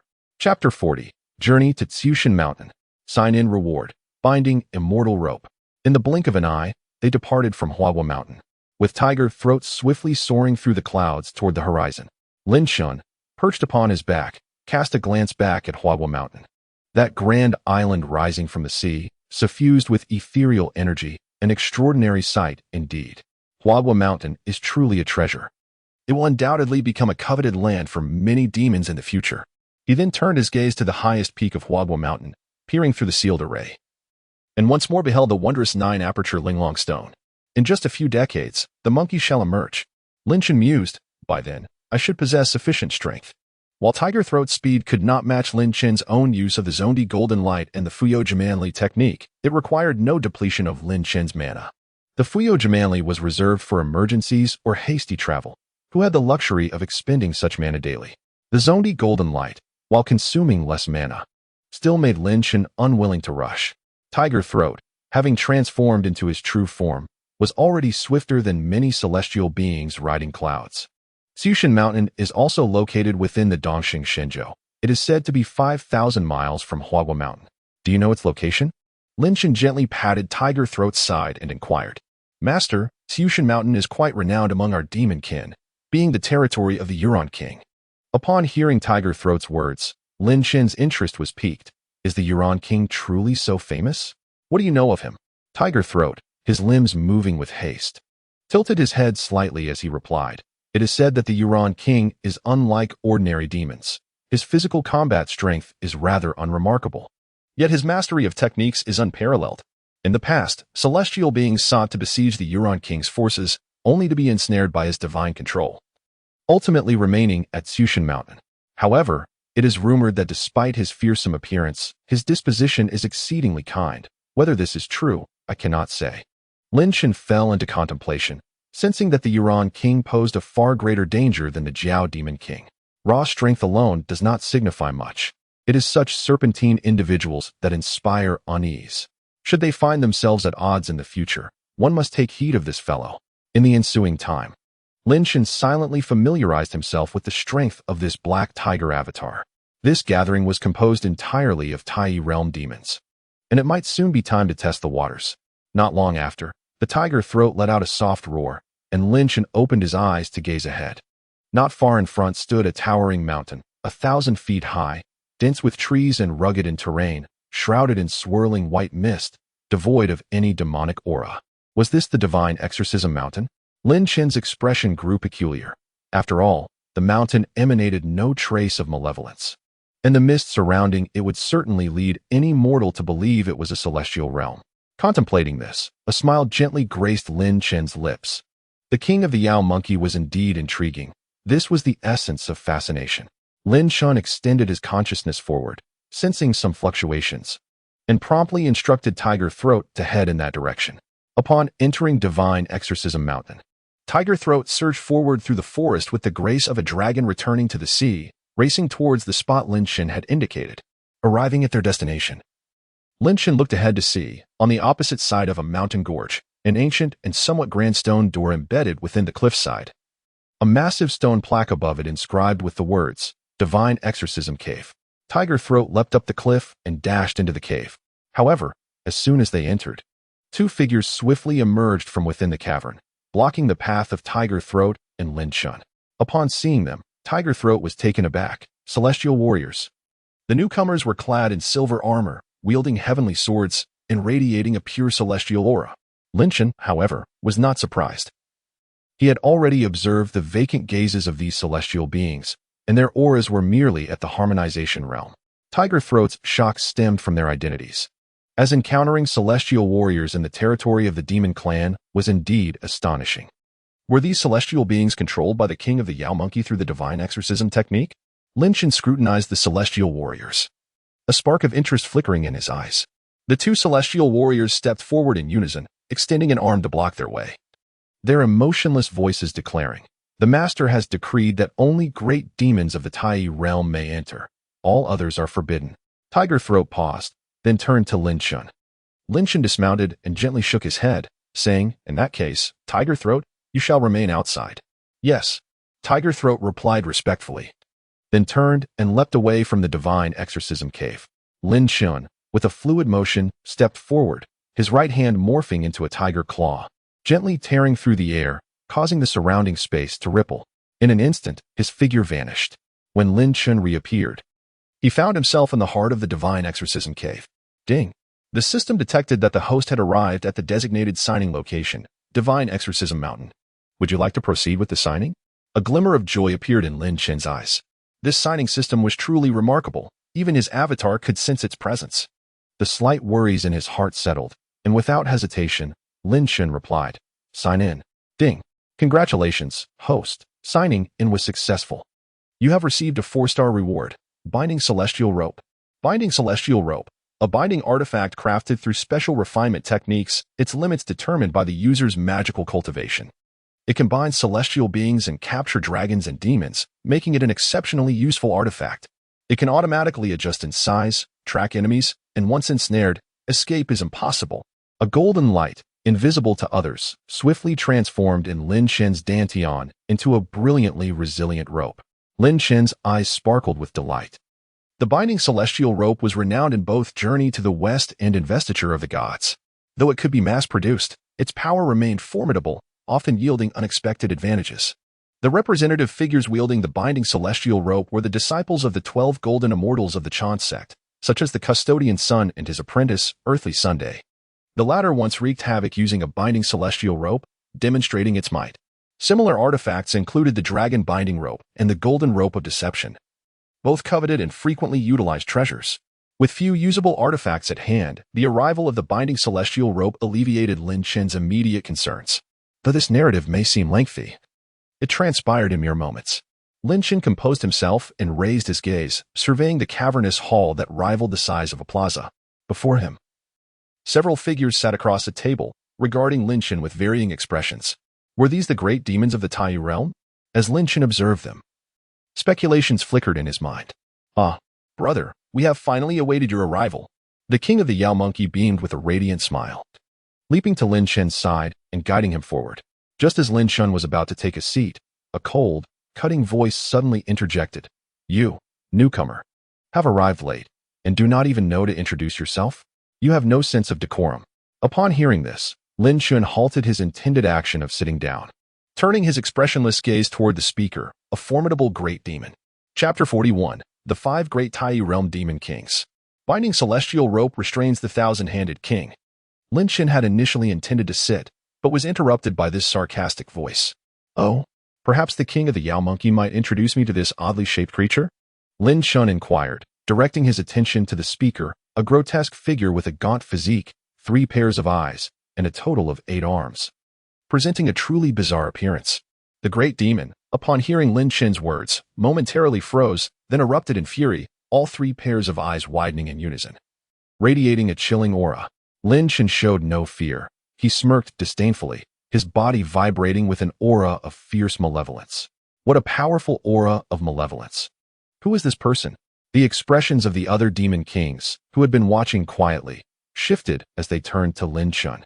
The king of the Yao Monkey quickly stepped forward, wearing a broad smile, calming the cornered strange demon king before turning to Lin Chun with an apologetic grin. "Brother, do not act impulsively. Allow me to introduce these demon kings to you." He first gestured toward a burly figure seated furthest from Lin Chun. Smiling as he said, "This is the Lion Camel King. Like you, he is a demon king of Flower Fruit Mountain, with the essence of a blue lion, possessing immense strength capable of moving mountains." After the introduction, the burly man nodded toward Lin Chun, a gesture of goodwill. The Lion Camel King also appeared to possess considerable strength. However, Lin Chun was taken aback to learn that he too was a demon king of Flower Fruit Mountain. This prompted Lin Chun to ponder. Upon returning, he must inquire thoroughly about the various demon kings of Flower Fruit Mountain, lest he remain at a disadvantage. Previously, he had perused the memories of the Tiger Demon King, who mentioned that there were 7 or 8 great demons of the Tai realm on Flower Fruit Mountain. Now, having gained more insight, Lin Chun began to question the accuracy of that information. The Tai realm was exceedingly rare, even with Tiger Throat's experience. He might not recognize all of them. 7 or 8 great demons of the Tai realm on a single flower fruit mountain were nearly comparable to the total number of Tai realm demon kings across other states, leading Lin Shen to suspect that the news was likely false. And this is she, he continued. The immortal bird from the Red Flame Mountain at the easternmost edge of the Eastern Victory Divine Continent, known as the Red Flame King. Her mastery of true fire techniques is nearly impossible to defend against. Following the king of the Yao Monkey's gaze, Lin Shen observed the Red Flame King. Clad in a flowing red gown, tall and striking, exuding an air of cold elegance, closely resembling a human. Red Flame Mountain and Fire Mountain should not be the same. Fire Mountain is located within the territory of the Western Bulhazhou. It stands to reason that Red Flame Mountain must be a naturally occurring active volcano. But the bloodline of the immortal bird was indeed surprising. As Lin Shen scrutinized the Red Flame King, he felt no significant bloodline pressure emanating from her. Perhaps it was merely a hint of the immortal bird's essence. Upon noticing Lin Shen's gaze, the Red Flame King frowned in displeasure, and a ring of blazing flames enveloped her entire form. The king of the Yao Monkey raised his eyebrows at this, a silent smile playing on his lips. Lin Shen nonchalantly shook his head before turning his gaze towards the nearest demon king, the most peculiar-looking creature among them. This was the Thousand-Hand King, a centipede that had attained enlightenment in the Valley of 10,000 Insects, located in the far west of the Eastern Victory Divine Continent. His formidable cultivation contained lethal poison, making it exceedingly difficult even for a Tai immortal to withstand. As the Yuan King introduced him, a proud expression crossed the Thousand-Hand King's face. His 3 pairs of green compound eyes fixated on Lin Shen, revealing disdain. Lin Shen regarded this being with an intensified coldness, unable to suppress his irritation any longer. If your eyes are so problematic, perhaps I should simply remove them for you, he exclaimed, his aura surging as he conjured the binding immortal rope in his right hand and hurled it at the Thousand-Hand King. Caught off guard by Lin Shen's sudden aggression, the Thousand-Hand King was momentarily stunned, his eyes flashing with ferocity as he prepared to retaliate. A mere newcomer, unaware of the vastness of the heavens and the earth. I shall teach you a lesson you will not soon forget. With that, he summoned his magical power, extending 3 pairs of arms to cast a spell. However, a streak of golden light flashed, and he found himself tightly bound, collapsing to the ground. Lin Shen stepped forward, approaching him, and brought his foot down upon the creature's body. The battle had not even commenced, yet it was already over. This scene left the other 3 great demons present in shock. If this was indeed the case, could Lin Shen engage them with such ease as well? Meanwhile, the Yuan King's eyes sparkled as he focused intently on the binding immortal rope, whispering, "The binding immortal rope." Upon hearing this, the Lion Trojan King and the Crimson Flame King finally comprehended, both displaying astonishment. He possesses such a treasure? Indeed, for many demons, owning even a single notable magical artifact was a matter of great pride. Most demons only wielded weapons formed from their own bodies, after all. Expecting a demon to learn crafting was unrealistic. The binding immortal rope that Lin Shen produced might be viewed as an impressive treasure even in the eyes of human Tai immortals. Yet they would undoubtedly possess a few similar hidden artifacts. However, among the demon race, such an item was akin to a symbol of opulence. At that moment, the Thousand-Hand King regained his composure, letting out a roar as his Tai aura surged, immense power beginning to slowly strain against the binding immortal rope. Just as he managed to loosen it slightly, the rope shimmered with golden light, tightening its grip once more. Damn it! The Thousand-Hand King howled in agony as the rope constricted around his body, causing him to swell suddenly. Instantly, the human skin vanished from his form, revealing a grotesque giant centipede, which began to thrash and roar within the hall, attempting to expand his form to break free from the binding immortal rope. The colossal centipede found itself still ensnared, its hundreds of legs immobilized. So that's why he is called the Thousand-Hand King. The cavern reverberated with the sounds of chaos as the giant centipede writhed in pain, causing the ground to tremble and numerous stones to crack and fall. Observing the Thousand-Hand King's excruciating struggle, Lin Shen concentrated, causing the binding immortal rope to tighten again, reducing the centipede's size significantly. He then extended his right hand, summoning the heavenly dragon spear, and stepped forward, leaping onto the centipede's head, wielding the spear with a smirk. After thousands of years of cultivation, you still exhibit such foolishness. With that, he thrust the spear downwards, piercing one of its eyes. A cry of pain erupted, and murky fluid splattered forth. Under the astonished gazes of the other great demons, Lin Shen wielded the spear with precision, systematically piercing the remaining 6 large eyes atop the centipede's head. Chapter 42. A New Check-in Location. A title. It must be said, the binding immortal rope was indeed remarkably powerful. Had Lin Shan utilized his true self, subduing the Thousand-Hand King would have been effortless. Yet, as a mere avatar, exerting control over such a creature required considerable effort. However, with the binding immortal rope, capturing him was a simple task. As the Thousand-Hand King howled in agony, desperately attempting to break free, Lin Shan stood atop him, pressing down with forceful stomps, preparing to drive the heavenly dragon spear into his skull. While there were methods to escape the binding immortal rope, they required either the cultivation of a great Luo Golden Immortal or mastery of profound techniques, achievable only through extraordinary talent or strength. Clearly, the Thousand-Hand King did not belong to either category. "Do not, my friend," the Huron King exclaimed, his face paling as he shouted, "You cannot allow him to be slain." The chilling and unmasked intent of murder was palpable to the Thousand-Hand King, who felt a tightening in his chest. Ignoring his pain, he cried out, "Huron, will you truly stand idly by as he ends my life?" Upon hearing this, the Huron King finally took action.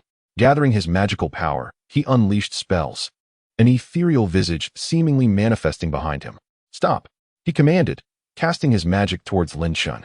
At that moment, Lin Shan sensed an unsettling power and halted his actions, leaping to the ground on the opposite side of the centipede, narrowly evading the spell. Although this was merely an avatar, he was unwilling to let the Huron King's bizarre magic strike him, his instincts warning him that it was not benign. Seeing Lin Shan unhesitatingly abandon the Thousand-Hand King, evading his spell, the Huron King was momentarily taken aback. However, he quickly regained composure, moving closer to Lin Shan to plead for the Thousand-Hand King. "Friend, the Thousand-Hand King has merely offended you with words. He does not deserve death. There are so few Tai immortals among the demon race of Eastern Victory. Losing another would be detrimental to us all. Would you not spare his life?" Lin Shan glanced at the Crimson Flame King, whose expression had shifted slightly, revealing contemplative thoughts. Indeed, at that moment, the Crimson Flame King stepped forward, her face stern yet her tone relatively amicable. "I hope you will show mercy to this creature. I share some connections with him. In the future, you are always welcome to visit me at Crimson Flame Mountain." Taken aback, Lin Shan expressed surprise. He had not anticipated that this colossal centipede would evoke such advocacy from 2 demon kings. Meanwhile, the Lion Trojan King stood nearby, arms crossed, observing the scene with a relaxed demeanor. Just as Lin Shan was about to speak, a mechanical voice echoed in his mind. "Ding. Congratulations, host. A new check-in location has been refreshed. Crimson Flame Mountain." Lin Shan glanced at the Crimson Flame King, her figure enveloped in flames, realizing that the new check-in point had emerged at her location. "Oh, since even the Crimson Flame King suggests it, perhaps I may grant the Thousand-Hand King his life today." Upon hearing this, the Crimson Flame King visibly stiffened, surprised. The Huron King, too, regarded Lin Shan with an odd expression, feeling a sense of genuine miscalculation. "Why did you ignore my intervention?" Lin Shan, observing the still struggling giant centipede, sent the golden binding immortal rope back to his hand. The Thousand-Hand King, feeling the bindings loosen, swayed and reverted to his humanoid form. However, the arrogance he once displayed had vanished. His 3 pairs of eyes were all pierced, and he now oozed murky pus. At this moment, his body trembled slightly, as if he had not yet shaken off the feeling of being bound, his fate no longer in his own hands. "You! How dare you!" Despite being a formidable demon of the Tai realm, the piercing of his eyes did not affect him. Thus, the Thousand-Handed King turned towards Lin Shan, a mix of fear and anger in his voice. Indeed, no one expected Lin Shan to act without hesitation, effortlessly subduing a demon king.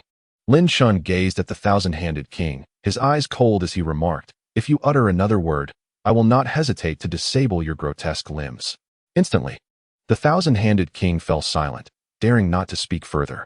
Seeing the atmosphere in the room ease, the Monkey King let out a slow breath and invited the other Tai demon kings to take their seats, then smiled and said, "Let us not allow a moment of anger to jeopardize our camaraderie.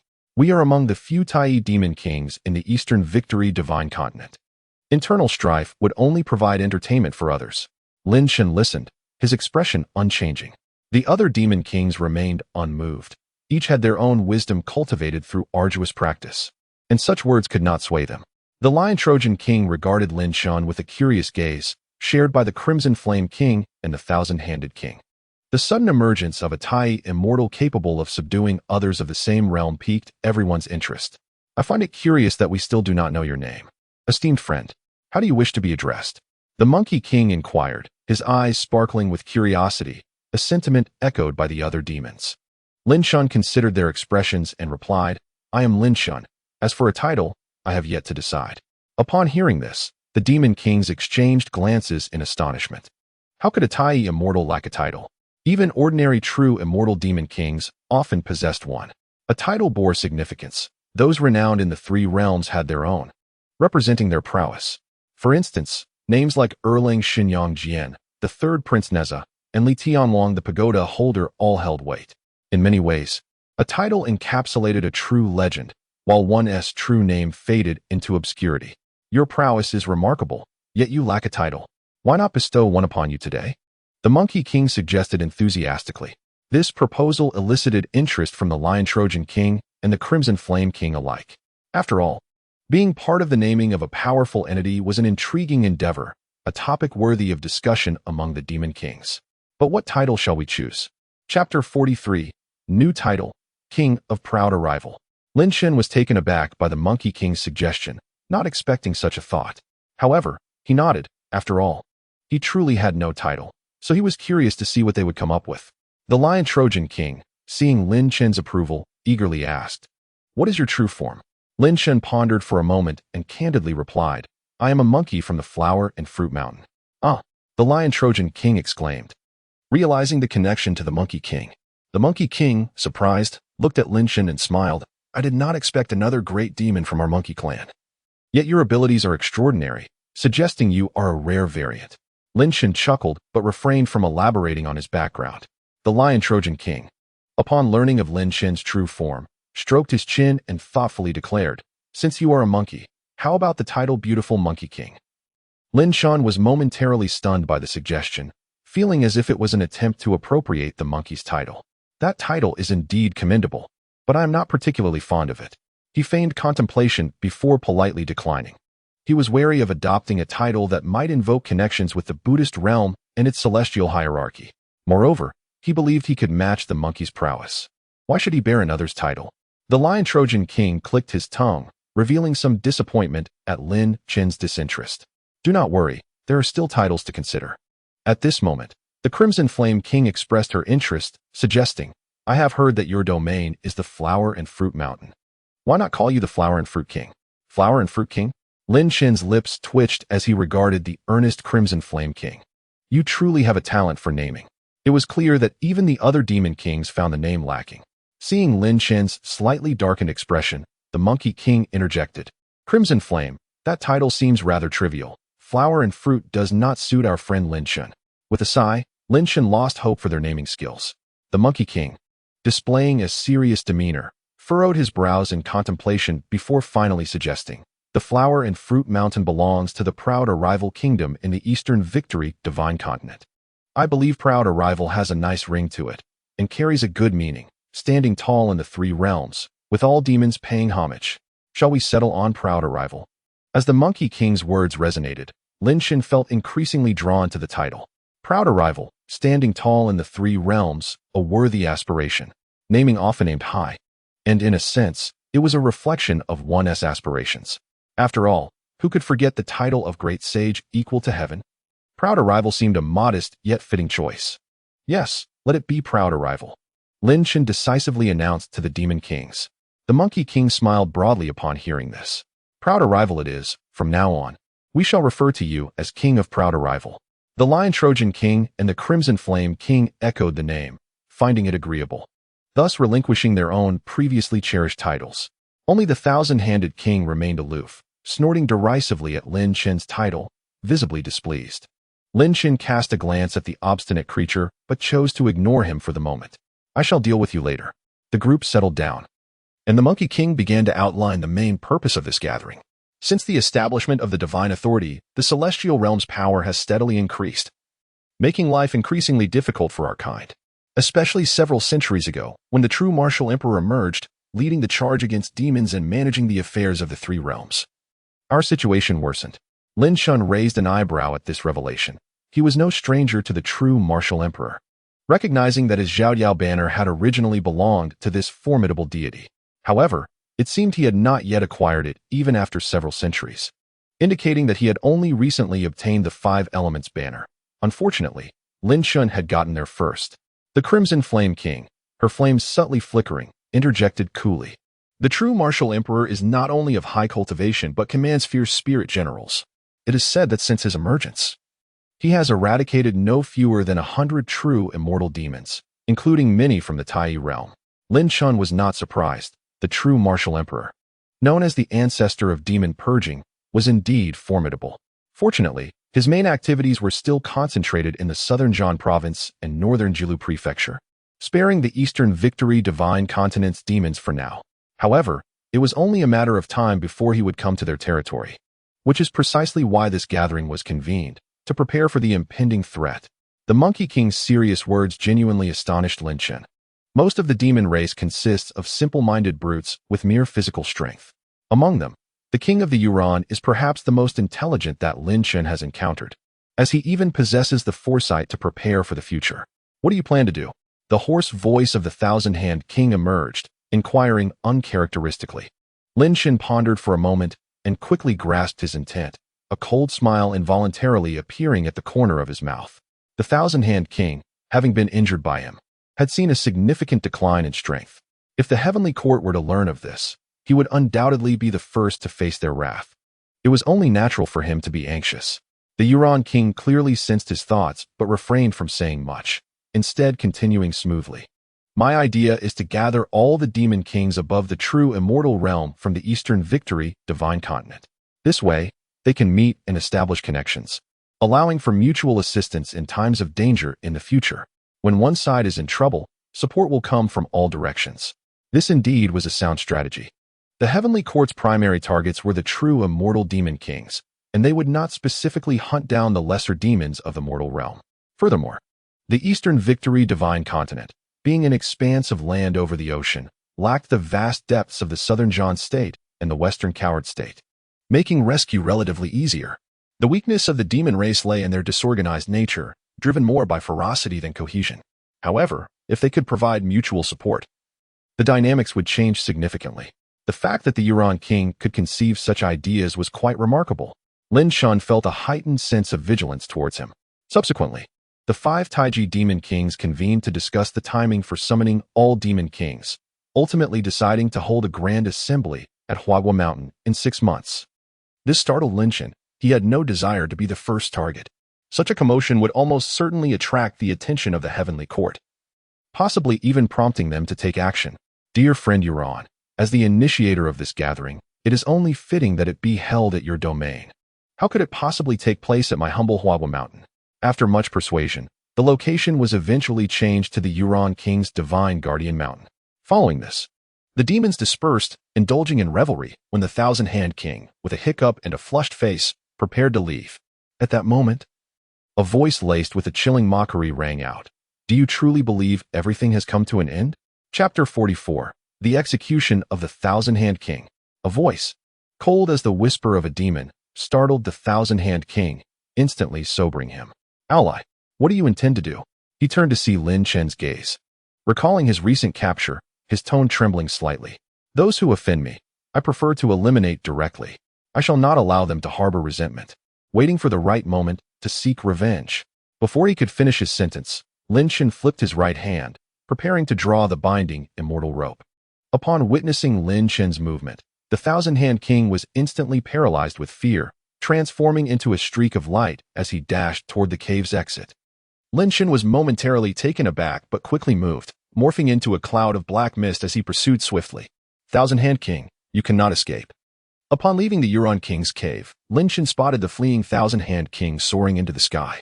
With a sharp shout, he transformed into a flash of golden light, pursuing him at great speed. Golden light of the earth. Seeing Lin Shun close in on him, the Thousand-Hand King became increasingly frantic. Once within the identifying range of the binding immortal rope, he would be doomed. As Lin Shun approached, a smile crept across his face as he threw the binding immortal rope forward. Bind.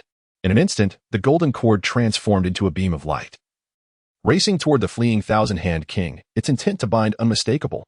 "Ah, ally, do you truly wish to see me dead?" With an enraged roar. The thousand-hand king's face was filled with despair. As the binding immortal rope drew near, a flicker of resolution gleamed in his eyes. His palm became like a knife, swiftly slashing toward himself. In the blink of an eye, his body was cleaved in two, blood splattering forth. The next moment, the two halves of his form morphed into giant centipedes, soaring into the sky, albeit their auras significantly diminished. Simultaneously, a desperate cry for help echoed across miles, swiftly reaching the cave of the Euron King's divine guardian mountain. "Euron, Chien, help! Ally wants to kill me." Inside the cave, the three Taiji demon lords, who had already risen and were bidding farewell, changed their expressions upon hearing the urgent and despairing cry. They instantly transformed into streaks of light, rushing toward the location of Lin Chun and the Thousand-Hand King. Meanwhile, the Thousand-Hand King cunningly split himself in two, with the binding immortal rope attempting to ensnare one half, while the other half frantically fled. Thus was his method of evading the binding immortal rope. Lin Chun understood now. The Thousand-Hand King had divided himself, distributing his aura, body, and even soul, making it impossible for the binding immortal rope to discern which to bind, thus allowing only one to be captured. To devise such a strategy in such a short span of time only confirmed the formidable reputation of the Taiji demon lords. But did he believe this would allow him to escape?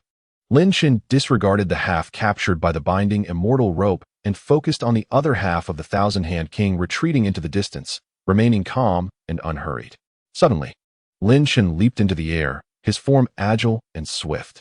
In an instant, a magnificent black tiger, measuring several dozen feet in length, charged forth, exuding a fierce aura as it pursued the Thousand-Hand King. Sensing the ominous presence behind him, the Thousand-Hand King turned to see a fearsome black tiger closely trailing him, seemingly ready to pounce at any moment. Panic surged within him. His already unstable spirit was further shaken. What is happening? Wasn't this fellow a monkey? How has he transformed into a tiger? Though bewildered, he had no time to ponder, focusing solely on his desperate flight. Not far behind, Lin Chun's eyes gleamed with determination as he stepped onto a cloud, propelling himself into the air. In the next moment, he landed atop the half of the centipede's body, raising his tiger claw to unleash a tremendous force downward. Boom! A resounding explosion echoed as the Thousand-Hand King felt as though a mountain had struck his back, spitting a mouthful of blood as his body plummeted helplessly. Lin Chun stood atop him, his fierce aura enveloping his tiger claw. With a swift motion of his claw, several limbs as thick as tree trunks were severed from the centipede's body. The creature let out a piercing cry, its magical power erupting in a desperate attempt to retaliate. It turned its immense maw toward the tiger on its back, unleashing a torrent of green venom. The black tiger crouched low, leaping to avoid the toxic spray, followed by a resounding roar that reverberated through the surroundings. Roar! Black tiger claw! The black tiger sprang into the air, its body suspended, as the malevolent aura coalesced into a tangible form, morphing into a massive black claw that descended upon the centipede. The chilling wind and the sound of space being torn apart accompanied the strike.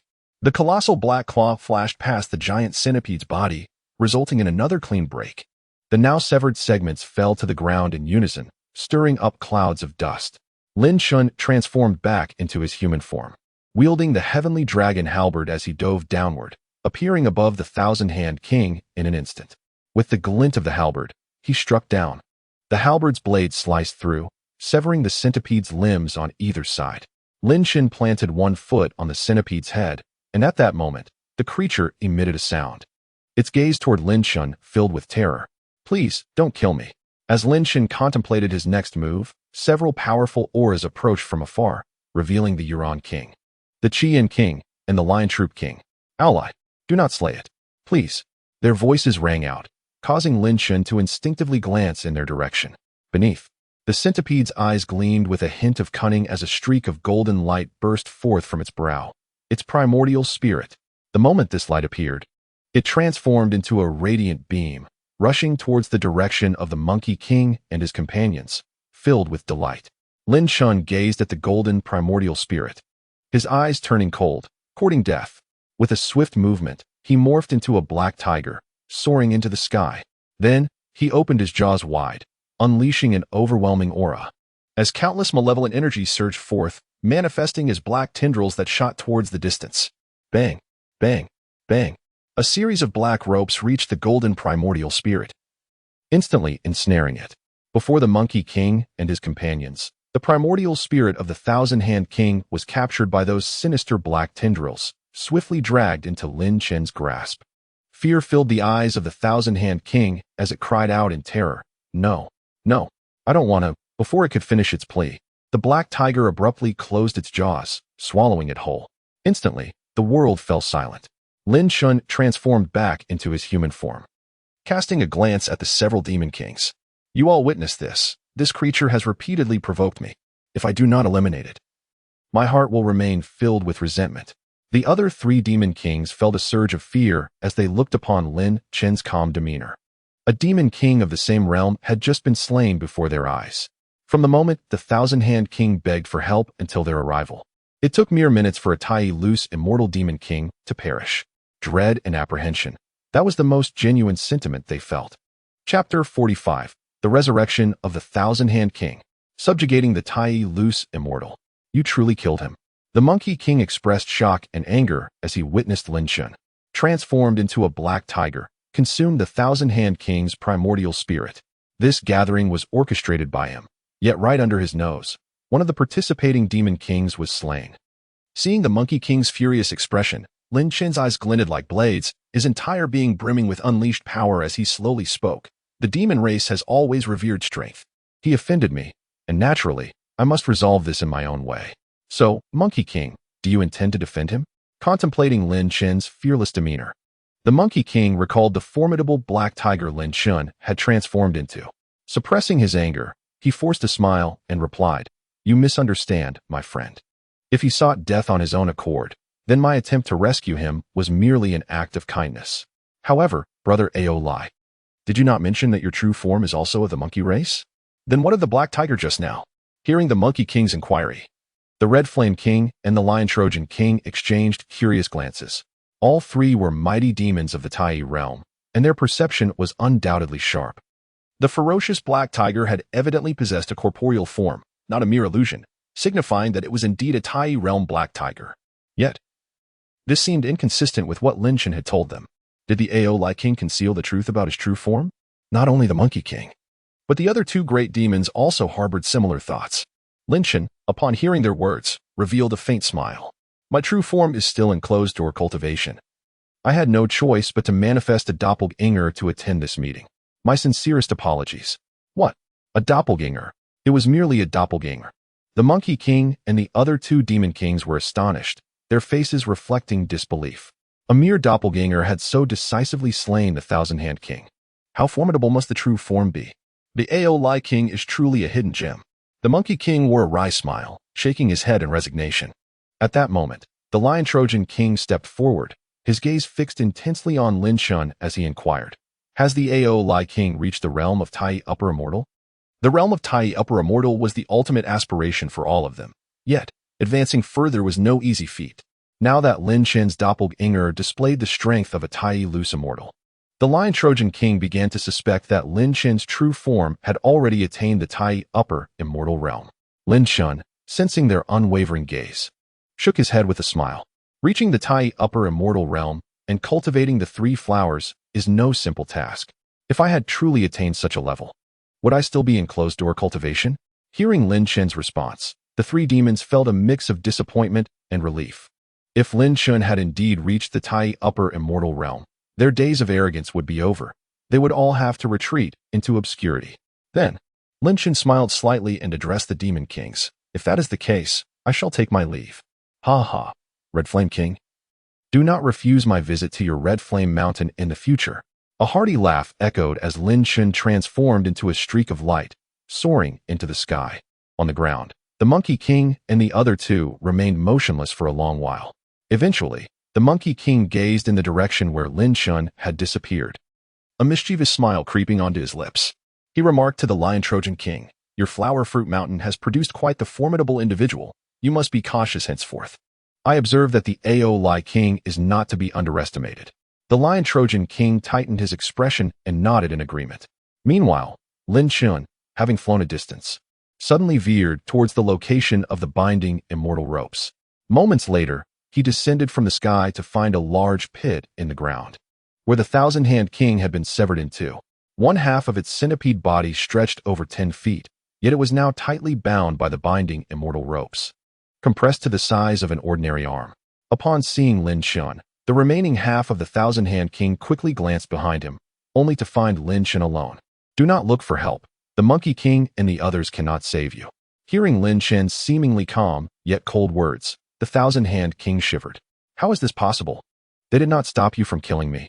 Its voice trembled slightly, yet confusion lingered. The Thousand-Hand King believed that splitting into two and fleeing would have been the best choice. Later, it could return to rescue its other half after being saved. However, seeing Lin Shun return alone clearly unsettled it. Ayo Lai King, what price did you pay to make them turn a blind eye as I was slaughtered by you? Lin Shun crouched slightly, locking eyes with the Thousand-Hand King, his voice tinged with mockery. No, I did not pay any price. They simply did not arrive in time to save you. Before they could intervene, you were already killed by me. The Thousand-Hand King's eyes went blank, unable to comprehend that it could not even hold out for a brief moment. Observing its expression, Lin Shun's power surged, and behind him appeared a massive black tiger phantom.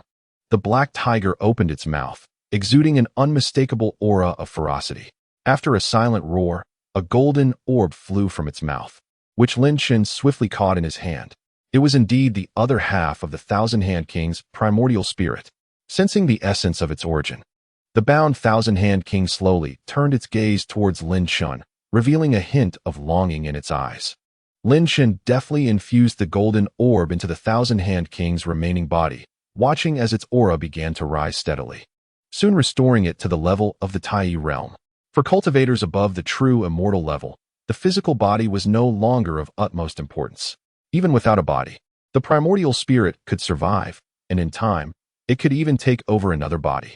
However, should the soul and primordial spirit be shattered, it would signify true annihilation. Thus, for the Thousand-Hand King, restoring its primordial spirit meant regaining almost all of its former strength. As for its body, it would gradually heal over time. As the Thousand-Hand King absorbed the primordial spirit and became one, it slowly opened its eyes. Lin Shun conjured the sky-piercing Xian dragon halberd in his right hand, its tip poised closely against the centipede's brow, as if a gentle thrust could pierce its sea of consciousness. I have no interest in idle chatter. If you wish to live, do not resist. Should I detect even the slightest hint of defiance during our interaction, this halberd will directly penetrate your sea of consciousness, along with your primordial spirit. After Lin Shun coldly finished speaking, he did not even glance at the reaction of the Thousand-Handed King. Channeling his magical energy, he began to weave seals with his fingers. In an instant, the intricate runes of the binding god spell gradually took shape, imbued with profound mysteries. With a flick of his finger, the spell was swiftly embedded into the centipede's brow, penetrating deep into its sea of consciousness.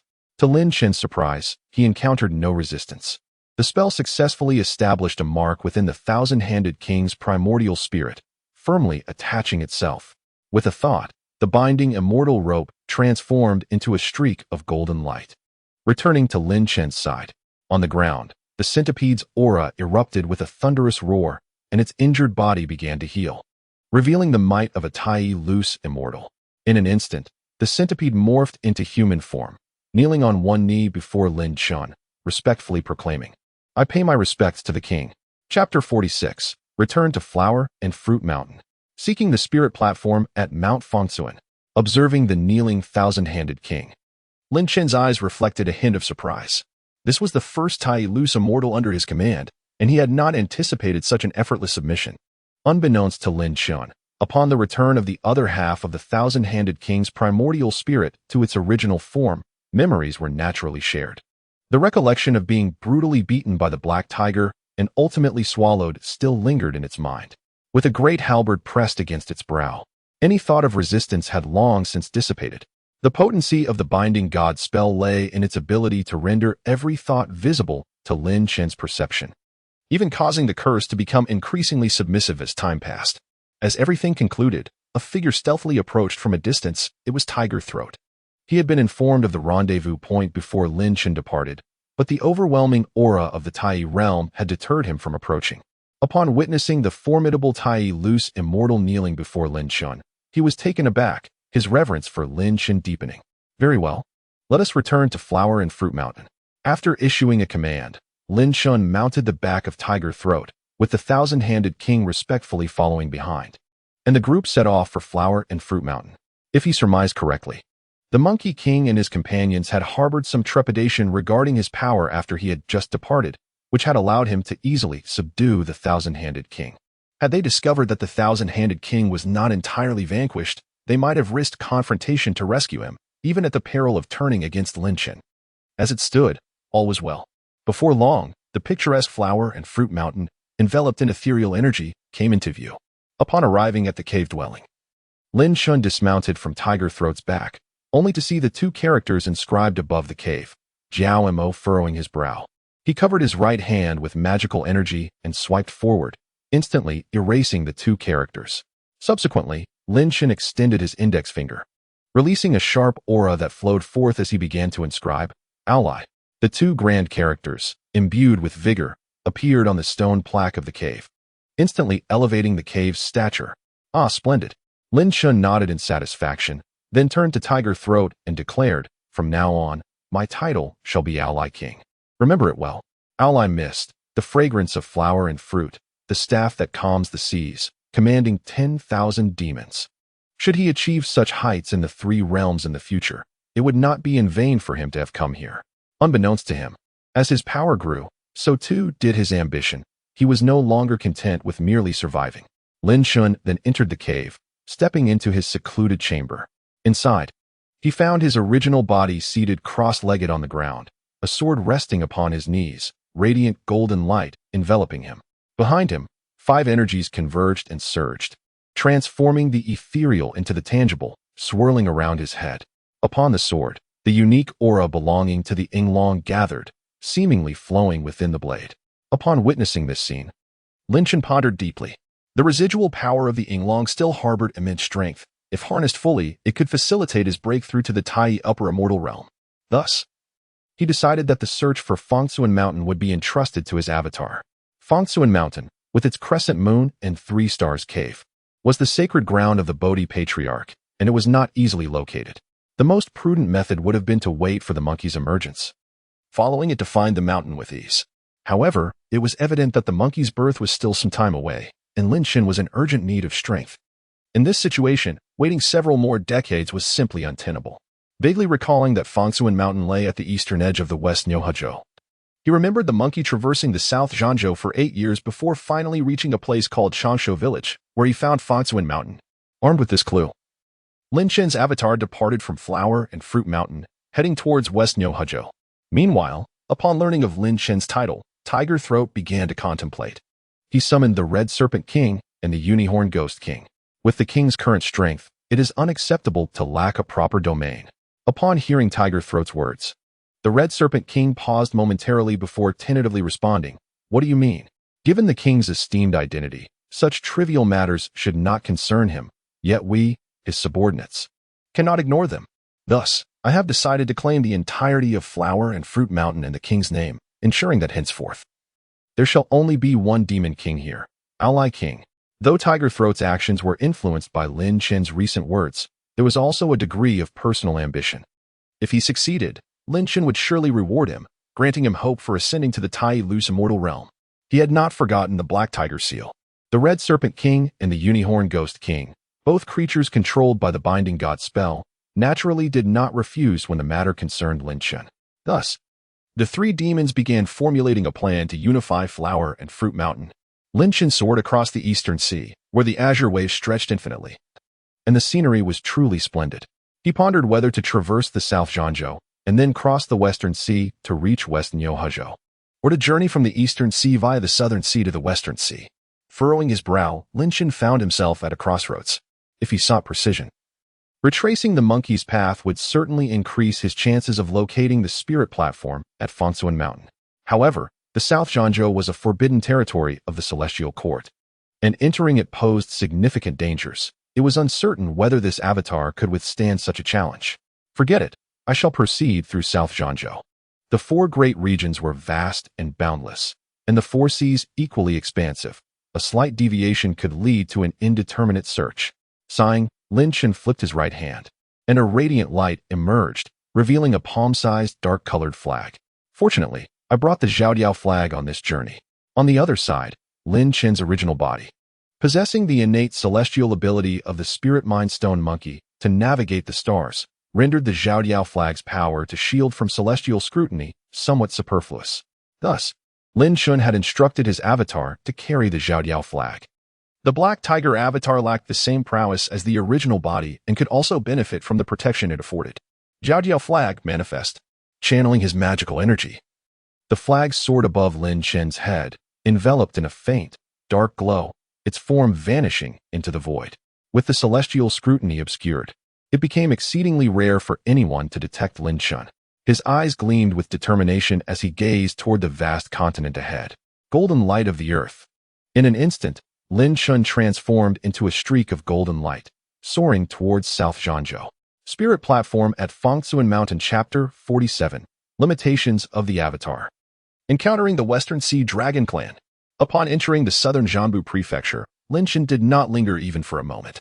He unleashed the earthly golden light divine ability, propelling himself at an astonishing speed along the path traversed by the monkey. The incense energy here was so abundant that every so often, one could sense the presence of the incense deities from the heavenly court. Truly, this was the most prosperous continent of humanity, entirely under the dominion of the heavenly court. Celestial soldiers and deities frequently patrolled the area, resulting in very few formidable demons willing to remain here. It was the remaining 3 major prefectures that served as their refuge. With the black eagle flag above his head, Lin Chen was nearly undetectable, provided he wished to remain concealed. Thus, over the next few days, many mortals would occasionally glance up to see a golden light streaking across the sky, heading into the distance. This southern Jianbu prefecture seems much larger than I remember. Lin Chen mused, slightly furrowing his brows as he soared through the air. In his memory, the 4 major prefectures were indeed vast. But that was merely from a mortal's perspective. For seasoned practitioners of the demonic and celestial arts, the distance of a prefecture was hardly significant. After all, did not the monkey return to Huagua Mountain with but a somersault cloud after mastering his skills? It appeared that some changes had occurred, at the very least. The map seemed considerably enlarged. Despite utilizing the earthly golden light at a nearly instantaneous pace, Lin Chen still took several days to traverse the southern Jianbu prefecture. However, if he were to unleash his true form and employ the ascending winds technique, it could be accomplished in mere minutes. Navigating through perilous mountains, bustling cities, and desolate wastelands, Lin Chen finally exited the southern Jianbu prefecture and beheld the boundless expanse of the Western Sea. The distance to Fangsuan Mountain was no longer far. Releasing a gentle sigh, Lin Chen dispelled the earthly golden light. After days of exhausting this immensely taxing divine ability, his internal energy had waned considerably. Though he was fortunate to carry restorative elixirs with him, tossing 2 pills into his mouth and feeling his energy gradually replenish, Lin Chen felt a twinge of regret. The Black Tiger avatar was still significantly weaker than his true form. Indeed, his true form surpassed the Black Tiger avatar in terms of bloodline, divine abilities, and the intensity of his energy by several magnitudes. Despite sharing the same soul, certain techniques and divine arts that Lin Chen mastered could not be utilized by the Black Tiger avatar. For instance, the 8-9 profound arts, reliant on physical endowment, as well as the abilities of the Ying Long, and of course, the Black Tiger seal. The avatar was only able to wield common and universal divine abilities, which highlighted some inherent limitations of the avatar technique. Fortunately, the Black Tiger avatar possessed many suitable divine abilities of its own, and when combined with the Black Tiger's true form, its power was not to be underestimated. As he sensed his internal energy revitalizing, Lin Chen began to ride the clouds across the sea toward the western Nyoa prefecture. The challenges of Fangsuan Mountain were already daunting. He wondered what level of rewards awaited him this time. Lin Chen felt a sense of anticipation, as the rewards from the sign-in system were invariably quite beneficial.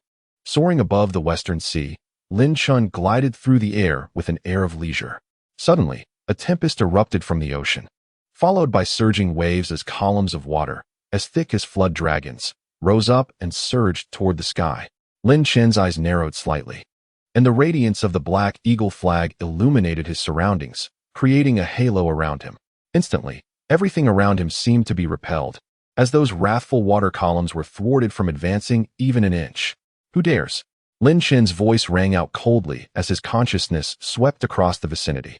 Suddenly, a colossal water column erupted from the western sea, resembling a pillar of heaven, reaching into the clouds. From atop this water column emerged a figure clad in armor, with a dragon's head and a human's body, gradually surfacing from the depths. Lin Chen's eyes revealed a flicker of surprise. A member of the Western Sea Dragon clan? The figure, standing atop the water column, was astonished to see that his previous efforts had failed to harm Lin Chen. Upon hearing Lin Chen's inquiry, he bellowed, "Since you recognize me as a member of the Western Sea Dragon clan, why do you not surrender willingly?"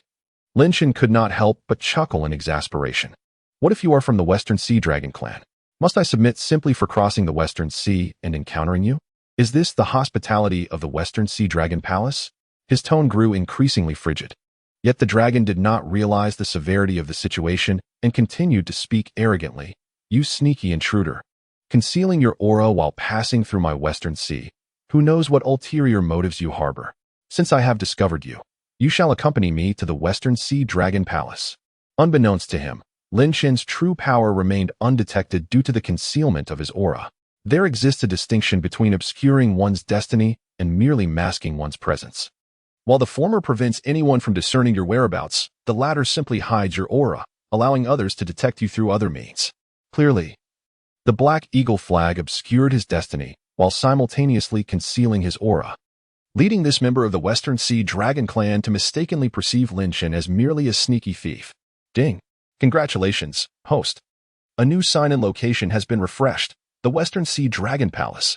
The mechanical voice echoed in Lin Chen's mind, prompting a smile to break across his face as he initially intended to deal with this individual and leave. A visit to the Western Sea Dragon Palace? How delightful. After uttering his words, Lin Chen's aura erupted forth. In an instant, he vanished from his original position and reappeared behind the dragon, seizing its neck as effortlessly as one would grasp a chick. Under the overwhelming pressure of a Tai Immortal's aura, the dragon dared not move a muscle. Trembling with fear and disbelief, it stammered, What is happening? How could such a powerful being conceal their presence?" Never did it occur to him that what began as a mere outing to bully some mortals would lead him to encounter a formidable figure.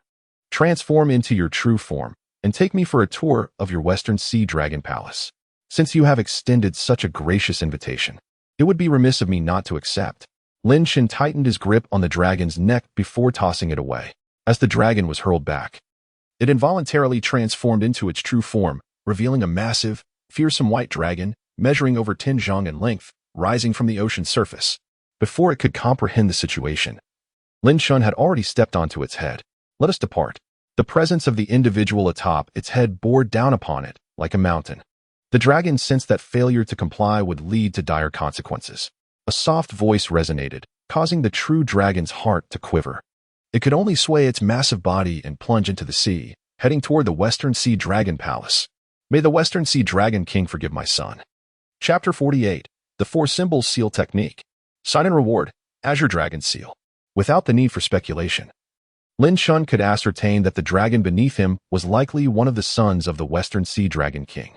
In the realm of the Four Seas Dragon Palaces, only the offspring of the Dragon Kings were of pure blood.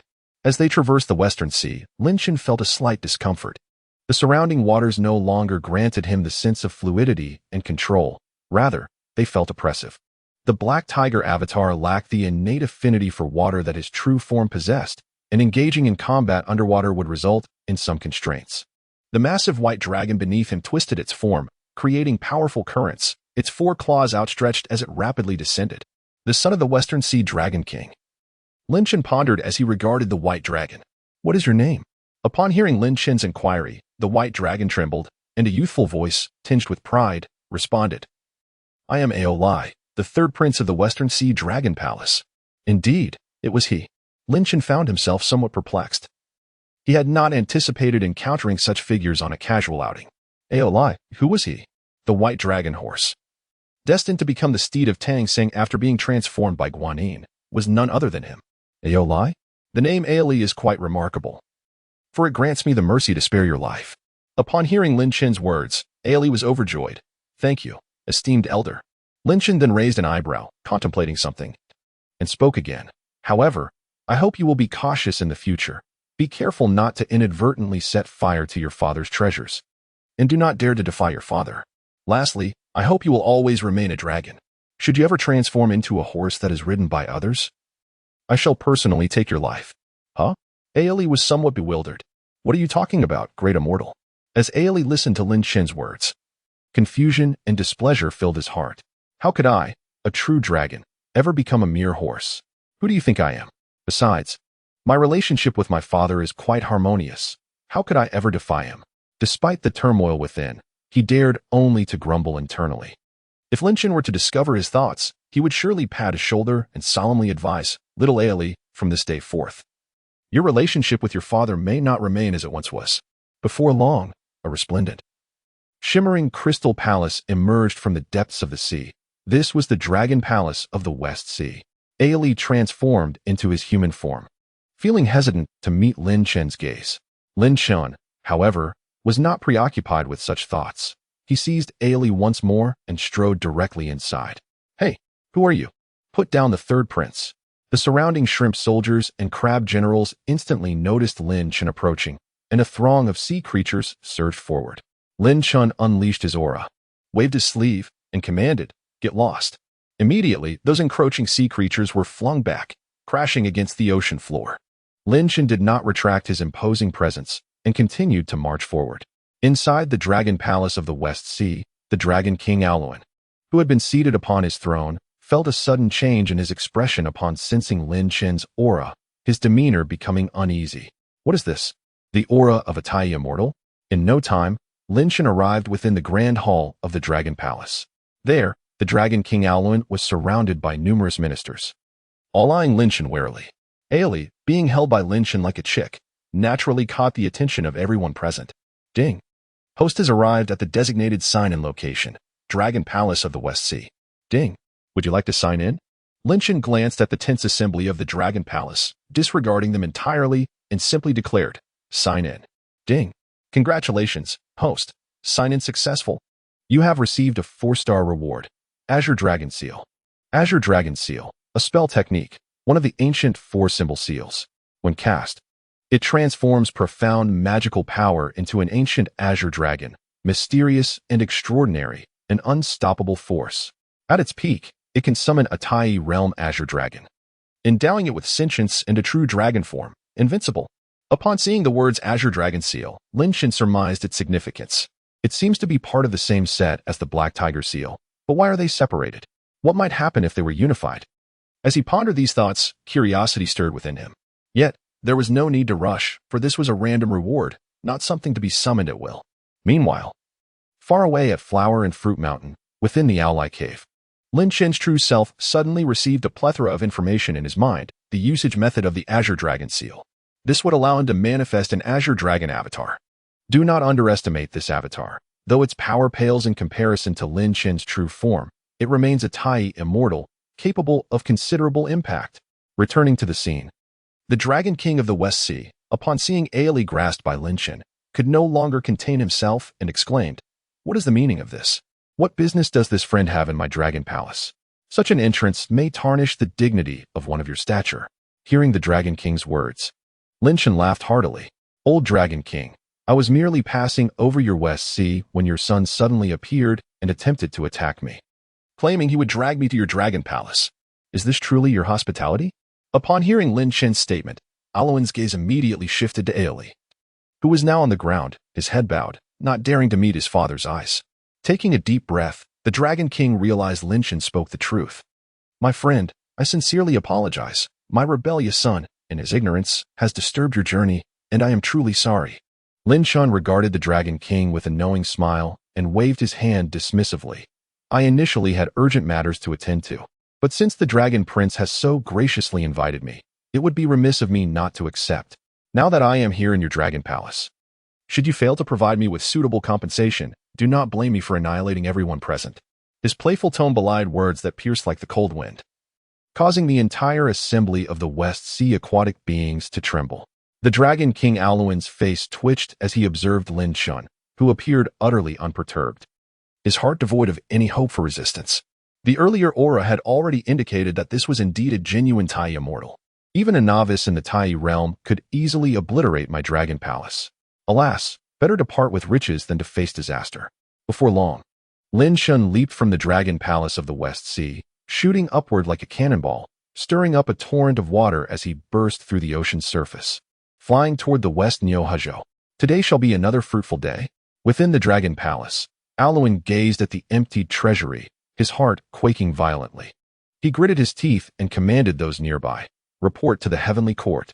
A strange Tai immortal has come to my dragon palace to rob us, and we have suffered substantial losses. Do not misreport. It is my dragon palace that has suffered immensely. Chapter 49. The true body soars 90,000 miles. Arriving instantly at Mount Fengsuan. Shortly thereafter, someone approached the Dragon King, inquiring, "The heavenly court wishes to know, is the Tai immortal human or demon? What weapon did he wield? What realm is he in?" Hearing this, the Dragon King Awaken's face twitched once more. He then gritted his teeth, responding word by word, "I do not know." Upon finishing, Awaken felt a tinge of embarrassment. They had been robbed of the entire treasury. Yet he could not even identify whether the intruder was human or demon, nor his realm, simply because he had not dared to confront Lin Shun at any point.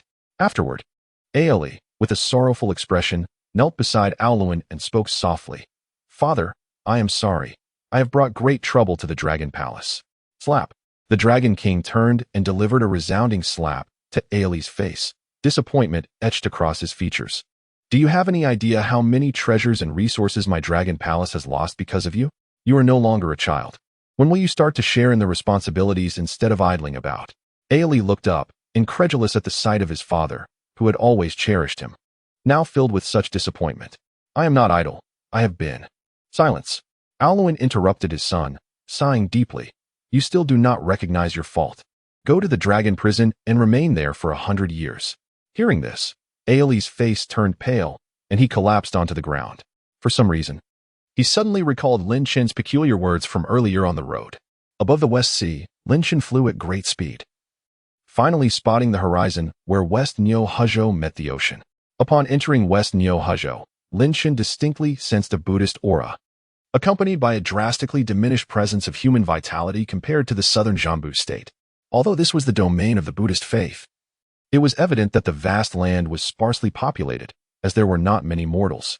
No wonder the Buddhist faith is so intent on spreading its teachings eastward.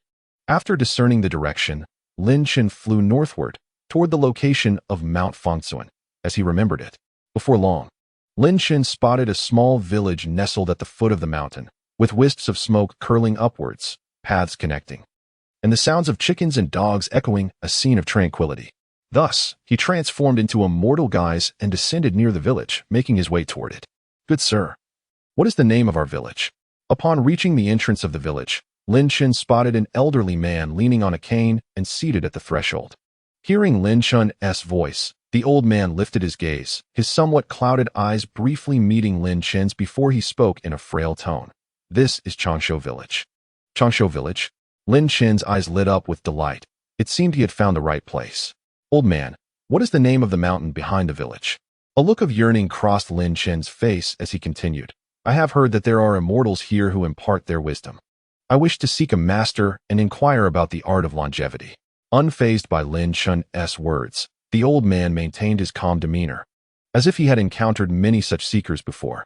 He replied slowly and evenly, "The mountain behind us is called Fengsuan Mountain.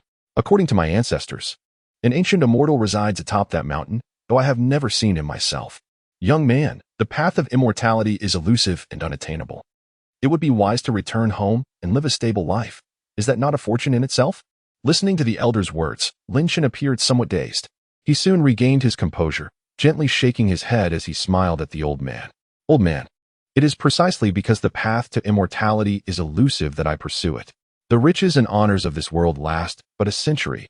What significance do they hold? Life is a journey of choices and destinies. I am still young and eager to strive. After all, I am not yet at your age, where one sees everything as trivial." Haha. After speaking, Lin Chen couldn't help but chuckle, amused at himself for engaging in such a debate with an elder. He reached into his robe, retrieving a pill he had just pilfered from the Dragon Palace in the West Sea. Though it was of little use, it could extend the life of a mortal. "Old man, take this pill. It cures all ailments." Consider it my gratitude for your guidance." After bidding farewell to the elder of Changshu village, Lin Shun made his way straight up the mountain. When the monkey ascended, he was guided by a woodcutter. "I wonder if I shall have the same fortune," he mused, lightly jesting at himself. Fangsuan Mountain was not as perilous as many high peaks Lin Shun had encountered. Rather, it was quite gentle. A winding path extended from the foot of the mountain, meandering into the woods. Towering ancient trees surrounded him, and the forest was serene. Lin Shun observed his surroundings closely, straining his ears for any sounds. But regrettably, he did not encounter any woodcutters. This confirms it. That woodcutter must have been sent by Patriarch Bodhi. Perhaps he was even the incarnation of the Patriarch, Lin Shun thought, feeling a mix of frustration and helplessness as he pressed onward. As expected, upon reaching the summit, he found no sign of the Sheyue Sanqing cave. So, if I cannot find it, I cannot enter? Lin Shun sat cross-legged among the trees, a hint of resignation in his eyes. Perhaps if he were to personally appear and request Patriarch Bodhi to reveal himself and grant him entrance to the Sheyue Sanqing cave, the Patriarch might indeed show himself, especially considering his unique status as a Tai immortal. Yet, that was not Lin Shun's desire. Seeking help from others was less desirable than relying on oneself. And he did not wish to expose his existence. Must my true self come here in person? After a moment of contemplation, Lin Shun suddenly opened his eyes, determination gleaming within. Huagua Mountain, Ao Lai Cave. As his true self, who had been quietly absorbing the remnants of the Yinglong's power, also opened its eyes. An aura of restraint enveloped him, causing his formless sword to vanish. I shall go personally and see if the Sheyue Sanqing cave can withstand me. Lin Shun's eyes were filled with brilliance and confidence. He had already cultivated to the stage of Wukacheo Yuan, drawing near to the realm of Tai. With a gentle step forward, Lin Shun's figure instantly appeared outside Huagua Mountain. "The true form of Yinglong," he exclaimed, and a surge of potent Yinglong energy flowed into him. In a brilliant flash, a majestic dragon with elegant wings materialized before him, soaring to great heights. With the activation of his innate abilities, his wings flared wide, summoning a tempest beneath them, propelling him skyward in an instant. The concept of time and space blurred as he ascended at an extraordinary speed, rendering the world around him colorless. Within mere moments, the Black Tiger avatar atop Fangsuan Mountain stood, gazing into the distance. In the next instant, a colossal figure seemed to emerge from the void along the horizon. Witnessing this, the Black Tiger avatar transformed into a wisp of darkness, charging toward the figure. After halting, the silhouette shifted into human form just as the black mist entered its body, and the Zodiaci was absorbed instantaneously. Lin Shun slowly opened his eyes, finding himself at Fangsuan Mountain. Chapter 50. Sign-in Reward. The Six-Eared Macaque. A surge to Tai Immortal. Hovering above the ground, Lin Shun glanced down at Fangsuan Mountain, a slight frown creasing his brow. Generally, large spaces and cave abodes that involve concealment and transformation would incorporate some array formations. Even formidable beings could not continuously utilize their powers to control their abodes. Otherwise, they would accomplish nothing at all. Yet, where were the array formations of the Sheyue Sanqing cave? After thorough examination, Lin Shun found no traces of any formations surrounding Fangsuan Mountain. The entire Ling Tai Fangsuan Mountain appeared indistinguishable from an ordinary forest, natural, common, and tranquil. Such powers could indeed traverse array formations, but the prerequisite was the ability to perceive the formations. If one could not even detect the formations, how could one enter or exit? No, natural and tranquil, that's where the anomaly lies. Lin Shun swiftly descended into the mountain, sitting cross-legged with clarity in his eyes, beginning to scrutinize the entire forest. As day transitioned to night, time flowed by. Days passed with Lin Shun in contemplation, quietly observing even the slightest changes. At last, a glimmer of insight sparked in Lin Shun's eyes as he focused on a specific spot atop the mountain, a smile curling at the corners of his mouth. I have finally found it. The subtle traces of the formation had inevitably revealed themselves. Indeed, the methods of powerful beings are truly remarkable. A typical Tai cultivator would likely never uncover such concealed formations. Rising to his feet, Lin Shun's clear gaze fully discerned the grand spatial array. Skillful entry and exit, he exclaimed, stepping forward as if he had traversed into the void, vanishing from Fangsuan Mountain. The scene shifted, and he found himself upon a stone platform shaded by trees. Before him stood the somewhat antiquated entrance of a Taoist temple, and on a weathered stone tablet to the right, 10 large characters were inscribed. Ling Tai Fangsuan Mountain, Sheyue Sanqing Cave. Lin Shan summoned the Zodiaci from within, allowing it to hover above him while channeling his spiritual energy to conceal his appearance. In an instant, he seemed to vanish from the realm, shifting stars and changing constellations. In this state, Lin Shan had employed both the Zodiaci and his innate abilities, enabling him to remain hidden even before powerful beings. He raised his gaze toward the not-so-grand entrance of the Taoist temple, curiosity and interest sparkling in his eyes. Today, I shall venture into the legendary Shiyue Sanshin Cave. Having arrived at this juncture, the system remained silent, indicating that entry into the interior was necessary for it to count. With that understanding, Lin Shan subtly activated his spiritual energy and stepped forward, crossing the threshold of the entrance, entering the depths of the Shiyue Sanshin Cave. Upon entry, Lin Shan was taken aback, his eyes widening in astonishment. The Shiyue Sanshin Cave, which sounded as if it were merely a cave or a temple, revealed itself to be an expansive spatial realm upon closer inspection. This must be larger than the residence of the Yinglong Elder. Lin Shan gazed at the pathways concealed within the void ahead, pondering where they might lead. Beneath the gentle veil of mist, the buildings appeared to emerge and recede like phantoms, as an enchanting aura of the Tao enveloped the surroundings. With closed eyes, Lin Shan attuned himself momentarily and then darted forward, drawn by an irresistible force. His movements were agile, occasionally transforming into a streak of light. Before long, a substantial landmass materialized in the void, crowned by an ancient library pavilion standing majestically. Lin Shan cautiously alighted upon this terra firma, only to discover an absence of people despite the presence of such a grand library. Could it be that the disciples of the Bodhi ancestor were exceedingly few? Turning his gaze, he noticed another stone tablet on the opposite side of the library, mirroring the one at the entrance of the Taoist temple, though the inscriptions differed. This particular stone bore the inscription, "The Tao is not transmitted to non-humans. The law is not transmitted to the six-eared." At the moment he read these words, Lin Shan felt a tremor in his heart, as if the fog in his mind had been abruptly torn asunder, leaving him with unparalleled clarity. Simultaneously, a familiar mechanical voice echoed, "Ding. Host has arrived at the sign-in location, the Slanted Moon and 3 Stars Cave. Would you like to sign in?" Lin Shan had already surmised the reward awaiting him and replied without hesitation, "Sign in." Ding. "Congratulations, host. Sign-in successful. You have received a rare reward. Six-Eared Macaque." Six-Eared Macaque, one of the 4 mischievous monkeys, possessing extraordinary talent and unparalleled gifts. Acutely attuned to sound, capable of discerning principles and foreseeing events, understanding all things. Standing in one place, it can perceive matters from 1,000 miles away. It comprehends the words of mortals as well. Every Taoist scripture, technique, and divine power it sees is forever imprinted in its memory. A brilliant golden light surged into Lin Shan's body, and he felt as though a force of nature had also entered him. Instantly, a tremendous power surged within, while a multitude of mysterious transformations began to unfold in his consciousness. Lin Shan gradually lost control of his original form, as his head began to morph into that of a monkey, with hair thickening at his temples. His ears, once ordinary monkey ears, suddenly radiated light, and in a blink, 2 additional pairs emerged on either side, perfectly aligned. At this moment, Lin Shan had transformed into the 6-eared form, and a cascade of information flowed into his mind. Alongside the emergence of numerous talents, the primordial energy within him surged continuously, ultimately settling in his dantian.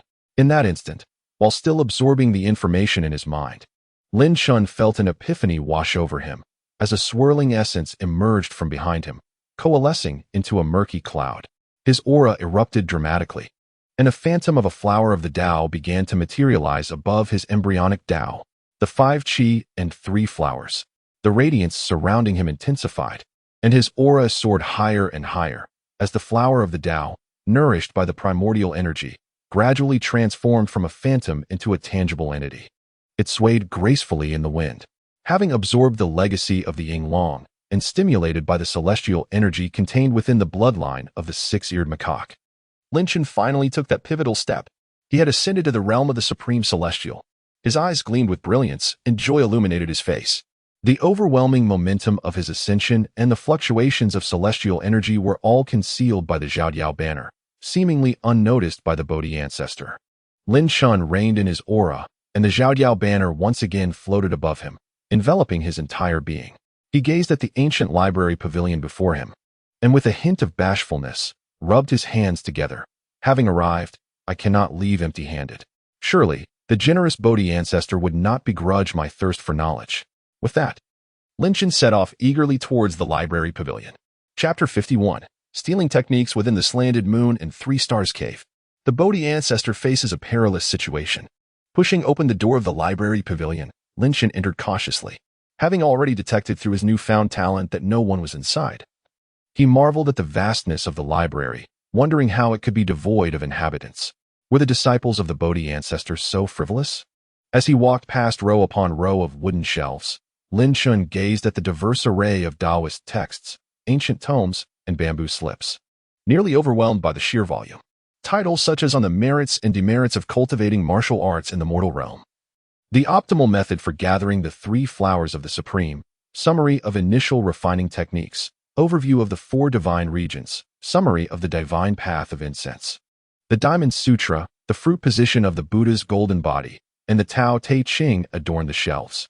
Classics of Taoism and Buddhism, along with numerous essays and techniques on refining and alchemy, as well as secrets of the three realms, captivated Lin Chen's attention. Who exactly was the Bodhi ancestor? Could it be true, as he had previously surmised, that he embodied the essence of Confucianism, Buddhism, and Taoism? Acutely aware of the value of these texts, Lin Chen could not merely gaze upon them. In the library, he swiftly extracted book after book, flipping through them with remarkable speed. With the talents of the Six-Eared Macaque, he was nearly insatiable. Strangely, he pondered, where were the techniques and divine powers? After memorizing the ordinary texts, Lin Chen became aware of this question. He looked upward. The five-story library should surely house increasingly precious works the higher one ascended. Thus, he ventured upward once more, reaching the second, third, and fourth floors. From the second floor onward, simple techniques began to appear, such as invisibility and cloud surfing techniques. The higher he climbed, the more powerful and precious the techniques became. Lin Chen lost track of time, absorbed in his ascent, until he unknowingly reached the fifth floor. Surely the legendary divine powers must reside here. Lin Chen's eyes glimmered with anticipation as he peered into the fifth floor's interior. Unlike the spaciousness of the previous four levels, this one was merely the size of a small room, flanked by two shelves, each containing only a few scrolls of bamboo slips. At the forefront, on a desk, lay a single azure jade slip. Is this the final level? Let me see what treasures await. He stepped forward, approaching the shelves, and beheld inscriptions on the exterior of each bamboo slip. 3 heads and 6 arms. Cloning technique. 36 transformations of the celestial gang. 72 transformations of the earthly fiends. Heavenly stealing and earthly changing. Rare techniques from the three realms were laid out before him, seemingly unafraid of anyone seeking to learn them. If that is the case, then I shall take advantage. Lin Chen smiled, extending his hand to seize the scrolls, rapidly committing their contents to memory. As he grasped the bamboo slips on the 5th floor, in a secluded courtyard deep within the Slanted Moon and Three Stars Cave, an elderly man with white hair and youthful features, seated on a mat, slightly opened his eyes and gazed toward the library pavilion. Whose talent is so remarkable that they could ascend directly to the 5th floor? Unbeknownst to Lin Chen, the library stood there, with all its techniques and divine powers within. However, disciples of the Slanted Moon and Three Stars Cave required their own abilities to access them. The greater the divine power, the higher the talent required. Without exceptional aptitude, cultivating those powers would yield little result, wasting time without achieving mastery. Thus, the library required no guardian, as it could discern the talents of those who entered and determine their eligibility for each level. In this generation, no disciple had yet managed to reach the 5th floor, let alone peruse all the bamboo slips. With a subtle calculation, the Bodhi ancestor's eyes revealed astonishment. I cannot even discern who it is. Such a means of obscuring the heavenly secrets. Could it be the use of a congenital spiritual treasure? Shaking his head, curiosity flickered in the Bodhi ancestor's eyes. He rose from the mat, casually beckoning, and a whisk fell into his hand. Thus, the old man decided to personally investigate who could stealthily infiltrate his Shiyue Sanshin cave. Inside the library, Lin Chen committed to memory all the spells and divine powers present, then cast his gaze towards the jade slip at the forefront. Since I have come this far, what is there to fear? Gritting his teeth, Lin Chen reached out to seize the jade slip. At that moment, a soft glow emanated from the jade slip, and Lin Chen's expression shifted as he realized he could not grasp it. What is happening? A fierce glint appeared in his eyes as he tensed his muscles, channeling all his magical energy to forcibly claim the jade slip. Suddenly, an elderly sigh resonated behind Lin Shun. Young friend, if you cannot take it, it signifies that it is not meant for you. Why must you force it? Lin Shen's hair stood on end. He swiftly flipped over to face the desk, and upon looking up, he beheld an old man with white hair and beard standing calmly behind him, his dusting whisk hanging gracefully from his arm. Bodhi Patriarch.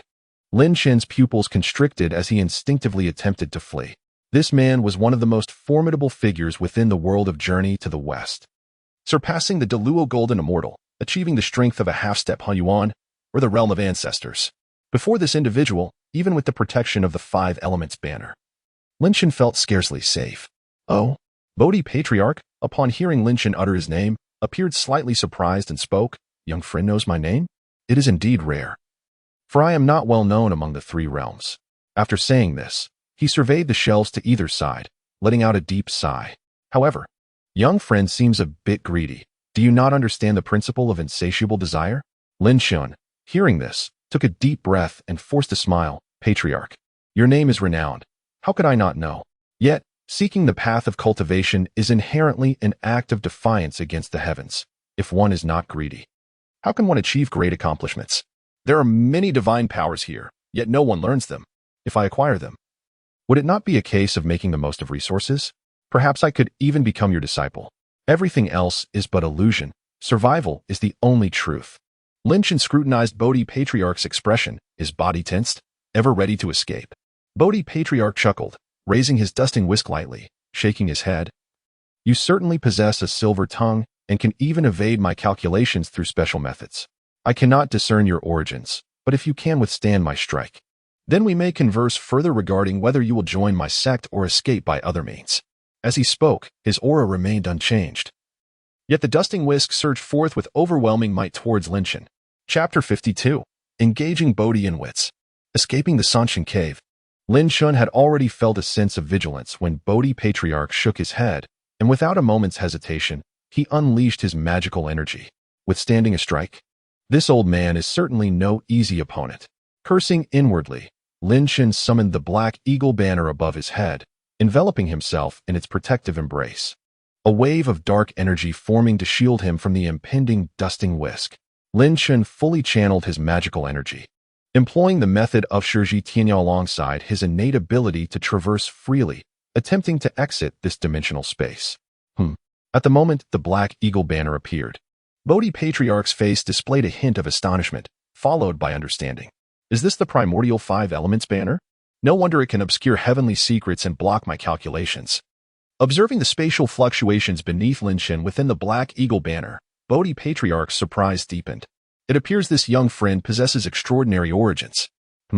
Attempting to flee? Indeed. Lin Shen's magical energy had reached the level of Tai Immortal, and with all his might, combined with his innate ability, he was on the verge of crossing the space to escape this celestial realm. But at that moment, the dimensional space suddenly solidified, transforming into a muddy quagmire that could no longer be breached. Haha, I cannot allow you to depart so easily. A smile crept across Bodhi Patriarch's face as he subtly relaxed his hand from the spell, looking once more at Lin Shen. Lin Shen, bewildered, never expected such a change in the space, and his expression shifted as he glanced at the nonchalant Bodhi Patriarch, a wave of realization washing over him. Damn, this crafty old man is quite devious. What was promised to be a single strike turned into a hidden trap. With his keen intellect, Lin Shen quickly deduced where the problem lay. However, with the rules being manipulated, he found himself powerless. At this moment, the protective barrier formed by the Black Eagle banner was being slowly compressed by the dusting whisk. Lin Shen unleashed another burst of magical energy, revealing a bloom of the great Tao behind him, causing the Black Eagle banner to radiate with a brilliant light. A clarion cry of an eagle echoed forth, and the protective barrier solidified, remaining steadfast against the relentless compression of the dusting whisk. Truly, the primordial Five Elements banner is remarkably resilient. Lin Shen's face lit up with joy. He was well aware that the Five Elements banner could safeguard his life against foes below the Deluo Golden Immortal. But he never anticipated it would endure so long against Bodhi Patriarch, showing no signs of faltering. Of course, this was also because Bodhi Patriarch was merely employing a casual strike, were he to exert his full strength. It was likely that even the Five Elements banner would not withstand it. Recognizing that escape was not feasible at the moment, Lin Shan poured all his magical energy into the Black Eagle banner, striving to sustain its integrity. Outside, the dusting whisk continued its relentless compression, the force intensifying.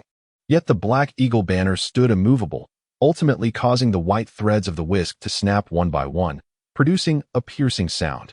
Seeing this, Lin Shan immediately shouted, "Patriarch, I have endured your strike. Can we now continue our discussion?" Bodhi Patriarch gazed at Lin Shan, who remained hidden beneath the Black Eagle banner. Shaking his head with a resigned smile, the Five Elements banner is indeed a defensive treasure. Then he shifted his tone, fixing his gaze on Lin Shan. "You have learned a considerable number of divine powers. If that is the case, why not join my Shiyue Sanshin cave? I see you possess remarkable talent. Surely you will achieve great accomplishments in the future." Upon hearing this, Lin Shan cautiously inquired, "Patriarch, what are the rules and restrictions for joining Shiyue Sanshin cave? If acceptable, I would not mind joining, as long as I can conceal the existence of the system. There are. You cannot leave the mountain for 500 years. You cannot leave until you ascend to the Deluo Golden Immortal. Disperse your means of obscuring heavenly secrets, and I will perform a divination for you, if fate allows. You may enter." This implies that I would need at least 500 years before I could leave Fangsuan Mountain again? Contemplating this, Lin Shan's expression grew serious as he bowed to Bodhi Patriarch, saying, "I apologize, Patriarch, but I cannot accept." Bodhi Patriarch, unfazed by Lin Shan's refusal, continued with a gentle smile, "No matter. If so, you must choose another method." "What method?" "I will erase all memories you have acquired here, then allow you to depart." "Lin Shan, Patriarch, would it be feasible for me to voluntarily erase those memories?" "It cannot be done. While relinquishing them is one thing. Having your memories probed and forcibly erased is something Lin Shan cannot accept." After some contemplation, a look of regret crossed Lin Shan's eyes. "Patriarch, I am truly sorry, but I find it difficult to comply." Upon hearing this, Bodhi Patriarch regarded Lin Shan hidden beneath the Black Eagle banner and gently shook his head, saying, "It is of no concern. I will take action to capture you and erase your memories. No need for apologies." Lin Shan's countenance darkened upon hearing this, and after a moment of thought, he laughed heartily. "In that case, Patriarch, why not come and try?" With that, his aura surged explosively, and the Black Eagle banner enveloped the entire realm, fog filling the land. In an instant, Lin Shan exclaimed, his body expanding as he tore apart the space before him. Entering another realm, the Bodhi Patriarch gazed at the thick mist before him, subtly shaking his head before stepping forward, instantly arriving at the Zhao Diao flag. He observed Lin Shan exerting all his effort to break through this space, his entire being radiating an explosive aura, his eyes reflecting a frenzied madness. It was a struggle of a trapped beast. He extended his hand towards the Zhao Diao flag, and in an instant, a brilliant azure light flickered, manifesting as a colossal azure phantom hand that thunderously descended, imbued with unparalleled strength and an aura potent enough to shake the very heavens and earth. Boom, boom, boom. A series of terrifying roars echoed, and after a few strikes, the Zhao Diao flag began to falter, following several tremors. It emitted a mournful cry as its protective barrier vanished in an instant, causing the Zhao Diao flag to transform into a streak of light and flee. Lin Shan, within, noticed this and immediately transformed into a wisp of black mist, rushing away into the distance. The Bodhi Patriarch maintained his calm demeanor as he reached out toward the direction of Lin Shan's escape. Bang! Lin Shan, who had been fleeing at remarkable speed, was abruptly pulled back with even greater swiftness, collapsing before the Bodhi Patriarch. The overwhelming aura immobilized Lin Shan, who trembled as he straightened up, his eyes filled with an indomitable spirit. The way the Patriarch treated him today, whether in subtlety or in grand gestures, would surely be repaid in the future.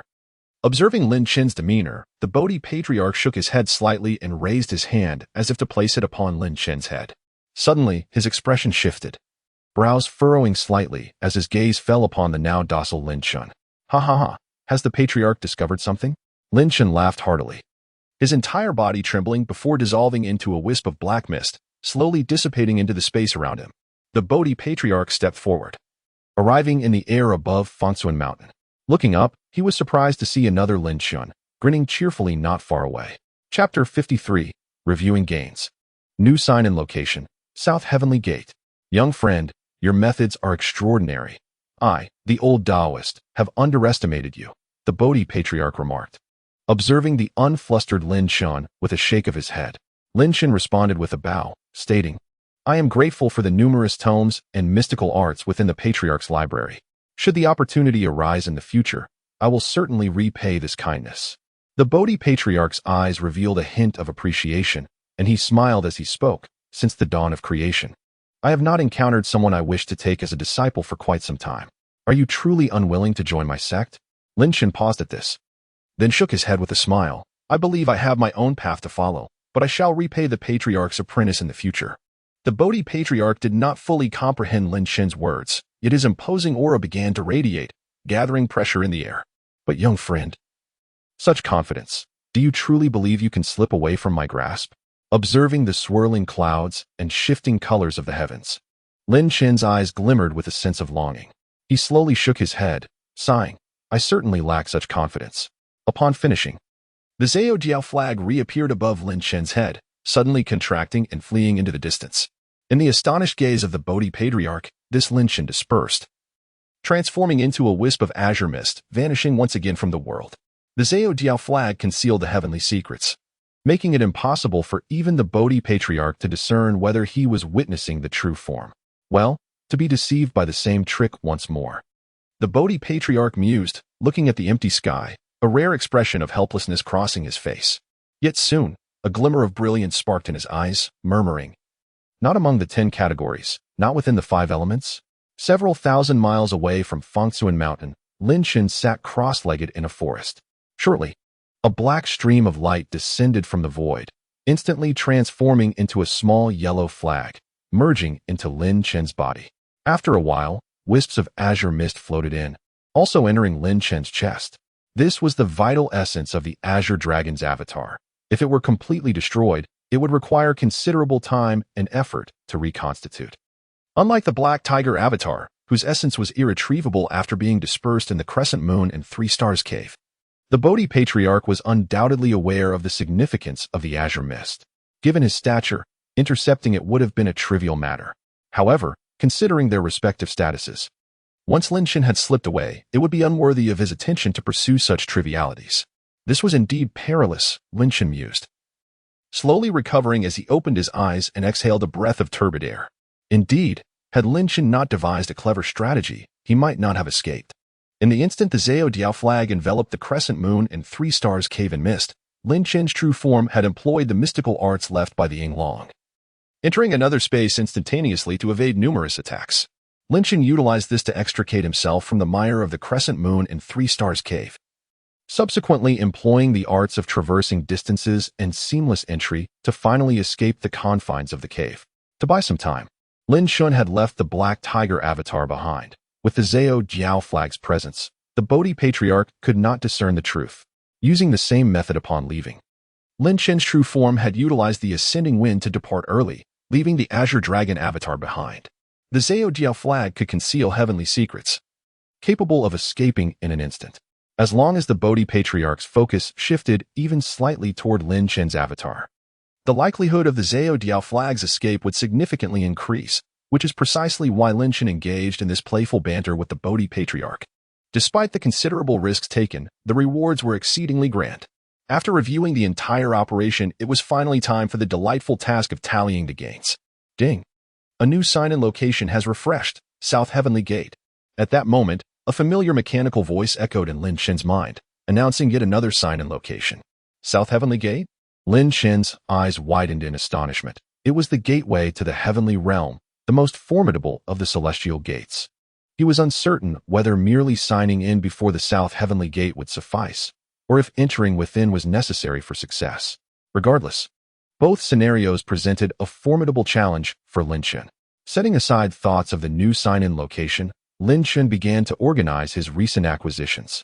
Undoubtedly, the most significant gain was the bloodline of the Six-Eared Macaque. Among the 4 mischievous monkeys, Lin Chun was most familiar with the Spirit Essence Stone Monkey and the Six-Eared Macaque, both leaving a profound impression on him. The Spirit Essence Stone Monkey, without a doubt, was the renowned Sun Wukong, the Monkey King, famed for his 72 transformations, myriad techniques, and notorious exploits in the Heavenly Palace and the Underworld, establishing an illustrious reputation. Though he was later easily subdued, this did not negate his prowess, highlighting the formidable nature of the spirit essence stone monkey. As for the Six-Eared Macaque, it was arguably on par with Sun Wukong's fame, identical in appearance, techniques, and even weaponry. It once nearly usurped Sun Wukong's identity, showcasing comparable strength. Moreover, the Six-Eared Macaque possessed formidable innate abilities, adept at listening to sounds and discerning principles, comprehending all things. Within a radius of 1,000 miles, it could hear any sound, a natural talent that was exceedingly difficult to obstruct. While the physical form of the Six-Eared Macaque may not have matched the spirit essence stone monkey's strength, it resembled more of a magical monkey. Sharing the same lineage as the four mischievous monkeys, its cultivation talent was undoubtedly not inferior to the others. Now that I possess the bloodline talent of the Six-Eared Macaque, I wonder if I will be able to uncover the true Six-Eared Macaque upon its emergence. Lin Chun stroked his chin, pondering this question. Although his true form was already a monkey, he had a fondness for raising monkeys. However, in comparison, the contents of the library within the Crescent Moon and Three Stars Cave were equally invaluable as the bloodline of the Six-Eared Macaque. Reflecting on the various tomes, mystical arts, and techniques he had recorded inside, even Lin Chun felt a thrill of excitement. It was truly monumental. Regarding the art of divine powers, the majority of the prevalent supernatural abilities within the three realms have been meticulously catalogued. There are even numerous private collections, such as the 36 transformations of the Heavenly Gang and the 72 transformations of the Earthly Fiends, which are regarded as pinnacle Taoist techniques. Furthermore, several Buddhist powers have also been included, prompting admiration for the prowess of Bodhi Patriarch, the progenitor of Earth Immortals, Jinyuan Daoren, alongside Bodhi Patriarch and many other formidable beings. While not affiliated with the celestial or Buddhist realms, nonetheless command significant respect. After expressing his sentiments, Lin Chun organized the information swirling in his mind and transformed into a beam of golden light, soaring away.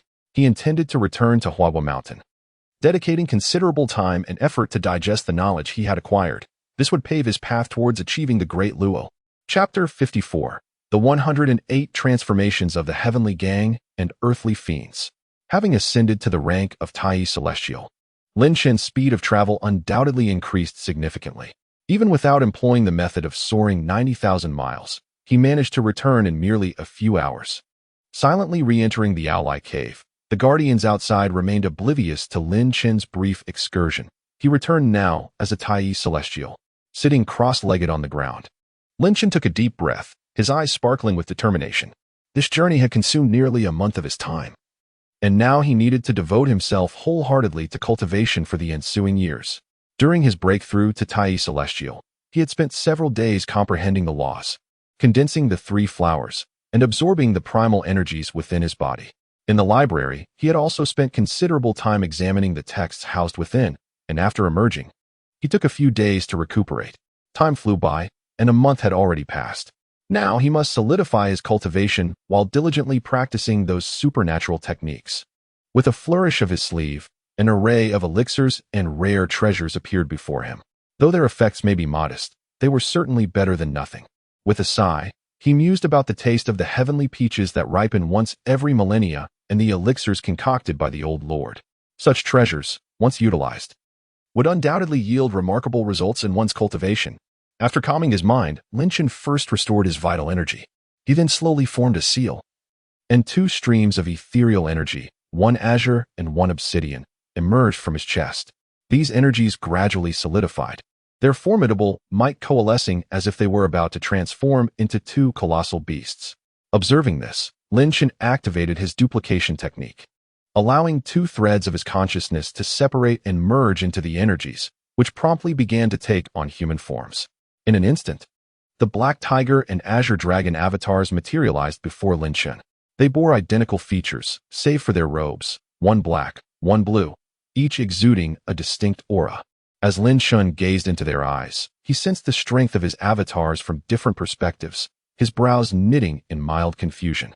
Oddly, despite his own breakthrough into the Tai Celestial realm, why did his avatars remain at the pinnacle of Tai Lus Immortal?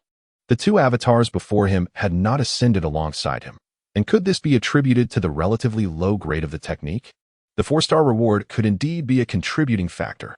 Of course, it was also possible that this duplication technique, which he had developed himself, possessed certain flaws. Lacking the perfection of the one chi transforming into three purities method, he watched as the two figures leaned towards one another, merging into a single entity, which then radiated the aura of a Tai celestial. The fierce and domineering presence emanated from it, rivaling that of seasoned Tai celestials. Satisfied, Lin Chen nodded slightly. For the time being, this would suffice, as it barely met the standard of a Tai celestial. Further improvements could be made once he attained an even higher realm. After this self-reflection, he felt a flicker of anticipation. How wonderful it would be to witness the one chi transforming into three purities technique, the method of the Tao ancestor. Renowned throughout the three realms for its unique approach to embodiment, surely possessed extraordinary attributes. Subsequently, his avatars also sat cross-legged, engaging in the same practice and study of the forthcoming supernatural techniques. The 36 transformations of the Heavenly Gang. This technique is highly esteemed, serving as a compilation of numerous supernatural abilities, effectively a comprehensive guide to divine powers within the three realms. It encompasses the manipulation of creation, the reversal of yin and yang, the shifting of stars, the return of the sun, summoning rain and wind, shaking mountains and quaking the earth, riding clouds, creating land from rivers, manifesting golden light from the earth, stirring seas, solidifying the ground, the great escape of the five elements, the wondrous gates of the six generals.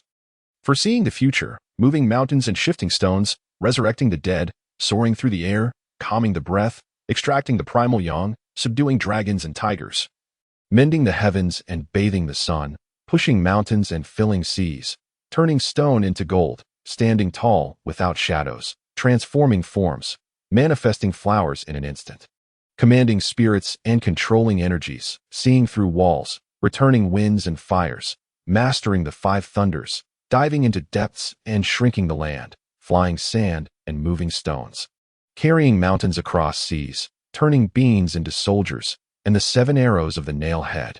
Undoubtedly, this compendium of divine powers is a treasured manual of the Taoist sect, as the abilities contained within encompass the majority of powerful techniques in the three realms.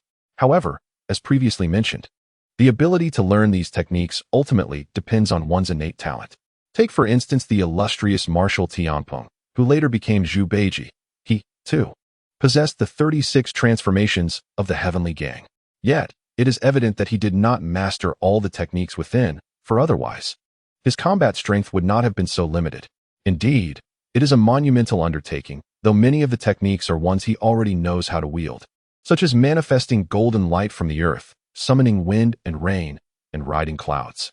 The 72 transformations of the earthly fiends also constitute a collection of various techniques, albeit somewhat inferior to the Heavenly Gang's 36 transformations. These include penetrating the mysteries, summoning spirits, carrying mountains, controlling waters, borrowing wind, conjuring mists, praying for clear skies, invoking rain, sitting in fire, entering water, concealing the sun, riding the wind, boiling stones, exhaling flames, swallowing blades, manipulating the heavens, traversing the earth, walking on water, dispelling obstacles, duplicating oneself, becoming invisible, reattaching heads, immobilizing, slaying demons, inviting immortals, pursuing souls, capturing spirits, summoning clouds, retrieving the moon, transporting items, dreaming of marriage, fragmentation, entrusting staffs, halting currents, averting calamities, dispelling misfortunes, wielding swords, shooting arrows, earth manipulation, astrology, arranging formations, disguising, spraying transformations, finger transformations, corpse disintegration, altering landscapes, summoning forth, drawing near, gathering beasts, controlling birds, restricting energies, immense strength, penetrating stones, illuminating, disguising, guiding, consuming, opening barriers, leaping over rocks, sprouting heads, climbing heights, drinking water, lying in snow, scorching sun, manipulating pellets, talismanic waters, medicine, knowing time, recognizing land, abstaining from grains, and dream invocation. Here, it is worth noting that the original journey to the West mentions that the monkey's 72 transformations are a technique for evading the 3 calamities, primarily used to escape heavenly thunder and fiery shadows, thus achieving immortality. However, this seems somewhat distinct from the earthly fiend's 72 transformations. Yet the widely accepted understanding of the heavenly gang and earthly fiend techniques encompasses those listed above. Thus, one need not take it too literally. After reviewing all this information, Lin Shan could not help but exclaim, "Truly, the earthly fiend's 72 transformations are akin to an encyclopedia of cultivation techniques. The heavenly gang's 36 transformations serve as a comprehensive guide to divine powers." Following this, Lin Shan began to earnestly cultivate, his internal energy circulating tirelessly. Meanwhile, in the outside world, atop Huagua Mountain, the Tiger Throat had engaged in a fierce territorial battle with the Red Serpent and the Horned Ghost King. Before a cave nestled against the mountainside, numerous minor demons stood guard, armed with various weapons, anxiously watching the approaching horde of monsters. Opposite them, the forces led by Tiger Throat, vastly outnumbering their adversaries, surged forth. Among the minor demons, a king with a leopard head, adorned with yellow stripes, stood rigidly, glaring fiercely at the trio of Tiger Throat, Red Serpent, and Horned Ghost King. "Tiger Throat, I am one of the Bear King's subordinates. How dare you launch an attack on me? Have you truly lost your senses?" The Leopard King bellowed, his demonic aura erupting, revealing him to be a true immortal demon. Unfazed, Tiger Throat laughed heartily. "Huagua Mountain is no longer what it once was. Our king is destined to unify the entire mountain." His voice swiftly turned cold as he brandished a large blade towards the Leopard King, declaring, "Those who obstruct us shall face death without mercy." Chapter 55. The Sudden Appearance of the Black Bear King. The Thousand-Handed King's Critical Rescue. Listening to the cold and ruthless voice of the Tiger Throat, the Leopard King initially exhibited fury in his eyes, but soon cast a wary glance at the Red Serpent and the Unicorn Demon King beside Tiger Throat. A sense of unwillingness flickered in his gaze as he bellowed, "Who is your king? Why have I never heard of him?" Upon hearing this, Tiger Throat's eyes instantly filled with respect, and he proudly declared, "Listen well. My king is known as the Proud King." With that, he waved his hand behind him, prompting the demon soldiers to step forward, while the Red Serpent and the Unicorn Demon King also trained their gazes on the Leopard King. In an instant, the Leopard King felt a tightening in his body. Facing the three formidable Demon Kings, he clenched his fists, feeling a sense of reluctance. He knew he could contend with any one of them, but against all three, each a powerful Demon King of the same realm, he realized he had no chance of victory. With this thought, a dejected look appeared in the Leopard King's eyes, and he reluctantly dissipated the demonic energy within him. "Do I need to fight? I surrender." As soon as these words escaped his lips, the smaller demons behind him displayed joy, promptly discarding their weapons. The three demons' eyes also gleamed with satisfaction. If they could subdue a territory without battle, they certainly preferred to avoid conflict. Yet resentment simmered within the Leopard King. For among the myriad demon kings of Flower and Fruit Mountain, he had always considered himself formidable. To be bullied in such a manner was intolerable. His complaint coincidentally reached the ears of the approaching Tiger Throat and his companions, whose faces registered a peculiar expression. They had chosen the Leopard King precisely because he was the most suitable target after eliminating others. During the month that Lin Shan had been away, the trio had launched attacks on numerous caves within Flower and Fruit Mountain. Those that lacked true immortal demon kings to defend them naturally capitulated. With three true immortal demon kings leading the charge, ordinary demon kings stood no chance of resistance. Consequently, in just a month, they had conquered over 40 caves, effectively unifying half of Flower and Fruit Mountain. Their strategy was not without foresight. They selectively targeted weaker opponents. The caves they seized predominantly lacked strong, true, immortal protectors, and the larger demon kings backing them were of average reputation, likely mere strong, true immortals. In such circumstances, no demon dared to intervene as the three banded together. Among the 72 kings of Flower and Fruit Mountain, only the Jiao Demon King, the Lion Camel King, and the Black Bear King truly possessed the strength of the Tai realm. The rest were but rumors, their actual strengths uncertain, just as the three demons wore smiles. Preparing to fully claim the territory before them, a sudden wild and ferocious roar pierced the air. In an instant, a formidable shadow descended from the skies, radiating a fierce aura. A thunderous crash echoed as the ground trembled, stirring up clouds of dust. Without a moment's pause, the shadow unleashed a massive paw, sending a powerful gust of wind towards Tiger Throat, the Red Serpent, and the Unicorn Demon King. The paw, the size of a grinding wheel, even began to tear the very fabric of space. The three demons could only stare in terror at the descending paw, paralyzed by fear as a powerful aura locked onto them. They realized they could only watch as the gigantic paw descended, ready to obliterate them. The fierce wind from the paw brushed against their faces, filling them with dread and despair. Just then, a streak of light darted beneath the colossal paw, wrapping around the three and swiftly pulling them out of harm's way. In the next moment, an explosive sound erupted as the paw struck the ground, creating a massive pit surrounded by cracks. Nearby, smaller demons were knocked to the ground, frightened into retreat.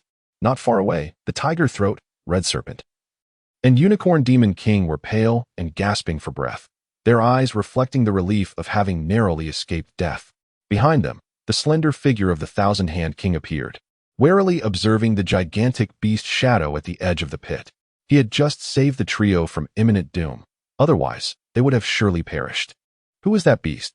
As the dust settled around the pit, the enormous beast revealed itself to be a robust, lustrous black bear. Upon hearing the inquiry from the thousand-hand king, Tiger Throat glanced over, and upon seeing the black bear, he trembled and grimaced. The Black Bear King. Indeed.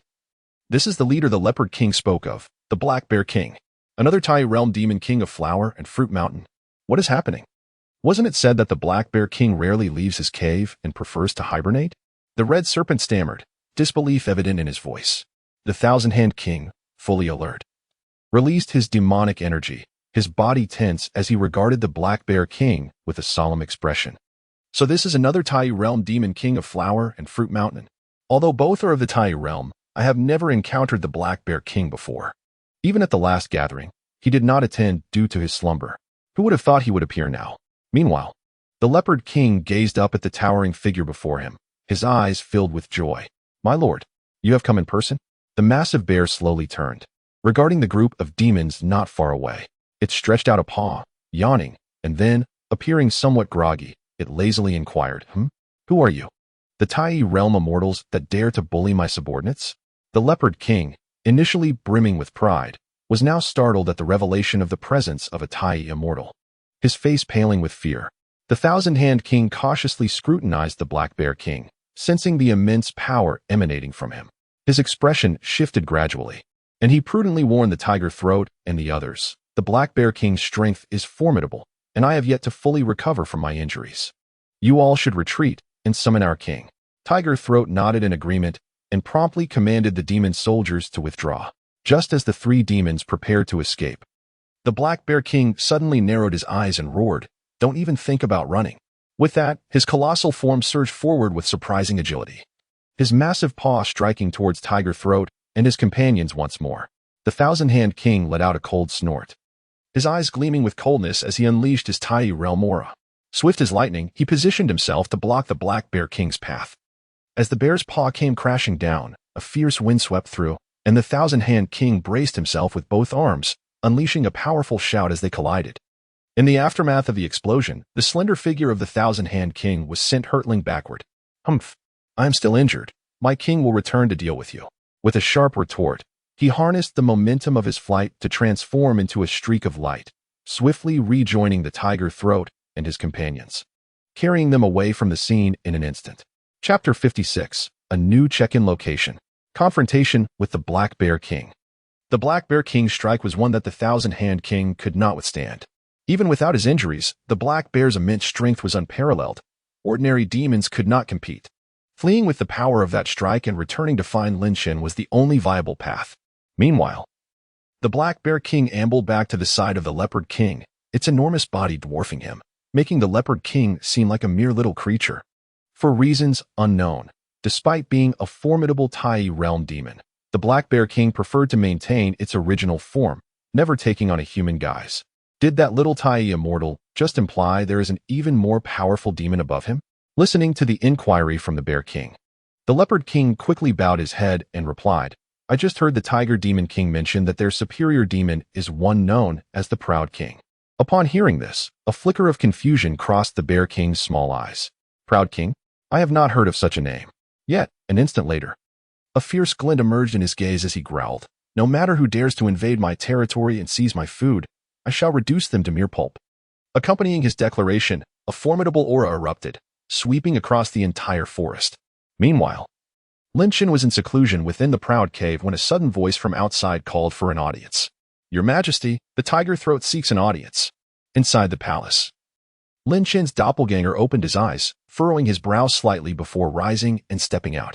Outside, the tiger throat waited anxiously, flanked by the red serpent, the horned demon king, and the serene-faced thousand hands king.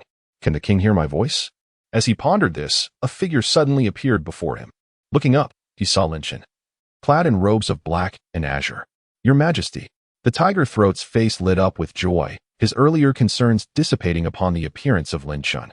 Upon his emergence, Lin Chen observed the expressions of his subordinates and directly inquired, "What is the matter? Wasn't it said that I should not be disturbed unless there was something urgent?" Hearing this, the tiger throat's face betrayed a hint of tension, yet he gritted his teeth and divulged the entire situation. Once he concluded, astonishment flickered in Lin Chen's eyes, accompanied by an odd expression. He had never anticipated that the tiger throat would, during his retreat, act under his name to conquer and plunder the territory of Flower Fruit Mountain. Thus, during your assault on the Leopard King, you inadvertently lured out the Bear King? Lin Chen mused thoughtfully. He was familiar with the Bear King, having heard of this other Thai-level demon during a prior assembly with the likes of the Monkey King. But he had not expected to encounter him so soon. The tiger throat, sensing the gravity of the situation, quickly defended, "Your Majesty. None of us anticipated that the typically reclusive Bear King would suddenly emerge. According to our plan, a short-term campaign should pose no issue." Lin Chen gazed at the hastily explaining tiger throat without anger. If the goal was to unify Flower Fruit Mountain, encountering other Thai-level demons was inevitable. However, the question remained, should the entirety of Flower Fruit Mountain truly be unified?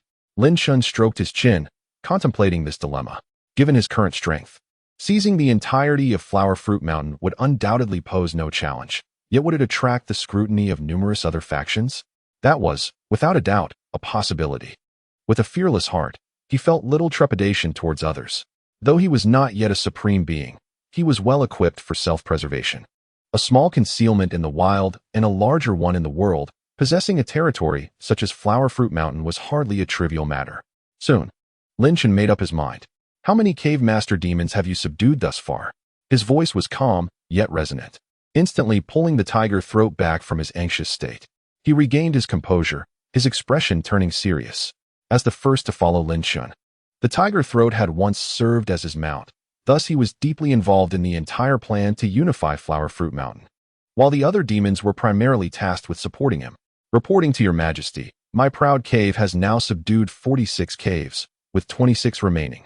Among them, the Lion Camel King commands 10 cave demons, and the Bear King has 9. While the others are said to be on par with the Lion Camel King and the Bear King, though their strength remains uncertain." Since following Lin Chen, the tiger throat's perspective had broadened significantly, leading him to question the strength of the other major demons of Flower Fruit Mountain. Lin Chen nodded upon hearing this. He had already gleaned much during the last assembly. The Thai-level demons of Flower Fruit Mountain should be limited to a few: the Black Heart King, the Lion Camel King, and the former Drow Demon King. As for the others, they likely surpassed the ordinary true immortal realm but had yet to reach Tai. "Where's the Bear King's cave?" Lin Chen strode forward, his eyes gleaming with determination, radiating an air of dominance. The tiger throat, sensing Lin Chen's demeanor, excitedly responded, "Reporting to your Majesty. The Bear King's cave is situated to the west of Flower Fruit Mountain, in Bear King Cave." Huh. This bear, always napping and ignoring other matters, has named his dwelling Bear King Cave? Suddenly, a notification chimed. "Congratulations, host. A new sign and location has been refreshed. Bear King Cave." Lin Chen's eyes sparkled with intensity as he marched forward, proclaiming, "Since the Bear King has emerged from his lair, it is only fitting that I pay him a visit. Let us see what audacity this foolish bear possesses to harm my subjects." With that, he exuded an overwhelming aura, transforming into a streak of light as he shot out of the cave. Behind him, his exhilarated subordinates followed closely, racing towards the direction the Bear King had fled. As Lin Chen soared through the air, his spirit sense swept the surroundings, swiftly locating the Bear King's position. Whether it was confidence or a belief that Lin Chen would not pursue him, the Bear King unapologetically displayed his aura, unmasked and bold. A smile crept across Lin Chen's face as he quickened his pace, the sound of sonic booms trailing him. In an instant, he found himself looking down upon the massive, robust Bear King below. Is he truly maintaining his original form? Lin Chen was momentarily taken aback, but his expression soon turned serious. Boom. He descended heavily to the ground, creating a massive crater and stirring up clouds of dust, drawing the attention of the Bear King and other demons. Ha ha ha! Bear King, you have injured my subordinate. Now, receive my strike. With a powerful shout, Lin Shen summoned forth his unyielding might, launching himself forward. Behind him, phantasmal images of a green dragon and a black tiger began to coalesce, their roars echoing as Lin Shen propelled his fist towards the Bear King with immense force. Chapter 57. Truly wonderful. Another new mount awaits. Without hesitation, Lin Shen unleashed a punch, the sounds of dragon roars and tiger howls reverberating as immense power surged forth, distorting the very space around his fist. Observing the formidable punch hurtling towards him, the Bear King did not exhibit fear. Rather, a glimmer of excitement shone in his eyes. Roar! He crouched low and, with a thunderous roar, slammed his front paw onto the ground, propelling his massive form upright, confronting Lin Shen's punch. The Bear King raised his massive paw to block, leaning forward as a torrent of wild energy erupted from his robust frame. Boom! Rumble! The two colossal forces collided with a cataclysmic impact. Though Lin Shen's seemingly frail hand met the Bear King's enormous paw, neither exhibited any signs of yielding. A powerful shockwave erupted from the point of collision, radiating outward with devastating force. The shockwave, laden with debris and dust, swept across the surroundings, sending numerous demons flying amidst their anguished cries. At the very center, the ground beneath Lin Shen and the Bear King had already fractured into countless fissures, extending deep into the earth. As Lin Shen's fist met the Bear King's paw, the overwhelming force caused a shift in the Bear King's expression, transforming its previously goofy demeanor. Its sturdy bare arm trembled under the might of Lin Shen's seemingly delicate fist. Lin Shen wore a smile as he exerted more strength with his right arm, calling out, "Power of the dragon and tiger." Boom! A formidable force surged forth, propelling the colossal form of the Black Bear King through the air, crashing violently against the mountainside and creating a significant dent. What? The other creatures, who had been hurled away by this overwhelming power, were instantly taken aback, their eyes filled with astonishment. The sight before them was undeniably staggering. A diminutive human figure had managed to send the towering Black Bear King flying with a single punch. Meanwhile, the distant tiger throat, having been pushed far away, displayed a smug expression, while the Thousand-Hand King, the Red Serpent, and the Horned Demon King regarded him with newfound respect. The Black Bear King, shaking off the impact from the mountainside, turned his gaze towards the small figure, his expression shifting to one of gravity. "Are you the newly emerged high-level Demon King?" he inquired. Lin Shen smiled. Greeting the Black Bear King, "You may call me the Proud King." "Proud King," the Black Bear King repeated, a flicker of anger igniting in his eyes. He growled deeply. "What do you mean by that? If you intend to conquer other lairs, that is of no concern to me." His voice suddenly rose in intensity, continuing, "But if you set your sights on my subordinates, let me assure you, that will not happen." Lin Feng's expression turned to one of surprise.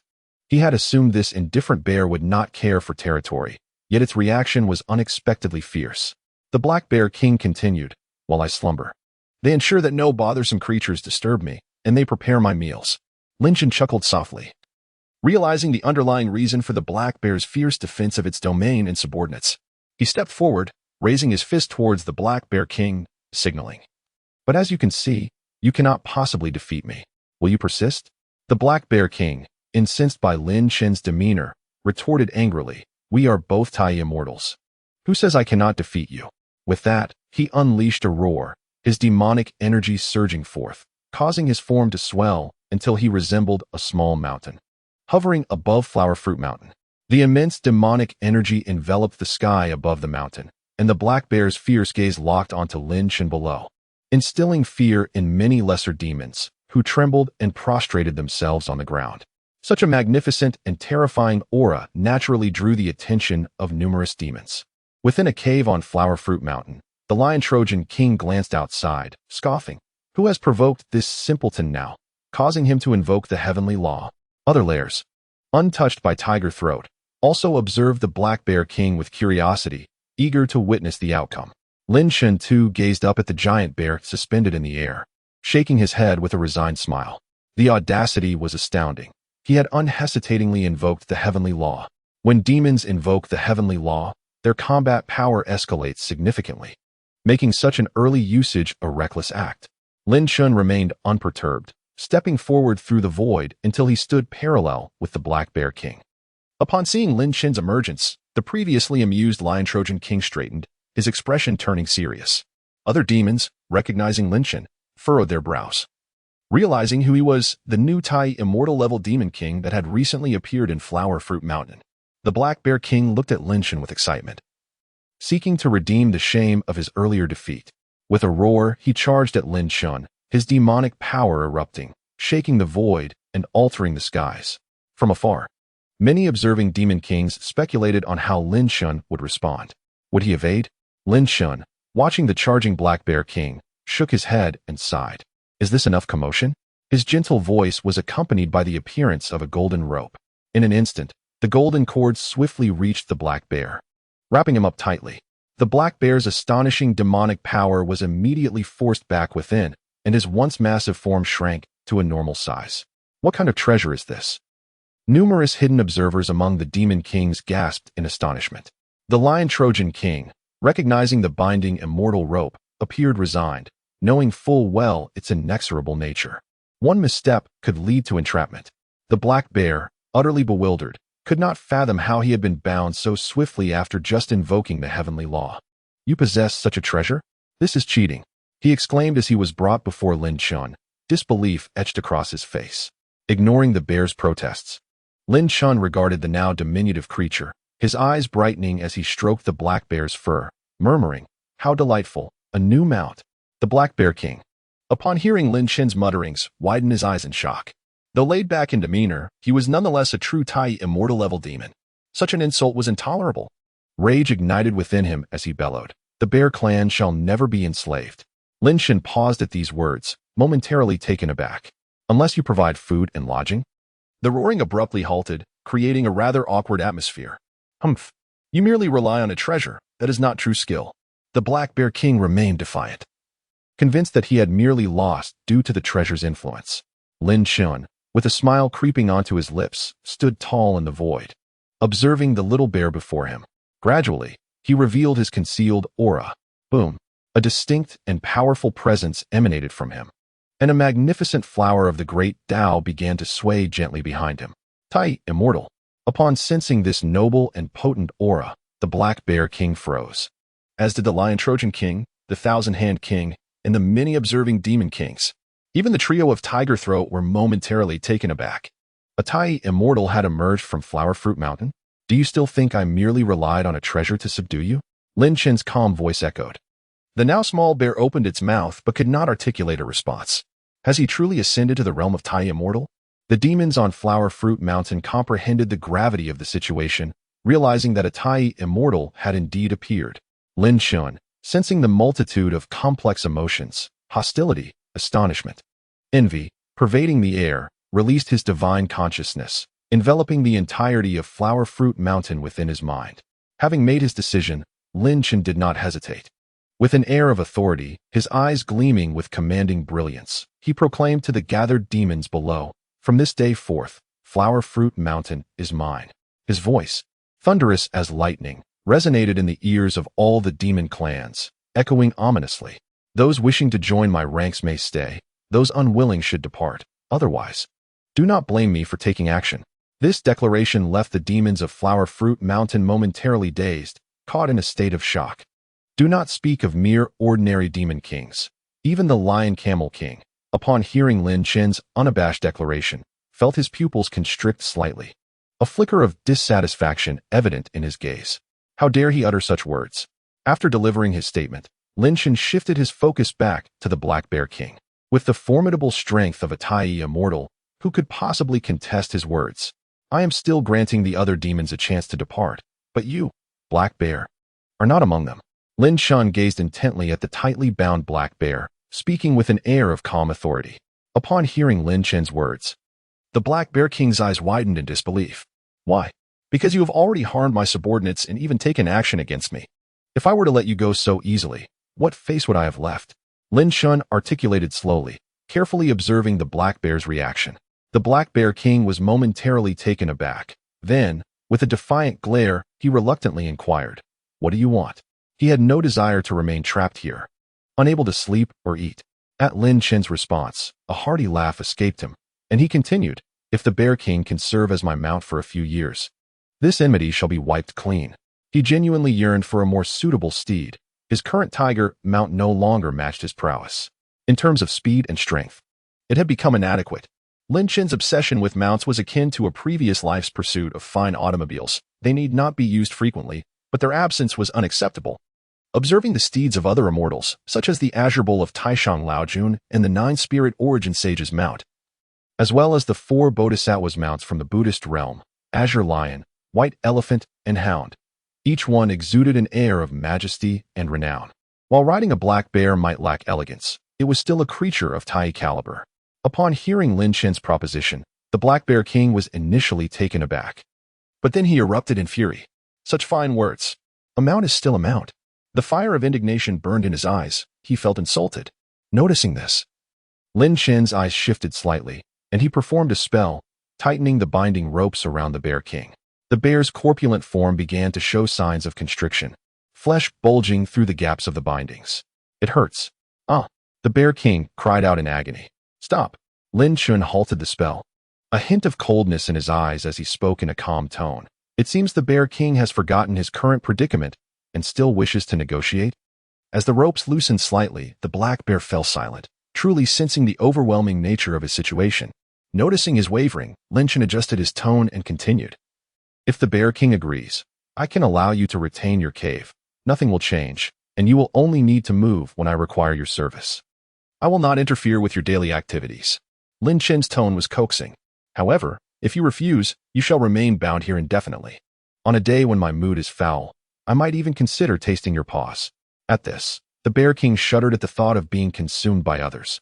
If you are willing to accompany me and occasionally serve as my steed, I will bring back delicacies from the outside world, treats you have never tasted. This statement swiftly dismantled the Bear King's resistance, and it wasn't long before he begrudgingly acquiesced to Lin Chen's demands. Are you serious? Of course, Lin Chen replied. The Bear Clan shall never be enslaved, provided you are well fed and housed. Before long, the binding ropes flew from the Bear King and returned to Lin Chen's grasp. The Black Bear King's form expanded significantly, and Lin Chen settled comfortably upon its furry back. The other demons looked on in astonishment. Bear King, what happened to your vow of never being a slave? This is quite comfortable. My new mount is splendid, Lin Chen remarked, his expression placid, though his eyes sparkled with delight. Despite its massive size, the black bear, being of Tai realm, was not slow.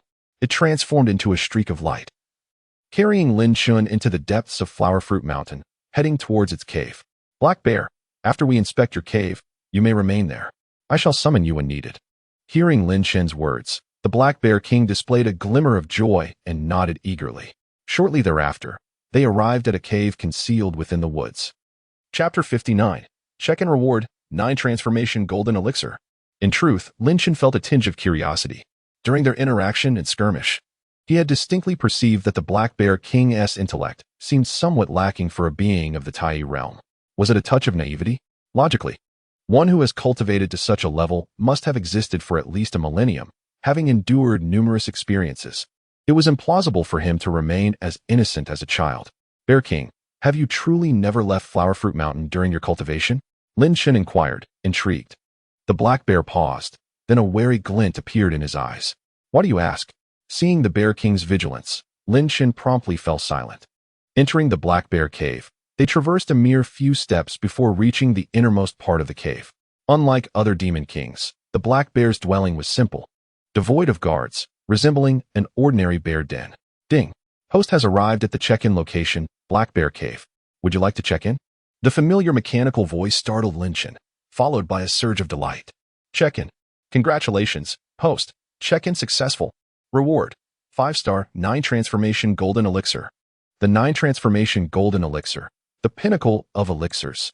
It is currently known as the best elixir that can be refined, capable of enhancing the cultivation of 3 flowers and aiding in injury recovery. As radiant light swirled, a purple golden gourd appeared in Lin Chen's unique storage space. Its intricate patterns emitted waves of elixir energy, looking quite extraordinary. An elixir? The 9 Transformation Golden Elixir? Lin Chen's eyes widened in astonishment. It is well known that the golden elixir is a unique concoction of Taoism. When it comes to alchemy, the most formidable practitioner is the Taishang Daozu, residing in the heavenly court above the 33 heavens. Typically, Only Taishang Laojun can refine 8 transformation and 9 transformation golden elixirs. Thus, golden elixirs are exceedingly precious, let alone the 9 transformation golden elixir. When the Monkey King wreaked havoc in the Heavenly Palace, he searched high and low for alchemical chambers under Taishang Laojun, only to find 5 gourds of the 9 transformation golden elixir. It was this elixir, along with numerous peach of immortality, that granted him the indestructible body. This 9 transformation golden elixir will significantly enhance my cultivation. A smile broke upon Lin Chen's face as he turned to the Black Bear King. He had not anticipated that checking in within the Black Bear's cave would yield such a reward. Is there something special about this place? However, after several scans, he found nothing unusual, only seeing the Black Bear lazily curled up in a corner, having fallen asleep once more. Shaking his head slightly, Lin Chen departed, transforming into a streak of light as he soared towards the Lion Camel King. In Ally Cave, Lin Chen ceased his cultivation. With a flip of his right palm, a purple golden gourd materialized in his hand. He then uncorked the gourd and peered inside, giving it a gentle shake, causing the elixirs within to clink against one another. Only 9? Upon discerning the quantity of the 9 transformation golden elixirs, Lin Chen let out a soft sigh. Yet, it was understandable. 9 represents the utmost principle, harmonizing with the heavenly path. Moreover, this elixir is also known as the 9 transformation resurrection elixir. Just one can elevate a mortal to immortality or even bring them back to life. Having 9 within a single gourd is remarkable indeed. Even the revered Taishang Laojun requires a span of 49 days to concoct a single 9-turn golden pill, which, in the celestial realm, translates to a staggering 49 years. One can thus fathom its extraordinary rarity. Without further contemplation, Lin Chen immediately withdrew a 9-turn golden pill into his palm. In an instant, a brilliant golden light flickered, and a rich fragrance of the elixir permeated the entire cave, invigorating the flow of his internal mana. Such potent medicinal energy. He hesitated not, and effortlessly placed the pill into his mouth. As the 9-turn golden pill dissolved, a dense essence swiftly coursed through his dantian, unleashing a formidable force of primordial energy within Lin Chen, propelling his cultivation to new heights. Encased in this overwhelming power, a mist began to form above his head. He could distinctly perceive his cultivation ascending at a visibly rapid pace. Were it not for his lineage of the mischievous 4 monkeys and his robust physique cultivated through the 8-9 mystical arts, Lin Chen might have doubted his ability to endure the potency of the 9-turn golden pill. Meanwhile, Lin Chen's avatar had already arrived at the lair of the Lion Trojan King. Before he could enter, the Lion Trojan King appeared at the entrance of his cave, laughing heartily as he beheld Lin Chen's approach. Ha ha ha, what brings the proud King Ao Lai to my humble abode? Lin Chen cast a glance at him, a hint of amusement gracing his features. He had yet to fully explore the entirety of Flower Fruit Mountain. Today, with a bit of time to spare, he intended to familiarize himself with the surroundings. Upon hearing this, the Lion Trojan King paused momentarily, then feigned nonchalance while inviting Lin Chen into his cave. Today, I must extend my congratulations to the King of Ao Lai, who has ascended to the rank of a Tai Celestial. After exchanging pleasantries, the Lion Trojan King bellowed to his subordinates, "Bring forth the wine. Today, I shall indulge in a grand feast with the King of Ao Lai." No sooner had he spoken than several minor demons arrived, bearing platters of delectable dishes and jars of fine wine, setting them before Lin Chen and the Lion Trojan King. Lin Chen, however, paid little attention to the food and drink, instead focusing on the Lion Trojan King. With a respectful gesture, he began to speak candidly. "I have come today to inquire about certain matters." The Lion Trojan King, taken aback, responded with surprise, "Oh, what could possibly perplex the esteemed King Ao Lai that you seek my counsel? Speak freely. I shall share all that I know." Lin Chen, seizing the moment, asked directly, "Do you possess knowledge of the Black Bear King? I sense there is more to him than meets the eye, unlike an ordinary Tai realm demon king. Has he accomplished any notable feats?" The Lion Trojan King, initially stunned, erupted into hearty laughter. "Ah, so it is this matter." He regarded Lin Chen, his eyes still twinkling with mirth. "It seems the King of Ao Lai has indeed discerned the Black Bear King's peculiarity. Allow me to recount what I know about him." The Black Bear King, a native of Flower Fruit Mountain, distinguished himself from other demons shortly after his transformation, seizing control of a cave that harbored an unexpected treasure, a gourd of golden pills. At this revelation, Lin Chen's eyes widened with astonishment. Golden pills. The Lion Trojan King nodded, a hint of regret in his gaze. Indeed, golden pills. Though I cannot ascertain their exact rank, they are likely at least of the 8-turn variety. No wonder the reward was a 9-turn golden pill. Lin Shen's understanding deepened. The black bear, having consumed those golden pills while in seclusion, had emerged as a formidable Tai Loose immortal.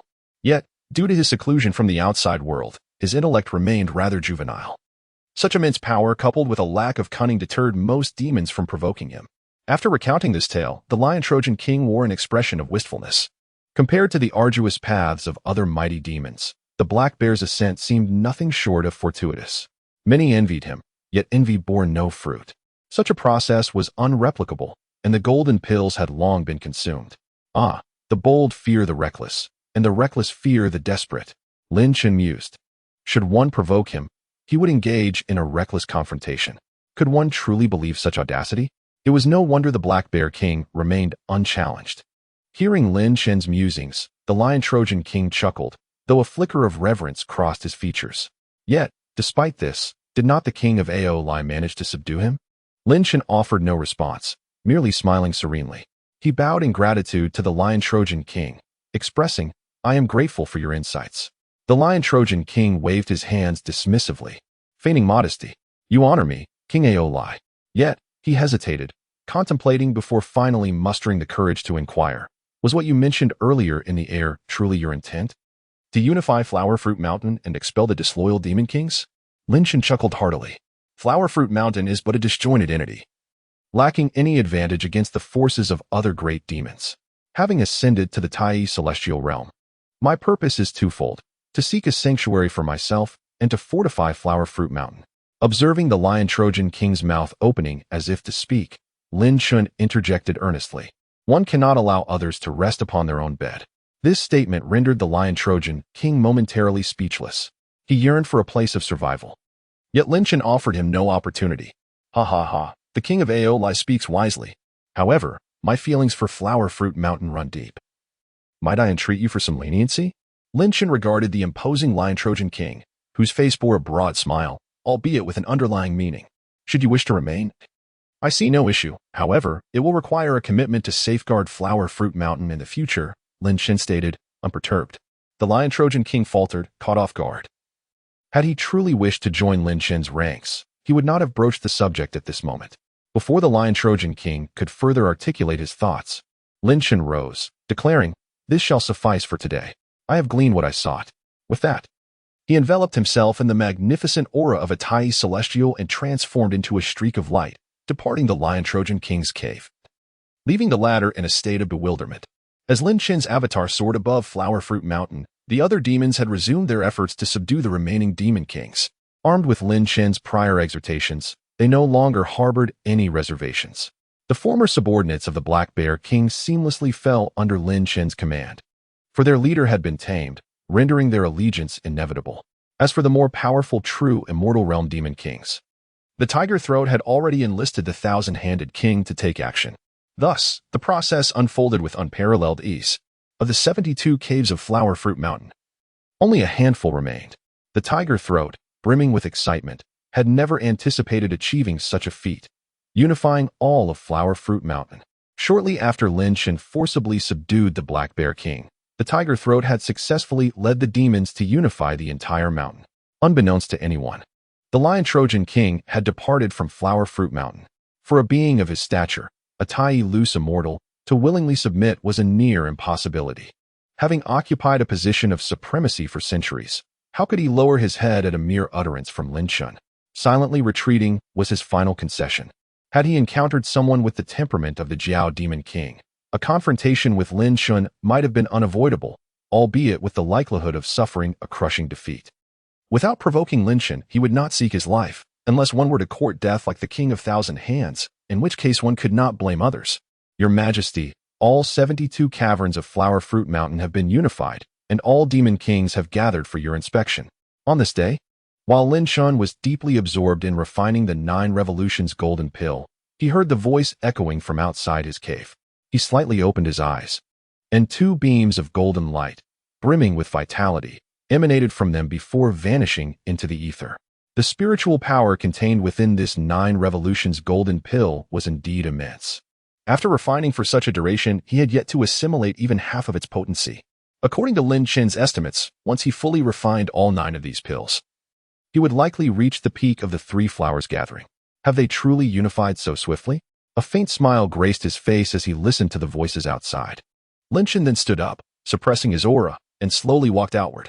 In the external world, outside the Cave of Pride, numerous demon clans stood nervously among the trees, awaiting the appearance of the formidable demon that commanded respect across the entire Flower Fruit Mountain. The moment Lin Chen stepped out, countless gazes converged upon him, filled with awe. Yet, at that moment, Lin Chen bore no formidable aura, appearing merely as an ordinary individual. Casting his gaze downward, Hu Hou stepped forward, kneeling on one knee and proclaiming loudly, "Your Majesty, there are a total of 74 demon clans present here. Among them, 18 are true Immortal Realm Demon Kings, and 1 is a Tai Loose Immortal Demon King. The remaining 55 are in the Harmonious Path realm." Lin Chen nodded in acknowledgement. In truth, he had already scanned the specific cultivation levels of these demons with his divine sense. 18 true immortals represented quite a formidable strength. Moreover, there were currently 2 Tai Loose Immortals, but since the Bear King was asleep and did not attend, only 1 was mentioned. Very well. How many demons in total reside in Flower Fruit Mountain? Without hesitation, Hu Hou continued to report. Currently, there are over 38,000 intelligent young demons in Flower Fruit Mountain, with over 15,000 forming combat-ready forces. In such a vast expanse of Flower Fruit Mountain, these were the only ones who could truly be called demons. Lin Chen shook his head slightly. Combat-ready forces? What purpose does such a statistic serve? They need only remain here in Flower Fruit Mountain to cultivate diligently. In this world, where demons and monsters abound, and gods and Buddhas fill the skies, it is always the high-level combat power that truly determines the situation. Lin Chen's body slowly ascended, gradually hovering in the air as he gazed down at the demon kings of the various caverns, his eyes reflecting a contemplative expression. Soon, a grand and slightly imposing voice resonated throughout Flower Fruit Mountain. From today onwards, every month, I shall deliver teachings outside the Cave of Pride. Regardless of your cultivation level or race, you are welcome to listen. Those who reach the Harmonious Path realm may join my ranks, and rewards in the form of elixirs, magical treasures, and divine techniques shall be bestowed upon you. On that day, a flicker of hope ignited in the hearts of all the demons of Flower Fruit Mountain. Centuries later, this day would be heralded as the dawn of the flourishing era of Flower Fruit Mountain. Chapter 61, Crimson Flame Mountain. Sign-in reward, Vermilion Bird Seal. Among the 3 realms, the renowned large-scale cultivation training centers include the Wuzhuang Temple established by the Grand Master Xinyuanzi, the progenitor of Earth Immortals. Its disciples are countless, and its influence is formidable. In contrast, the more discreet Xie Yusen Xing Cave, founded by the venerable Bodhi Patriarch, remains low-key, with few knowing of its existence. Yet its disciples are equally formidable. Compared to these, there are almost no sanctuaries inclined towards the demon race. The sacred ground of Zhongshan in Beiju Luzhou has always maintained its own pace, and the Baiming sacred ground is even more intent on isolating itself in the Northern Sea. Ignoring matters of the outside world, Lin Chen harbored his own thoughts. Under the steady growth of his strength, attempting to establish a powerful force seemed a rewarding endeavor. Each session of teaching also served as an opportunity for his own elevation. His rapid growth in strength, if not grounded, would lead to numerous troubles. In less than 5 years, Lin Chen had transformed from an ordinary monkey into a Tai Celestial. Despite having absorbed the inheritance memories of the Yinglong and perused many texts from the Bodhi Patriarch, he remained uncertain of how much further he had to go before achieving true integration. Ascending to the great Luo Golden Immortal level would require more than mere talent. Now, it was time to journey to the so-called Crimson Flame Mountain. Upon returning to his cave, Lin Chen chose not to continue his cultivation, but rather to seize the opportunity to venture to the Crimson Flame Mountain, the former domain of the Flame King. A wave of black energy surged from his body, transforming into a black tiger avatar, which then turned to depart. This time, his true self would set out, leaving the avatar behind in Flower Fruit Mountain, both as a precaution and to guide Hu Hou, even if he had to follow in Lin Chen's footsteps. He must ascend to Tai, otherwise, such an opportunity would be squandered. As the first demon to follow Lin Chen, and having even served as a mount for a time, Lin Chen naturally bestowed upon Hu Hou additional care. With a single step, Lin Chen found himself above the Eastern Sea. He then focused his thoughts, and the sea beneath him surged upward, transforming into a water dragon over 10 zhang long. On the surface of the sea, the water dragon moved swiftly, rapidly leaving the boundaries of Flower Fruit Mountain. Crimson Flame Mountain lies at the far east of the Eastern Victory Divine Continent. After hastening over the Eastern Sea for some time, Lin Chen dissipated the water dragon and employed the golden light to traverse the land. Before long, Lin Chen transformed into golden light, sensed the rising temperature ahead, and the moisture in the air grew increasingly scarce. Indeed, we are nearing our destination. Soon, the sight before him revealed a vast expanse of scorched earth. Deep fissures marred the parched soil, devoid of moisture, resembling hardened stones. At the very center of this desiccated land stood a colossal crimson volcano, towering 1,000 meters high, continuously spewing flames, with magma visibly flowing within. The mountain had hardened into a black-red hue, with molten lava coursing forth and drying into thick layers of volcanic ash. The scorching heat enveloped the entire region, rendering it nearly devoid of life. This Crimson Flame Mountain is indeed terrifying. It appears to rival the Flame Mountain. Lin Chen discerned that the flames within this volcano were no ordinary fire. Even compared to the 6-ding divine fire from the 8 trigrams furnace of the Supreme Lord, they were not at all inferior. Having arrived here, Lin Chen released a trace of his aura, seeking to alert the Flame King. Instantly, a crisp and resonant cry rang out, and a massive, formidable figure gradually ascended from the depths of Crimson Flame Mountain. A fire-red divine bird, wings unfurled, burst forth from the volcano, accompanied by torrents of crimson lava. As its wings flapped, a terrifying rain of lava began to fall around. A golden wave of light enveloped Lin Chen, shielding him from the deluge of lava. He stepped forward, treading lightly in the air, until he stood before the magnificent fire-red divine bird. With a gentle smile, he spoke, "It has been months since we last met, dear friend of the Crimson Flame. Your grandeur remains undiminished." The fire-red divine bird swayed its neck, its eyes sparkling with intelligence, and its long beak opened slightly, producing a melodious voice. "Friend from the Cave of Pride, there is no need for formality. Today, I welcome you as a guest. What do you think of my abode?" Lin Chen surveyed the surroundings, glancing at the magnificent bird before him, which spanned several dozen zhang with its resplendent wings, and he sighed softly. "In conjunction with the divine fire here, your bloodline of the immortal phoenix grows purer. Your ascension to Tai Celestial is imminent. There is no place more suited for you than here." Upon hearing this, the fire-red divine bird's eyes clearly glimmered with joy. She gently flapped her wings a few times, and her towering figure began to shrink slightly. Accompanied by a crimson glow, a woman clad in a red robe materialized in her stead. The robe was adorned with intricate patterns, and her entire being emanated waves of intense heat. Tall and slender, her red pupils gleamed with a sharpness that was striking. To heed a friend's good words is one thing, but ascending to the realm of the Tai Celestial is no simple feat. With a mild sigh of reflection, the Crimson Flame King turned to invite Lin Chen to accompany her into the depths of Crimson Flame Mountain.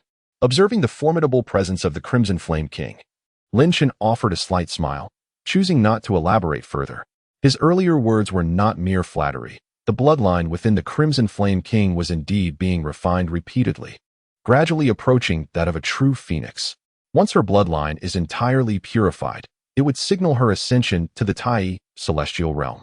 From Lin Chen's current perspective, discerning this was effortless. Few could surpass him in terms of bloodline. Even if the Crimson Flame King were to transform into a genuine phoenix, Lin Chen could easily subdue her, as any bloodline within him would suffice to do so. As the Crimson Flame King entered the inner sanctum of Crimson Flame Mountain, the molten lava parted to create a pathway leading deeper inside. After her passage, the lava seemed poised to converge once more. However, as Lin Chen approached calmly, the lava flowed aside, seemingly unwilling to touch him. Upon entering the cave, the Crimson Flame King glanced back at Lin Chen's nonchalant demeanor, a hint of surprise flickering in her eyes. Stepping into the cave's interior, Lin Chen followed the Crimson Flame King into the Grand Hall. At that moment, a mechanical voice resonated in his mind. "Host has arrived at the designated location. Would you like to check in?" "Check in." Ding. "Congratulations, host. Check-in successful. You have received a 4-star reward. Vermilion Bird Seal." Vermilion Bird Seal, a technique, one of the ancient 4-symbol seal methods. Transforms substantial magical energy into an ancient vermilion bird, enigmatic and unparalleled. At peak mastery, it can summon a Tai-level vermilion bird, bestowing sentience and possessing a true physical form. Invincible. Indeed, yet another sealing technique. Lin Shen's expression remained unchanged as he absorbed the method of the vermilion bird seal, then raised his gaze toward the Crimson Flame King's cave. Chapter 62. The collapse of the celestial pillar, suppressing the divine bird. Similar to the Black Bear King, the Crimson Flame King resided within her own cave, devoid of any subordinate demons, whether it was due to her character or the scorching temperature of Crimson Flame Mountain, which ordinary demons could not withstand. Her dwelling appeared exceedingly simplistic, furnished only with basic stone tables and chairs, lacking the opulence typical of other high-level demons. Did the Crimson Flame King truly practice in solitude without any subordinates? Upon hearing Lin Shen's inquiry, she looked at him with surprise, seemingly taken aback that he would pose such a question. Walking the path alone, this is ultimately a world for the strong. What use is there in taking in lesser demons? Lin Shen nodded in response and chose not to pursue the matter further. It was rare for a demon to possess the same dedication to the path as the Crimson Flame King. After all, most demon kings indulged in pleasure. And once they gained power, how could they still manage every task themselves? Seated opposite Lin Shen, the Crimson Flame King displayed a peculiar glint in her eyes. After weighing her thoughts, she ultimately resolved to speak. I have heard much of the profound cultivation and remarkable strength of the Owlite King. Might we engage in a friendly spar? The last gathering of demon kings had left her astounded when Lin Shen subdued the Thousand-Hand King with a mere gesture, even annihilating him. Now, at such a level, finding a worthy opponent to spar with was no simple task. Lin Shen looked at the Crimson Flame King, understanding dawning in his heart. It seemed that news of his ascension to the Tai celestial realm had not yet reached her. Otherwise, she would not have made such a request. If she were to know of his ascension and still ask for a spar, it would not be a friendly duel but rather an invitation for torment. Considering the Crimson Flame King's unwavering focus on her cultivation, it was entirely reasonable that she had not received such news. Lin Shen was certain that the King of the Yuan had likely learned of it long ago. Very well. Since the Crimson Flame King has taken the initiative to propose this challenge, I shall not refuse. It presents a perfect opportunity to showcase my plans. But the Owlite King must refrain from using your treasures, or I may find it impossible to break free. A smile played on the Crimson Flame King's lips as she teased Lin Shen. He responded with a faint smile, saying, "That is only natural." In perfect accord, the two departed the depths of Crimson Flame Mountain and soared into the sky. I shall strike now. Owlite King, beware. A clear and melodious cry resounded as the Crimson Flame King transformed, accompanied by a searing heat, into a magnificent crimson divine bird once more. It raised its head and let out a piercing cry, its expansive wings fanning a sea of flames that surged toward Lin Shen. Feeling the intense heat of the divine flames, Lin Shen did not overestimate his abilities. Instead, he slightly moved his body, vanishing into the void. In an instant, the crimson divine bird, taken aback by Lin Shen's peculiar evasion of its divine flames, revealed a fiery glint in its eyes. It flapped its wings vigorously and lunged toward him. Flames of fury, with two enormous wings beating fiercely against the void ahead. They unleashed a powerful force infused with divine fire, creating fissures in the space around them, accompanied by the sharp sound of shattering. Could the divine wings truly shatter the void in unison with the divine flames? Lin Shen flickered through the void, appearing atop the back of the crimson divine bird. With a swift command, Lin Shen unleashed his power, the 8-9 profound art erupting with might. He bore down with immense force, the spectral image of a colossal ape materializing behind him as he stomped heavily upon the back of the Crimson Flame King. From afar, it appeared as though an ancient demon ape rode upon the back of the immortal bird. Boom! The Crimson Flame King's towering form plummeted like a mountain crashing down from 100 feet in the air. The impact shattered her back and inflicted grievous injuries upon her internal organs. A scream erupted from her beak, while a spray of blood infused with fiery spiritual energy gushed forth. Such overwhelming power, and this sense of oppression, enduring the pain coursing through her body. She rapidly flapped her wings to stabilize herself in the air, flames erupting from within and enveloping her entirely. Divine fire rebirth. The once diminished aura of the Crimson Flame King swiftly began to recover, her wounded back gradually mending. When the flames dissipated, she appeared to be restored to her peak condition. Lin Shen, standing in the void, regarded this scene with a glimmer of admiration. Could she truly wield the Phoenix's rebirth from flames? The revived Crimson Flame King gazed at Lin Shen from a distance, her ruby-like eyes reflecting a hint of wariness. Had Lin Shen pressed the advantage, she might not have had the chance to undergo her rebirth. His power is astonishingly immense. Is his true form also an ancient aberration?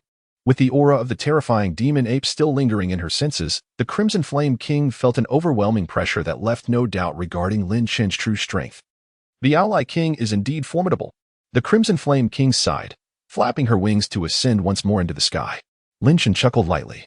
Having only utilized a fraction of his Tai celestial power, estimating it to be merely 1 or 2% of his full strength.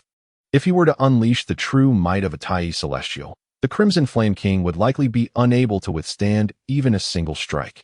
You are not my match. Seeing the Crimson Flame King still eager for a challenge, he straightforwardly declared this statement. Instantly, the Crimson Flame King fell silent. Transforming back into her human form, she gazed intently at Lin Chen, divine flames swirling around her. I acknowledge the strength of the Owleye King. Yet you may be a tad too confident. What transpired earlier was a contest of our true forms. Once transformed into human shape, your strength may not necessarily surpass mine. The Flame King had already come to deeply appreciate the might of Lin Chen's true form, yet the demon race, in their humanoid state, is unable to fully unleash their innate power. Lin Chen felt a sense of helplessness. Shall we test it? The Flame King deftly flipped his hands, and a sword of vivid crimson materialized in his grasp. The moment the sword appeared, the temperature within a radius of several miles seemed to rise significantly, and the scorching sensation in the air became palpable. Oh, is that also an innate divine sword? Lin Chen observed the weapon in the Flame King's hand, intrigued. He could discern that the sword was not forged from the Flame King's true form, but was indeed an innate divine sword, the Qiyang sword. With the divine sword in hand, the Flame King's aura intensified, as if even the divine fire under his command had grown significantly stronger. This Qiyang sword was discovered within the heart of the Fire Mountain. An ancient, innate divine sword. It is because of this sword that I have attained my current prowess. Holding the sword before him, he caressed it deeply. Whoosh! A beam of searing sword light shot skyward. Instantly, the Flame King moved, transforming into a streak of red light as he charged towards Lin Chen, the divine sword gleaming ominously in his hand. Lin Chen, perceiving this, felt resigned. He extended his right hand behind him, and with a slight flick, a staff adorned with flowing water patterns, encircled by dark silver, materialized in his grasp. Boom! The heavens trembled. The divine bird was subdued. Chapter 63. The Doubtful Flame King. The vermilion bird emerges. In that moment, it was as if the heavens themselves were collapsing. A sense of overwhelming pressure descended upon the world, leaving her with no ability to resist. The razor-sharp sword light that tore through space merely left a faint white mark upon her. At the end of this heavenly pillar stood a figure, calm and composed. He extended his right hand, seemingly feeble, yet it grasped the colossal pillar with ease. Boom! A violent crash resounded, sending clouds of dust soaring into the air around the Fire Mountain. Amidst the dust, a figure, covered in grime, lay within a massive pit, a divine sword embedded in the parched earth beside her. How could it be that she had not the slightest strength to resist? The once cold and imposing demon queen now appeared dazed, blood trickling from her lips, seemingly unable to accept the reality before her.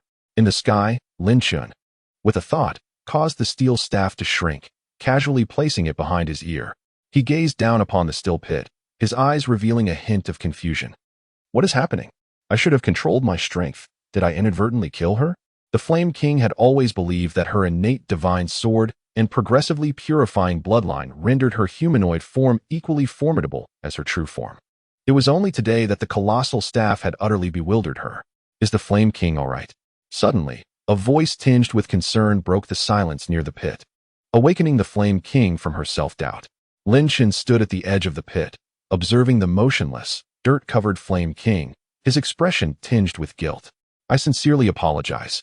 I did not manage my strength properly. With that, a delicate pill bottle transformed into a streak of light and landed beside the Flame King. This is a premium healing elixir. Do not hesitate to accept it. The Flame King felt insulted.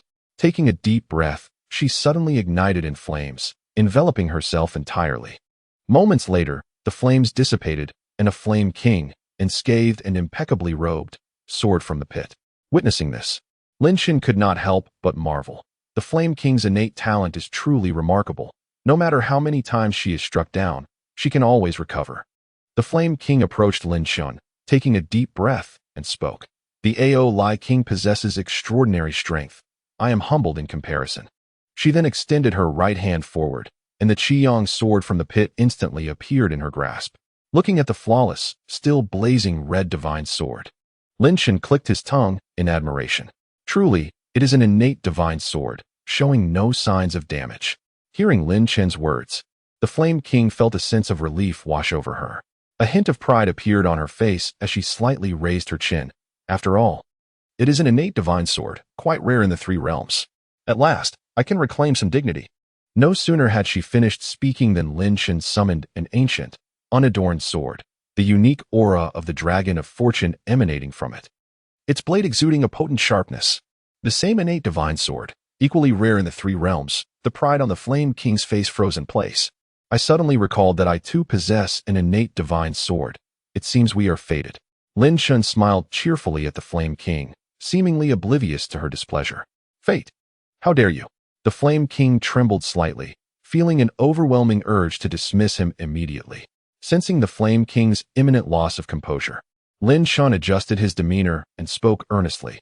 I recently witnessed the true form and divine abilities of the Flame King, which reminded me that I possess a technique related to flames that bears some resemblance to your divine abilities. Might I request your assistance in examining it? The Flame King, upon hearing this, revealed a look of surprise. Oh, I did not expect the Aoi King to have studied flame-related techniques. In other areas, she would lack confidence before Lin Shan, but flames, this was her forte. Since the Aoi King is asked, it would be no trouble to take a look and perhaps offer some advice on the technique. Lin Shan, maintaining his calm demeanor, nodded in response. They then soared to a greater height, increasing the distance between them. The Flame King, restored to her peak state, let out a melodious cry, transforming back into her true form and spiraling in the skies. Having promised to assist Lin Shan with his technique, she intended to showcase her full power to regain the face she had lost. Aoi, please demonstrate your technique. The Flame King's beak parted, her clear voice ringing out, as she reclaimed the pride of a celestial demon king. Observing this, Lin Shan no longer hesitated. Channeling his magical energy, he swiftly formed hand seals. As a faint crimson seal began to manifest before him, Lin Shan, merging his understanding of the vermilion bird seal, allowed his magical energy to circulate. His fingers dancing as ancient and profound sealing techniques emerged, refining the crimson seal. Sensing the continuous influx of elemental energy and the gradual emergence of a powerful aura from the other side, the Flame King regarded the scene with growing seriousness. Then, a soft command echoed, "Vermilion bird seal." The seal was instantaneously cast, and divine flames engulfed half the sky. In an instant, a majestic vermilion bird, cloaked in searing divine flames, its feathers ignited, and its form reminiscent of an ancient divine beast, emerged. It circled through the air, then dove into the fire mountain, bathing in molten lava before erupting once more. Its splendid and exquisite fiery wings trembled slightly, causing torrents of lava to cascade down like columns of water. Resembling a celestial fire descending upon the world, it let out a noble and resonant cry, its crown of crimson feathers fluttering gently, akin to a king amongst birds. Gazing down upon the mortal realm, the Flame King's eyes widened in disbelief, utterly entranced by the sight before her. She even questioned who truly ruled over the 1,000-mile fire mountain. Lin Shan, witnessing this spectacle, was equally astounded. Previously, his cultivation was inadequate, and the four symbols seal he wielded lacked the current level of mystique. It was only with sufficient cultivation did he finally reveal the true elegance of the four symbols technique. The vermilion bird soared high in the sky, its regal gaze sweeping over the Flame King, then flapped its wings, unleashing torrents of divine flames. To the Flame King's astonishment, she discovered that she had lost control over the surrounding flames. Her bloodline was already sufficiently pure, and even among the three realms, her immortal bird bloodline was considered potent. However, the phoenix before them was unlike any other. The Crimson Flame King sensed no hint of complexity within it, only a pure bloodline reminiscent of ancestors. Is this truly the legendary phoenix? The bloodline affirmed its authenticity. How then should she guide it? Lin Shan retracted the phoenix and returned to the lair of the Crimson Flame King. I have already grasped the potency of this technique. My gratitude extends to you, Crimson Flame King, for this test. Even the usually composed Crimson Flame King felt a slight burn upon her countenance. Was it merely a technique? Why did I sense the true essence of the phoenix? Desire gleamed in the eyes of the Crimson Flame King, for this was pivotal to her future path. Lin Shen smiled subtly and replied, "In truth, I am uncertain. Perhaps you might accompany me back to Flower Fruit Mountain, allowing us time to explore this matter further." The plan was progressing smoothly. Chapter 64. The Celestial Court's Campaign Against the Divine Suppression Mountain. The realm of the Yao clan's relics. Under the allure of the pure-blood phoenix, the Crimson Flame King ultimately relinquished her resistance. The Crimson Flame Mountain was situated nearby. It would not simply run away. Yet, should she fail to seize this opportunity, who knew how many years she would wait before catching sight of the hope of the Supreme Immortal again? Having resolved to return to Flower Fruit Mountain with Lin Shen, the duo prepared to set forth. Just as they were about to depart, a golden streak of light appeared on the horizon, soaring directly before the Crimson Flame King. The King of the Yao clan? Lin Shen raised an eyebrow, sensing the presence of the King of the Yao clan within that stream of light.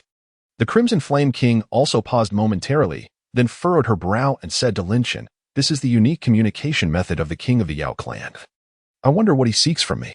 Lin Shen nodded slightly at her explanation. The Crimson Flame King extended her consciousness to make contact with the golden stream, and suddenly, the light erupted, revealing a shadowy figure within. It was none other than the King of the Yao clan. His apparition appeared in the air, and he first inclined his body slightly to the Crimson Flame King in greeting. Just as he was about to speak, he caught sight of Lin Shen and his face lit up with delight. To his surprise, the King of the Yao clan was here with the Crimson Flame King.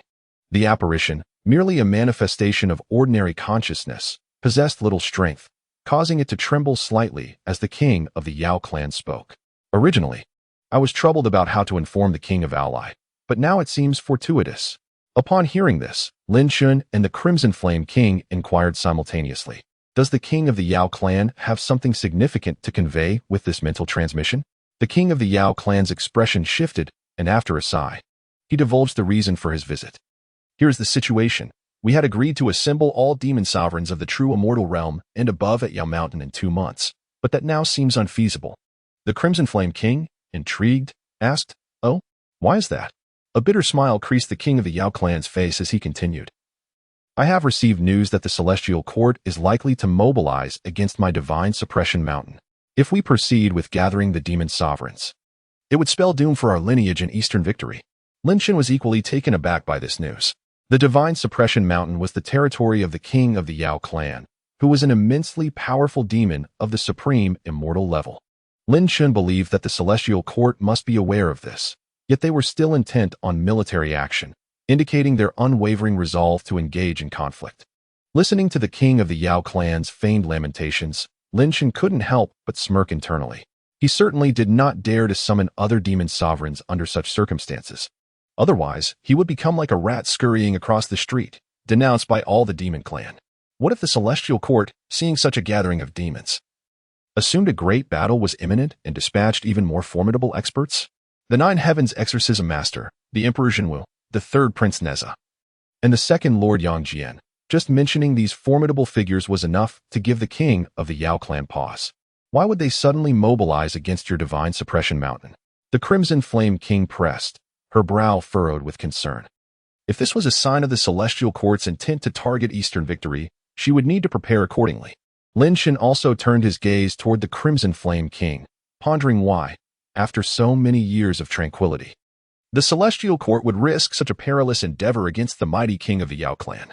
The King of the Yao clan hesitated before revealing, several days ago, a reconnaissance team from the Celestial Court arrived at my Divine Suppression Mountain, led by a true immortal general. They slaughtered my subordinates and even attempted to delve deeper. As he spoke, a fierce and malevolent expression crossed the King of the Yao clan's somewhat unattractive visage. In a fit of rage, I captured the entire squad of celestial soldiers and transformed them into puppets using the Divine Suppression technique. Lin Shen couldn't help but feel a sense of admiration. Indeed, the King of the Yao clan was a formidable being of the supreme immortal level, capable of effortlessly transforming true immortal soldiers into puppets. While he usually presented a benevolent demeanor toward Lin Shen, he remained the terrifying and brutal demon when faced with others. Lin Shen found himself wanting to critique the squad of celestial soldiers. How could they dare to intrude so recklessly into the King of the Yao clan's territory? Even slaying demons? It was akin to searching for filth in a well-lit restroom. Yet, They were merely a handful of ordinary celestial soldiers. Their deaths surely wouldn't provoke the celestial court to wage war, would it? The Crimson Flame King interjected, her tone suggesting a degree of disdain for the celestial soldiers, yet acknowledging the truth of the matter. A being of supreme immortal caliber was not one to be easily subdued.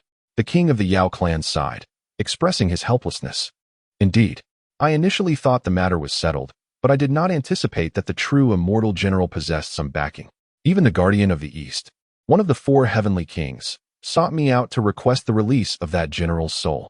The Guardian of the East was the sentinel of the Eastern Gate and one of the celestial court's 4 great kings.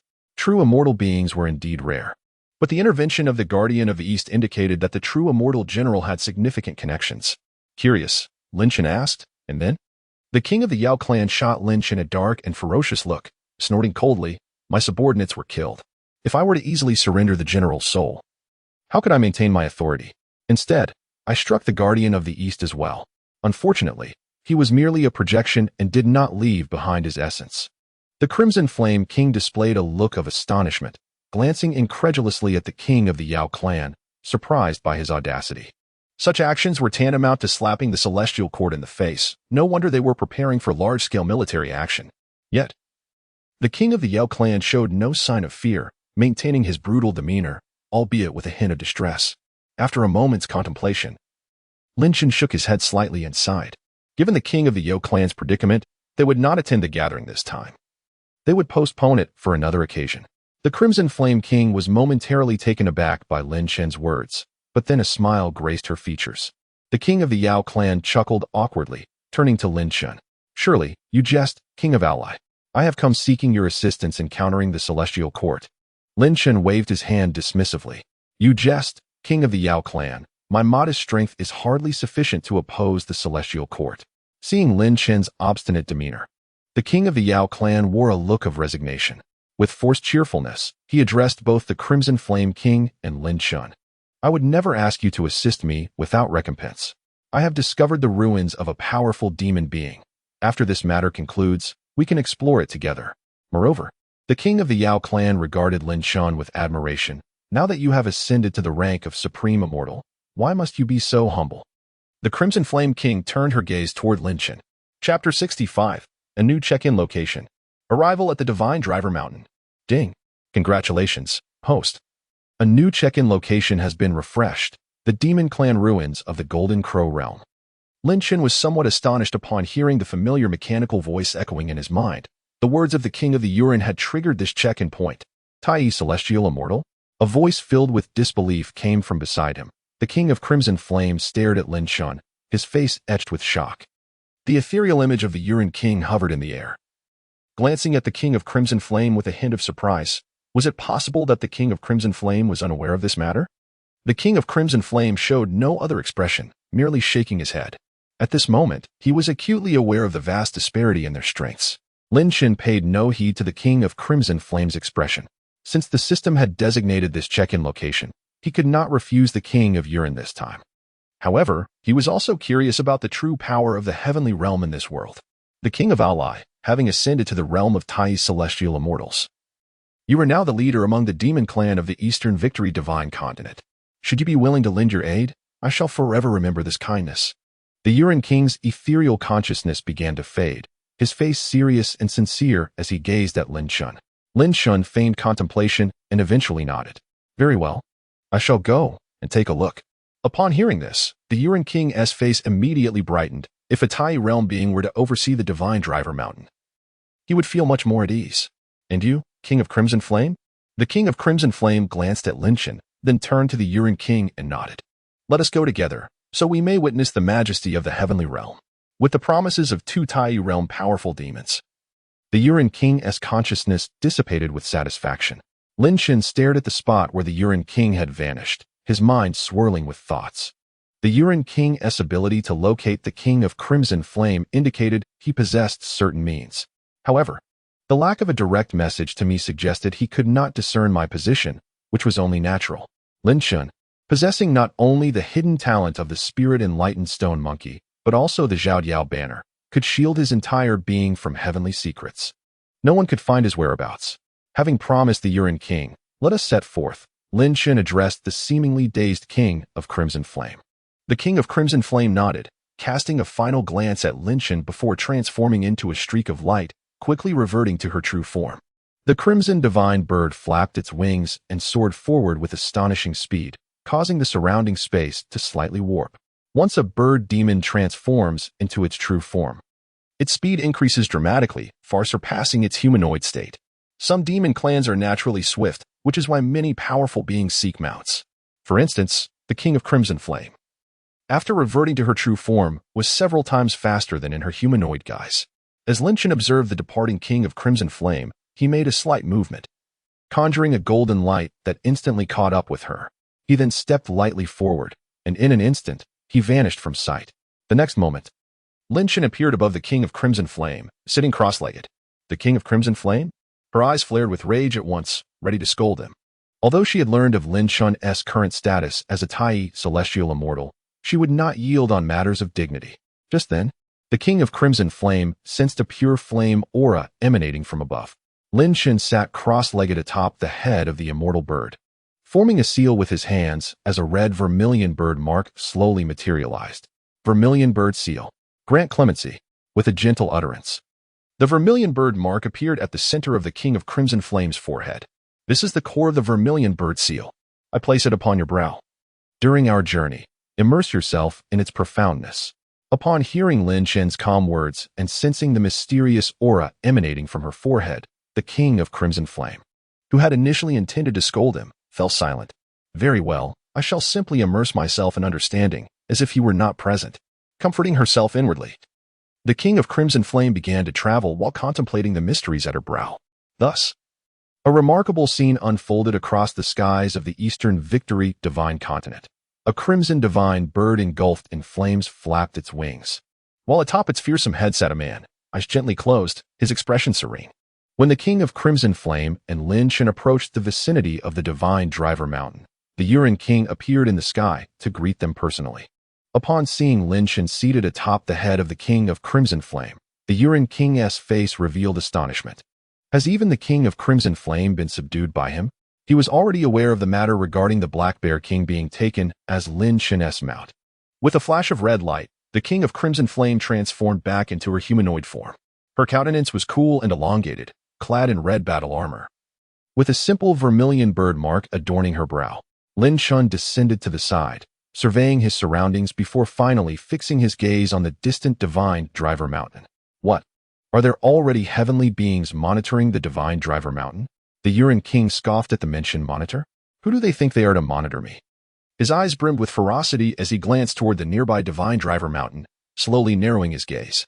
If not for the fear of alarming the snakes in the grass, I would have already dragged those little pests out and dealt with them. Sensing the Yuren King's rare fury, Lin Shen chose to ignore it and continued to inquire.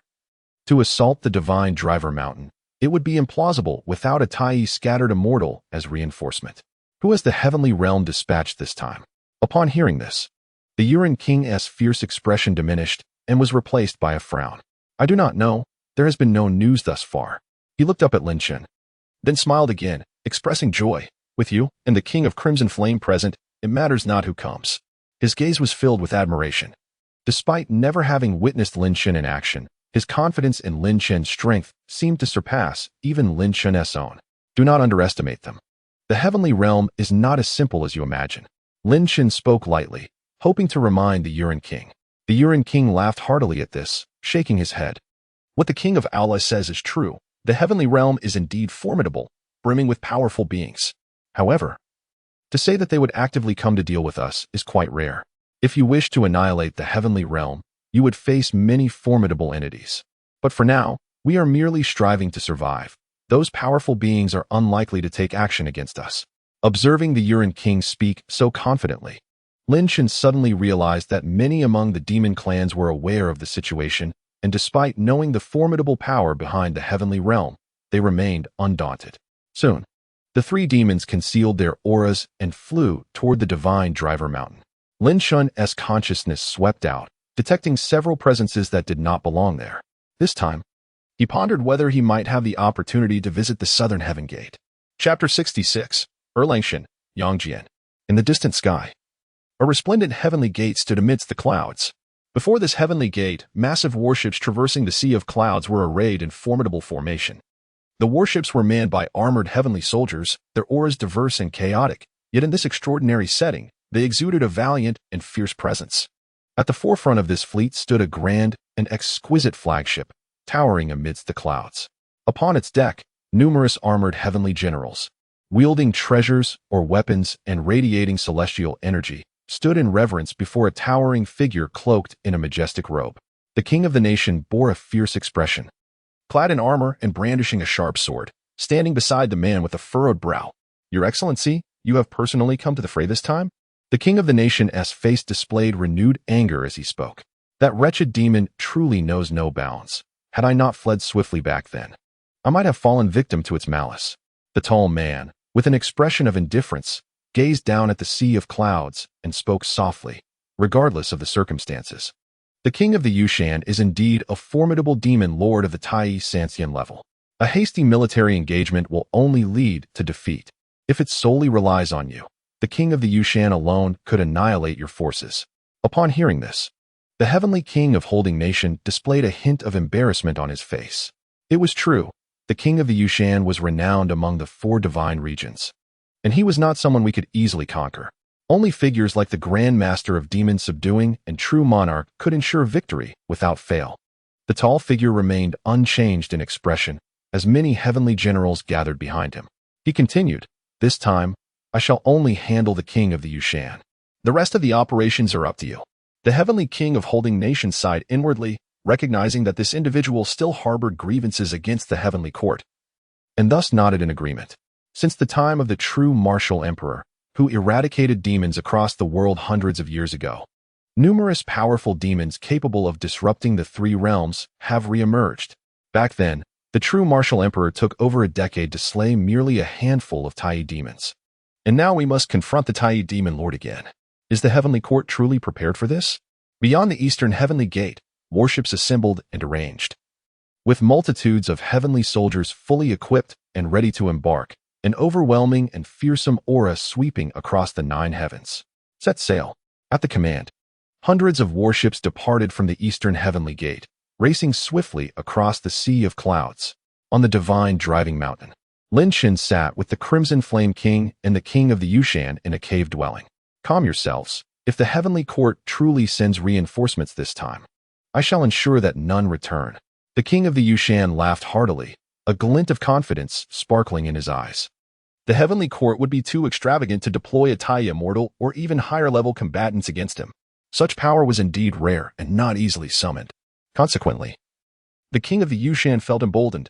With Lin Shen's presence, what was there to fear? Moreover, he was no novice himself. Among the renowned demon lords, who could be deemed simple? At this moment, the heavenly court's warships raced towards divine driving mountain, and the king of the Yushan could hardly fathom the monumental error that had just occurred. Lin Shen furrowed his brows slightly as he sensed the king of the Yushan's ferocity. How many troops would the heavenly court deploy this time? Not to mention the forces that would confront the king of the Yushan. The demon tribes capable of battle within divine driving mountain numbered close to 10,000. Only slightly fewer than those of Flower Fruit Mountain, while the direct subordinates of the king of the Yushan might not be so numerous in such times. Even the lesser demons living under the king of the Yushan's name had no path of retreat. The heavenly soldiers would show no mercy. The Crimson Flame King, seated beside him, raised a cup of wine, about to take a sip, when, boom, a deafening sound erupted, and Lin Shen felt the tremor beneath his feet in the cave. In the next moment, a powerful and resplendent aura from the heavenly court surged into the surroundings. It was evident that the heavenly court had launched an assault. "Damn it! These lackeys dare to attack me first?" The king of the Yushan sprang to his feet, unleashing a torrent of powerful demonic energy, charging out of the cave. "My minions, slay them. Not a single one of these heavenly court dogs shall escape today." His furious roar reverberated throughout divine driving mountain, instantly rekindling the fighting spirit of the previously panicked demon soldiers, their eyes gleaming with bloodlust as they charged at the heavenly soldiers descending upon the mountain. "Ah, this roar seems to carry an exhilarating undertone," Lin Shen observed with surprise. The king of the Yushan had not forgotten such a tactic, indicating that he was not as furious as he appeared, likely having prepared for this moment well in advance. The Crimson Flame King and Lin Shen remained composed by the stone table, showing no inclination to take action. It was merely the beginning. Their involvement was unnecessary at this point. Upon bursting from the cave, the king of the Yushan looked up to see a colossal flagship of the heavenly court hovering above Divine Driving Mountain. Ah, it seems they have already found me a worthy opponent. He grinned, charging forward with renewed vigor toward the flagship. This was the confidence of a Tai demon lord. All shall perish. With a fierce shout, the king of the Yushan ascended to the height of the flagship, his entire being radiating a formidable aura. His demonic power rising to the heavens, daring none to challenge his brilliance. Haha. The king of the Yushan spotted several heavenly generals on the deck, their eyes betraying a glimmer of fear, alongside some unfamiliar deities. Do you dare to encircle me? Are you prepared to be torn asunder by my hands? The heavenly king of Holding Nation, wielding a treasured sword, emanated a radiant glow, struggling to withstand the overwhelming demonic energy.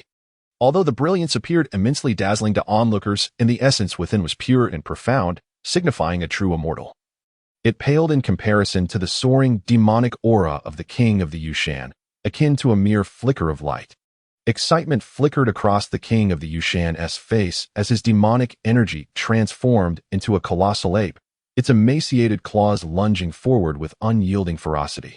As if victory was already assured. Just then, a voice thundered, filled with authority, impudent. A figure, resplendent in golden light, resembling a war god, burst forth from the flagship, his imposing presence instantly dispersing the encroaching demonic energy. In the next moment, a flash of silver light cut through the air, and the king of the Yushan found himself severed in midair. Indeed, the severed king of the Yushan maintained a smile, his severed form bleeding not a drop of blood. The war godlike figure furrowed his brow slightly. A doppelganger? After musing briefly, his expression remained unchanged, as placid as water, before he soared into the sky.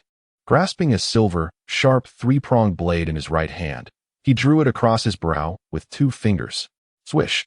A radiant and searing golden light illuminated the realm, tearing through an otherwise invisible void. Ah! A scream echoed, followed by a panic-stricken exclamation. Yang Jian, why are you here? Chapter 67. Taking action to save the king of the Yushan, battling Yang Jian. The exclamation from the king of the Yushan was laden with myriad emotions, panic, surprise, and a deeply concealed fear. Yet, the figure showed no sign of halting his actions in response to the cry.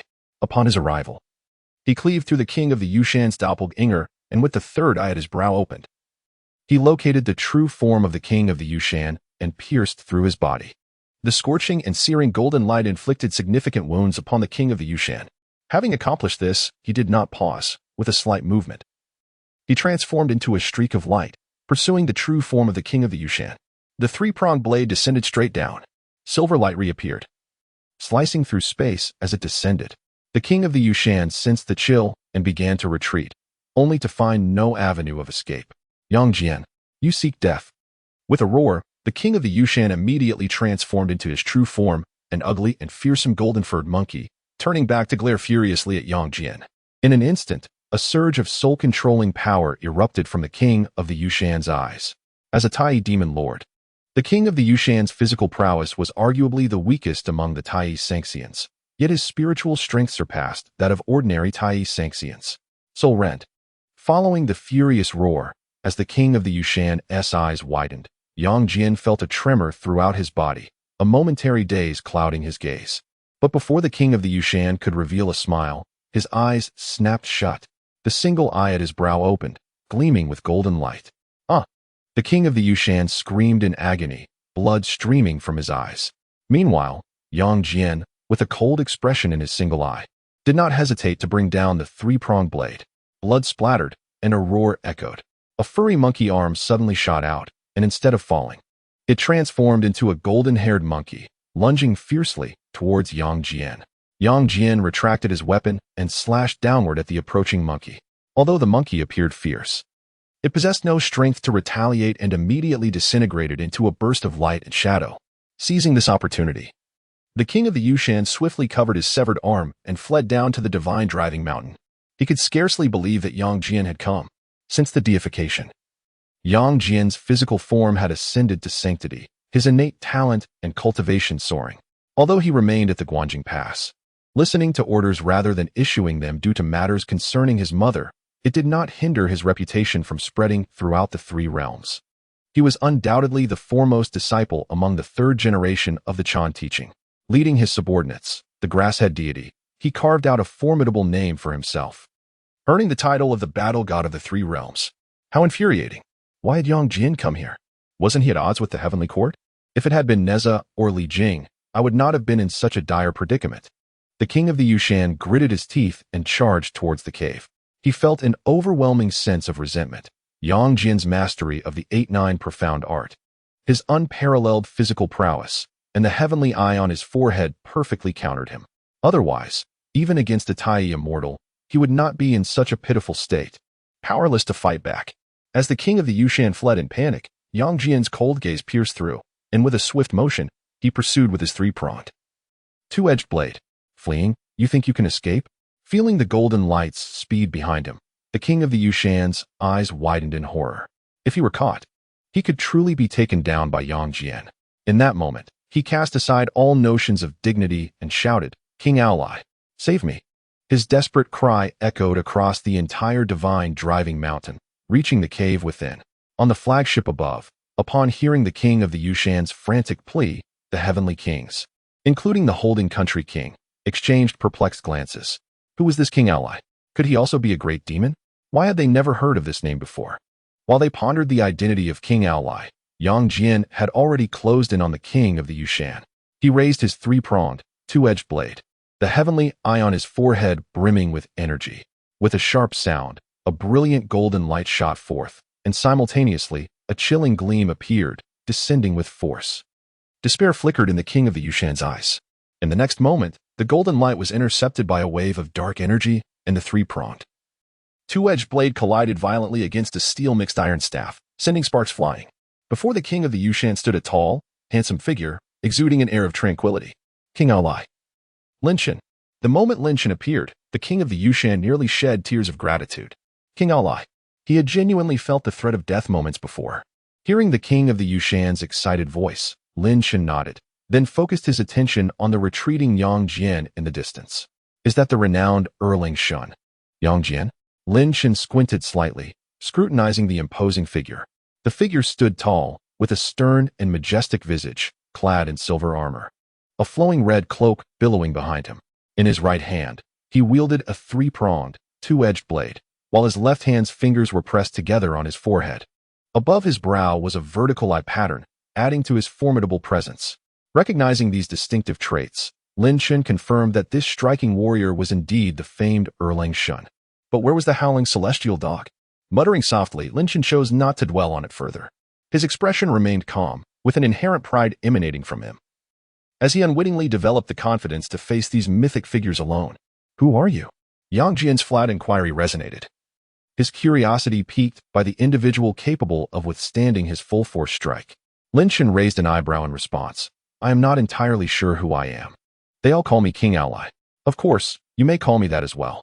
Yang Jian's eyes darkened once more. A demon? Linshan furrowed his brow, equally cold. Demon race. Then I suppose that makes me a demon. Upon hearing this, Linshan chuckled lightly, raising his head, speaking each word deliberately. And you?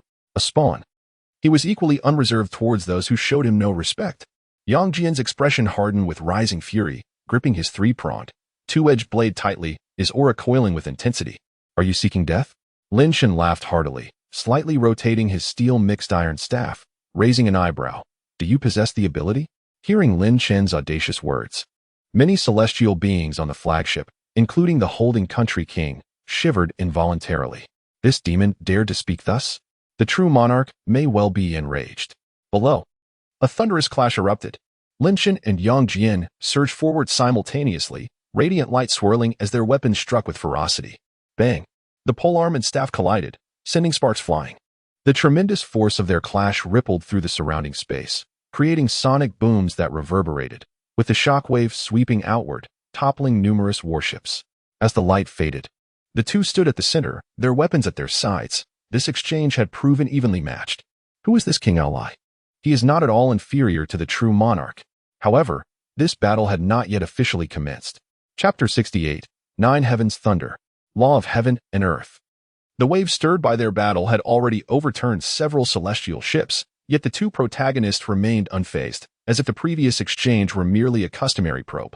Ah, the illustrious true monarch Yang Jian truly lives up to his reputation. Lin Shen smirked, rubbing his wrist before speaking. Yang Jian focused intently on Lin Shen, the heavenly eye on his forehead seemingly opening and closing, as if discerning something. He furrowed his brow and inquired, "You carry no demonic aura. Instead, you exude the essence of the orthodox Xiamen. Who exactly are you?" Lin Shen laughed heartily. "No demonic aura." He shifted his body, and an overwhelming wave of demonic energy surged forth, enveloping the skies, transforming the atmosphere. Witnessing this, Yang Jian's eyes darkened with renewed intent to kill. Die. He charged forward once more with his three-pronged, two-edged blade, celestial energy coalescing as he struck down heavily. Lin Shen thrust his steel mixed iron staff forward, forcefully blocking the blow. Yang Jian did not retreat, but instead clenched his left fist, golden light radiating from his entire being, immense power erupting from his body, aimed at Lin Shen's chest. The 8-9 Profound Art. This formidable physical strength was indeed a characteristic of the 8-9 Profound Art. Lin Shen's body also glowed with golden light, his left fist striking out fiercely. Behind him, demonic energy gathered, transforming into a colossal ape roaring towards the heavens, its inherent strength augmenting his own. Bang! Their fists collided. A heavy booming sound resonated, and both figures were propelled backward rapidly, each emanating waves of terrifying power. As the echoes subsided, onlookers turned their gazes toward the battlefield. They saw Lin Shen retreating several dozen feet, staff resting on his shoulder, standing proudly amidst the clouds. Meanwhile, Yang Jian had retreated several dozen feet away, his expression rigid, gazing incredulously at Lin Shen. "You also master the 8-9 Profound Art?" Lin Shen responded nonchalantly. "What? Is it only permissible for you to learn it, and not for me?" His calm retort lingered as he continued to observe Yang Jian's astonished expression. The 8-9 Profound Art was the foremost technique of the Chan teaching, a hallmark of prestige, although the method may have spread, to date. Aside from Yang Jian and Yuan Hong from the deification centuries ago, no other individual had been reported to have successfully cultivated it. Yang Jian's countenance darkened, and he fell silent. He flipped his right hand, and the three-pronged, two-edged blade vanished from sight. Suddenly, he transformed into a streak of golden light, hurtling towards Lin Shen, who, undeterred, swiftly spun around and became a glimmering flash of light to meet him head-on. In an instant, the two luminous figures collided, producing a cacophony of clashing sounds and fierce combat.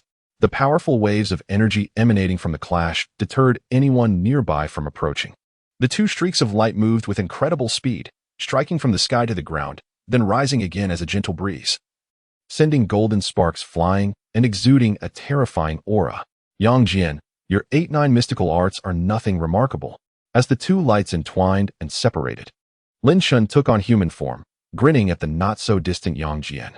His expression then grew serious as he executed a series of hand seals, channeling his magical power with great fervor. "Nine Heavens Thunder." With a fierce shout, Lin Shen pointed his right hand skyward, and bolts of electricity began to crackle and pop around his fingertips. Boom, boom, boom. The resounding thunder echoed as dark clouds rapidly enveloped the sky, swirling with deep purple lightning, reminiscent of an ancient thunder dragon. The celestial ships that had once hovered above had long since retreated, their crew gazing in horror at the apocalyptic scene unfolding before them. Who would have thought this prodigy could wield thunderous magic? This technique appeared extraordinarily profound, perhaps even surpassing that of the Thunder Sovereign of the Heavenly Court. Where did this remarkable talent learn such mastery of thunder? The heavenly generals and deities paled, unable to refrain from commenting on Lin Shen's thunderous prowess. "Descend." With a light command, Lin Shen thrust his right hand down, directing the thunder towards Yang Jian. Thunder rumbled like divine retribution, crashing down with ferocious force aimed directly at the top of Yang Jian's head. Yang Jian's countenance shifted slightly. He then trembled and transformed into a massive mountain, floating in mid-air. Boom!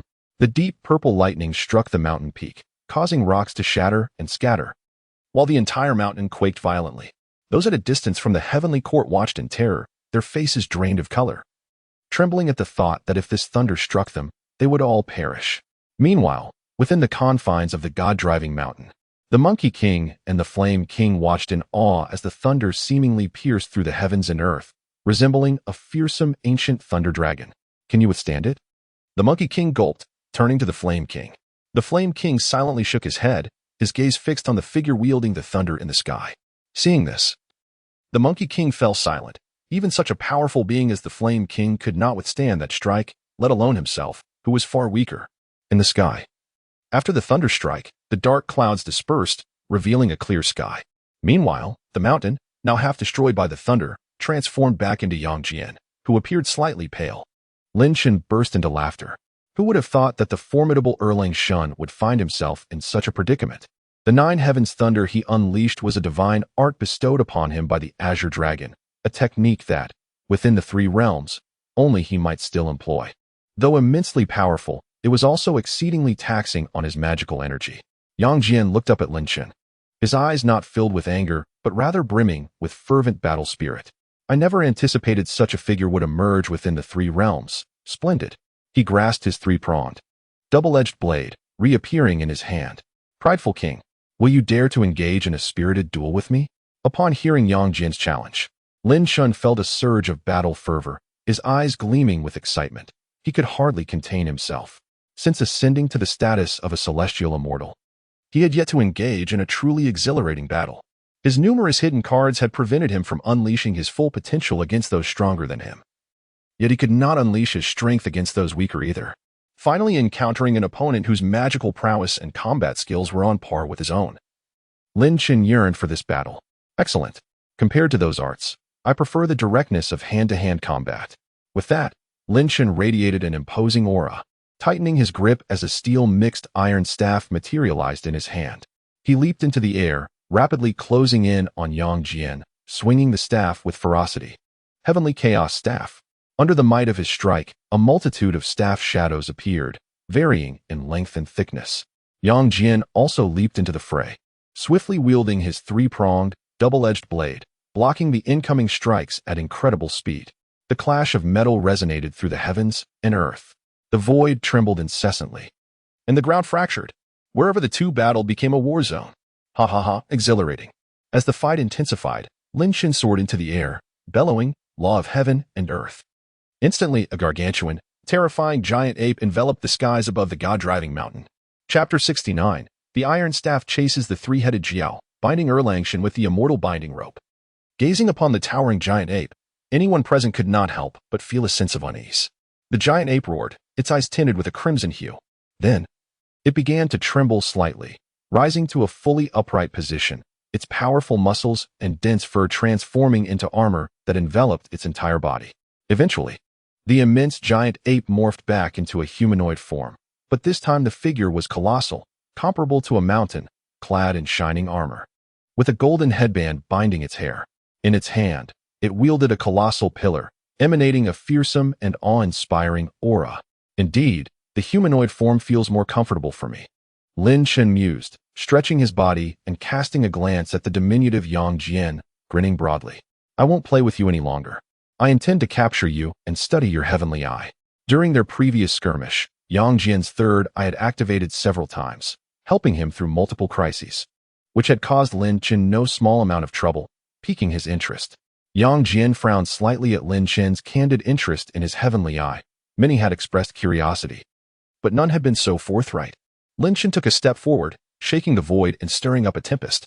The ground below cracked incessantly, fissures spreading deep into the earth's core. In the next moment, he swung his staff down, the colossal pillar descending like Mount Tai. Yang Jian, seeing this, shifted his form slightly to evade the blow. Yet, the next second, the heavenly pillar crashed directly onto the flagship of the heavenly court. The deities aboard the flagship, including the king of holding nations, gazed in terror at the descending pillar, their eyes widening in fear. They hastily summoned their magical shields. But no one believed that this thin barrier could withstand such a formidable strike. Just as Yang Jian narrowly escaped one blow, he turned to witness this and felt a twitch at the corner of his eye. Taking a deep breath, he too shouted, "Law of heaven and earth." Suddenly, another giant appeared out of thin air, standing before the flagship, weapon raised to block Lin Chen's strike. Boom! The immense force reverberated, causing Yang Jian to stagger back several steps. You all retreat further. Do not approach this area. Yang Jian called back to those within the flagship, and then he charged forward once more. The two titans collided repeatedly, their weapons clashing, fists and feet striking, creating a cacophony of thunderous echoes. Within the god-driving mountain, the Monkey King observed the clash between Yang Jian and Lin Shen, his eyes gleaming with delight. Splendid! Now that Yang Jian cannot intervene, how will they win this battle? A glimmer of cunning sparked in his eyes as he noticed figures emerging from the cave behind him. Celestial generals, human cultivators, and numerous demon tribes. The only commonality among them was that they were all true immortals. Gazing upon the throng of puppets, even the Flame King expressed surprise. I shall summon these puppets to join the fray. The heavenly soldiers on the ground will stand no chance against my demon minions. The individuals in the sky now awaited the actions of the Crimson Flame King and myself. After the Crimson Flame King of the Yuan dynasty expressed his anticipation, he eagerly awaited the king's assent. At last, the Crimson Flame King nodded in agreement. The Yuan king, filled with joy, immediately vanished from sight. Racing towards the distant flagship of the heavenly court, bang! Lin Shen swiftly advanced, delivering a powerful strike that sent Yang Jian staggering back several paces. At that moment, he was enveloped in the protective aura of the 8-9 profound arts, bolstered by the bloodline of the Lingming Stone Monkey, his physical prowess having reached its zenith. Yang Jian was no match for him. Yang Jian sensed this truth as well. With a slight frown, he let the heavenly transformation vanish, reverting to his original form. He turned his gaze towards Lin Shen, slowly forming seals with his hands, and then declared, 3 heads and 6 arms. Instantly, his body began to transform, his ribs quivered, and 2 additional arms sprouted forth. His shoulders shuddered, and soon 2 heads emerged on either side of his shoulders. Upon manifesting the 3 heads and 6 arms, Yang Jian simultaneously chanted incantations, unleashing a torrent of spells directed at Lin Shen. While the spells were not particularly formidable, their sheer numbers made them bothersome and hard to evade. In response, Lin Shen decided to shed his heavenly transformation and revert to his human form as he pursued Yang Jian.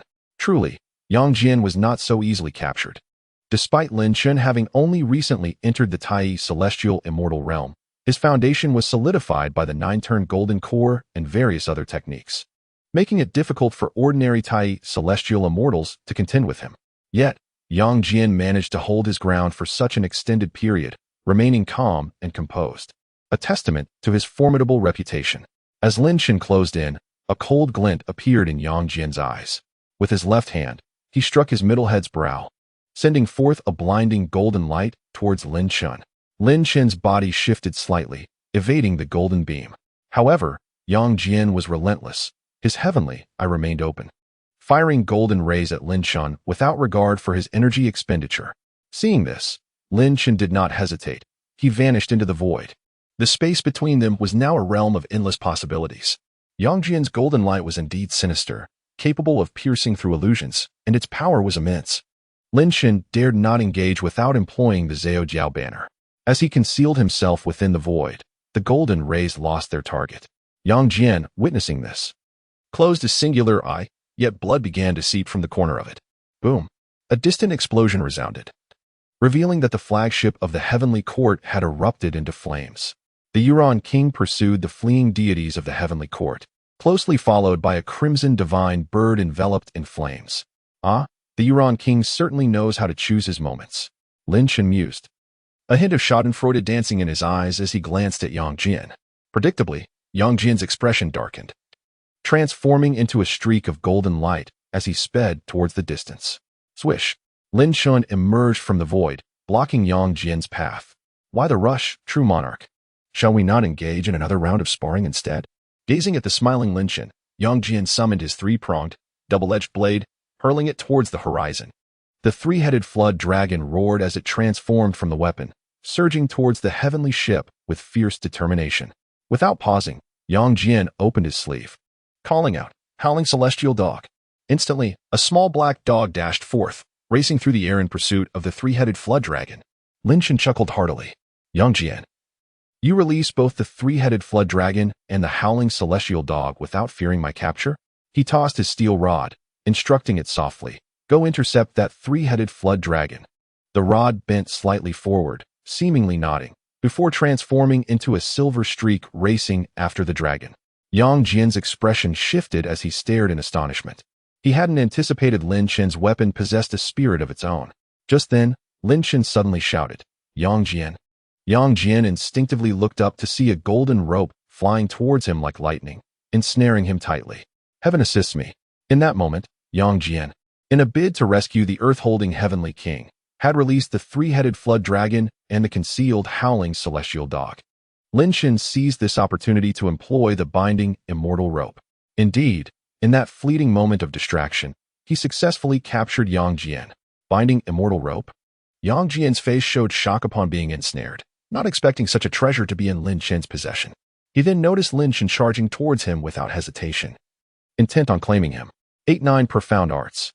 Yang Jian uttered softly, transforming into a rock. The stone quivered gently, shedding a few fragments that fell through the gaps of the binding immortal rope. Lin Shen's heart sank as he recalled something crucial. Not good. Those fallen shards suddenly emitted a radiant light, transforming into Yang Jian's likeness, while the large stone within the binding immortal rope shattered with a thunderous crash. The binding immortal rope lost its target and flew towards Lin Shen. Yang Jian, seeing it approach, exhibited a glimmer of joy, extending his hand to seize it. Lin Shen's eyes narrowed. You dare. With a swift step, he appeared beside the binding immortal rope. His gaze turned icy as a long, ancient sword manifested in his grasp. He turned to face the oncoming Yang Jian, his resolve unwavering, and swung the sword. Swoosh!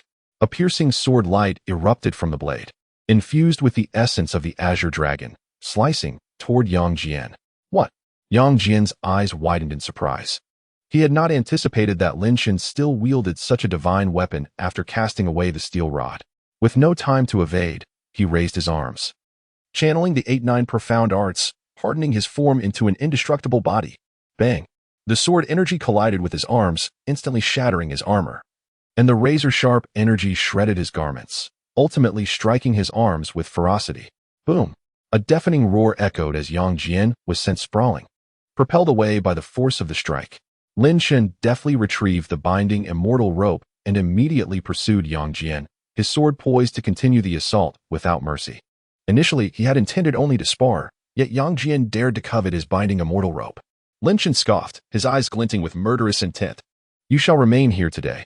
As the chilling intent washed over him, Yang Jian's expression shifted. His demeanor grew grave. With a gesture, a stone axe materialized in his hand. The mountain-cleaving axe. Yang Jian swung the stone axe, clashing it against Lin Shen's long sword. Light erupted, and their energies surged, both combatants trembling as they were forced back. Indeed, this fellow harbored hidden prowess. Lin Shen observed the stone axe in Yang Jian's grip, his eyes sparkling with interest. Though Yang Jian's strength was formidable, he would not willingly place himself in a position of weakness. The mountain-cleaving axe was the human treasure he had acquired to cleave through Peach Mountain. Yang Jian ascended slowly, regarding Lin Shen, who exhibited no surprise. His voice grew solemn as he spoke.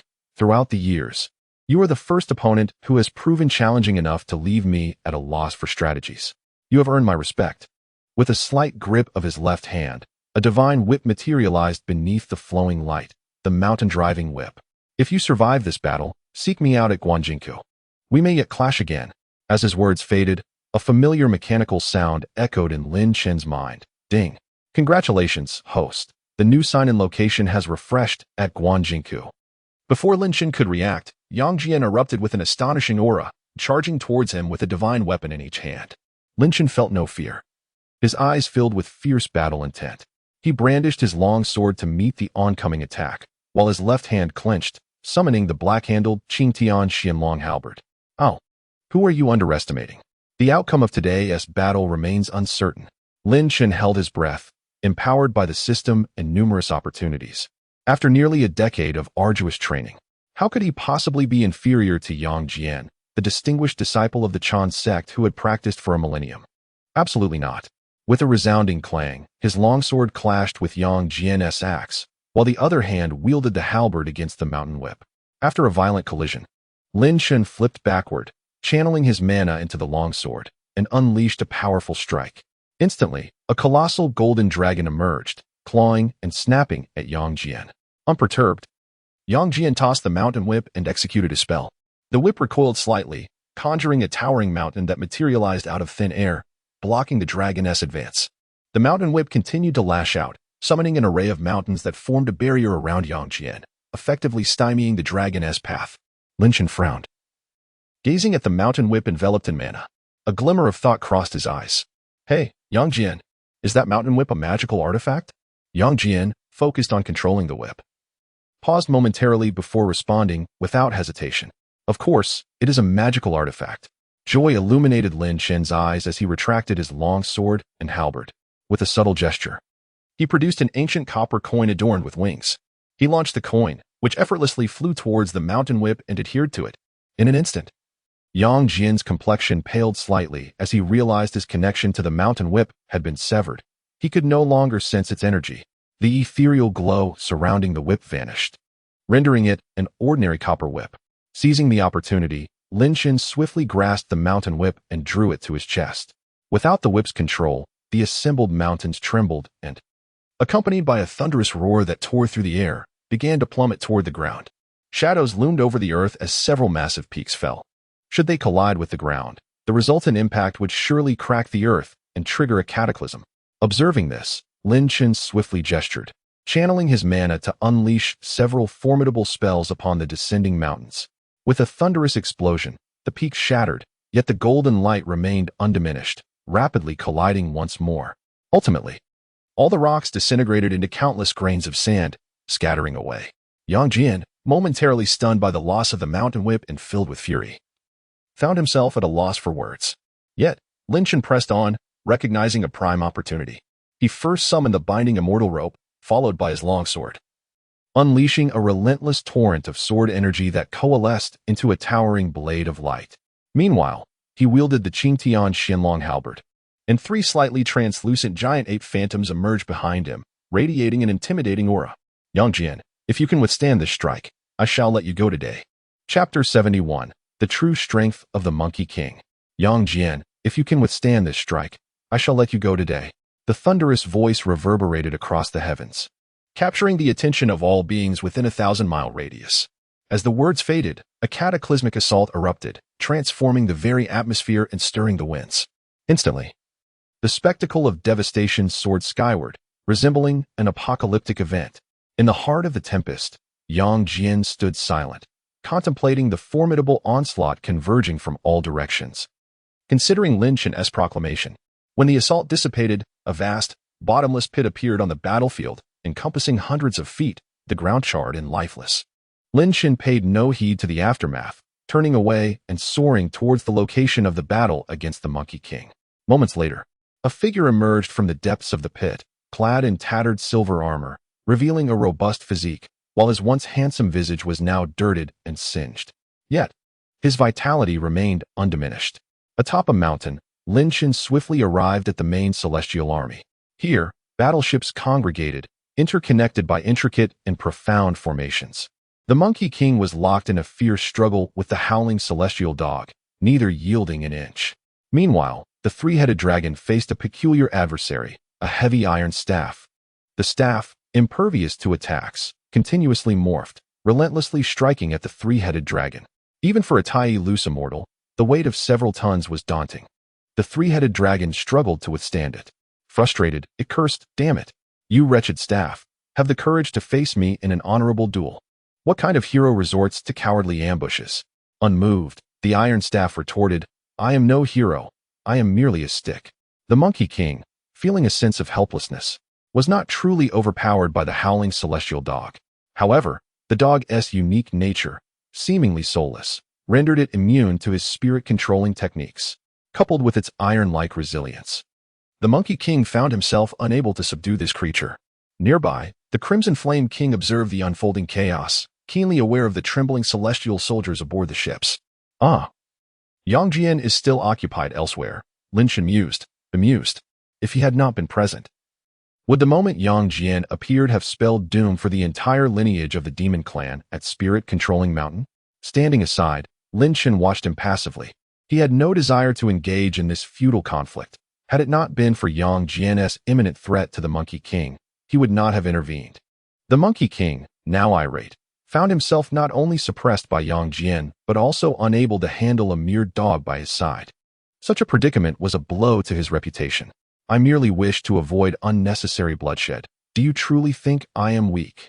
With a furious roar, the Monkey King's form expanded, his demonic energy engulfing the sky. Amidst the swirling energy, a colossal silhouette lurked, its eyes glowing like crimson lanterns.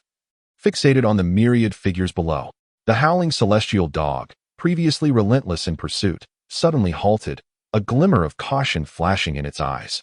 It sensed a profound fear and danger emanating from the Monkey King, as if this time, his spirit-controlling techniques were distinctly different. This fellow hasn't revealed his true capabilities yet? Lin Shan noted, surprised by the overwhelming control exuded from the Monkey King's gaze. At that moment, a deep, menacing voice resonated through the thick, dark energy. Open your eyes and behold. This is your true fate. The eerie voice echoed, leaving the howling celestial dog perplexed, as it felt no immediate threat. Beware. His true targets are the celestial soldiers aboard those ships, the three-headed dragon exclaimed. Sensing the direction of the Monkey King's gaze after fending off the iron staff once more, turning to warn the dog. Woof! Cunning fiend. At this moment, the unique formation formed by the fleet began to tremble slightly, followed by a sudden explosion. Within, a celestial ship's warrior abruptly abandoned the formation, eyes glazed, and began to destroy the ship. Boom! One ship after another erupted, many celestial warriors caught in the blast, their bodies mangled and torn. Yet, some of the unscathed warriors did not flee. Instead, they charged into the demonic aura behind the King of the Yell, like moths drawn to a flame. Come. This is your true home, echoed haunting voices, accompanied by those enormous, crimson eyes, as invisible threads shot forth, ensnaring numerous celestial warriors. Damn it! Stop! The howling celestial dog roared, its form suddenly enlarging as it lunged into the demonic mist, seeking to restrain the King of the Yao. However, this time, the King of the Yao paid no heed. Despite its massive size, the King of the Yao easily shifted positions, eluding the howling celestial dog's grasp. The King of the Yao's sorcery continued unabated, the cloud of demonic energy behind him swelling larger, as more celestial warriors recklessly surged inside, never to emerge again. The heavenly kings and other celestial beings watched this scene with terror in their eyes, yet they remained hidden within the flagship's formation, uncertain if stepping out would lead to the same fate. Control the gods, refine the demons. The King of the Yao's voice resonated again, even startling Lin Shan. As the demonic clouds dissipated behind him, rows of warriors, expressionless yet brimming with martial fervor, emerged. Is this creature's control over the gods truly this terrifying? In a brief span, he had refined hundreds, if not more, of the celestial warriors. Observing the ranks before him, a chill coursed through the hearts of the heavenly kings and their peers. Lin Shan scrutinized the now revealed King of the Yao, whose eyes radiated ferocity and coldness. He soon noticed a significant decrease in the king's spiritual strength, indicating that such use of the control over gods came at a considerable cost. The howling celestial dog and the three-headed serpent realized the dire situation and gathered together, their eyes fixed on Lin Shan with concern. The King of the Yao then bellowed towards the flagship. Heavenly King Chi Gua. Upon hearing this, the heavenly king trembled, a look of struggle crossing his face. Yet, in an instant, that struggle vanished, replaced by the same numbness as the other warriors. He stepped forward, astonishingly exiting the flagship's protective formation. The heavenly king voluntarily left the flagship, causing alarm among the other celestial beings, who hastily channeled their powers to pull him back. However, the heavenly king was swift. Upon leaving the flagship, he soared towards the King of the Yao as if drawn home. As he approached, a smile spread across the King of the Yao's face. But suddenly, a flash of golden light appeared. The heavenly king vanished without a trace.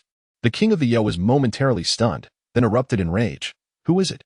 As the golden light faded, it revealed Yang Jian, clad in simple attire, who had seized the heavenly king and landed before the howling celestial dog and the three-headed serpent. Ah, Yang Jian? The King of the Yao's expression shifted to one of dismay. Yang Jian struck the heavenly king's head, commanding, "Awake." Instantly, the heavenly king stirred back to consciousness. Upon regaining his senses, he glanced around, bewildered, and then trembled as the memory of recent events flooded back, breaking into a cold sweat. "Thank you for saving my life, true monarch." Yang Jian nodded slightly, glancing toward Lin Shan without further comment. Noticing Yang Jian's intervention, Lin Shan raised an eyebrow, a hint of mockery in his tone. "Oh, so you're still alive." Yang Jian's expression turned icy as he replied, "I will not perish until I have dealt with this monstrosity." In that moment, the atmosphere stiffened. Lin Shan clenched his right hand, a steel mixed iron staff suddenly materializing and crashing into his grasp. The howling celestial dog and the three-headed serpent exchanged anxious glances, clearly recognizing that Yang Jian had lost ground in the previous encounter. His silver armor had vanished, and his great cloak was nowhere to be seen. Moreover, Lin Shan had evidently arrived much earlier. Second Master, a wise man does not suffer immediate losses. Let us retreat to the Guanjing Pass. The three-headed serpent whispered, attempting to dissuade Yang Jian from acting impulsively. The howling celestial dog, in rare agreement, nodded. Second Master, we can summon the Holy Mother's lotus lamp. At that point, this monstrosity will be no match for us. Yang Jian glanced at the two demons. Do you think I cannot contend with that monstrosity? An eerie silence ensued. Taking a deep breath, Yang Jian then turned to the Heavenly King. Withdraw our forces. This battle cannot be won. If the King of Ally intervenes, he alone could annihilate all of you. After a moment of contemplation, he sighed softly. I cannot stop him. The Heavenly King felt a wave of desolation wash over him upon hearing Yang Jian's words. He turned to observe the remaining celestial ships, then glanced at the densely packed figures behind the King of the Yao, clenching his fists tightly. They had set out with tens of thousands of celestial warriors. Yet now only a few thousand remained, perhaps even fewer. He knew he would face accountability upon returning, but accountability was preferable to losing one's life. Sighing, the Heavenly King clasped his fist toward Yang Jian. Yes, I will heed the true monarch's command. After a moment's hesitation, he looked toward the celestial warriors controlled by the King of the Yao, sorrowfully asking, True monarch, is there any way to save those celestial warriors ensnared by the King of the Yao? They cannot even reincarnate. Yang Jian hesitated, meeting Lin Chen's unwavering gaze from a distance. Taking a deep breath, he replied, I will do my best. Upon hearing this, the Heavenly King wasted no time, soaring toward the flagship. Soon, the flagship began to slowly maneuver, retreating in the opposite direction. The King of the Yao, noticing this, smirked coldly, trying to escape. With a flick of his consciousness, the throng of celestial warriors surged forth to intercept the ships. At that moment, Yang Jian extended his right hand, and the three-headed serpent transformed into a radiant light, materializing into a pair of trident-shaped blades within his grip. In an instant, he charged toward the King of the Yao. To save the puppets, he had to strike at the King of the Yao and eliminate him. Sensing a powerful aura approaching, the King of the Yao turned to see Yang Jian, filled with murderous intent, blade raised. What? You dare to kill me again? The King of the Yao was taken aback and swiftly retreated, using a throng of celestial warriors as a shield. Damn it, Yang Jian, why do you persistently oppose me? With a shout, the King of the Yao fled toward Lin Shan, confident in his strength, yet still wary of Yang Jian. Lin Shan moved slightly, stepping forward to block Yang Jian's path. A defeated foe, yet you still have the audacity to linger here? With a sneer, Yang Jian's forehead seemed to flicker with intent. We have yet to determine a victor. How can you speak of defeat? Lin Shan burst into laughter, his left hand subtly turning, revealing a divine whip shimmering with extraordinary radiance. Oh, and where did that whip come from? The King of the Yao gasped, recognizing it. The mountain-driving whip? Yang Jian even lost this treasure to the King of Ally? As the whip appeared, not only the King of the Yao, but also the howling celestial dog and the Heavenly King realized the truth. Yang Jian had indeed suffered a significant setback at Lin Shan's hands.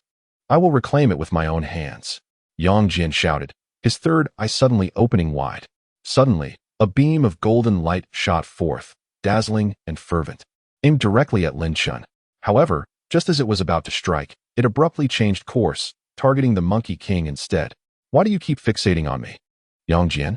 The Monkey King exclaimed, barely able to voice his astonishment before his chest was pierced by the scorching golden light, creating a gaping hole. Lin Shan was momentarily taken aback by the scene. He stood right before Yang Jian, yet this fellow still chose to attack someone else? In a flash, Lin Shan appeared in front of the Monkey King. With a sly smile directed at Yang Jian, he stretched his body and remarked, Ah, I see. You wish to rescue those celestial soldiers and deities of the Heavenly Court? How peculiar, as I have heard that your relationship with the Heavenly Court is not particularly favorable. So why extend your help to them? Shaking his head, Lin Shan did not wait for Yang Jian's explanation. A cold glint emerged in his eyes as he began to channel his immense power, his gaze fixed on the fleeing celestial ships in the distance. One does not return empty-handed. You wish to protect them? Then I shall deliberately annihilate them. Raising his right hand, He firmly aimed his steel and iron staff towards the celestial ships. In an instant, his power erupted, and a massive spectral form of a demon ape materialized behind him. Mimicking his gesture, Yang Jian sensed the impending danger and quickly turned to rush towards the celestial ships. Observing this, Lin Chen grinned. From this day forth, the name of the proud king shall resonate throughout the three realms. With a flourish, the steel and iron staff became enveloped in golden light. An unimaginable force beginning to manifest. The sky darkened and the winds howled. A commanding voice reverberated, fragrance of the flower and fruit. The spectral giant roared, the golden light radiating from the iron staff trembling with power. A single strike to stabilize the seas, and all demons shall bow. Boom. A thunderous explosion echoed across the cosmos, a blinding golden light bursting forth, sending shockwaves throughout the three realms. As the colossal mushroom cloud ascended, countless beings across the three realms turned their gaze towards the spectacle, awestruck by the sheer magnitude of such unadulterated power. Is this truly the might of a demon? Or is it the strength of a celestial being? The Monkey King, hiding behind Lin Chen, stood in stunned silence, both body and spirit quivering at the sight of the unleashed power. He recognized that the name of the proud king would no longer be obscure. Even as the storm subsided, Lin Chen showed no interest in lingering. With a flick of his wrist, a silver light shot forth from the distance, returning to his grasp. That strike was indeed exhilarating. After confirming that the Zhao Jiao flag remained intact within him, his identity would stay concealed. The three realms would soon learn of the emergence of a formidable celestial being among the demon race, seemingly hailing from the flower and fruit mountain. Yet the specifics of his true form and cultivation journey would remain an enigma. Let us return to the Divine Mountain, Lin Chen suggested, pondering briefly before departing alongside the Scarlet Flame King and the Monkey King. As for the recent strike, Lin Chen did not inquire further, and the Monkey King did not foolishly pursue the matter. Upon entering the cave dwelling, the Monkey King approached Lin Chen. A mix of excitement and concern etched on his face. Proud King, your name will surely echo throughout the three realms. That strike was so magnificent that I fear many seasoned celestial beings may not withstand it. However, will this not provoke the heavenly court to send powerful beings to crush the Divine Mountain? Lin Chen, observing the Monkey King's anxious demeanor, felt somewhat exasperated. Was this the same audacious demon king who had just vanquished tens of thousands of celestial soldiers? Yet, it was precisely the Monkey King's cautious and astute nature that led to his concerns. After a moment's contemplation, Lin Chen shook his head. It is highly improbable. If the heavenly court were to mobilize powerful beings for a single celestial being, where would their dignity lie? Furthermore, those mighty beings possess their own pride. They wouldn't simply rush to intervene. The Monkey King considered Lin Chen's words and found them to be sound reasoning. Subsequently, he released the souls of the thousands of celestial soldiers he had captured, ensuring that relations with the heavenly court remained amicable. In this world, maintaining a cooperative relationship with the heavenly court was sometimes a means of survival. Listening to the Monkey King's insights, Lin Chen nodded silently, feeling as though he had gained further wisdom. Unbeknownst to him, word of the proud king had begun to spread among the demon race following the heavenly court's awareness of his name. In the western Bulhazhou, within a vast and perilous cavern, a towering figure adorned with bull horns rested upon a throne, surrounded by numerous kneeling lesser demons. I have heard that a demon king has emerged from the eastern Victory Divine Continent, inflicting great losses upon the heavenly court. Even Yang Jian, the second son of God, nearly met his end. His eyes glimmered with contemplation as he murmured, "Is the proud king truly that formidable? I must seize the opportunity to meet him." As he spoke, an aura of dread emanated from him, sending shivers down the spines of the lesser demons below. In the North Sea, within the palace of Kuanping, Kuan retracted his gaze, his expression darkening as he clenched his fists, his body trembling with excitement. That iron rod, it must be the steel and iron staff of the proud king. That little thief. With a fierce roar, his power surged forth, sweeping through the palace, his low growl resonating across the land. So he has ascended to the realm of celestial beings? What of it? He is still but an ant. In another direction of the North Sea, within a hidden palace, a demon with a dragon's head and a human body clad in armor displayed a mixture of disbelief and uncertainty in his eyes. The demon king from the flower and fruit mountain actually managed to defeat Yang Jian? It cannot be him, can it? Meanwhile, on North Julu Island, amidst the discussions of the many demons atop Zhongshan, the name of the proud king had already reached their ears. They looked up towards the highest peak, only to be met with disappointment. The supreme entity had not opened their eyes in response to this event. Perhaps to such beings, this was merely a trivial matter. Back at their side, Lin Chun gazed at the Monkey King with a playful smile, inquiring, now that the heavenly army has retreated, "May I ask about the matter of the demon relics?" At Lin Chen's words, the Monkey King's previously joyful demeanor faltered, replaced by an awkward expression. It turned out the proud king was interested in the demon relics? Lin Chen did not shy away from his curiosity and nodded slightly. Indeed, he found it intriguing. Seeing Lin Chen's interest, the Monkey King hesitated before speaking. "I discovered the demon relics during my explorations long ago. Based on our information, these relics likely belong to a golden crow." "A golden crow?" the Scarlet Flame King exclaimed in surprise, as a bird. She understood the esteemed status of the golden crow among avian beings. "Which golden crow's relics are we discussing?" Understanding her inquiry, Lin Chen was aware of the implications. While golden crows still existed in the three realms, their numbers were scarce, and their bloodlines had become diluted. The only pure-blooded golden crows were the 10 sons of the ancient heavenly emperor, the original 10 golden crows. Initially, the 10 golden crows were renowned for their unparalleled strength and were exceedingly formidable. However, due to their subsequent reckless behavior, they provoked the ire of a powerful figure among the human race, who ultimately shot down 9 of them with a divine bow. From that moment onward, the golden crow lineage fell into decline. The tale of Ho-E shooting down the sons also originates from this event. The king of the Yao monkeys wore a serious expression, his eyes gleaming with excitement. "This relic is one of the original 10 golden crows." Upon hearing this, Lin Chen's eyes sparkled with intrigue, though surprise dominated his expression. "A remnant from the 10 golden crows still exists?" The excitement in the eyes of the Red Flame King was equally pronounced. If she could acquire a fragment of the golden crow's legacy, it would greatly facilitate her journey ahead. "Where's this relic? When shall we go?" Lin Chen inquired without hesitation. However, the king of the Yao monkeys displayed a hint of hesitation and replied, "This relic was not discovered by me alone. Thus, entering it will require collaboration with the others who discovered it alongside me. Furthermore, the relic opens at a fixed time. All I recall is that it is called the Golden Crow Palace." Chapter 74. Departure from the Divine Driver Mountain. The condition of Yang Jian. Lin Chen did not anticipate such an answer. There is a time constraint, and other companions as well.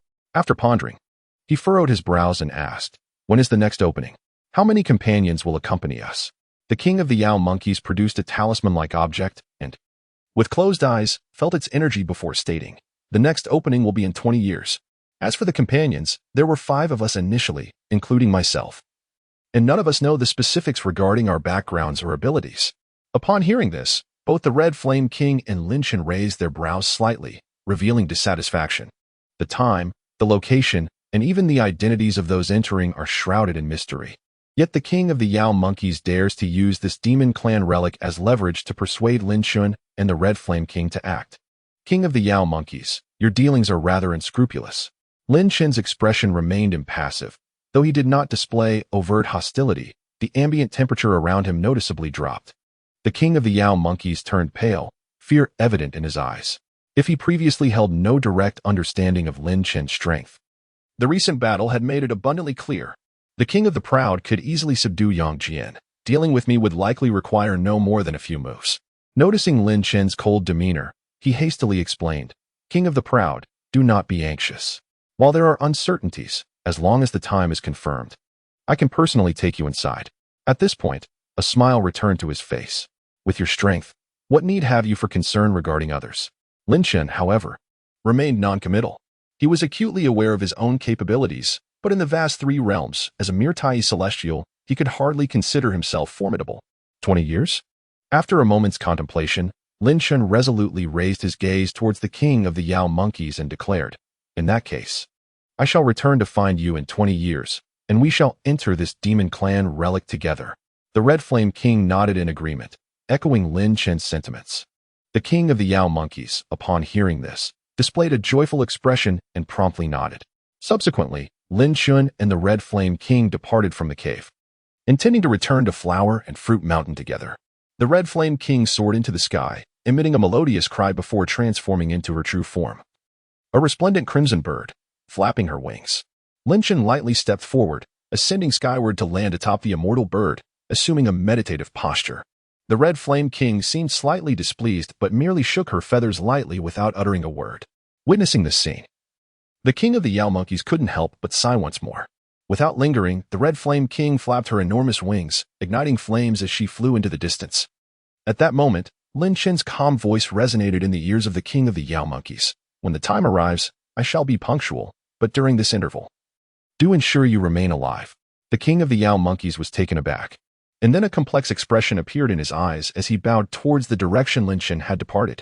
At the Guanjing mouth, the three-headed flood dragon roared, startling everyone in the residence. The 6 saints of Meishan stepped forward and soon beheld the gravely injured Yang Jian lying upon the back of the three-headed flood dragon. What has happened?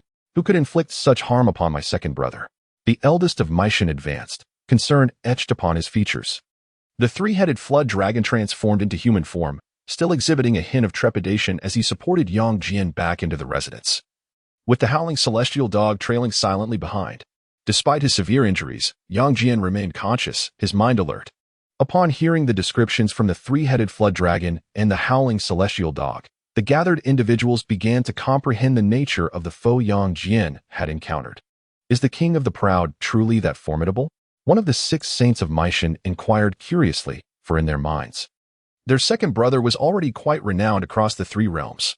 The howling celestial dog cautiously glanced at Yang Jian, and upon seeing no adverse reaction, responded, that demon is incredibly powerful. He clashed with the master across various domains, revealing no weaknesses, astonishing in every aspect. His final 2 strikes were particularly terrifying. The three-headed flood dragon and I guarded the master, yet despite this, he still sustained grave injuries, while the heavenly soldiers and celestial beings were annihilated with a single blow. After the howling celestial dog spoke, a profound silence enveloped the room. In just a few brief words, they glimpsed the terror of Lin Chen. A single strike not only injured Yang Jian, but also incapacitated the three-headed flood dragon and the howling celestial dog, while simultaneously decimating numerous heavenly soldiers and celestial beings. At this moment, Yang Jian, who had remained silent throughout, finally spoke, his voice hoarse as he let out a soft sigh. I am aware of your thoughts. Do not attempt to seek him out in secret. With your abilities, encountering him would be tantamount to seeking death. This is the first time in many years that I have faced such a formidable opponent, excluding those born of innate divinity among the postnatal beings. He is the strongest I have ever encountered, equally endowed with extraordinary talent. Hearing such high praise from Yang Jian left the others in a state of shock. Over the years, Yang Jian had encountered numerous celestial beings and great demons, yet he had rarely spoken so highly of anyone. Subsequently, I shall enter seclusion.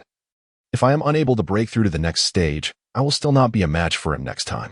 At this moment, the howling celestial dog expressed dissatisfaction, promptly defending his master. The king of the proud must possess formidable protective treasures.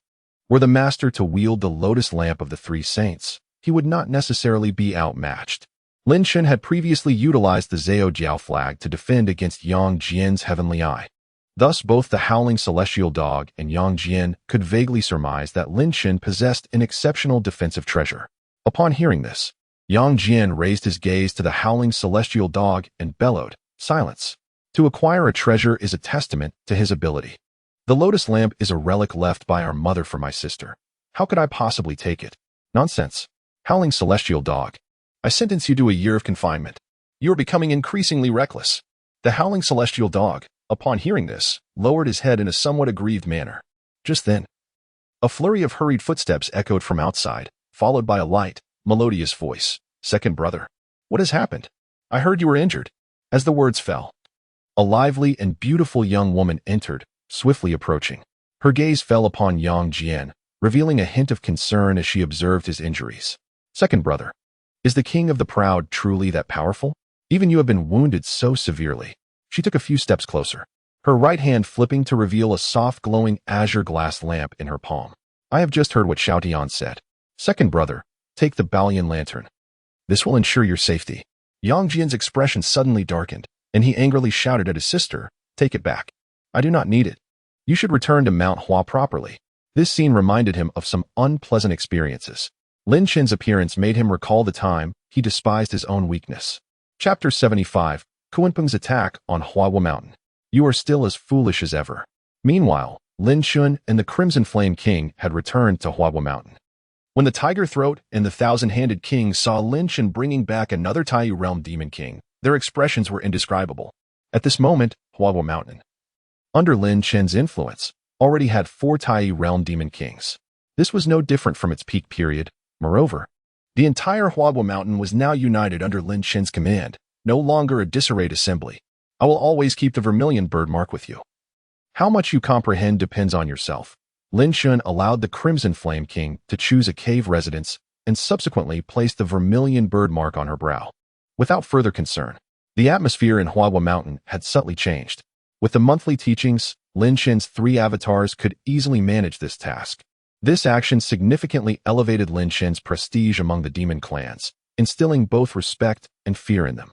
Lin Chen himself was indifferent to this. For him, it was merely a matter of convenience, as his true focus remained on enhancing his own strength.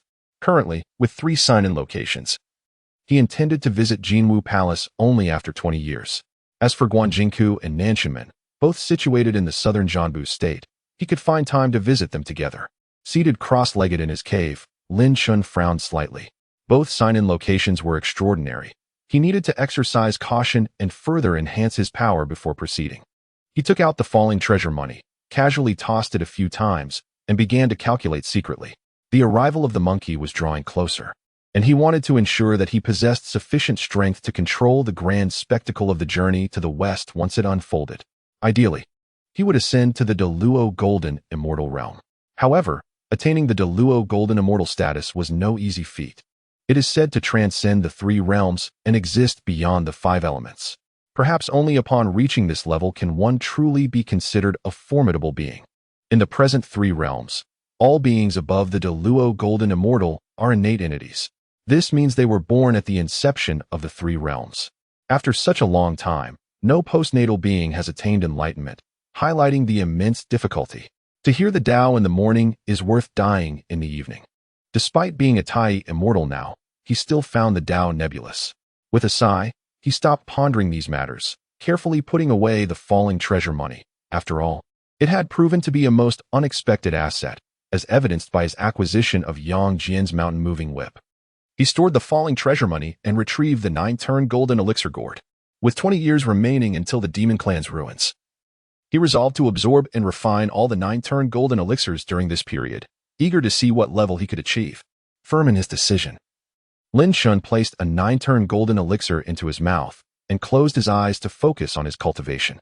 The rich aroma of the elixir filled the cave, and a faint golden light emanated from Lin Chen's body, while mist swirled behind him, and the flowers of the Tao began to bloom gently, swaying in the breeze. A series of rumbling sounds resonated from within Lin Chen, as if the 9-turn golden elixirs could also temper his physique.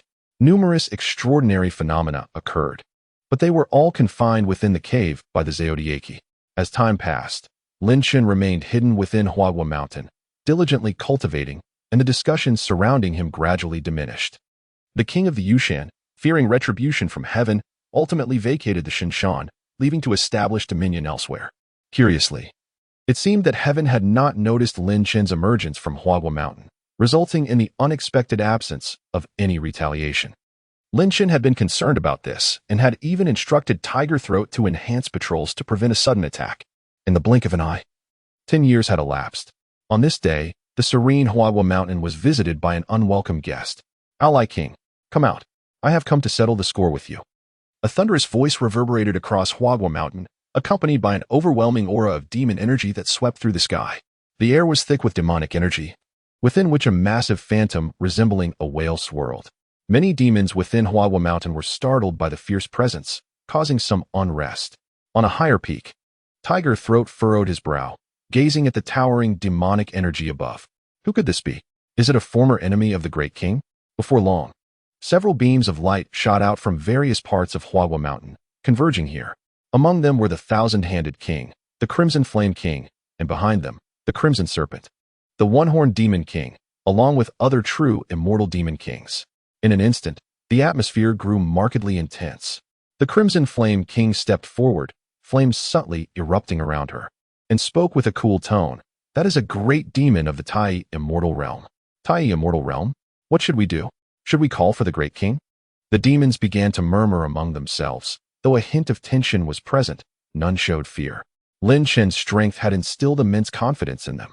The Crimson Flame King raised an eyebrow, flames erupting behind her, and a fearsome crimson divine bird's phantom appeared, ready to take flight. Compared to 10 years ago, her aura seemed significantly stronger. No, let me try first. If I cannot prevail, we can delay for a while. Ally is in seclusion and will not emerge easily. With that, her aura erupted, and she soared into the sky, flames engulfing her as she began to scorch the demon clouds. Huh. There is even a Tai loose immortal among the demon clan? A voice of surprise emerged, and a massive tail fin swirled within the demon clouds, exuding tremendous power and rolling steam, striking towards the Crimson Flame King. Sensing the terrifying momentum, her expression changed, and she unleashed all her magical energy. Boom. The two forces collided, and after a brief stalemate, the Crimson Flame King was sent flying. A pair of crimson wings sprouted from her back, helping her stabilize in midair. What terrifying power! Blood trickled from her mouth, and her flames flickered weakly, no longer as fervent and powerful. Below, the thousand-handed king and the other demons were shaken and surged with demonic energy, intent on rushing to aid the Crimson Flame King. Just then, a gentle and calm voice interjected, "Do not go up. That is the son of the demon ancestor Kunping, whose strength surpasses that of an ordinary Tai immortal. With your current power, you pose no threat to him." Kunping's son? The demons were initially taken aback, but soon realized, their expression shifting to excitement as they looked back. There stood Linshan, clad in azure robes, a faint smile gracing his lips. Upon seeing him, the demons first sighed in relief, then felt a tinge of disappointment. Over the years, they had come to realize that this was merely one of Lin Chen's avatars, possessing only the strength of a Tai loose immortal. His true self remained in seclusion, and there was no need for him to emerge because of this Kunping fellow. He could accomplish the same with his avatar. With that, Lin Chen stepped into the air. Meanwhile, after the strike, Kunping did not relent. He gathered an immense force, conjuring a colossal spear made of Taiyin Xian water aimed at the Crimson Flame King. But before it reached her, a figure appeared before it, waving a large sleeve to dissipate the giant spear. "Who is it?" Kunping's furious voice echoed, filled with murderous intent. "After all these years, you remain as foolish as ever." Chapter 76. The Fierce Battle with Kunping's Son. The sky-soaring Xian dragon spear shatters. Kunping's seemingly casual strike was, for the Crimson Flame King, a lethal blow. The great halberd, forged from the essence of the lunar dark water, possesses a restraining effect against the flames of the Crimson Flame King. Coupled with the formidable powers of the Tai immortal realm, its might is instantly elevated to several tiers. A well-placed strike could easily claim the life of the Crimson Flame King. As she senses the dense aura of dark water, she is acutely aware of the impending danger. Yet, knowing the truth does not equate to evasion. At such speed, she cannot escape. Regret washes over her as she realizes her mistake in stepping forward. Was she destined to perish this day?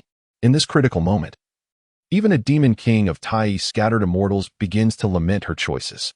After a decade of comprehension, she is so close to the Tai immortal realm. And if fortune were to smile upon her in a decade's time at the Golden Crow Palace, she might ascend. But now, must she die for Lin Chen's sake? Upon deeper reflection, she finds herself not filled with regret after all. If death is to come, then so be it. Embracing a mindset of indifference towards death, she understands that Lin Chen's true form remains in seclusion, and currently, no one from Flower Fruit Mountain can assist her. In the next moment, she sees a figure clad in azure appear before her. With a mere wave of his sleeve, the massive halberd is dispersed. After so many years, you remain as foolish as ever. Before the Crimson Flame King can react, Lin Chen's scornful voice pierces through the air. Subsequently, the demonic clouds above rapidly converge, ultimately coalescing into a colossal form. This figure transforms into a human shape, a young man cloaked in black, with a chilling countenance, glaring fiercely at Lin Chen. "The Lord of Aolai? You little thief. At last, I have found you." Lin Chen chuckles at the remark. "After our battle 10 years ago, I thought you would eagerly rush to confront me, yet here you are, having waited so long. What? Are the treasures of the Kunping Palace not to your liking?" His face is adorned with a smile, laced with mockery. Upon hearing Lin Chen's words, Kuen's face darkens with murderous intent, and an overwhelming aura erupts forth. He fixes his gaze on Lin Chen, coldly demanding, "Tai scattered immortal? That cannot be your true form. Summon your true self. Killing you will surely fill the treasure vault of Kunping Palace." As Lin Chen and Kuen converse, The Crimson Flame King and the many demon kings below finally comprehend the situation. Their king had once plundered the treasure vault of the ancestral demon Kunping. It appears the looting was quite thorough. Otherwise, Kun would not be so furious, pursuing vengeance across vast distances. Ha ha ha. To deal with you, do I need my true form? A mere avatar suffices. Lin Shen stretches his body, his magical powers gradually circulating. Kun glares at Lin Shen, a cold smile creeping on his lips. Good, good. A little thief who narrowly escaped from me years ago now possesses such audacity. I shall see if killing your avatar will force your true self into hiding. Lin Shen is unfazed by Kun's words. He recalls the hardships of his past, when he first entered the Tai scattered immortal realm and infiltrated Kunping Palace. He nearly didn't escape. Years have passed, and he has long since acquired the strength to confront Kun. As you said, that was then. Years have passed. And I have progressed step by step, while you, despite your ancestral bloodline, remain stagnant. Upon uttering these words, Kun's murderous intent erupts fully, possessing the Kunping bloodline. Yet still not having advanced to the Deluo realm, that is his internal struggle. You seek death. His body shifts, revealing a colossal black halberd in his grasp as he charges towards Lin Shen. In an instant, Kun appears before Lin Shen, bringing the halberd down with tremendous force. Lin Shen barely manages to raise the Qingtian Zuanalong halberd to defend himself. Boom. The immense force crashes down, sending Lin Shen flying hundreds of meters. Is this truly the extent of your power? Kun exclaims, his face filled with haughty disdain. Lin Shen steadies himself, shaking his numb hands, feeling a tinge of helplessness. The gap in strength is indeed considerable, but this is merely the beginning. Suddenly, a flicker of azure light flashes in Lin Shen's eyes, and he tilts his head back, releasing a resounding dragon roar. In the next moment, a robust azure dragon spirals forth from his being, its head swaying as it lunges towards Kun. An azure dragon? Kun, taken aback by Lin Shen's transformation, quickly shifts form into a colossal Kun fish, obscuring the sky. The azure dragon enlarges, resembling a mountain range. The two titanic beings collide, engaging in a fierce struggle. Blood and scales scatter, their roars echoing through the air. Is he not a Tai scattered immortal? The Crimson Flame King watches this spectacle, momentarily dazed. Moments later, the azure dragon emerges from the fray, adorned with numerous wounds. Indeed, an avatar alone is insufficient. Before Kun can revel in victory, a thunderous tiger roar reverberates. From below, a surge of black energy erupts from the center of a tiger's brow, morphing into a gigantic black tiger that ascends towards the heavens. The next instant, the black tiger collides with the azure dragon, both colossal beasts vanishing, leaving behind Lin Shen. Now clad in garments of black and azure patterns, his gaze sharp and resolute. The aura of a Tai immortal radiates from him, and Kun's eyes widen in astonishment. What? This fellow's avatar has also reached the Tai immortal realm? Lin Shen conjures the Qingtian Zuanalong halberd in his right hand, his fighting spirit ignited. Come again. He charges forward, wielding the halberd, which descends with black and azure waves. Boom. Kun also assumes human form, brandishing the black halberd as they engage in combat. The clashing of their halberds resonates through the air, a cacophony of iron against iron, as the ferocious shockwaves ripple outward. Ha ha ha. Kun, your strength is but this. You cannot even defeat my avatar, and you dare to seek my true self? Lin Shen's taunting voice echoes, igniting Kun's fury. He channels his magical powers, infusing the immense strength of his bloodline into his halberd. In an instant, their halberds become phantoms, clashing hundreds, thousands, even tens of thousands of times. Boom, boom, boom. Die, die, die. Kun's halberd whirls rapidly, relentlessly striking at Lin Shen. Yet, Lin Shen matches his speed, countering with equal force. Soon, both combatants retreat, gripping their halberds, fixated upon one another. Lin Shen's eyes burn with fighting spirit. The recent battle has significantly enhanced his halberd techniques and combat skills. But at that moment, a sharp cracking sound pierces through the air. Lin Shen turns in shock to see the Qingtian Zuanalong halberd cracking with fissures. Under the intense combat between two mighty Tai immortals, its destruction has become inevitable. Kun's eyes gleam with delight as he prepares to mock Lin Shen, only to be interrupted by a clear and resounding cry of the vermilion bird. Chapter 77, A Fierce Battle Above the East Sea. The Avatar unites to capture the Kun beast. Lin Shen gazes at the Qingtian Zuanalong halberd on the verge of shattering, a complex expression crossing his features. He had not anticipated that it would break at such a critical moment. As a weapon slightly inferior to divine arms, enduring countless collisions in fierce combat among Tai immortals, its destruction was not surprising. Kuan-'s halberd is evidently of high quality, at least a divine weapon. In retrospect, the fact that the Qi Tian Zuanalong halberd has withstood for this long is commendable. Sai, you have worked hard. Should the opportunity arise in the future, I shall have you reforged, so you may once again accompany me in battle. As Lin Shen's first weapon, he holds a certain affection for the Qi Tian Zuanalong halberd. His combat techniques and halberd skills have been honed to near perfection. It is time to bring this battle to a swift conclusion. A splendid fight. Yet it has damaged his weapon, leaving Lin Shen feeling somewhat disheartened. Vermilion bird. With a light sigh, a melodious bird song echoed forth, prompting a startled exclamation from the Crimson Flame King not far behind. The vermilion mark on his brow transformed into a burst of fiery light, which gradually expanded and morphed into a colossal crimson divine bird. Its entire form was engulfed in scorching flames, feathers quivering gently as it flapped its wings and suddenly darted towards Lin Shen, merging seamlessly with his being. Boom! A powerful aura surged from within Lin Shen, and the intricate patterns on his attire had inexplicably shifted to hues of red, blue, and black. Feeling the overwhelming strength coursing through this fragment of his being, Lin Shen's eyes glimmered with enlightenment. On the day when the four symbols unite, could he ascend to the great Luo realm? As Lin Shen radiated an immense aura, Kuan's initial shock morphed into fury. What is happening? How could such a mere fragment possess such formidable strength? Lin Shen raised his gaze to Kuan, his expression calm. You should consider yourself fortunate. Kuan, what? You have a powerful father. Otherwise, I would ensure your demise today. At these words, Kuan erupted in rage. His face contorted with fury, a palpable murderous intent enveloping him. With just you? I have roamed the northern sea for millennia. Had it not been for my father, my name would resonate throughout the three realms. You dare claim you will kill me? Lin Shen stepped forward, flames igniting around him. Do you think you are invincible?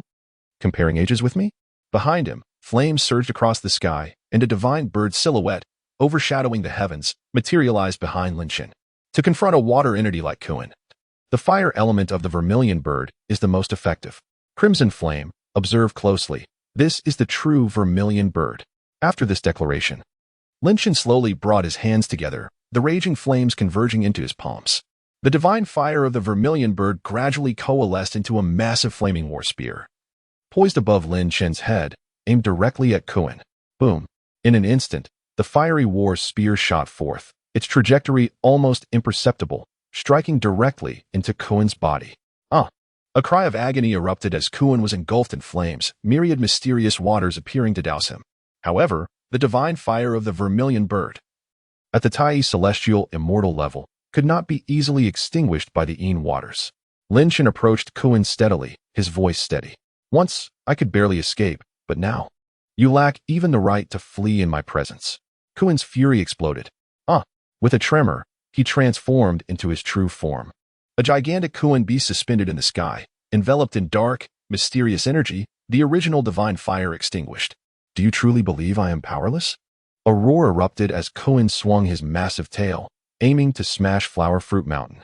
Lin Shen sensed the approaching power, his eyes gleaming. As a towering shadow rose behind him, he raised his hands, and a pair of azure dragon claws emerged, delivering a tremendous impact as he firmly grasped the massive tail. Boom! The shockwave radiated outward, and without hesitation, Lin Shen moved, his right hand reaching into the distance, a silver light shooting forth from Flower Fruit Mountain. Bang!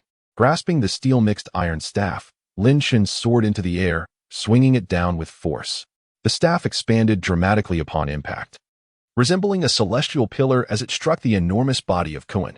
A resounding tremor followed, shaking the very heavens, as the colossal Kuan beast was violently propelled away. Roar! The furious roar resonated as Kuan and Lin Shen found themselves above the East Sea. Kuan's eyes seethed with darkness and rage. He dove into the depths of the East Sea. This is bad. That creature has entered the sea. The Crimson Flame King, who had been following closely, revealed a look of concern. Now aware of Kuan's identity, she understood that such a water entity would significantly enhance its power upon entering the ocean. Kuan proclaimed, If I do not kill you today, how could I return to the northern underworld with any face? Leaping from the East Sea, a torrent of water surged forth, filled with murderous intent.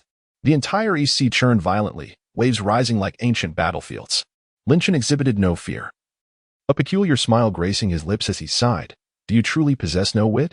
The Azure Dragon is inherently a water entity. You thrive in the sea. Yet I am also a dragon entering the ocean. With a swift motion, Lin Chen transformed into a dragon of considerable length, its scales of vibrant azure, diving into the sea and stirring up a tempest.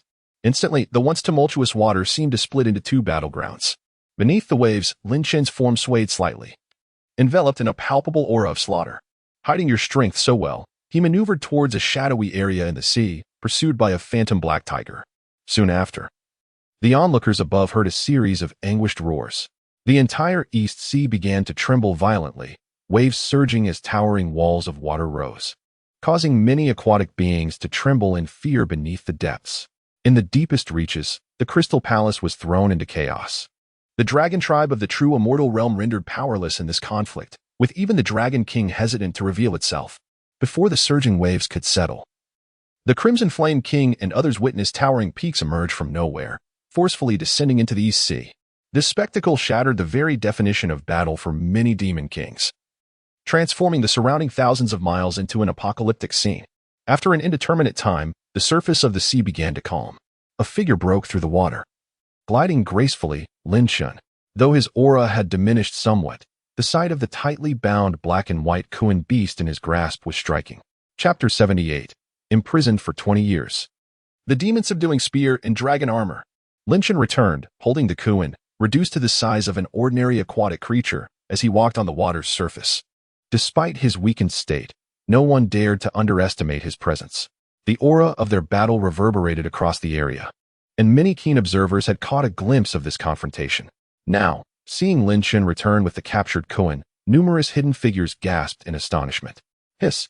The King of Aulai is truly formidable, not only capable of dealing with celestial beings, but also showing no mercy to demons. Kuan is bound to suffer a significant loss today. It would be a miracle if he survived, relying on the face of the demon ancestors. Lin Chen perceived the faint gazes upon him but chose to ignore them. Sometimes, reputation is built step by step, and this situation was just right. Let us return to Flower Fruit Mountain. As he glanced at the approaching demons, Lin Chen smiled and waved. Upon returning to the Aulai Cave, the demons of Flower Fruit Mountain gathered below, and Lin Chen looked down upon them with a sense of reflection. Although their strength was insufficient to confront Kuan today, their demeanor reassured him. At least they were not paralyzed by fear. He tossed the Kuan beast to the ground, and it shimmered with light, reverting to its humanoid form. King of Aulai, you possess audacity. Even in human form, Kuan remained bound by the immortal binding rope. Just as he transformed, his face twisted with fury as he scolded Lin Chen, showing no sign of acceptance as a captive. Lin Chen slowly crouched down, observing Kuan quietly. Then sighed softly. It seems you have yet to grasp the situation. As soon as he finished speaking, flames erupted in Lin Chen's hand, and, under Kuan's anxious gaze, he placed the searing vermilion bird divine fire upon him. Ah, hiss, King of Aulai, are you not afraid of my father seeking vengeance upon you? Kuan cried out in agony, desperately threatening Lin Chen. Upon hearing Kuan's words, the expressions of the myriad demons below were tinged with a hint of apprehension. Indeed, the demon ancestor Kuan-Ping loomed before them like an insurmountable mountain. Otherwise, he would have perished long ago. Upon receiving Kuan's threat, Lin Chen's eyes glinted with a frigid light, and a cold smirk curled upon his lips as he slowly replied, "Do not presume that you are still alive. The demon ancestor would not so casually abandon the northern underworld. Even if you were to perish, should Kuan-Ping come seeking me, I would not be afraid." With that, he fixed a chilling gaze upon the suffering Kuan and delivered a swift kick. "What, do you seek death?" At Lin Chen's frigid demeanor, Kuan opened his mouth but dared not continue his tirade. Witnessing this, the myriad demons below were filled with awe, their expressions relaxing considerably. Subsequently, under the watchful eyes of the demons, Lin Chen methodically scavenged Kuan's entire being, accumulating a considerable haul in his hands, including the imposing black halberd that Kuan himself wielded. "Oh, this halberd appears impressive. What is its name?" Lin Chen inquired, grasping the halberd in his right hand and practicing a few moves before turning to Kuan. Initially silent, Kuan, upon seeing Lin Chen's expression, clenched his teeth and eventually responded, "The Nine Seas Breaking Demon Halberd." After savoring the halberd for a moment, Satisfaction adorned Lin Chen's face. Not bad, though it may not possess the sentience of divine weapons like the golden cudgel or the refined steel staff. It is still a weapon of divine caliber.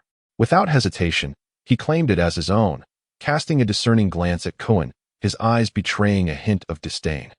How is it that you, a scion of Kunping Palace, possess so little? This is rather disheartening.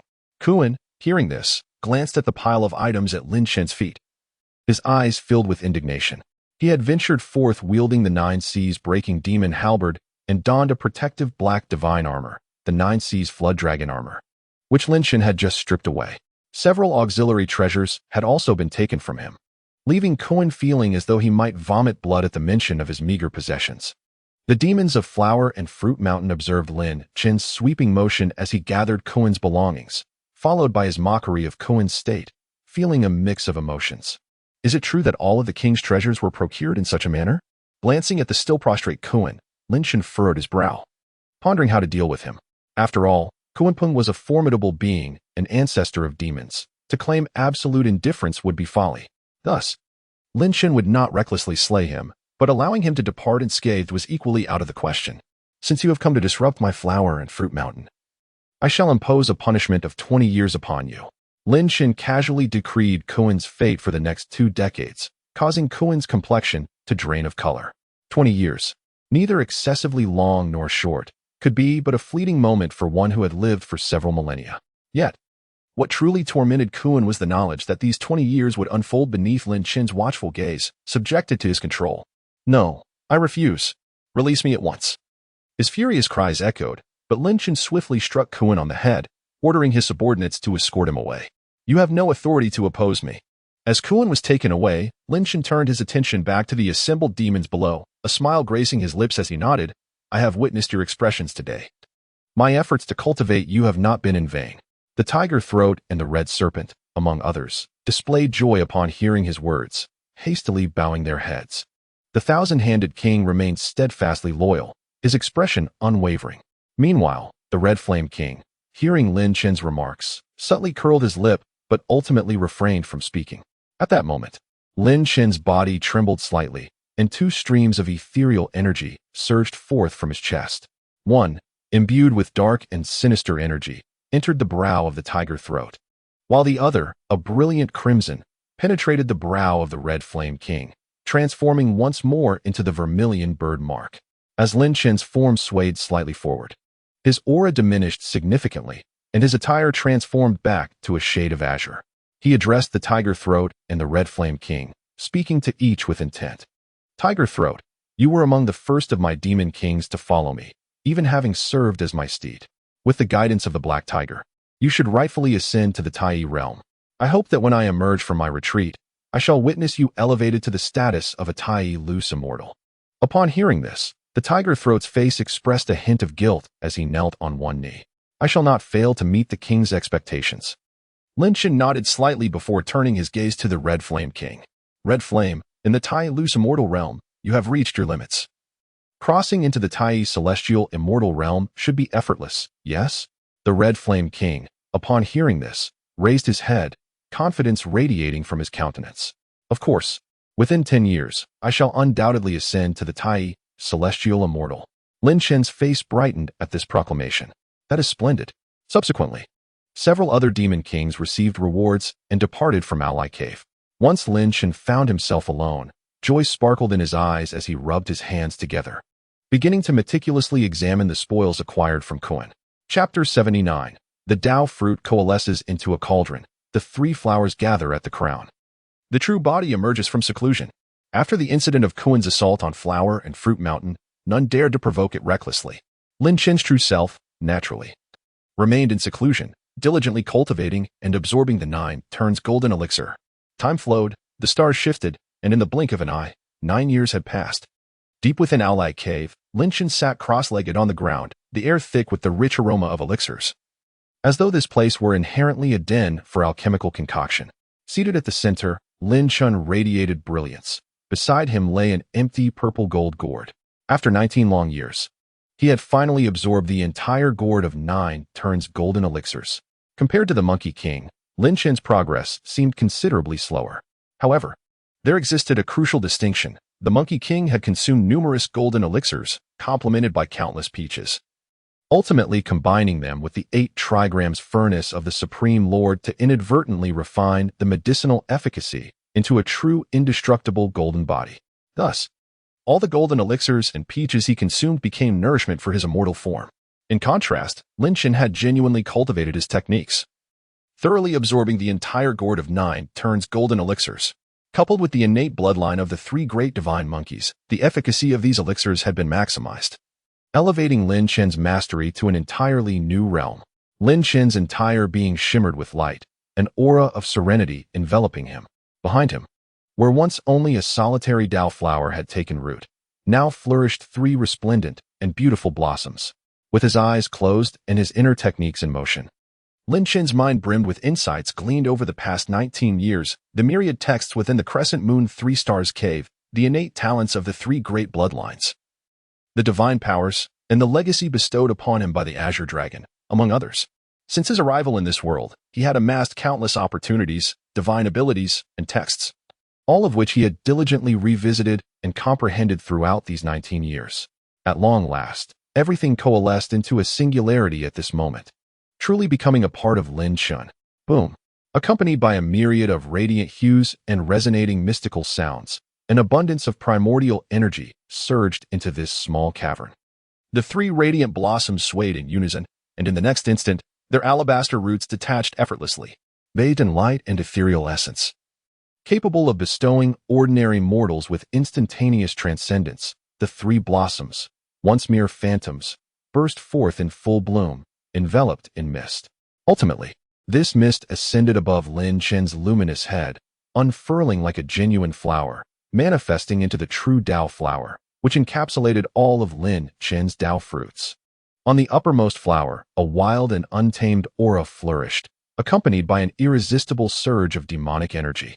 The petals bore vivid patterns, exuding a terrifying essence of innate divine powers, representing the bloodline fruits of the 3 great divine monkeys. The second flower emanated an aura of profound wisdom at first glance, embodying boundless intellect and the formidable insights gleaned from countless teachings. A magnificent and overwhelming presence surged forth, symbolizing the fruits of enlightenment from the Bodhi Patriarch's myriad scriptures. The final flower displayed golden patterns, resembling lively little dragons, its aura suffused with majesty and an unwavering righteousness, with numerous illusory forms of celestial dragons subtly visible, representing the miraculous fruits of the dragon's legacy. These 3 flowers of the great Tao encapsulated all of Lin Chen's insights gathered over his 25 years in this world. In a realm filled with challenges, he had diligently pursued the path to enlightenment, step by step, ultimately achieving remarkable success. All of this coalesced into 3 illustrious flowers that the world fervently seeks. Each flower, distinct yet equally potent, hovered above Lin Chen's head, radiating waves of tremendous energy. The convergence of the 3 flowers at the apex marked the pinnacle of the Tai realm, serving as the foundation for ascending to the Deluo realm. The 3 flowers of the great Tao bloomed freely, dazzling with myriad colors and a plethora of halos, enveloping Lin Chen entirely. After 20 years of seeking the Tao, he finally beheld this moment. With a heart brimming with fortune and inspiration, Lin Chen revealed a faint smile, gradually opening his eyes. In that instant, all extraordinary phenomena vanished, returning to Lin Chen's being. To hear the Tao in the morning and to die in the evening. Indeed, the ancients have not deceived me. Exhaling slowly, a glimmer of excitement sparkled in Lin Chen's eyes. After 19 years, he had finally integrated all his experiences into one cohesive whole, now embodying them within himself. The Lin Chen of today was infinitely more formidable than before. Since arriving in this world, Lin Chen had rapidly matured. Yet these achievements were ultimately not his own. The foundation was unstable, and trouble would arise in the future. He seized this moment of seclusion to fully merge everything into his essence, allowing him to advance with confidence henceforth. With the 5 energies converging and the 3 flowers gathered at the pinnacle, he had reached one of the most arduous thresholds in the 3 realms. Achieving the convergence of the 3 flowers signified that he had arrived at the end of the Tai realm. Renowned Elder Tai immortals were all at this stage, akin to the legendary 12 golden immortals of the Chan sect and the 7 immortals of the Jia sect. However, Taking the next step towards the Deluo realm was exceedingly challenging. The great calamity of the function was partly instigated by the Yuan Shi Tianzun, who sought to enable his disciples to overcome their karmic tribulations and successfully ascend to Deluo. Yet, despite such formidable arrangements, it ultimately ended in failure. The Deluo Golden Immortal transcends the three realms, existing beyond the five elements.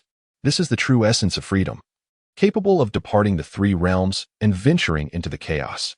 Even if one remains within the three realms, they are still revered as a powerful being. But how does one ascend to Deluo? The path remains unclear. Lin Chen sighed, shaking his head, and rose to his feet. Having just attained the convergence of the three flowers, he was not overly anxious about ascending to Deluo in the short term, yet preparations must begin. Once he ascended to Deluo, Lin Chen would be free from all concerns. With a determined step, he departed from the cave dwelling, retrieving the concealed Zhao Jiao banner surrounding the area into his being. It was time to visit the two sign-in locations. Upon arriving outside Flower Fruit Mountain, a smile graced Lin Chen's lips. Just as he was about to leave, a look of surprise crossed his face as he gazed toward a certain direction within the mountain. There, an overwhelming force coalesced, accompanied by the resounding roar of a tiger. Ah, it seems fortune comes in pairs. A mere glance informed Lin Chen that the tiger had finally taken that crucial step, breaking through to become a Tai-scattered immortal. With this thought, he turned his gaze toward another cave dwelling in a different direction, shaking his head with a hint of regret. The Scarlet Flame King was ultimately lacking in timing. It appeared her ascension depended on the Golden Crow Palace. Without lingering further, Lin Chen stepped forward, vanishing from Flower Fruit Mountain.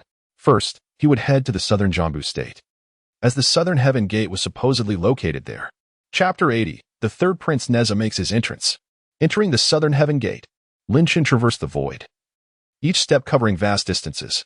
By now, he had reached the pinnacle of the Tai celestial realm, subtly brushing against the shadow of spatial laws, thus accelerating his travel speed. In contrast, true Deluo golden immortals could effortlessly tear through space, reaching any corner of the three realms in a single stride. Before long, Lin Chen arrived at the Southern Jambu State. Here, the aura of humanity thrived. Divine incense wafted through the air, and human footprints marked every corner. Lin Chen did not linger in the mortal realm. With a slight motion, he ascended into the clouds above. Soon, a colossal celestial gate radiating magnificent energy and an imposing presence emerged amidst the clouds. At its center, the inscription read, Southern Heaven Gate. The entire structure was enveloped in a golden glow, flanked by numerous celestial soldiers guarding its sides, while within, even more powerful celestial generals stood vigil. Truly, as the gateway to the heavenly realm, its defenses were remarkably stringent.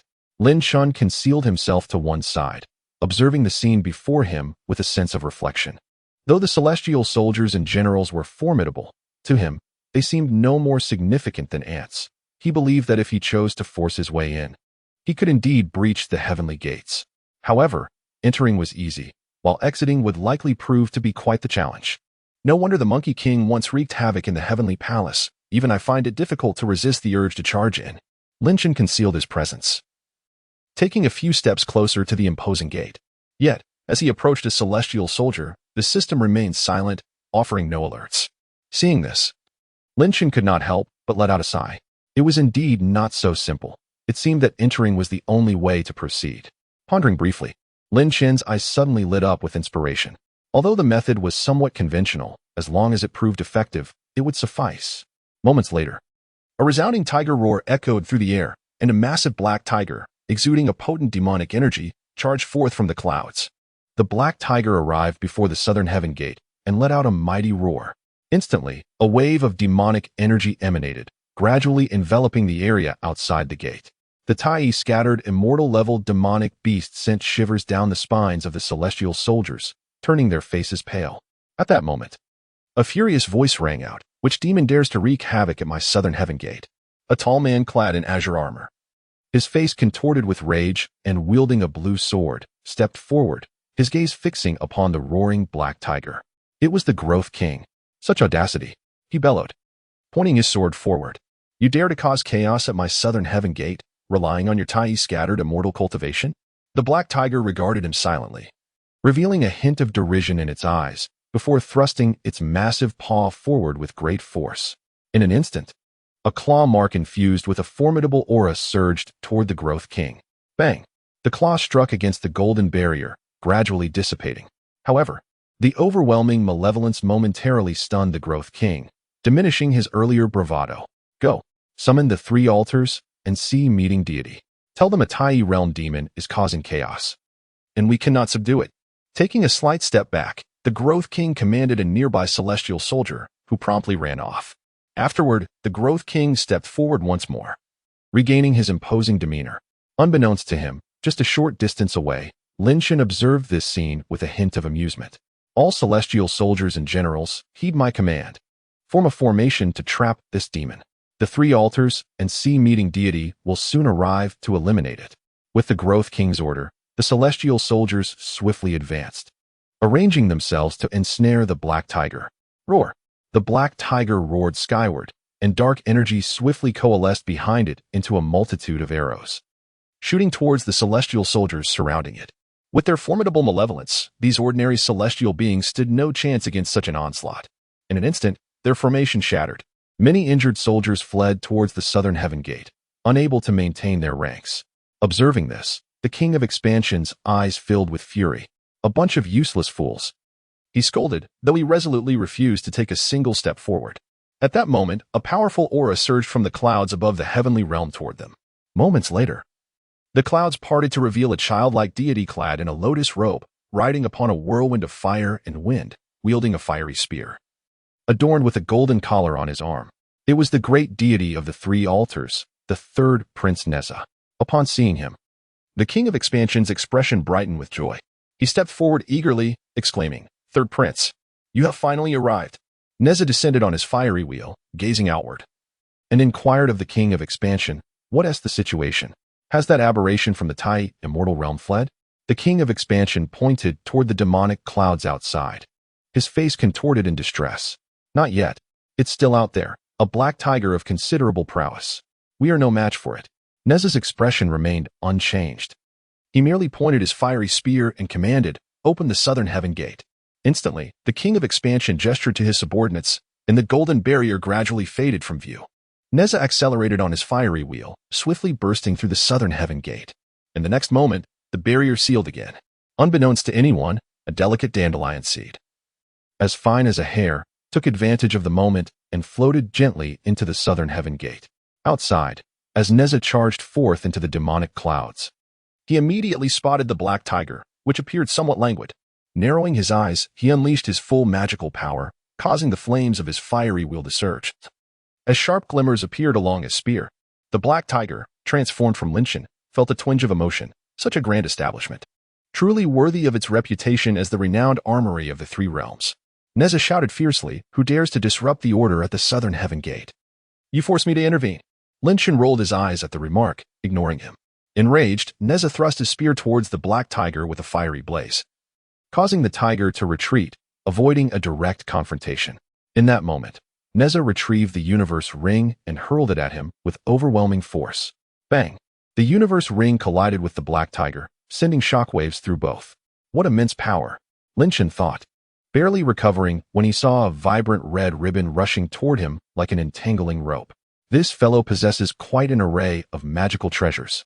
The black tiger leaped, evading the entanglement of the universe ring and the mystic binding silk, retreating further.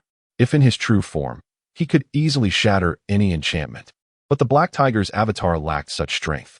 Trying to escape, Neza's eyes flared as he accelerated on his fiery wheel, pursuing the black tiger with renewed vigor. Meanwhile, the dandelion continued to drift serenely, as if entirely unaware of its surroundings. Ding! Congratulations, host. You have arrived at the sign-in location, Southern Heaven Gate. Would you like to sign in? The long-awaited mechanical voice echoed in Lin Shen's mind. Ding! Detection indicates the host has reached the sign-in location, Southern Heaven Gate. Would you like to sign in?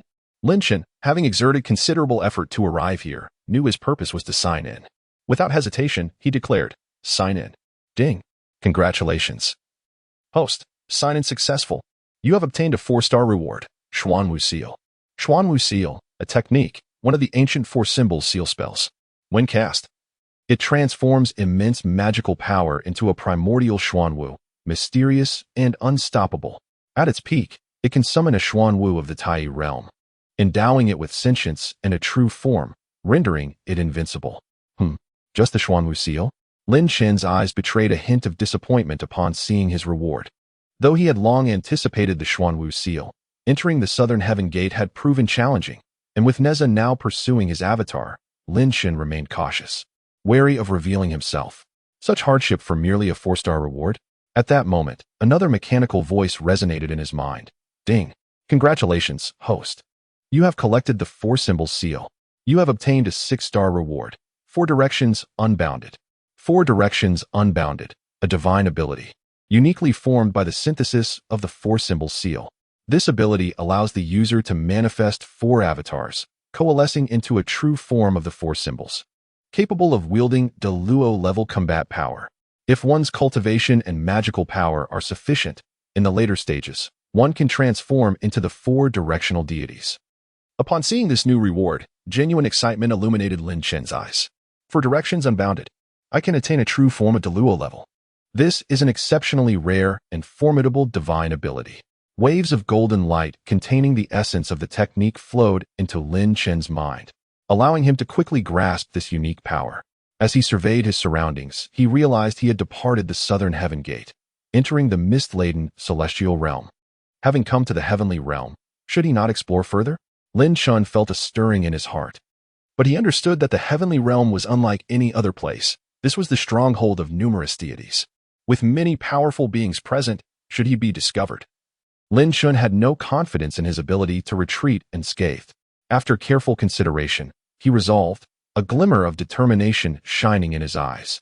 With the Zhao Jiao banner shielding me, obscuring the heavenly secrets, I should remain undetected if I proceed with caution. In an instant, the Zhao Jiao banner soared from his body, hovering above his head before gradually fading from view. Lin Chen also transformed, taking on the appearance of a celestial soldier, and ventured deeper into the shrouded clouds. The heavenly realm, renowned among the 3 realms, resembled an alternate dimension. A day in the heavens equated to a year on earth. This was no mere saying. Numerous palatial structures scattered among the clouds, connected by paths of white jade. Resembling islands amidst a vast sea of clouds, Lin Chen carefully concealed himself, flying toward a specific direction. Meanwhile, the black tiger beneath him surged with wind, its limbs moving at incredible speed through the air. Behind, Neza pursued relentlessly on his fiery wheel, showing no signs of relenting. How long will this little brat continue? Lin Chen thought, feeling somewhat helpless. His true form had already entered the heavenly realm, and there was no need for his avatar to continue provoking Neza. Moreover, he needed the avatar to maintain a watchful eye outside, so he could not afford to let this black tiger avatar dissipate just yet. Not far away, Neza's magical power surged again, gripping his fiery spear in one hand and the universe ring in the other, fixating his gaze on the black tiger ahead. His eyes burning with rage. How infuriating! You have disturbed my rest, and I shall not allow you to escape easily. In an instant, he unleashed another surge of magical energy, accelerating the rotation of his fiery wheel, closing the distance to the black tiger significantly. You shall not flee, demon. With that, a brilliant golden ring surged forth with tremendous force. Feeling the overwhelming power, Lin Chen swiftly turned his tiger body, slamming a paw forward to block the universe ring. Yet, the moment his paw made contact, searing pain enveloped it. The universe ring was Neza's famed artifact, far beyond what mere flesh could withstand. Curse it! If only the falling treasure golden money were with my true form, I would have claimed that wretched ring today. Lin Chen grumbled. Instantly, his tiger form expanded, and a thunderous roar erupted. Tiger roar shakes the universe. The sound, resonating with soul-shaking intensity, surged directly into Neza's mind. Humph! Neza let out a cold laugh, remaining utterly unfazed. With his other hand, he unleashed the heavenly silk once more, the red ribbon swirling rapidly towards Lin Chen, aiming to bind him. Realizing the impending danger, Lin Chen cursed inwardly and promptly turned to flee. Almost forgetting that this fellow was the incarnation of the lotus, he was impervious to soul attacks. The heavenly silk was no less formidable than the binding rope of immortals. As Lin Chen was merely a clone at this moment, he dared not take risks and chose to evade. Neza was undoubtedly the most troublesome Tai-loose immortal he had encountered, possessing numerous magical treasures and diverse techniques. Coupled with his lotus incarnation, he was not at all inferior to a typical Tai ascendant. Unfortunately, this clone lacked any magical artifacts, or else he would have relished the opportunity for a confrontation. The black tiger moved with agility, its limbs springing forth, causing ripples in the space beneath its feet as its speed surged, attempting to shake off Neza. Though merely a clone, he had already achieved the three flowers gathering at the apex, making simple spatial maneuvers a breeze. As one fled and the other pursued, they unwittingly arrived before a majestic mountain range that soared into the clouds. Without hesitation, Lin Chen leaped into the forested area of the mountains. Neza, riding on his wind and fire wheels, found it impossible to shake him off in the air and could only continue his pursuit on land. Upon seeing Lin Chen vanish into the treacherous mountains, Neza was momentarily taken aback, but soon recognized the peak. Huashan? A glimmer of joy crossed his face, and instead of following Lin Chen, he soared towards the summit of Huashan. Lin Chen entered the dense woods and shook his body, puzzled. How strange. Neza did not pursue him? Instinctively sensing something amiss, Lin Chen transformed back into human form and began walking along the outer mountain path. Despite its steepness and peril, there were surprisingly many pedestrians. Good sir, what are all these villagers doing climbing the mountain? Lin Chen inquired upon spotting an elderly commoner. The old man looked up at the highest peak, reverence shining in his eyes. Today marks the birthday of the three holy mothers. Everyone has come to pay their respects, hoping for blessings upon the citizens of Huashan. Lin Chen was initially taken aback. Huashan? A wary expression immediately crossed his face, and he moved deeper into the forest. Changing form, Lin Chen was about to make his escape as a tiger when suddenly, dazzling golden light erupted within the woods. Numerous array patterns appeared around him, and a grand formation instantly suspended into the air, trapping Lin Chen within. Ha ha ha, let's see how you escape this time. Neza's triumphant laughter echoed, and Lin Chen's eyes revealed resignation. Chapter 82. The Three Holy Mothers, Yang Chan, appears. The lotus lantern demonstrates its power, confining the black tiger. The moment the surrounding formation silently manifested, Lin Chen understood everything. Huashan was currently home to only one deity, the Three Holy Mother, Yang Chan. During the function period, Yang Jian and his sister had formed a profound bond with Neza, so it was not surprising that Neza sought Yang Chan's assistance. Upon realizing he was in Huashan, Lin Chen had indeed planned to leave, but he found himself a step too late. Well, the famous third prince has even invited someone to deal with me. Lin Chen remained unfazed and teasingly addressed Neza. Neza was momentarily startled, then an awkward expression crossed his face. Humph, you wicked creature, how cunning you are. At that moment, a slender female figure appeared beside Neza. Lin Chen turned to see her in a flowing white gown, lightly swaying in the breeze. Her long, dark hair was intricately styled atop her head, cascading down in waves, accentuating her snowy white attire. She truly resembled a celestial being descended from the heavens, and indeed, she was. Upon closer inspection, her unadorned features were exquisite as a flower, capable of stirring one's heart. Yet at this moment, her gaze was anything but gentle. It was fierce. Is this the demon you spoke of? Yang Chan, radiating a faint glow, inquired of Neza. Neza nodded, stepping cautiously before Yang Chan's sister Yang Chan. Step back a bit. This creature is a Tai loose immortal, and you cannot withstand her. Lin Chen laughed heartily, surveying the formation that enveloped them. Then looked at Yang Chan. No wonder you are Yang Jian's sister. With such cultivation below the true immortal realm, you have managed to arrange such a formidable formation. Truly, the path of the enlightened is not to be trifled with. Neza sneered in response, pointing his fiery spear at Lin Chen in mockery. You even know of Yang Jian? If my brother were here, you would have long since met your demise. Lin Chen merely touched his nose, non-committal. Let us see how you escape this time. Neza shouted angrily, charging forward with his spear, which surged forth like a dragon, exuding a scorching aura. In response, Lin Chen transformed back into human form, his right hand gripping air as malevolent energy coalesced into a massive black halberd, which he swung at the oncoming Neza. Boom! A tremendous impact resonated, sending dust flying and rocks scattering, creating a deep crater at the site of their clash. Seizing the opportunity, Lin Chen propelled himself backward, racing towards the edge of the formation. Arriving before the golden array, his eyes sparkled with determination. The halberd in his hand expanded in size, and with overwhelming momentum, he struck downward. Halberd shatters mountains and rivers. Boom! The black halberd of malevolent energy collided with the golden array, the violent clash causing both to be momentarily locked in a stalemate, shaking the very foundation of Huashan. Nearby, Yang Chan's face paled at the tremor of the golden array, her body swaying slightly. A powerful backlash surged forth, causing Lin Chen's arm to tremble. The halberd of coalesced malevolent energy was instantly dispersed. Lin Chen took a few steps back, a look of resignation in his eyes. This formation is truly bothersome. Turning to look, he saw Neza, riding the wind and fire wheels, holding the fiery spear, the cosmic ring, and the heavenly silk, all charging aggressively towards him. Lin Chen's lips twitched slightly. Then he shook his head. Forget it. I won't play with you anymore. I have more pressing matters at hand. He flashed a smile at Neza not far away. Haha. Be careful when we meet again. I might just rob you of your treasures. With that, Lin Chen's clone trembled and transformed into a billowing black mist. Neza, rushing in, was rendered speechless at the sight before him. Damn it. Damn it. At this moment, he had realized the truth. This was merely a clone. Gritting his teeth, Neza's eyes brimmed with frustration. The black mist was on the verge of dissipating, and Neza could only stand there, arms crossed, fuming in silence. Lotus Lantern, gather. At that moment, Yang Chan appeared beside Neza. Extending her fair arm, she flipped her palm, revealing a jade-green glass lamp. The exquisite lamp spiraled upwards, exuding a formidable and intimidating aura as it hovered above the black mist, radiating soft, yet potent azure light. Instantly, the formation was filled with the light of the lamp. Under its illumination, it seemed as if all laws fell silent, returning to the cycle of reincarnation.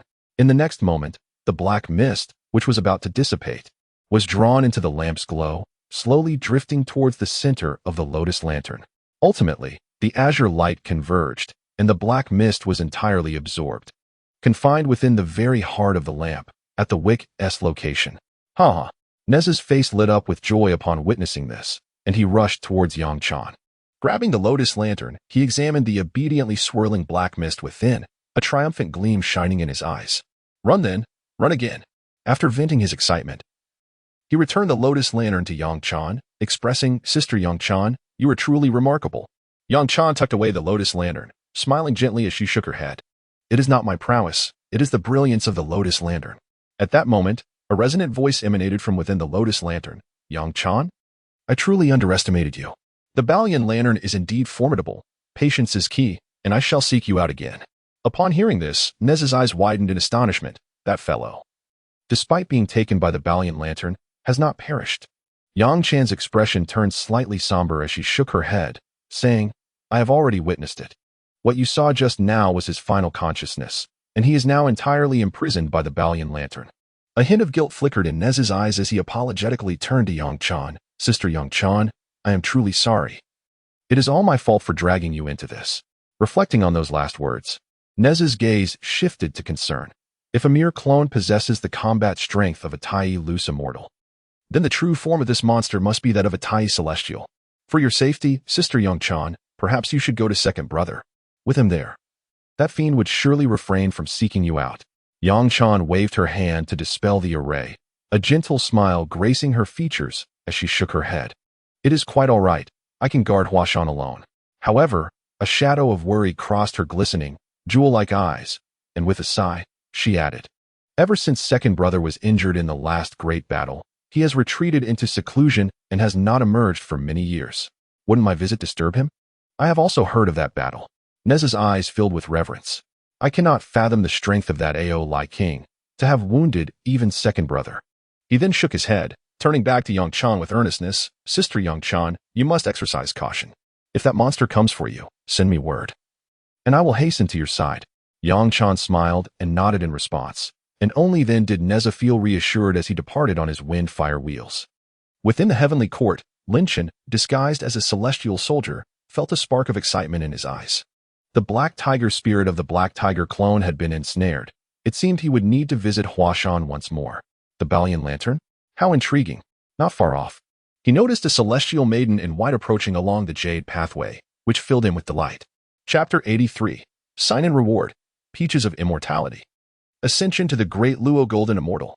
How vast is the heavenly court? Some say it consists of 9 layers of heaven, while others claim there are 33. Each tier housing various deities and palatial structures. The 36 celestial palaces and 72 halls shimmer with unparalleled splendor, exuding divine majesty at every corner. In such an expanse, It was only natural that Lin Chen became lost. Upon seeing someone finally pass by, he could hardly contain his excitement. With a swift motion, he captured the celestial maiden, rendering her powerless to resist. He then fixed his gaze upon her. Soul capture. In an instant, the maiden's eyes glazed over, displaying a look of bewilderment. Where does this path lead? Where are you headed? Who are you? The maiden, somewhat dazed, replied, This path leads to the peach garden. I am a celestial maiden from the Yaoqi, here to observe the growth of the peaches and report back to the Queen Mother. Lin Chen was taken aback. And then a mechanical voice echoed in his mind. Ding. Congratulations, host. A new sign and location has refreshed. The peach garden. Releasing the maiden and erasing her memory. Lin Chen followed closely behind her. The sign and location had indeed led him to the peach garden. The monkey had once visited the peach garden, devouring every peach therein. Setting the stage for the turmoil in the heavenly court. Lin Chen, however, would not be so reckless. He held a keen interest in the peaches nonetheless. Passing through layers of mist, he finally arrived at his destination, where a vast expanse of peach trees greeted him, their fragrant aroma tantalizing his senses. This place, suffused with celestial energy, resembled a paradise beyond the mortal realm. Lin Chen, unable to resist, felt compelled to pluck a few peaches for a taste. Strange? There are no guards here. He calmed himself and scanned the surroundings, contemplating. Such a significant location would surely have defenses if there were no visible guards. Then hidden measures must be in place.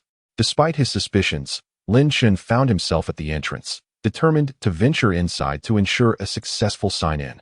With that, Lin Chen transformed into an ant, stealthily alighting on the celestial maiden. As she approached the entrance to the peach garden, she showed no hesitation and pushed the door open. Yet, at that moment, Lin Chen distinctly felt a subtle wave pass through her body. Not good. I've been detected. Despite the lack of warning signs, Lin Chen understood he had indeed been discovered. Boom. A massive wave surged forth, and a formidable force enveloped the entire continent housing the peach garden, gradually encasing it in a golden barrier. Rising from the ground, the barrier began to close in, and sensing its overwhelming aura, Lin Chen realized escape would not be easy once ensnared.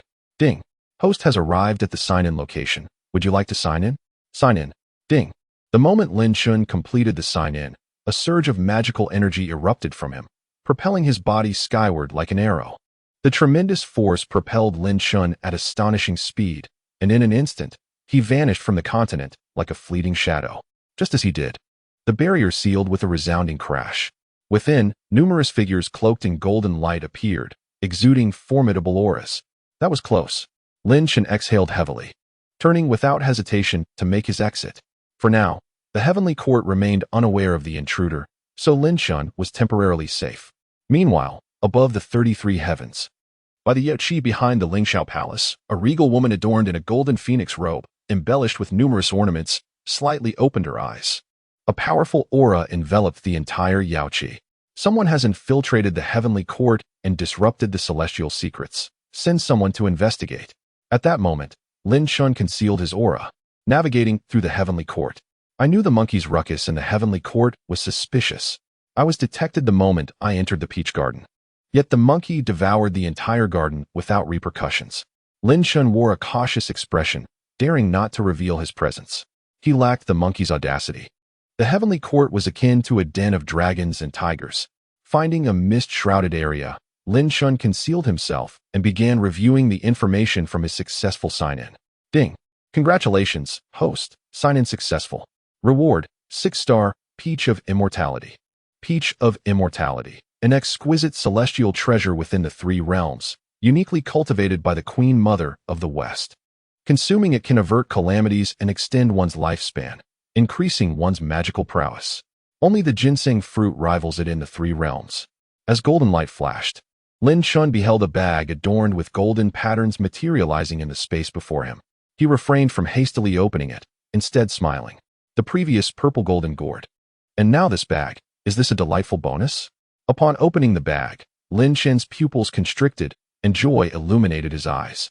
Inside lay an abundance of succulent, oversized peaches, their celestial essence wafting tantalizingly, making his mouth water. Counting them, he discovered there were precisely 49 peaches of immortality. No wonder this was a 6-star reward. Such a bounty was astonishing. Lin Chen's face beamed with delight, feeling that this venture had been well worth it. Just then, he detected faint sounds approaching, echoing in his ears. Hurry, activate the magical tools, and check for any foreign presence in this area. Foreigners had breached the Heavenly Court, and it seemed a busy time lay ahead. With the Heavenly Court's defenses active, who could infiltrate silently? Surely, it cannot be a formidable being. Nonsense. Would a powerful being need to sneak in? Even demons would be received with the utmost courtesy. Upon hearing this, Lin Shen displayed a hint of helplessness in his gaze. Indeed, has my presence been discovered? At this moment, his ears quivered gently, constantly attuned to distant sounds. A manifestation of the innate abilities of the Six-Eared Macaque, an exceptional auditory perception. Within a radius of 1,000 miles, all sounds reached him. Lin Shen was not concerned about being located by these ordinary celestial soldiers. Rather, his true apprehension lay in the potential emergence of a formidable being, which would pose a genuine challenge. Contemplating deeply, he activated some of his innate powers, and his eyes sparkled with determination. I cannot remain in the Heavenly Court any longer. A grave crisis looms ahead. The innate ability of the Red-Buttocked monkey allows for evasion and survival. Lin Shen sensed that departing now was the wisest course of action. Each of the 4 emperors of heaven is a grand Luo golden immortal, and with the hidden presence of the true martial emperor and the elusive jade emperor, the Heavenly Court is fraught with intricate schemes. I must return to the mortal realm. This place resembles an unfathomable abyss, concealing myriad unseen threats, all of which are perilous for Lin Shen. Ascending to the realm of Grand Luo, I must hasten my advancement. Suddenly, in close proximity behind Lin Shen, a formidable aura surged forth. Instantly, winds roared and clouds swirled, followed by a piercingly sharp and pure sword light descending with an unstoppable momentum. Lin Shen's eyes widened in shock. Grand Luo. Chapter 84. The true martial emperor emerges. The power of the Grand Luo golden immortal. That terrifying sword light descended in an instant, leaving Lin Shen no opportunity to react. As he beheld the rapidly approaching sword beam, Lin Shen surprisingly remained calm. He gazed steadily at the sword light, and the black flag emerged from within him, enveloping his body in mysterious radiance. The sword light struck, yet had no effect whatsoever. Such speed is truly remarkable. Lin Shen let out a faint sigh. His heart began to race, as if delayed in its response. After deflecting the fierce sword light, he moved swiftly, fleeing desperately into the distance. Uncertain of the assailant's identity, engaging recklessly would be folly. Just as Lin Shen had barely begun his retreat, an even more intense and fierce aura erupted from behind, its oppressive presence radiating in all directions. Then, a colossal phantom resembling a turtle and snake slowly ascended from the mist, their forms entwined, exuding a chilling aura. Lin Shen could feel that beneath this turtle-snake manifestation, a powerful figure lurked within the clouds, yet to reveal itself. The overwhelming, domineering aura made it difficult for him to breathe. A turtle-snake manifestation? Enduring the immense pressure. Lin Shen smirked. It seems that the true martial has arrived. At this moment, Lin Shen's mood was rather dismal. Before attaining enlightenment, he had wished to avoid unnecessary trouble. But it appeared that some conflicts were now unavoidable. Despite the dire situation, he wore a faint smile. When soldiers come, I shall stand firm. When waters rise, I shall bury myself in the earth.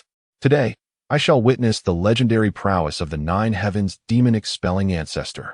As the clouds parted ahead, a formidable figure clad in golden armor, wielding a treasured sword and standing upon the turtle snake, emerged, his countenance exuding authority, his eyes fixed sternly upon Lin Shen. Who are you? What is your intention in infiltrating the Heavenly Court? A voice like thunder resonated in Lin Shen's ears, momentarily disorienting him. The might of the Grand Luo Golden Immortal is indeed terrifying. His ears twitched slightly. He could hear the sounds of celestial soldiers gathering in the distance, undoubtedly surrounding him. With a sigh, Lin Shen understood that escape was futile. The only path forward was to fight with all he had. The true martial emperor wielded the true martial sword, showing no mercy, and struck again. Lin Shen laughed heartily, the black flag appearing above his head, firmly blocking the blow. Although the situation was dire, Lin Shen found himself unexpectedly amused, using the true martial's original protective artifact, the true martial black flag, to withstand the true martial sword's assault. Fate is truly wondrous. Seeing his attack thwarted once more, even the true martial's eyes displayed a hint of intrigue. Lin Shen, in turn, ceased to be anxious. His face adorned with curiosity as he addressed the true martial emperor. I have heard that your majesty guards the northern heavenly gate year-round. How is it that you have the leisure to deal with a nameless individual like myself today? Surprised by Lin Chen's nonchalance, the true martial emperor did not expect him to engage in conversation at such a moment. For some unknown reason, he found Lin Chen's black flag particularly pleasing to the eye, and his hostility began to wane. I came to the Lingxiao Palace for a meeting, and unexpectedly, was invited by the Queen Mother to assist in purging an intruder from the heavenly court. A glint of interest shone in the true marshal's eyes, as he discerned that Lin Chen bore no trace of demonic energy, prompting him not to act hastily. What manner of being are you? How did you manage to infiltrate the heavenly court? If you harbor no ill intentions, it would be wise to surrender and explain yourself to the Queen Mother. Your life would not be in danger. The true martial emperor, encountering someone who resonated with him, spoke unusually at length. Otherwise, given his status comparable to the four emperors, he would not need to engage in such dialogue with Lin Chen.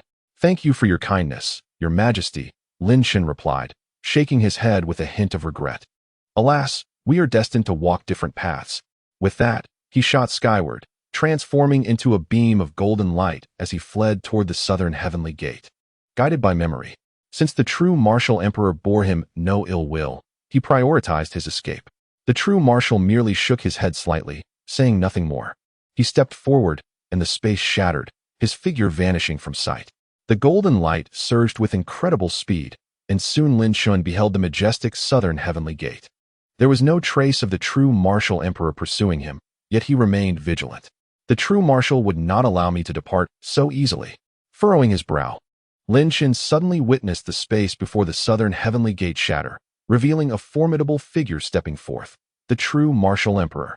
Lin Chen halted, letting out a deep sigh. Is Your Majesty unable to let me leave? Should you grant me this reprieve, I shall remember it and repay you in due time. Observing Lin Chen's earnest demeanor, the true martial emperor smiled faintly and shook his head. I am entrusted with a task. I must fulfill it. Despite his favorable impression of Lin Chen, this did not prevent him from capturing him. Since that is the case, we shall meet with blades drawn. Lin Chen's entire being erupted with power, 3 blossoms of the Tao appearing above his head, exuding a formidable and profound aura. 3 flowers gather at the crown. The true martial emperor's eyes glimmered with increasing appreciation. Observing the richness and resonance of these 3 flowers, it was evident that Lin Chen's foundation was extraordinarily solid, even warranting hope for the Grand Luo. At that moment, Lin Chen's mind raced as he sought a way to break the deadlock. My current strength, utilizing the true forms of the Red-Buttocked monkey and the Spirit Brightstone monkey, is formidable enough to contend with the Grand Luo. However, I cannot employ such overtly demonic abilities at this juncture. The true martial, known as the Nine Heavens demon-expelling ancestor, would surely harbor some bias against demonic beings. If he were to unleash his full power, I fear I would struggle to withstand it. Thus, I shall rely solely on the more common Taoist and Buddhist techniques, as well as the methods left by the Yinglong. For now, I must engage with these means. In a flash, a black square halberd materialized in Lin Chen's right hand, and he shouted, Law of Heaven, Image of Earth, 8-9 Mysteries. In an instant, his body expanded, standing before the southern heavenly gate like a divine manifestation. Empowered by the 8-9 Mysteries, his physical strength was formidable. Seizing this opportunity, Lin Chen sought to gauge the strength of the Grand Luo. Witnessing this, the true marshal's form flickered slightly, and a manifestation of the true marshal, accompanied by the turtle and snake, rose behind him. He swung the true martial sword forward once more, and the turtle and snake opened their mouths to unleash a torrent of icy water toward Lin Chen. Lin Chen swung his halberd forward, colliding with the sword energy of the true martial sword, resulting in a clash akin to 2 mountains colliding, forcing him to stagger backward a few steps. In the instant when ice and water surged forth, Lin Chen felt as though he had plunged into a frozen abyss, his thoughts slowing significantly, as if time itself had decelerated. Is this the essence of the Luo? At this critical juncture, the Zhao Diao banner reappeared, providing sanctuary for Lin Chen. Chapter 85, Boundless Realms, Ascending to the Luo. Engaging with Jinwu, departing from the heavenly court. A magnificent aura erupted as Jinwu the Great made his move, and Lin Chen acutely perceived the disparity between the two. The legendary Nine Heavens demon subduing ancestor was indeed deserving of his title. It was no wonder he could subdue the demons of the northern Julu continent with ease. The vast reservoir of magical power was beyond Lin Chen's comparison, coupled with the invulnerability of the Deluo golden body, which rendered him impervious to all forms of attack. If Lin Shan were to employ the divine ape true form along with his innate divine abilities, he might have been able to exchange a few blows. But in his human form, he possessed almost no means of resistance. Yet, rather than fear, Lin Shan's eyes sparkled with excitement. Is this the power of a Deluo golden immortal? Soon, I too shall reach this echelon. In truth, even among the Deluo golden immortals, Jinwu the Great was unparalleled in battle prowess. If it were an ordinary Deluo golden immortal, Lin Shan's uniqueness would render him unafraid, for they could not harm him. Instead, he might even hold his own for a few exchanges. Naturally, even now, with the Zhao Jiao banner as his shield, Lin Shan would not suffer harm in the short term. What truly frightened Lin Shan was the passage of time. The longer he lingered, the greater his peril. This was the heavenly court. If he could not depart swiftly, even a turtle shell would be of no avail. Jinwu the Great's methods were thwarted by the Zhao Jiao banner. He gazed at the dark banner adorned with the image of a black eagle, a hint of sentiment flickering in his eyes. One of the innate 5 directional flags. What fortune indeed. He looked at Lin Shan, his gaze lacking in seriousness, and remarked, even with the protection of the innate 5 directional flags, it is merely a matter of time before I break through. Lin Shan offered no reply. He was well aware of this reality. He surveyed his surroundings, slightly closed his eyes, and gradually began to channel his innate abilities, silently attuning himself to the myriad auras surrounding him. Eventually, he had to reach this juncture. Lin Shan opened his eyes slightly, his expression grave, as he concentrated his magical power, forming seals with his hands. Boundless realms. The resonant sound, though not loud, reverberated far and wide. Jinwu the Great's heart fluttered momentarily, and he turned to regard Lin Shan, whose aura was now surging with intensity, eyes wide with astonishment. Flower Fruit Mountain. At the moment Lin Shan uttered those 4 words, the meditating Crimson Flame King abruptly opened her eyes, only to see the vermilion bird seal on her forehead transform into a streak of red energy and vanish. What is happening? Her expression shifted, and her consciousness swept outwards from Flower Fruit Mountain, quickly discovering that at nearly the same moment, the Azure Dragon avatar seated in the Owleye Cave had also dissipated. Worry crept into the Crimson Flame King's eyes. What could possibly cause him to disperse his avatar? Mount Hua. Suddenly, Yang Chan's expression changed. She flipped her right hand and produced the treasure lamp, noting that the wick within was thrashing wildly, seemingly agitated. Within the southern heavenly gate, the moment Lin Shan executed the seal, he sensed the conditions of his 4 avatars. The Black Tiger avatar could neither dissipate nor coalesce in this place. Initially, a trace of concern crossed his features, but soon his eyes were filled solely with determination. The seal was cast, and 3 streams of distinct auras began to rotate and coalesce, as if on the verge of uniting. However, due to the absence of a 4th stream, these energies could not form a cohesive whole. If that is the case, then let them all merge into me. A resolute glint shone in Lin Shan's eyes as he suddenly inhaled the swirling, powerful auras into his being. Boom! A tremendous force surged skyward, breaking through the shackles of the Tai realm and continuously striving towards the Deluo level. Lin Shan's body trembled as he felt the onslaught of ferocious energy within, blood vessels bursting in his eyes. He exerted every effort to channel the magical power within him, his 8-9 profound art, the spirit bright stone monkey, and the crimson buttocked horse monkey's innate physical gifts all manifesting to confine the potent, assimilating power within. Merge with me, Lin Shan roared. As the flower of the great Tao once again blossomed within him, his formidable physique accommodating the 4-inch strength. Boom. Finally, those forces reached a temporary equilibrium within Lin Shan. At this moment, he opened his eyes to survey his surroundings, and his gaze seemed to glimpse an entirely new world. An overwhelming aura erupted from his body, mirroring the might of Jinwu the Great. Above Lin Shan's head, the Zhao Jiao banner swiftly merged into his being, and he seized the black, ominous halberd. Your Majesty, it is impolite not to return the favor. Come, receive my strike. With a fierce roar, he swung the halberd towards Jinwu the Great, who stood atop the turtle snake. Deluo?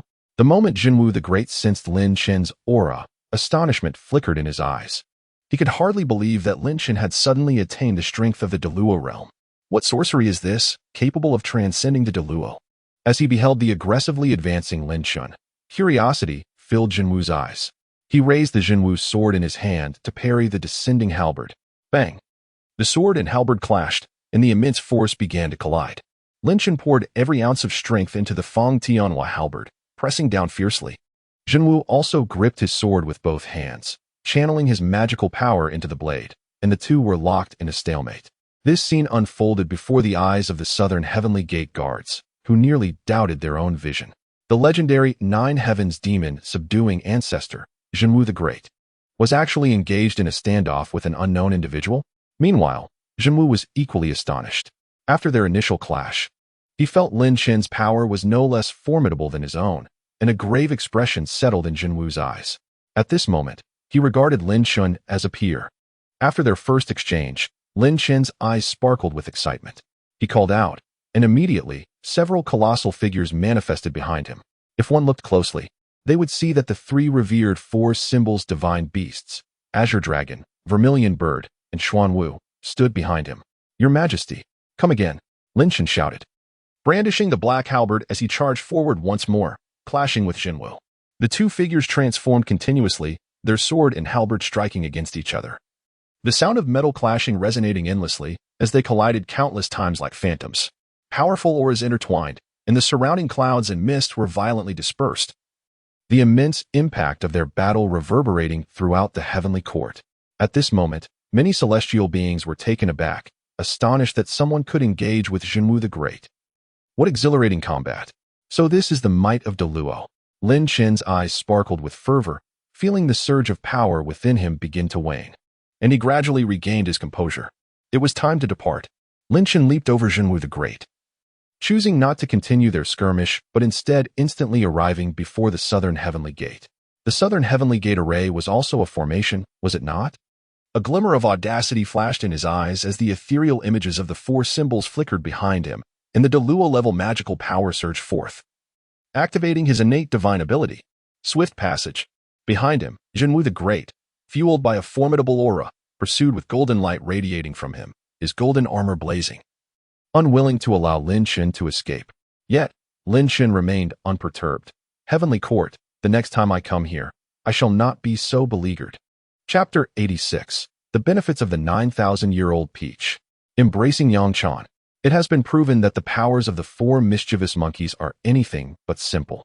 Previously, Lin Chen's inability to traverse the Heavenly Court formation using swift passage was due to his low realm, but now that he possessed a Lua-level magical power, this innate divine ability lived up to expectations, functioning once more.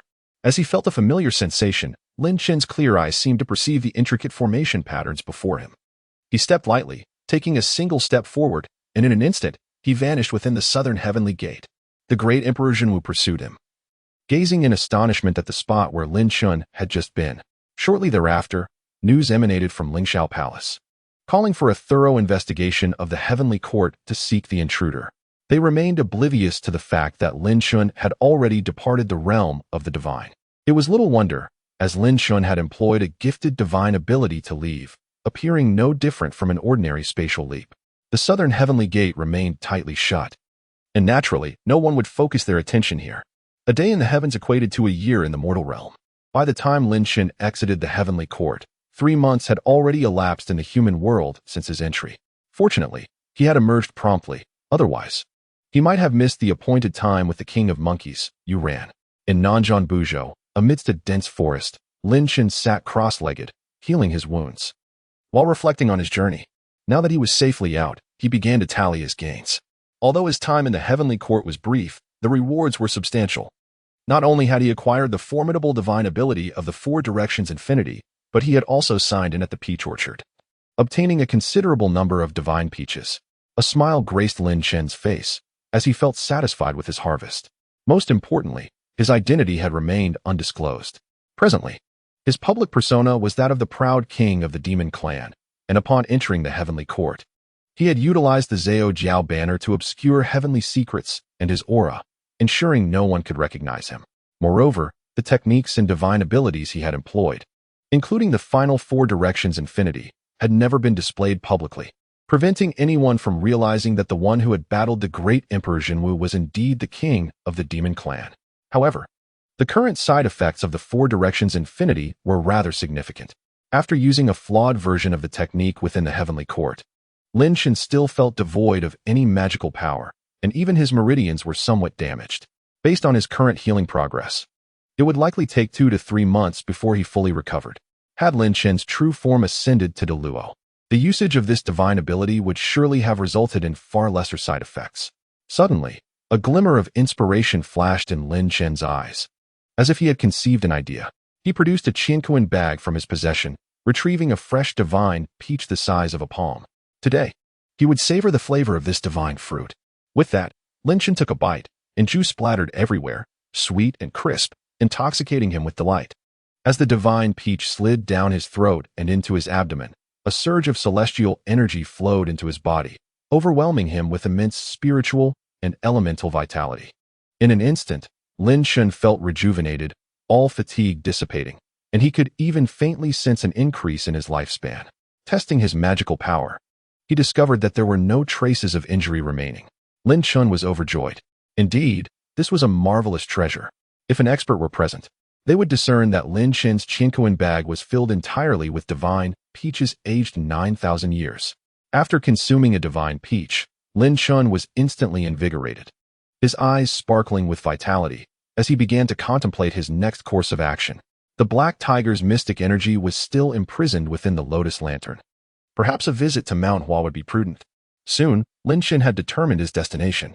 This was not solely due to the Black Tiger's mystic energy, but also because of the Lotus Lantern and his connection to Yang Chan. He would undoubtedly venture to Guanjinku, and having Yang Chan by his side would undoubtedly facilitate matters. Without hesitation, Lin Chen transformed into a beam of golden light, soaring toward Mount Hua. Nanjian Buzhou was vast and boundless. A mortal could scarcely traverse this continent in a lifetime, yet for those who practiced cultivation, crossing such a land posed no great difficulty. Observing the flourishing human realm below, Lin Chen felt a sense of introspection. In this life, having embodied a mischievous spirit, he found it increasingly difficult to discern whether he was human or demon.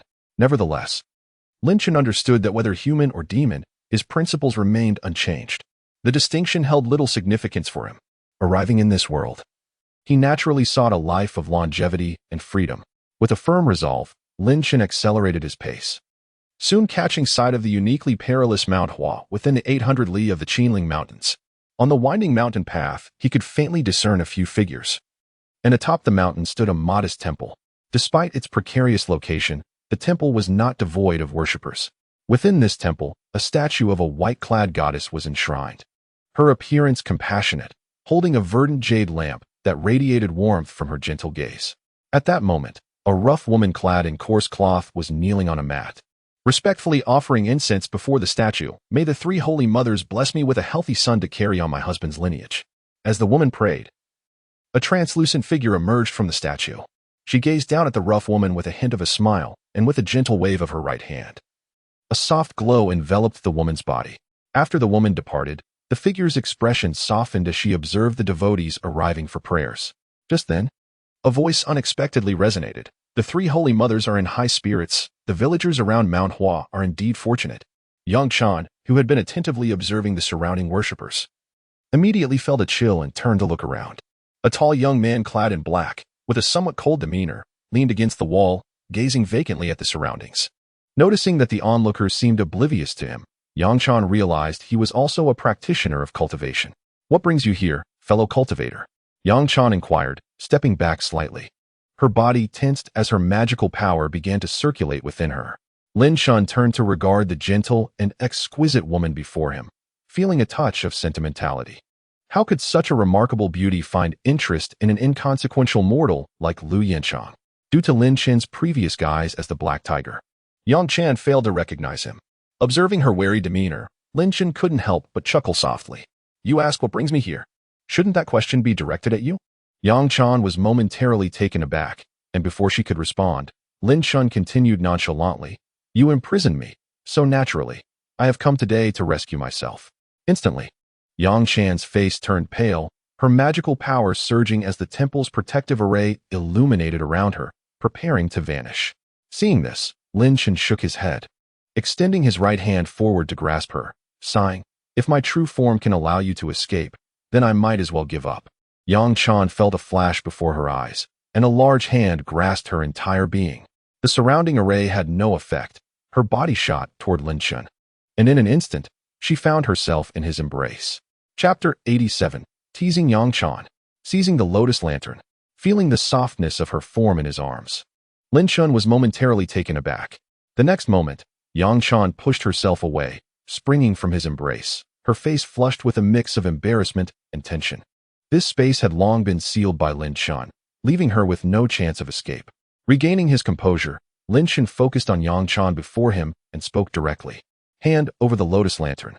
Hearing this, Yang Chan's eyes widened, her magical power surging to protect herself as she retorted angrily, "Impossible." Lin Chun harbored no thoughts of mercy. He reached out, firmly grasping Yang Chan, and said calmly, "If you don't take the initiative, don't blame me for acting myself." Yang Chan was momentarily taken aback. Then, biting her lip, she finally nodded reluctantly. Lin Chun then released her, and she flipped her right hand, causing the lotus lantern to emit a brilliant azure light in her palm. In the next moment, a look of seriousness crossed Yang Chan's face as she infused her magical power into the lantern, which began to radiate with dazzling brilliance. Suddenly, a formidable aura radiated, suppressing everything in its wake, and under the shimmering azure light, the very fabric of space seemed to freeze. Upon witnessing this, Yang Chan's eyes revealed a hint of agility, and her slender figure moved as she attempted to depart from the scene. "You are quite unruly," a sigh echoed, and a small black flag flew forth, instantly binding the lotus lantern in place. The brilliance of the two artifacts clashed, and the space once again fell under Lin Chen's dominion. Yang Chan found herself unable to resist, compelled to stand before Lin Chen. As she stood there, immobilized, Lin Chen gazed at her, a smile creeping onto his lips. "I offered you a chance, yet you took it lightly." He extended a hand, gently lifting Yang Chan's chin, his face adorned with a wicked grin. "By the way, I have yet to savor the essence of a celestial maiden from the heavenly court. Today, my wish shall be fulfilled." Upon hearing this, Yang Chan trembled, a flicker of panic evident in her gemstone-like black eyes. Lin Chen leaned forward, drawing closer to her exquisite visage, causing Yang Chan to shut her eyes in fright, her breath quickening in his presence. "I have heard you are the sister of Erlang Shun. I wonder how Yang Jian would react upon discovering this." At the mention of Lin Chen's words, Yang Chan's eyes fluttered open, her gaze misty with tears. "When that time comes, I shall have a word with Yang Jian and see if he would slay his own brother-in-law. Ha ha ha." At last, Yang Chan could no longer contain herself. She parted her lips, exhaling in indignation. Shameless. However, as she recalled her current predicament and felt the futility of the lotus lantern, her eyelashes trembled, and a few tears fell. Seeing this, Lin Chen could not help but burst into laughter. "Ha ha ha. Let us see if you dare to imprison my avatar again next time." Yang Chan, puzzled by Lin Chen's laughter, turned her gaze towards him. Lin Chen waved his hand, releasing her from the binding, and together they ventured to a secluded spot on Mount Hua. "Fear not, I am not so depraved as to commit those acts. I merely sought to instill a bit of fear in you." With a gesture, he summoned the lotus lantern into his grasp. "Open the lotus lantern and release my avatar, or you shall bear the consequences." Yang Chan, still reeling from Lin Chen's earlier words, was taken aback by his demand. Her eyes flashed with apprehension as she inquired, "Who are you?" Lin Chen stroked his chin before responding, "A name you may have heard. Many now call me the King of Aulai." The King of Aulai. Shock flooded Yang Chan's eyes, leaving her heart steeped in despair. She remembered that it was the King of Aulai who had injured her brother Yang Jian. How could she possibly escape now? "Now, open the lotus lantern at once." Lin Chen's tone turned icy, his gaze laden with warning. Faced with his demeanor, Yang Chan dared not resist, slowly forming a seal with her hands. The lotus lantern trembled gently, and the lotus petals around its wick blossomed, releasing a dark mist that surged forth and merged with Lin Chen's chest. "Well done." Lin Chen regarded Yang Chan with a satisfied expression. He then turned his attention to the lotus lantern, his interest piqued. He had previously witnessed its might. Such a powerful artifact was indeed hard to resist. Yet, many in the three realms were aware of the lotus lantern's whereabouts. The fact that it remained safely with Yang Chan suggested there was more to it. Lin Chen had done his research. The lotus lantern was originally a treasure belonging to the Jade Emperor's sister, the celestial maiden Yunhua. After Yunhua was sealed beneath Peach Mountain, she entrusted the lantern to her daughter for protection. As one of the four ancient lamps, the lotus lantern was a relic of the goddess Nuwa, possessing power that surpassed the other three lamps of heaven, earth, and humanity. Whether for defense or offense, the lotus lantern was extremely formidable. Had it not been for Lin Chen's sudden immobilization of space and Yang Chan's insufficient power, had she used the lantern to shield herself, Lin Chen would have found it challenging to contend with her. Contemplating this, Lin Chen brought his right hand together, summoning an ancient copper coin, the coin of falling treasures. He gently pressed the coin against the lotus lantern. Instantly, the radiant glow faded, and the overwhelming aura dissipated as if severed from its source. Yang Chan's complexion paled. Panic etched on her face. My connection to the lotus lantern. The moment the coin touched the lantern, she could no longer sense it. This was the first time in many years. The reason the lotus lantern, an artifact rivaling the Five Directions flag, had remained with her was due to Yuhua's foresight when she left it to her daughter. Only Yang Chan and those she recognized could wield it, while others could not forcibly seize it. What have you done? Why can you sever my connection to the lotus lantern? Yang Chan's voice trembled as she questioned Lin Chen. To her, the lantern was not merely an artifact. It was a relic from her mother, imbued with profound significance. Lin Chen remained silent, raising an eyebrow as he examined the lotus lantern in his grasp. Upon inspection, he frowned. Indeed, the coin of falling treasures could only temporarily seal the lotus lantern. It could not claim it as his own. Shaking his head slightly, Lin Chen felt little disappointment. This lantern was a relic of Yunhua. He was not so depraved as to covet it entirely. It was merely a means to limit Yang Chan. He then stored the lantern away and turned to the anxious Yang Chan, a smile of anticipation gracing his lips. Let us proceed to Guanjiaoko and pay a visit to Yang Jian. It has been quite some time. Chapter 88. Guanjiaoko, the Erlang residence. Sign in. With that, Lin Chen wasted no time, sweeping his sleeve to lift Yang Chan into the air as they soared towards Guanjiaoko on a cloud. Yang Chan, alongside Lin Chen in the skies, forced herself to mask her emotions. She glanced at the composed Lin Chen and spoke. The renowned king of Ally resorts to such despicable tactics as taking hostages? Lin Chen, observing the elegantly dressed Yang Chan, chuckled softly. Mother Sanxing has overthought. I simply wish to pay a visit to Yang Jian. Since fate has brought us together, why not allow you to meet your brother as well? Is that not agreeable? Upon hearing this, Yang Chan's lips curled into a cold smile, her meaning clear. Who would believe you? Lin Chen chose not to press further. Guanjiaoko was not far from Mount Hua, both situated within the South Zhanzhou. While utilizing the golden light of Earth would be swift, Lin Chen opted for cloud riding with Yang Chan in tow. His earlier words were not mere pleasantries. He genuinely intended to visit Guanjiaoko without harboring thoughts of conflict. Merely a casual visit, there was no need for a grand confrontation. Observing the villages and cities below, feeling the vibrant human presence, Lin Chen's eyes glazed over, as if he had returned to his own world. The flourishing era of the Tang dynasty mirrored this vibrancy. What does Mother Sanxing believe of the current state of humanity? Yang Chan paused, taken aback by his inquiry, and looked up at Lin Chen, who was lost in thought. She pondered for a moment before tilting her head, her voice soft. In my view, if a dynasty is stable and peaceful, the people can live and work in harmony, though occasionally, there are monsters that disrupt this tranquility. Lin Chen nodded, a contemplative expression crossing his face. If the chaos among the demon tribes were to be managed by an organization akin to the Heavenly Court, might it not improve? Unbeknownst to them, several hours had passed, and Lin Chen and Yang Chan had arrived at Guanjiaoko. As they entered the vicinity, a streak of light raced towards them, transforming into a grass-headed deity who halted a short distance away from Lin Chen. Who goes there? Here lies the Guanjinku. If you have no business here, please depart. After surveying the apparent grass-headed deity of the demon clan before him, Lin Chen spoke aloud. Notify Yang Jian that the king of Ally has come to pay a visit alongside the three holy mothers. The grass-headed deity was taken aback upon hearing this. The king of Ally?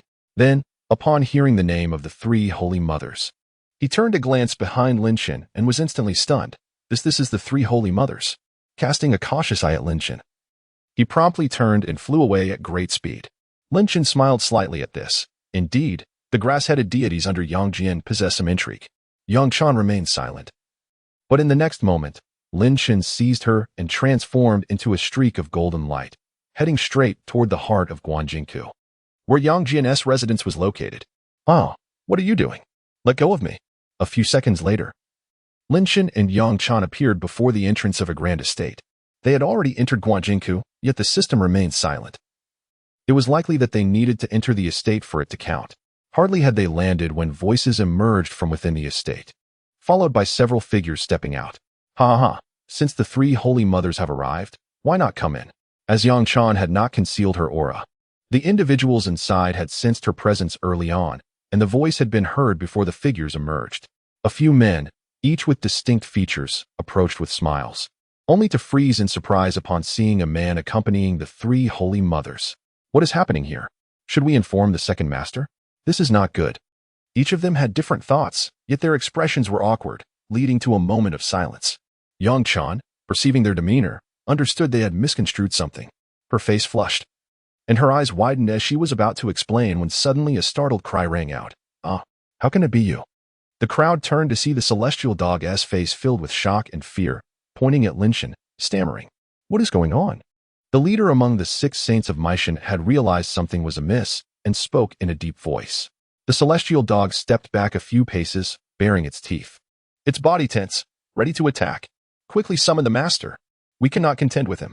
While the others among the 6 saints of Meishan were still trying to comprehend, a streak of light swiftly descended from the sky, with a distant voice proclaiming, "Report, the king of Aulai, accompanied by the 3 holy mothers, has come to visit the second master."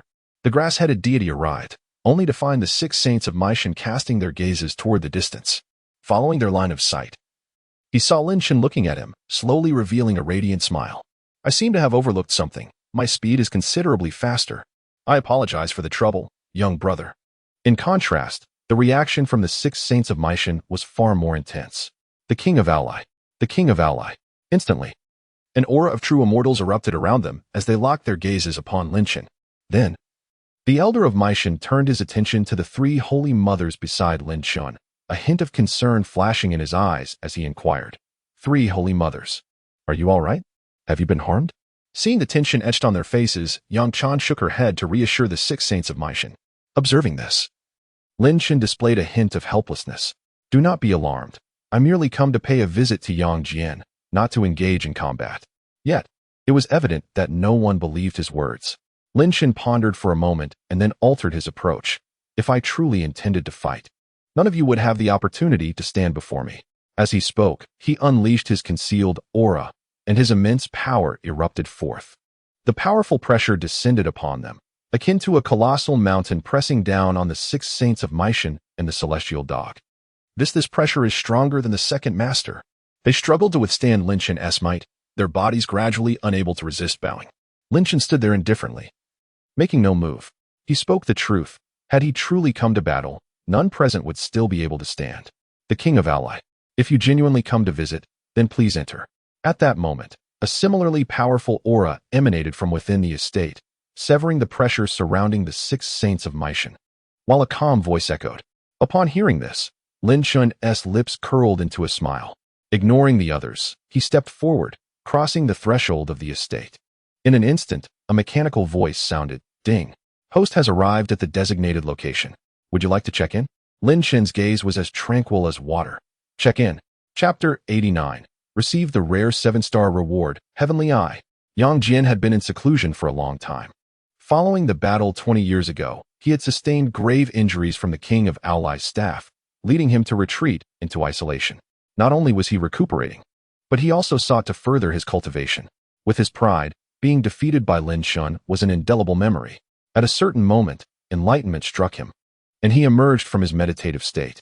Yet before he could catch his breath, a powerful and familiar aura surged from outside the estate. With a sweep of his divine sense, he recognized that familiar figure. The 6 saints of Meishan could not hold out against Lin Chen's overwhelming pressure for long, prompting Yang Jian to reveal his own aura as well, simultaneously uttering those words, "The king of Aulai, if you genuinely come to visit, then please enter." He was Yang Jian, the war god of the 3 realms, undaunted by anyone. In a flash, Yang Jian vanished from his secluded chamber and reappeared in the grand hall. Meanwhile, at Lin Chen's side, a mechanical voice chimed, "Congratulations, host. Check-in successful.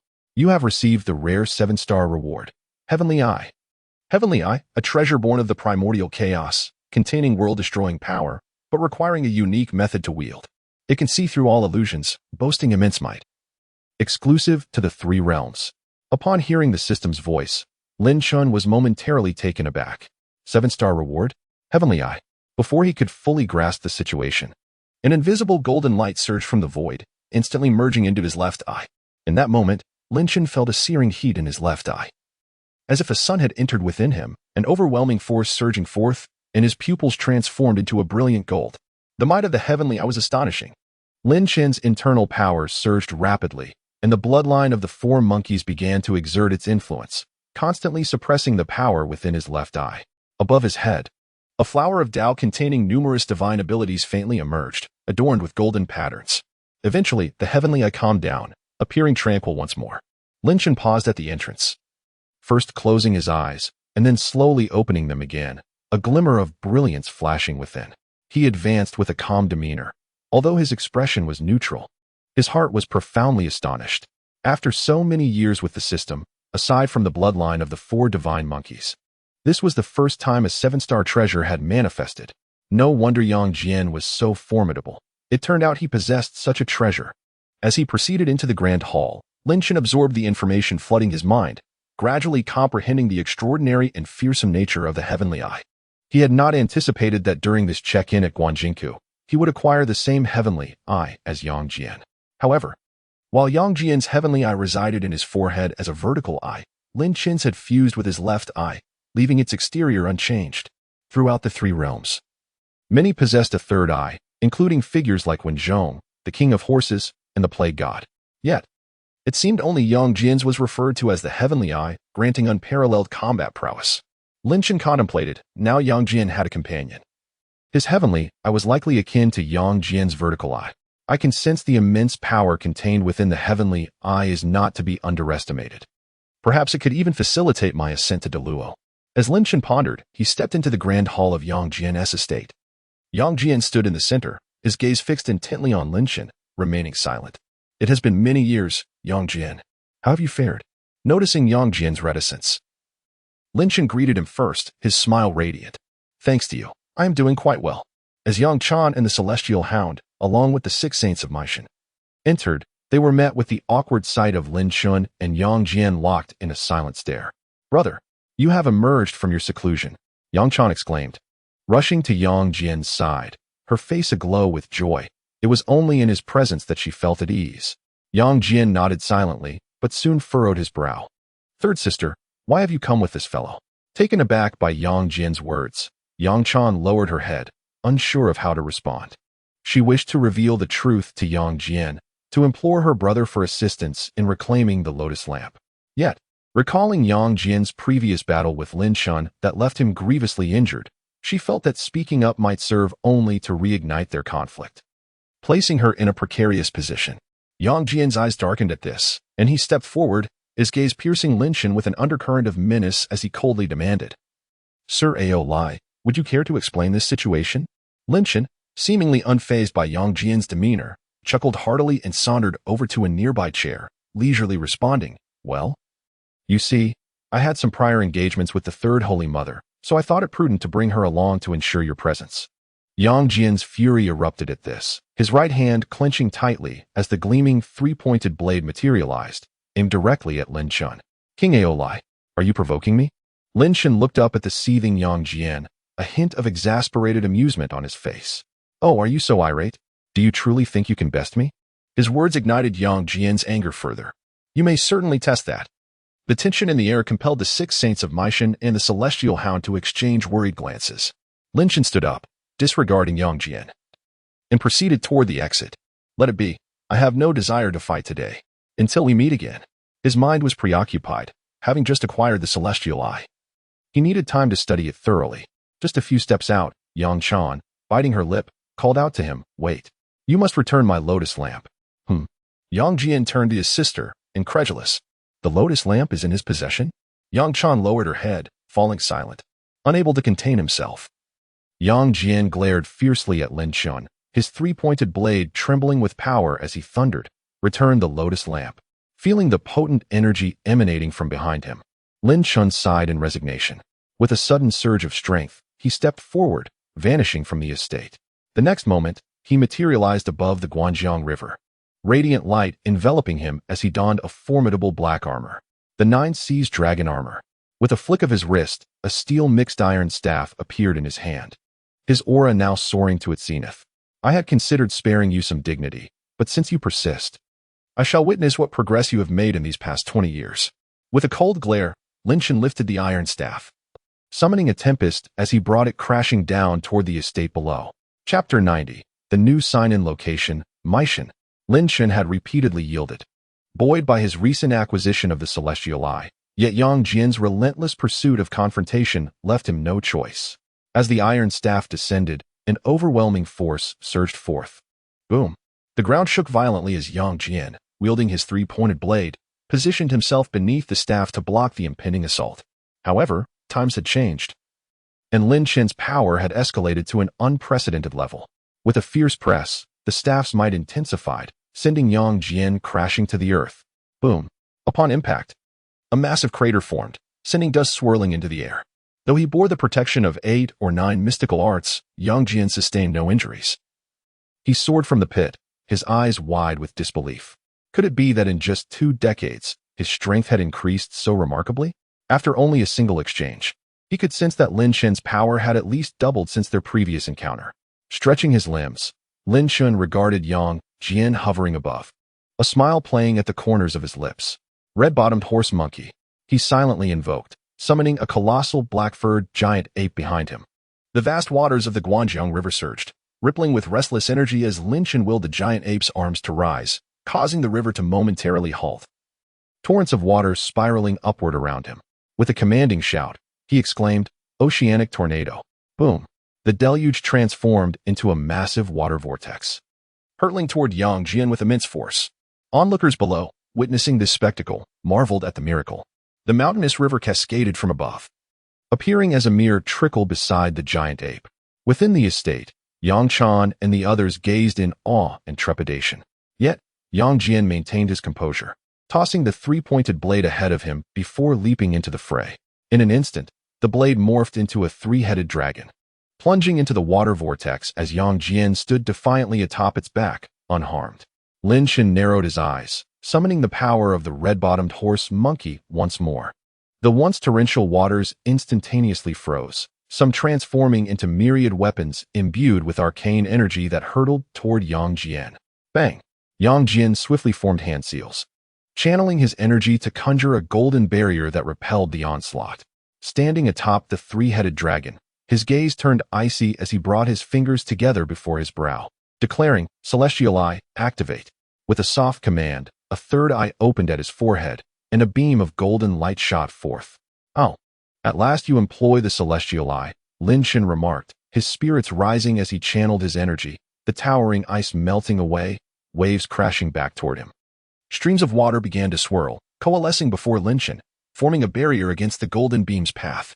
In the next instant, the golden light, akin to a blade of the heavens, vaporized all water in its trajectory, hurtling directly toward Lin Shen. The once mighty water barrier succumbed to the golden light as if it were mere snow under the sun, offering no resistance. Seeing this, Lin Shen ceased exerting further effort. With a thought, the floodwaters that had overshadowed the sky above the Guanjiang River surged back toward the great river. With a thunderous roar, the river returned to its original state, waves crashing mightily as torrents surged forward. In the air, as the golden light approached, Lin Shen remained unperturbed. He extended his hands forward, claws outstretched, and with a fierce gesture, tore open a rift in space. Within lay the chaotic eddies of the spatial realm. Just as the golden light struck, it plunged into the rift. The fissure sealed, and the golden light vanished. Indeed, it works. Lin Shen's face lit up with joy. This was a novel method he had devised to counter the golden beam, and he had not anticipated its efficacy. Nearby, Yang Jian furrowed his brow, observing the scene with growing unease. Suddenly, a brilliant light appeared on the horizon, swiftly approaching with great speed. As it drew near, one could discern a child clad in lotus battle armor, riding on a whirlwind of fire. It was Neza. Below, Yang Chan, who had previously been filled with concern, now displayed a joyful expression upon seeing him. Neza had finally arrived. As soon as Lin Shen released his hold on her, Yang Chan had sent word to Neza, instructing him to come to Guanjingku. Neza flew to Yang Jian's side, his eyes shimmering with delight. "Elder brother, have you completed your seclusion?" Yang Jian, upon seeing Neza's arrival, also smiled and inquired, "Neza, how did you come to Guanjingku?" Neza, glancing warily at Lin Shen in the distance, explained to Yang Jian, "Sister Yang Chan sent me a message, saying a great demon is attacking, the very embodiment of the monster I previously captured. Yang Jian, upon hearing this, cast a glance at the worried Yang Chan below, concealing a complex emotion deep within. Naturally, Lin Chen had also spotted Nez's figure from afar. He felt no fear, but rather a keen interest. He had long coveted Nez's magical artifacts. At that moment, a familiar mechanical voice echoed in Lin Chen's mind. Congratulations, host. The sign-in location has been refreshed to Maishan. As the voice faded, a contemplative look crossed Lin Chen's face. After concluding the sign-in at the Southern Heaven Gate and the Peach Garden, I thought I could wait for a while, without the location refreshing. I assumed future sign-ins would become triggered events. Yet it seems there are still fixed sign-in locations. Maishan must be the same Maishan where Yuan Hong once resided. But I wonder if it is the same as the Maishan where Yang Jian's 6 saints are located. While Lin Chen pondered, not far away, Yang Jian and Neza had already locked their sights on him. Elder brother, this ally king is not easy to deal with. Perhaps we should join forces. Neza's eyes were fixed on Lin Chen, filled with eagerness. Yang Jian, not inclined to engage in a solo battle, nodded in agreement, and the two charged forward together. Haha. It seems that both the divine Lord Yang Jian and the great sage Neza hold me in high regard. As the two advanced, Lin Chen laughed heartily. His steel iron staff trembling slightly in his hand, the phantom image behind him shifting. Lingming Stone Monkey. Boom. A formidable aura surged forth as Lin Chen's strength surged. And wielding his staff, he leaped into the air, striking down with great force. Simultaneously, the phantom behind him roared wildly, following his movements in a coordinated assault. Boom. With a single strike, he unleashed a whirlwind of power in all directions. Yang Jian and Neza could only hastily raise their weapons, the three-edged blade and the fire spear, to defend themselves. In that instant, Lin Chen resembled a deity or demon. After the convergence of 3 flowers atop his head, Lin Chen had discovered the combat style that suited him best. He retracted his staff, a smile curling at the corners of his mouth, true form of the stone monkey. The law of heaven and earth. Chapter 91. Yang Jian and Neza unite. The gathering of the 9 dragons and the fiery shield. Accompanied by an overwhelming demonic aura that swept across the heavens and the earth, Lin Chen's body gradually enlarged, his black armor becoming ethereal, transforming him into a giant ape towering 100 feet tall, looming over the entirety of Guanjinku. The giant ape, standing 100 feet tall, exuded an unmatched demonic presence that engulfed the surroundings, and combined with its colossal physique capable of erasing the entire Guanjinku, an immense pressure descended. Upon witnessing the towering beast before them, Yang Jian and Neza wore solemn expressions. Exchanging glances, they activated their internal powers, and the law of heaven and earth manifested. Boom. As their magical powers erupted, 2 colossal figures rose up, beginning to confront the giant ape. Ally King, if you truly possess stature, do not vent your wrath upon the innocent people of Guanjinku. We can find another place to battle. Yang Jian, equally towering at 100 feet, donned silver armor, wielding a 3-edged blade like a celestial spear, his eyes filled with seriousness. Lin Chen laughed heartily in response. A resonant voice emanating from the giant ape's mouth. I have no intention of harming defenseless mortals. With that, the giant ape slowly turned, striding through the air, each step covering 100 miles, heading toward a desolate area devoid of human presence. Before long, the 3 divine figures stood in a barren land. Lin Chen flexed his robust arms, feeling a surge of power within him that far surpassed his human form. The Lingming Stone Monkey, famed for its ability to move stars and change constellations, lived up to its reputation. Among the 4 Chaos Monkeys, the most renowned for combat prowess was undoubtedly the illustrious arm-extending monkey, but the Lingming Stone Monkey was the most balanced in abilities, equally formidable in battle.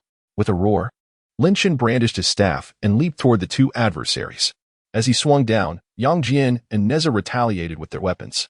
The 300-foot giants clashed, shaking the ground as if a dragon were rising. Dust swirled around them, and various ferocious auras were unleashed, rendering the area within 100 miles unapproachable. Lin Chen struck Neza back with a powerful punch, then swiftly swung his staff toward Yang Jian. A sudden thunderous boom echoed as the immense force from his staff sent Yang Jian staggering backward several steps, while Neza was forced to retreat dozens of paces. Damn it! This demon possesses incredible strength. Neza, having been sent flying by a punch, clutched his chest as he advanced, his eyes brimming with indignation. Despite his lotus transformation and various weapons, he struggled to gain an advantage in this direct confrontation.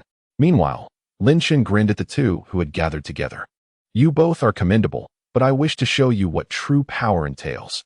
Before his words faded, the 100-foot giant ape swung its massive pillar, enveloped in fierce winds. Leaping forth, with a swift motion, the giant swung its pillar, causing its speed to escalate dramatically. The staff appeared as a phantom, raining down upon the two like a hailstorm. Lin Shan's biceps bulged as he accelerated. The overwhelming force combined with the tempestuous rhythm distorted the very space around them. In this high-intensity battle, Neza was the first to falter, receiving several strikes to his chest and flying backward, reverting to his original form. Though Yang Jian wielded his three-edged blade with great speed, the strength behind his strikes waned, ultimately allowing Lin Shan to seize an opportunity and deliver a crushing blow. Bang! Yang Jian was sent flying, his law of heaven and earth abruptly shattered, returning him to his original form. "Is this all you can muster? I find myself somewhat disappointed." Lin Shan, having likewise dispelled the law of heaven and earth, reverted to his human form, standing in the void as he addressed the two with indifference. Neza's eyes flared with anger upon hearing this. "Is that so? Allow me to ensure you are not so easily disappointed." With a sharp shout, flames surged around Neza as he trembled. Suddenly, 2 heads sprouted from either side of his cranium, 3 heads and 6 arms. Then, as he leaped, 4 additional arms emerged from his sides, ascending into the air. 2 flames shot skyward beneath him, supporting his form. All 6 arms grasped tightly onto his magical artifacts, transforming Neza into a veritable arsenal. His body rapidly morphed into the lotus form, exuding a surging power, his eyes ablaze as he charged toward Lin Shan. "Oh, is this the advantage of having a good master?" Lin Shan clicked his tongue, sensing Neza's current aura, which was indeed formidable. Defensive artifacts, offensive weapons, and capabilities for both ranged and close combat were all at his disposal, even including escape tools. "Qian Kuan Circle, go!" Neza called out midair, and the Qian Kuan Circle transformed into a beam of golden light, hurtling toward Lin Shan. Following closely behind, the Hunyuan Silk transformed into a crimson ribbon, sweeping toward Lin Shan's form as well. Upon witnessing this, Lin Shan raised an eyebrow, his entire being resonating with power as he summoned the unyielding sword of the Azure Dragon into his grasp. With the mastery of the 8-9 mysteries, he transformed into a figure of indomitable strength, charging forward with bare hands to meet the incoming golden circle. A resounding crash echoed as the Qiankuan circle was sent flying, only to swiftly return. Seizing the moment, the Hunyuan Silk attempted to bind Lin Shan, but was cleaved apart by the unyielding sword, unleashing a torrent of sword energy. The Qiankuan circle collided with Lin Shan repeatedly, yet it failed to inflict any significant damage. Noticing this, Neza retracted both artifacts, his wind and fire wheels soaring ahead. While in his hand, the fire-tipped spear and the yin-yang sword sparkled with latent brilliance. Just as Lin Shan anticipated Neza's advance, he was taken aback as Neza halted midair, a cunning smile gracing his lips. 9 Dragons Fire Shield. Boom. A radiant golden dragon patterned barrier erupted above Neza's head, expanding swiftly to envelop Lin Shan.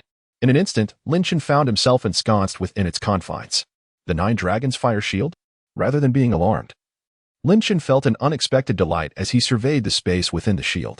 At that moment, Neza outside began to channel the 9 Dragons Fire Shield, and in an instant, torrents of Samadhi true fire erupted from the void, saturating the entire space. 9 dragons, unleash the fire, Neza exclaimed with evident glee, summoning forth 9 blazing fire dragons from within the shield.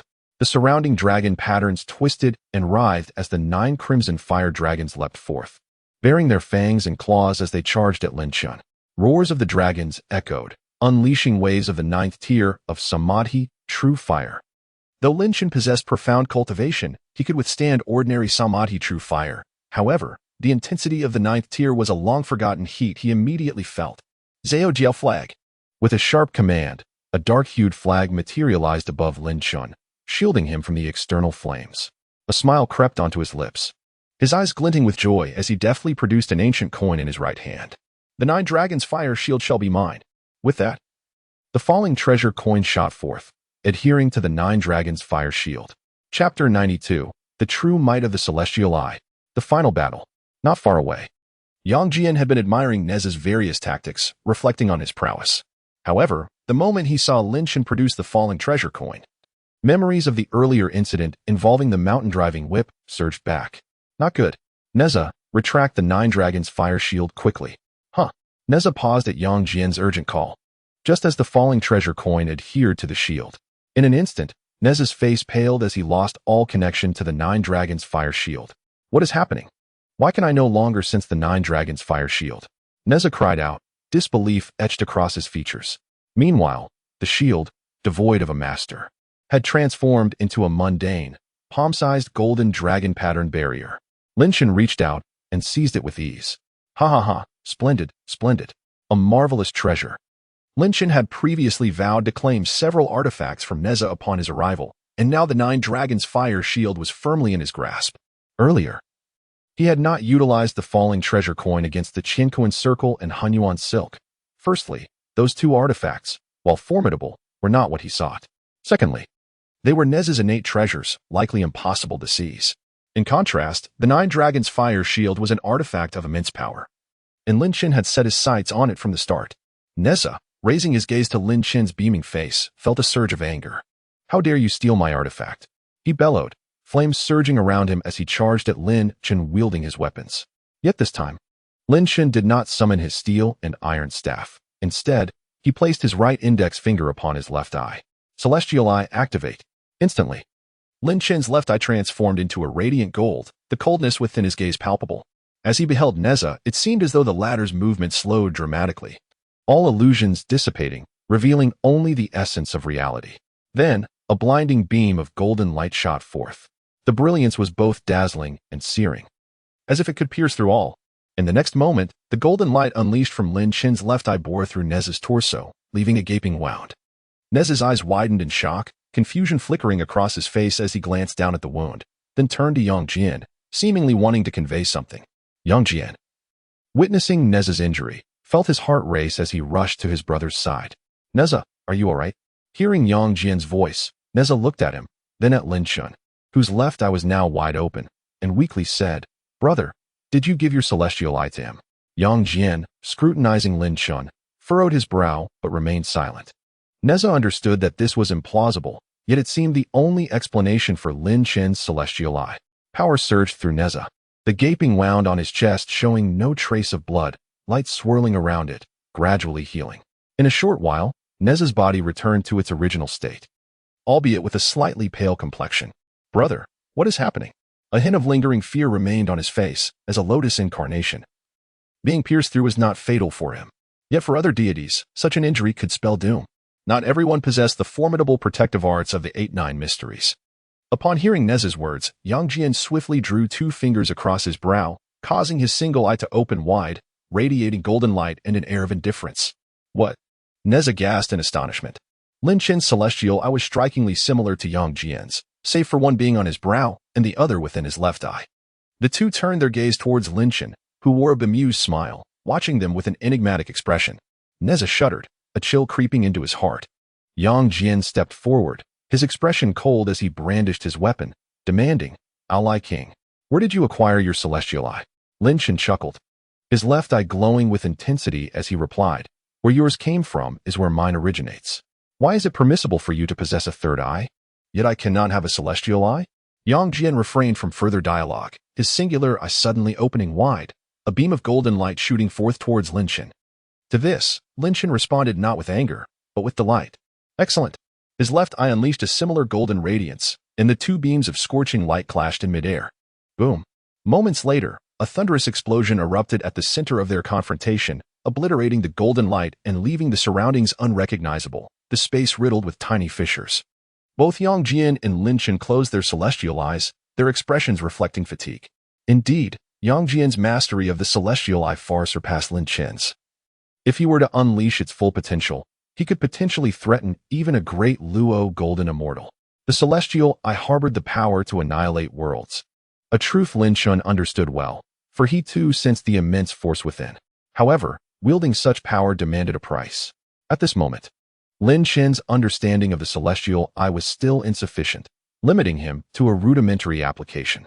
Nearby, Yang Jian observed Lin Chen with a steely countenance. This ally king was already formidable, and now with the celestial eye, he would become an even greater threat. Today, I must attempt to subdue him. Hearing Yang Jian's declaration, Neza hesitated, then replied helplessly, but with his strength, we are no match. Yang Jian shook his head slightly, his singular eye opening once more, emanating an aura of devastation. His body trembled slightly as his energy surged, climbing to the pinnacle of the Tai celestial realm, even continuing to rise slightly. At this moment, Yang Jian trembled all over, his eyes bloodshot and his expression somewhat ferocious. By heaven, is this some sort of cheat? Not far away, Lin Shun, sensing Yang Jian's condition, was also startled. For the aura emanating from Yang Jian had become a threat to him. In an instant, Yang Jian surged toward Lin Shun from a distance. His third eye opened wide, unleashing a torrent of golden light that enveloped Lin Shun. Lin Shun felt an immense pressure weighing down on him, rendering him momentarily immobile. Is this the power of the heavenly eye? Numerous beams of golden light shot forth from Yang Jian's eye as he charged at Lin Shun wielding a three-pronged, two-edged blade. Proud king, today, I shall capture you. Within the golden light, Lin Shun gently closed his eyes, his mind tranquil as 3 Dao flowers gradually emerged above his head. He then began to control the power of the heavenly eye within his left eye, seeking to commune with its vast, overwhelming strength. Yang Jian's aura exploded forth. His eyes filled with blood, and he wielded the three-pronged blade with formidable force, while surrounding beams of golden light also shot toward Lin Shun. In that instant, danger loomed. The next moment, Lin Shun's eyes snapped open, the golden light from his left eye flaring brilliantly, enveloping his body. As the 3 Dao flowers above his head transformed into mist and entered his being. Boom, boom, boom. A powerful and overwhelming aura erupted from Lin Shun, sending Yang Jian's blade flying. So it is. Chapter 93. Farewell to the King of the Monkey. A new sign and location, Xinyo Hezhou. As Lin Shun opened his eyes, the golden light surrounding him exploded, and a faint stream of golden blood trickled from Yang Jian's third eye. Lin Shun then stepped forward and delivered a punch toward Yang Jian, sending him crashing into the ground and creating a massive crater. He then reached for Neza, a golden hand descending upon him, leaving no avenue for escape. Seeing this, Neza activated his wind and fire wheels, swiftly attempting to flee, but was caught in an instant by Lin Shun. Neza swallowed nervously. You've ascended to the Great Luo? At this moment, Lin Shun's aura had clearly surpassed the realm of Tai, and the celestial pressure enveloping Neza left him somewhat disoriented. Not so easily, Lin Shun replied nonchalantly, offering no further explanation.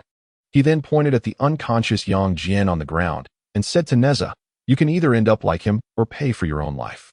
Neza, resigned, ultimately handed over the yin-yang sword, not for any other reason, but to avoid a beating. I've given you the yin-yang sword. Will you let me and brother Yang go? He asked, his face revealing a hint of reluctance as Lin Shun accepted the sword, acknowledging its ownership. Even for him, a repository of weapons. The yin-yang sword was a rare top-tier treasure. Lin Shun smiled upon hearing this, the terrifying aura surrounding him dissipating. I had no intention of taking your lives. Consider this a sparring session. You may take Yang Jian back later. He won't die. Neza looked on in surprise, evidently not expecting Lin Shun, this peculiar creature, to be so strange. I came to visit this time, so you are not my enemies, but should our forces meet again in the future, pray that you can evade me. Neza, hearing this, felt somewhat unconvinced. Lin Shun cast a glance at Yang Jian, who was forcibly utilizing the power of his heavenly eye. Undoubtedly suffering. Tell Yang Chan that if she desires the Lotus Lantern, she must come to Flower Fruit Mountain herself. With that, he slowly stretched, turning into a beam of golden light and vanishing in an instant. Neza stared blankly in the direction Lin Shun had departed, a complex expression crossing his face. He soon leapt down into the deep pit where Yang Jian lay. Meanwhile, Lin Shun soared through the sky, a sense of joy illuminating his features. He had not anticipated that the King of the Monkey had already arrived at Flower Fruit Mountain. He had thought he would hide until the last moment. Just as he was engaged in battle with Yang Jian, he had received a message from the contingency he had left at Flower Fruit Mountain. The Qian King informed him that the King of the Monkey had indeed reached Flower Fruit Mountain, awaiting his return to venture to the ruins of the Demon Clan, the Golden Crow Palace. Moreover, Lin Shun had made advancements in his cultivation, and this journey to the ruins was one he was determined to undertake. With no one around, Lin Shun summoned forth a magnificent golden divine dragon that appeared in the sky, soaring to great heights. Its resplendent wings fluttered, stirring a formidable gust of wind, and the majestic golden dragon vanished without a trace. In mere moments, Lin Shen found himself hovering above Flower Fruit Mountain. Although it felt like little time had passed for Lin Shen, nearly half a year had drifted by for the demon folk of Flower Fruit Mountain. Lin Shen had ventured into the heavenly realm, then traveled to Mount Hua in the southern Jianbu prefecture, and finally returned leisurely to Flower Fruit Mountain. Time was of the essence regarding the ruins of the demon clan, and it seemed he would have to postpone visiting May Mountain until after emerging from the ruins. Descending from the sky, he returned to the Proud King Cave, finding it empty, likely due to his absence. This outing had yielded substantial rewards. Aside from acquiring the powerful technique of the Four Directions and the Unbounded, he had also obtained the Peaches of Immortality, the Lotus Lantern, the Nine Dragons Fire Shield, and the Yin-Yang Sword, among others. The Lotus Lantern was currently unusable. Initially, he had suppressed it with the falling treasure money, and later, when using the falling treasure money, he had employed the Zodiaci to keep it at bay. He had no intention of coveting this innate spiritual treasure, as it was a relic of someone's mother. This was a line he was unwilling to cross. However, Yang Chan had once imprisoned his Black Tiger avatar and caused him some trouble, so it would be impossible to do nothing about it. Yet, he was uncertain whether the Lotus Lantern would awaken from such a distance. Frowning slightly, Lin Shen resolved to test it shortly. As for the Four Directions and the Unbounded, this technique had bolstered his confidence significantly. With it, he could genuinely contend with the Great Luo, no longer merely fleeing when faced with danger, but also standing his ground. The Nine Dragons Fire Shield and the Yin-Yang Sword were merely icing on the cake. He was not lacking in weapons, and treasures that could yield immediate results were few and far between. The Nine Dragons Fire Shield, being a vast spatial treasure, was indeed a rarity. Upon reflection, it appeared that this haul was quite substantial. The Peaches of Immortality might not offer Lin Shen much enhancement now, but their value was undeniable.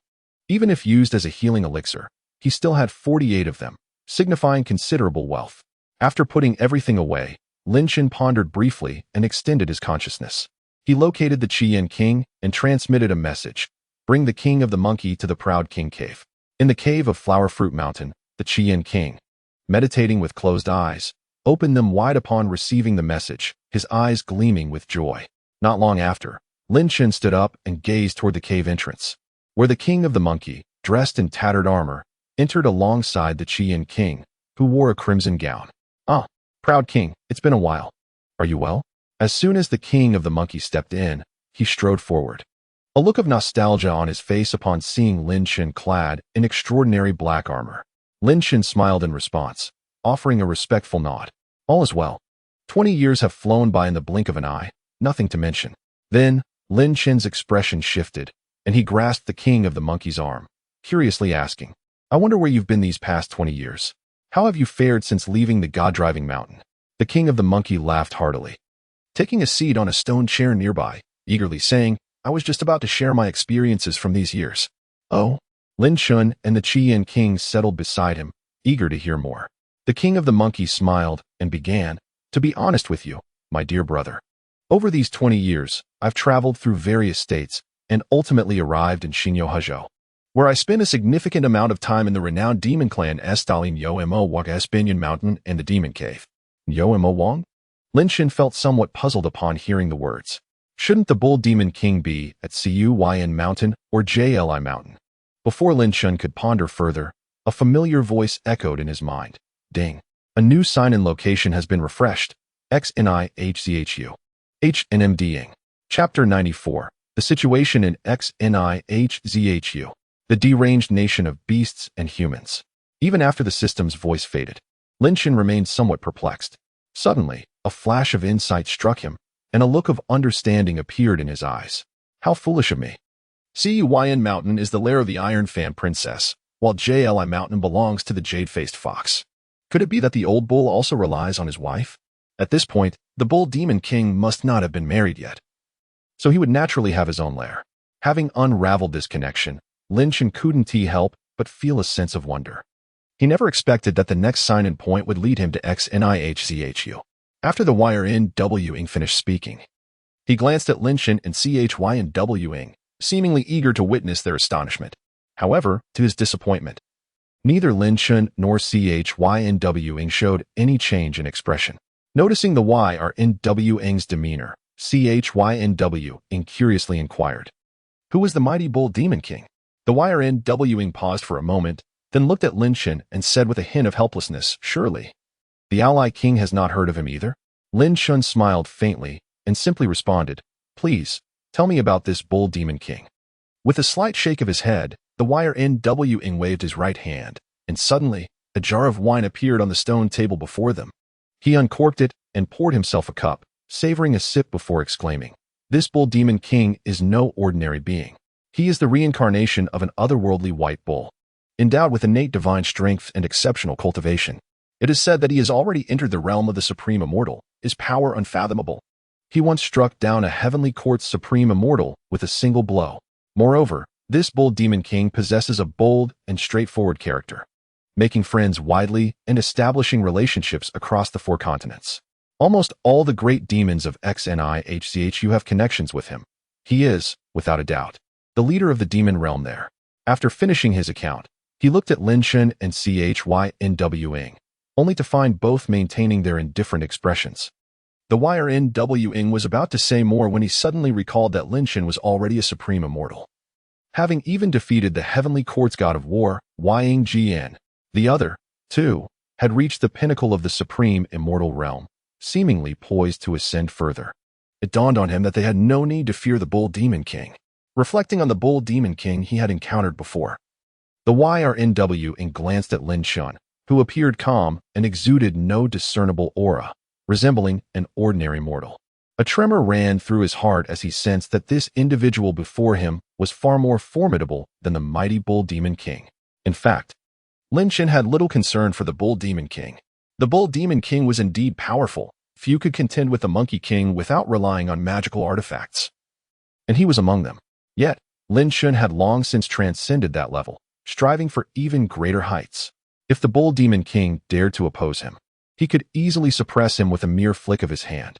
After expressing these thoughts, the YRNWing lamented to Lin Shen and CHYNWing after spending some time in XNIHCHU. "I truly understand what it means to experience the divine days of our demon race." Upon hearing this, Lin Shen raised an eyebrow and inquired, "What do you mean?" "The land of XNIHCHU is filled with demonic energy, with demon nations everywhere. Even a minor demon in the refinement stage can call themselves a demon king, claiming a mountain, plundering humans, indulging in revelry. It is truly carefree. Many great demon kings have established nations of beasts and humans, where human flesh is a staple, prepared in a myriad of ways. Mountains of bones accumulate, and corpses float for miles." As the YRNWing lamented this, he failed to notice Lin Shen's expression darkening. CHYNWing, hearing this, curiously asked, "What is a nation of beasts and humans?" The YRNWing chuckled and explained, "A nation of beasts and humans is one where humans are treated as livestock, bred for consumption, selected at will when it's time to feast, ensuring they are not consumed all at once." Boom. Before he could finish, the stone table before them erupted. As Lin Shen's hand hovered in the air, fists clenched tightly. CHYNWing glanced at Lin Shen but remained silent. Meanwhile, the YRNWing was momentarily stunned, his mind racing with questions. "What has happened to my brother ally?" Lin Shen's expression was cold as he withdrew his right fist and stated icily, "It is nothing. Merely the thought that the demons of XNIHCHU seem to be treading upon the balance of heaven and earth." Upon hearing this, the YRNWing laughed heartily, gesturing dismissively, just as he was about to say something, only to be met with Lin Shen's sudden gaze, which bore a chilling intensity. "Were you involved in such feasts?" Lin Shen's tone was unremarkable, yet his eyes held a depth of meaning. Feeling the weight of Lin Shen's gaze, the YRNWing froze momentarily, his heart trembling involuntarily. He began to respond, though his voice trembled. "I would never partake in such things. The demons of East Victory Shinjo do not engage in such practices. Cannibalism does not enhance one's cultivation, but rather brings calamity upon oneself. Moreover, it is a transgression against the balance of heaven and earth." An ally cave, despite his trepidation. The YRNWing quickly denied involvement, providing explanations. Lin Shen regarded him with a discerning glance, then nodded slightly. Nevertheless, a tempest of fury roiled within him. Since his rebirth, Lin Shen had witnessed demons consuming humans and humans hunting demons. His own path had yet to unfold, and it was not his place to dictate such matters. As the saying goes, in the cycle of heaven, humans hunt beasts, and demons consume humans. They must bear the risk of being hunted in return. All things in the world have their order. Lin Shan would not presume to impose foolish rules forbidding demons from harming others. The struggle for existence between two races cannot be altered by mere regulations. However, he could not tolerate the notion of treating an entire nation of humans as mere sustenance, indulging in daily consumption, and establishing nations of beasts and humans. This was not a simple conflict. It was a violation and insult to dignity. Madness. Ultimately, he was, and still is, human. In due course, when he arrives in Nihchu, he shall cleanse those unruly demons. Suddenly, a bone-chilling and murderous intent erupted from Lin Shan, sweeping through the surroundings. The wire NWing, seated nearby, trembled and instinctively lowered his head. He was no fool and could sense the immense anger Lin Shan harbored towards the actions he had described. It seemed that the ally king held a deep aversion to such acts of cannibalism. The YRNWing silently noted this for future reference to avoid any inadvertent transgressions. Lin Shan buried his murderous intent deep within, biding his time until he could unleash it upon arriving in Nihchu.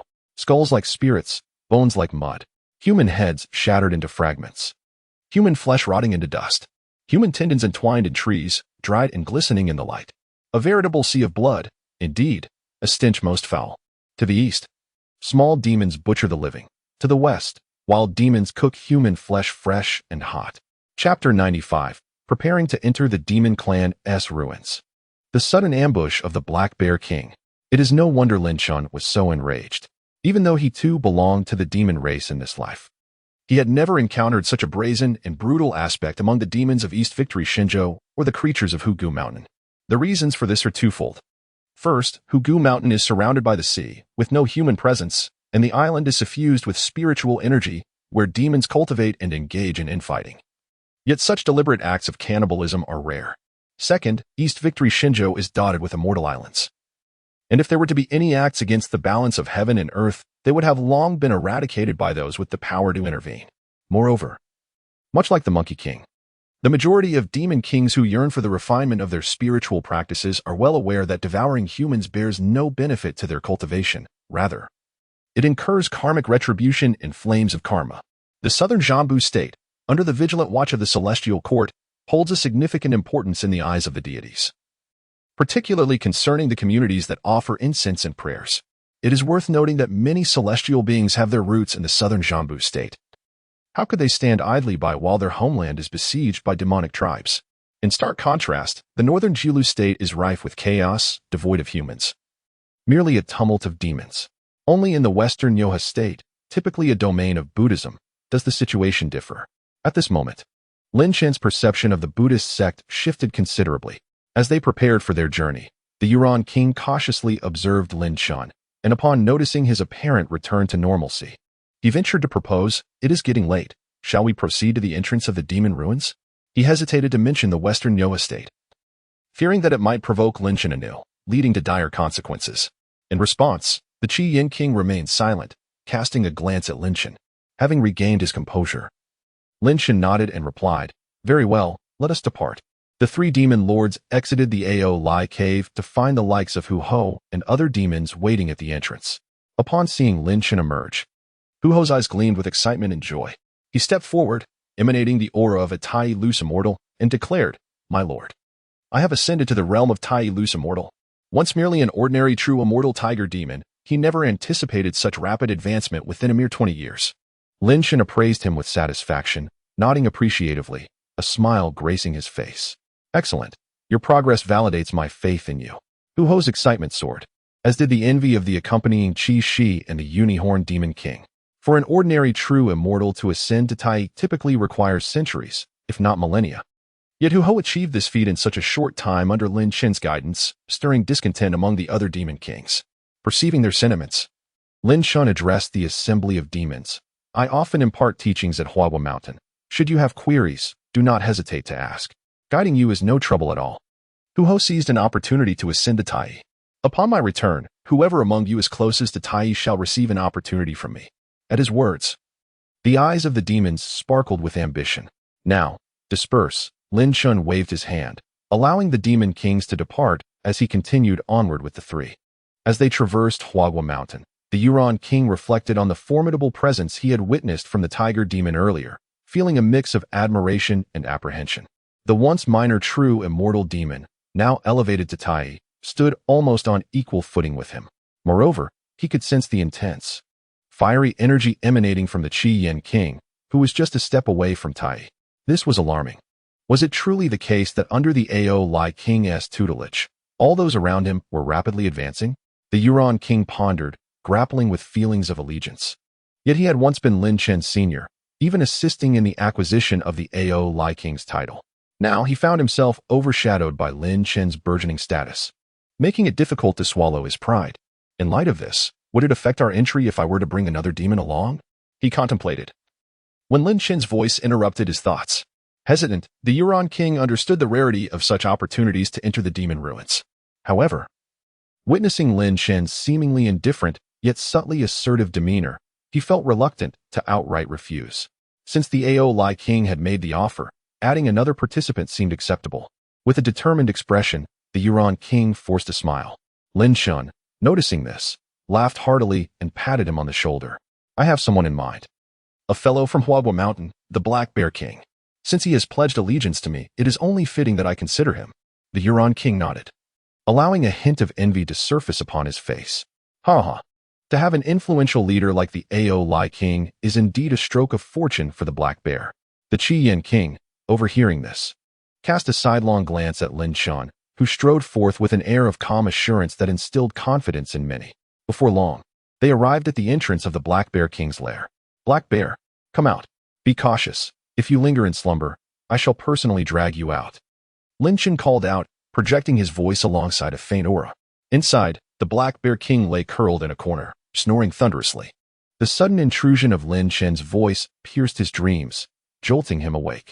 Who dares disturb my slumber? He bellowed, only to quickly remember his prior engagement with the Ao Lai King, a frown crossing his face. He grumbled in irritation but eventually made his way outside. Lin Chen and the others awaited him. Hearing the Black Bear King's furious outburst, the Yuron King felt a twinge of embarrassment, glancing at Lin Chen, who remained unfazed. While the Qi Yin King's expression darkened with discontent. Do not mind him. He will emerge, Lin Chen reassured with a casual smile to the Yuron King. Indeed, as soon as he spoke, a massive, dark bear emerged from the cave, its presence exuding overwhelming strength. Now that you have arrived, let us proceed, Lin Chen stated calmly. However, unexpectedly, the moment the Black Bear King stepped out and spotted the Yuron King, he charged at him. With a powerful swipe of his massive paw, a forceful gust of wind followed. The Yuron King, caught off guard, was struck with fear. He had never anticipated an attack in Huagua Mountain and was defenseless. This is disastrous. Chapter 96. The Nine Dragons Fire Shield refines the Black Bear. The purple gold gourd captures the Kuanping. The Yuron King's face was a mask of terror, despair flooding his eyes. This time, he was doomed. The Black Bear King, a mighty Tai realm demon, posed an imminent threat in such close proximity, leaving the frail Yuron King with little hope of survival. Just as the enormous paw aimed to crush him, a voice rang out, impudence. A figure appeared before the Yuron King, seizing the formidable paw with ease and flinging it aside with a slight exertion. Boom. The sound echoed as the Black Bear King crashed into the mountainside, creating a substantial dent. That figure was none other than Lin Chen, who frowned at the Black Bear King, his eyes glinting with menace. Black Bear, what do you think you are doing?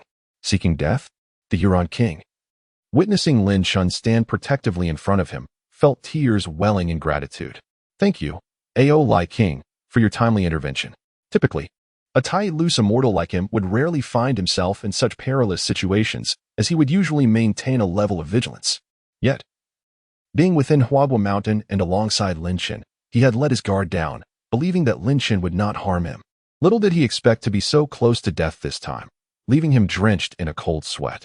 After expressing his gratitude to Lin Chen, he turned to the nearby Black Bear, his eyes ablaze with fury and murderous intent.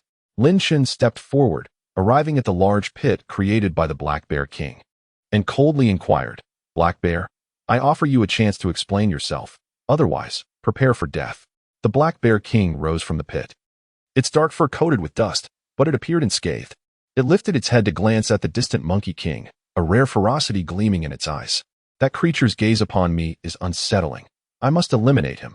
Though its voice still bore a hint of naivete, the meaning was unmistakable. Lin Chen's eyes flickered with confusion upon hearing this, while the Monkey King felt a twinge of guilt. For he had indeed regarded the black bear with an unusual look when it emerged, as it was, after all, Lin Chen's mount. Casting a sidelong glance at the Monkey King, Lin Chen began to piece things together. The Black Bear King, with its primitive instincts outweighing its rationality, was particularly sensitive to such stares. With pressing matters at hand, I shall not squander time here. Regardless, your direct assault on my guest is a grave error that warrants punishment, Lin Chen declared, not waiting for the Black Bear King's reaction. He flipped his right hand, and a golden shield adorned with dragon patterns materialized. 9 dragons' divine fire shield, he proclaimed, and instantly, the shield enveloped the Black Bear King. Flames of true fire erupting from within, engulfing the bear entirely. With a thought, Lin Chen reduced the shield's size, returning it to his hand. Could this be the treasure of Prince Neza from the Heavenly Court, the 9 dragons' divine fire shield? The Monkey King was taken aback by Lin Chen's display of power. What an impressive sight. Lin Chen glanced at him, nodded, and proceeded to walk away.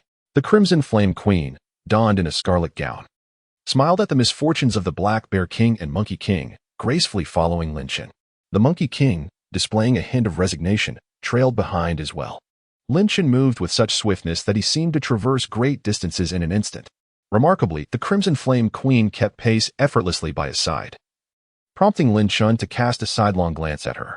I intend to bring Kuan along to the Jinwu Palace this time, for I cannot predict how long I will be away from Huagua Mountain. Should he break free, there will be no one to contend with him. The Crimson Flame Queen nodded in agreement, acknowledging the concerns regarding Kuan's identity. Otherwise, it would be simpler to eliminate him and avoid such complications.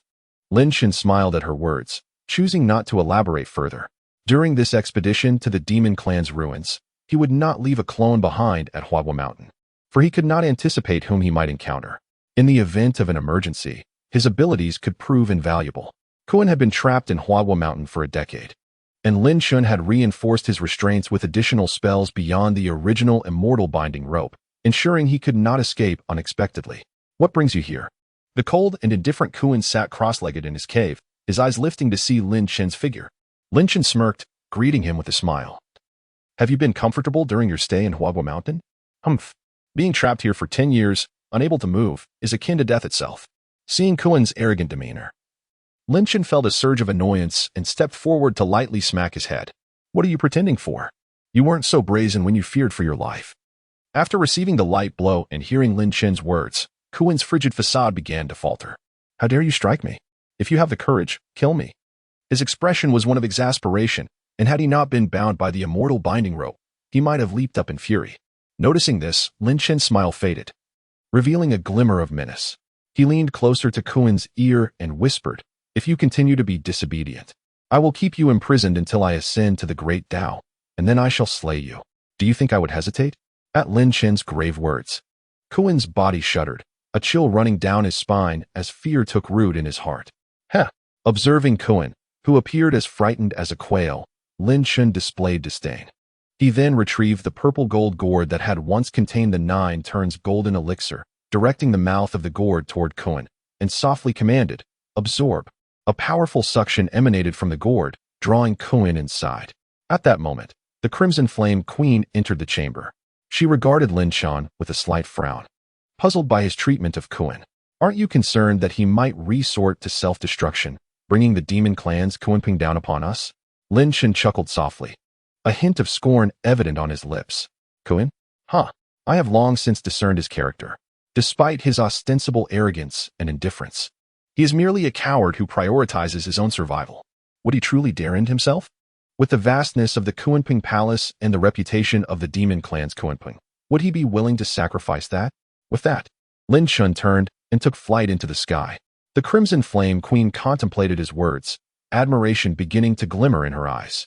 In the skies above Huagua Mountain, the Monkey King awaited Lin Chen and the Crimson Flame Queen. The matters concerning Kuan remained a secret. Lin Chen had no intention of revealing them to the Monkey King, whose cunning and deceitful nature, despite his current inferiority to Lin Chen, warranted caution. Shall we depart now, Lord Aolai? The Monkey King asked with a smile as Lin Chun and the Crimson Flame Queen ascended into the air.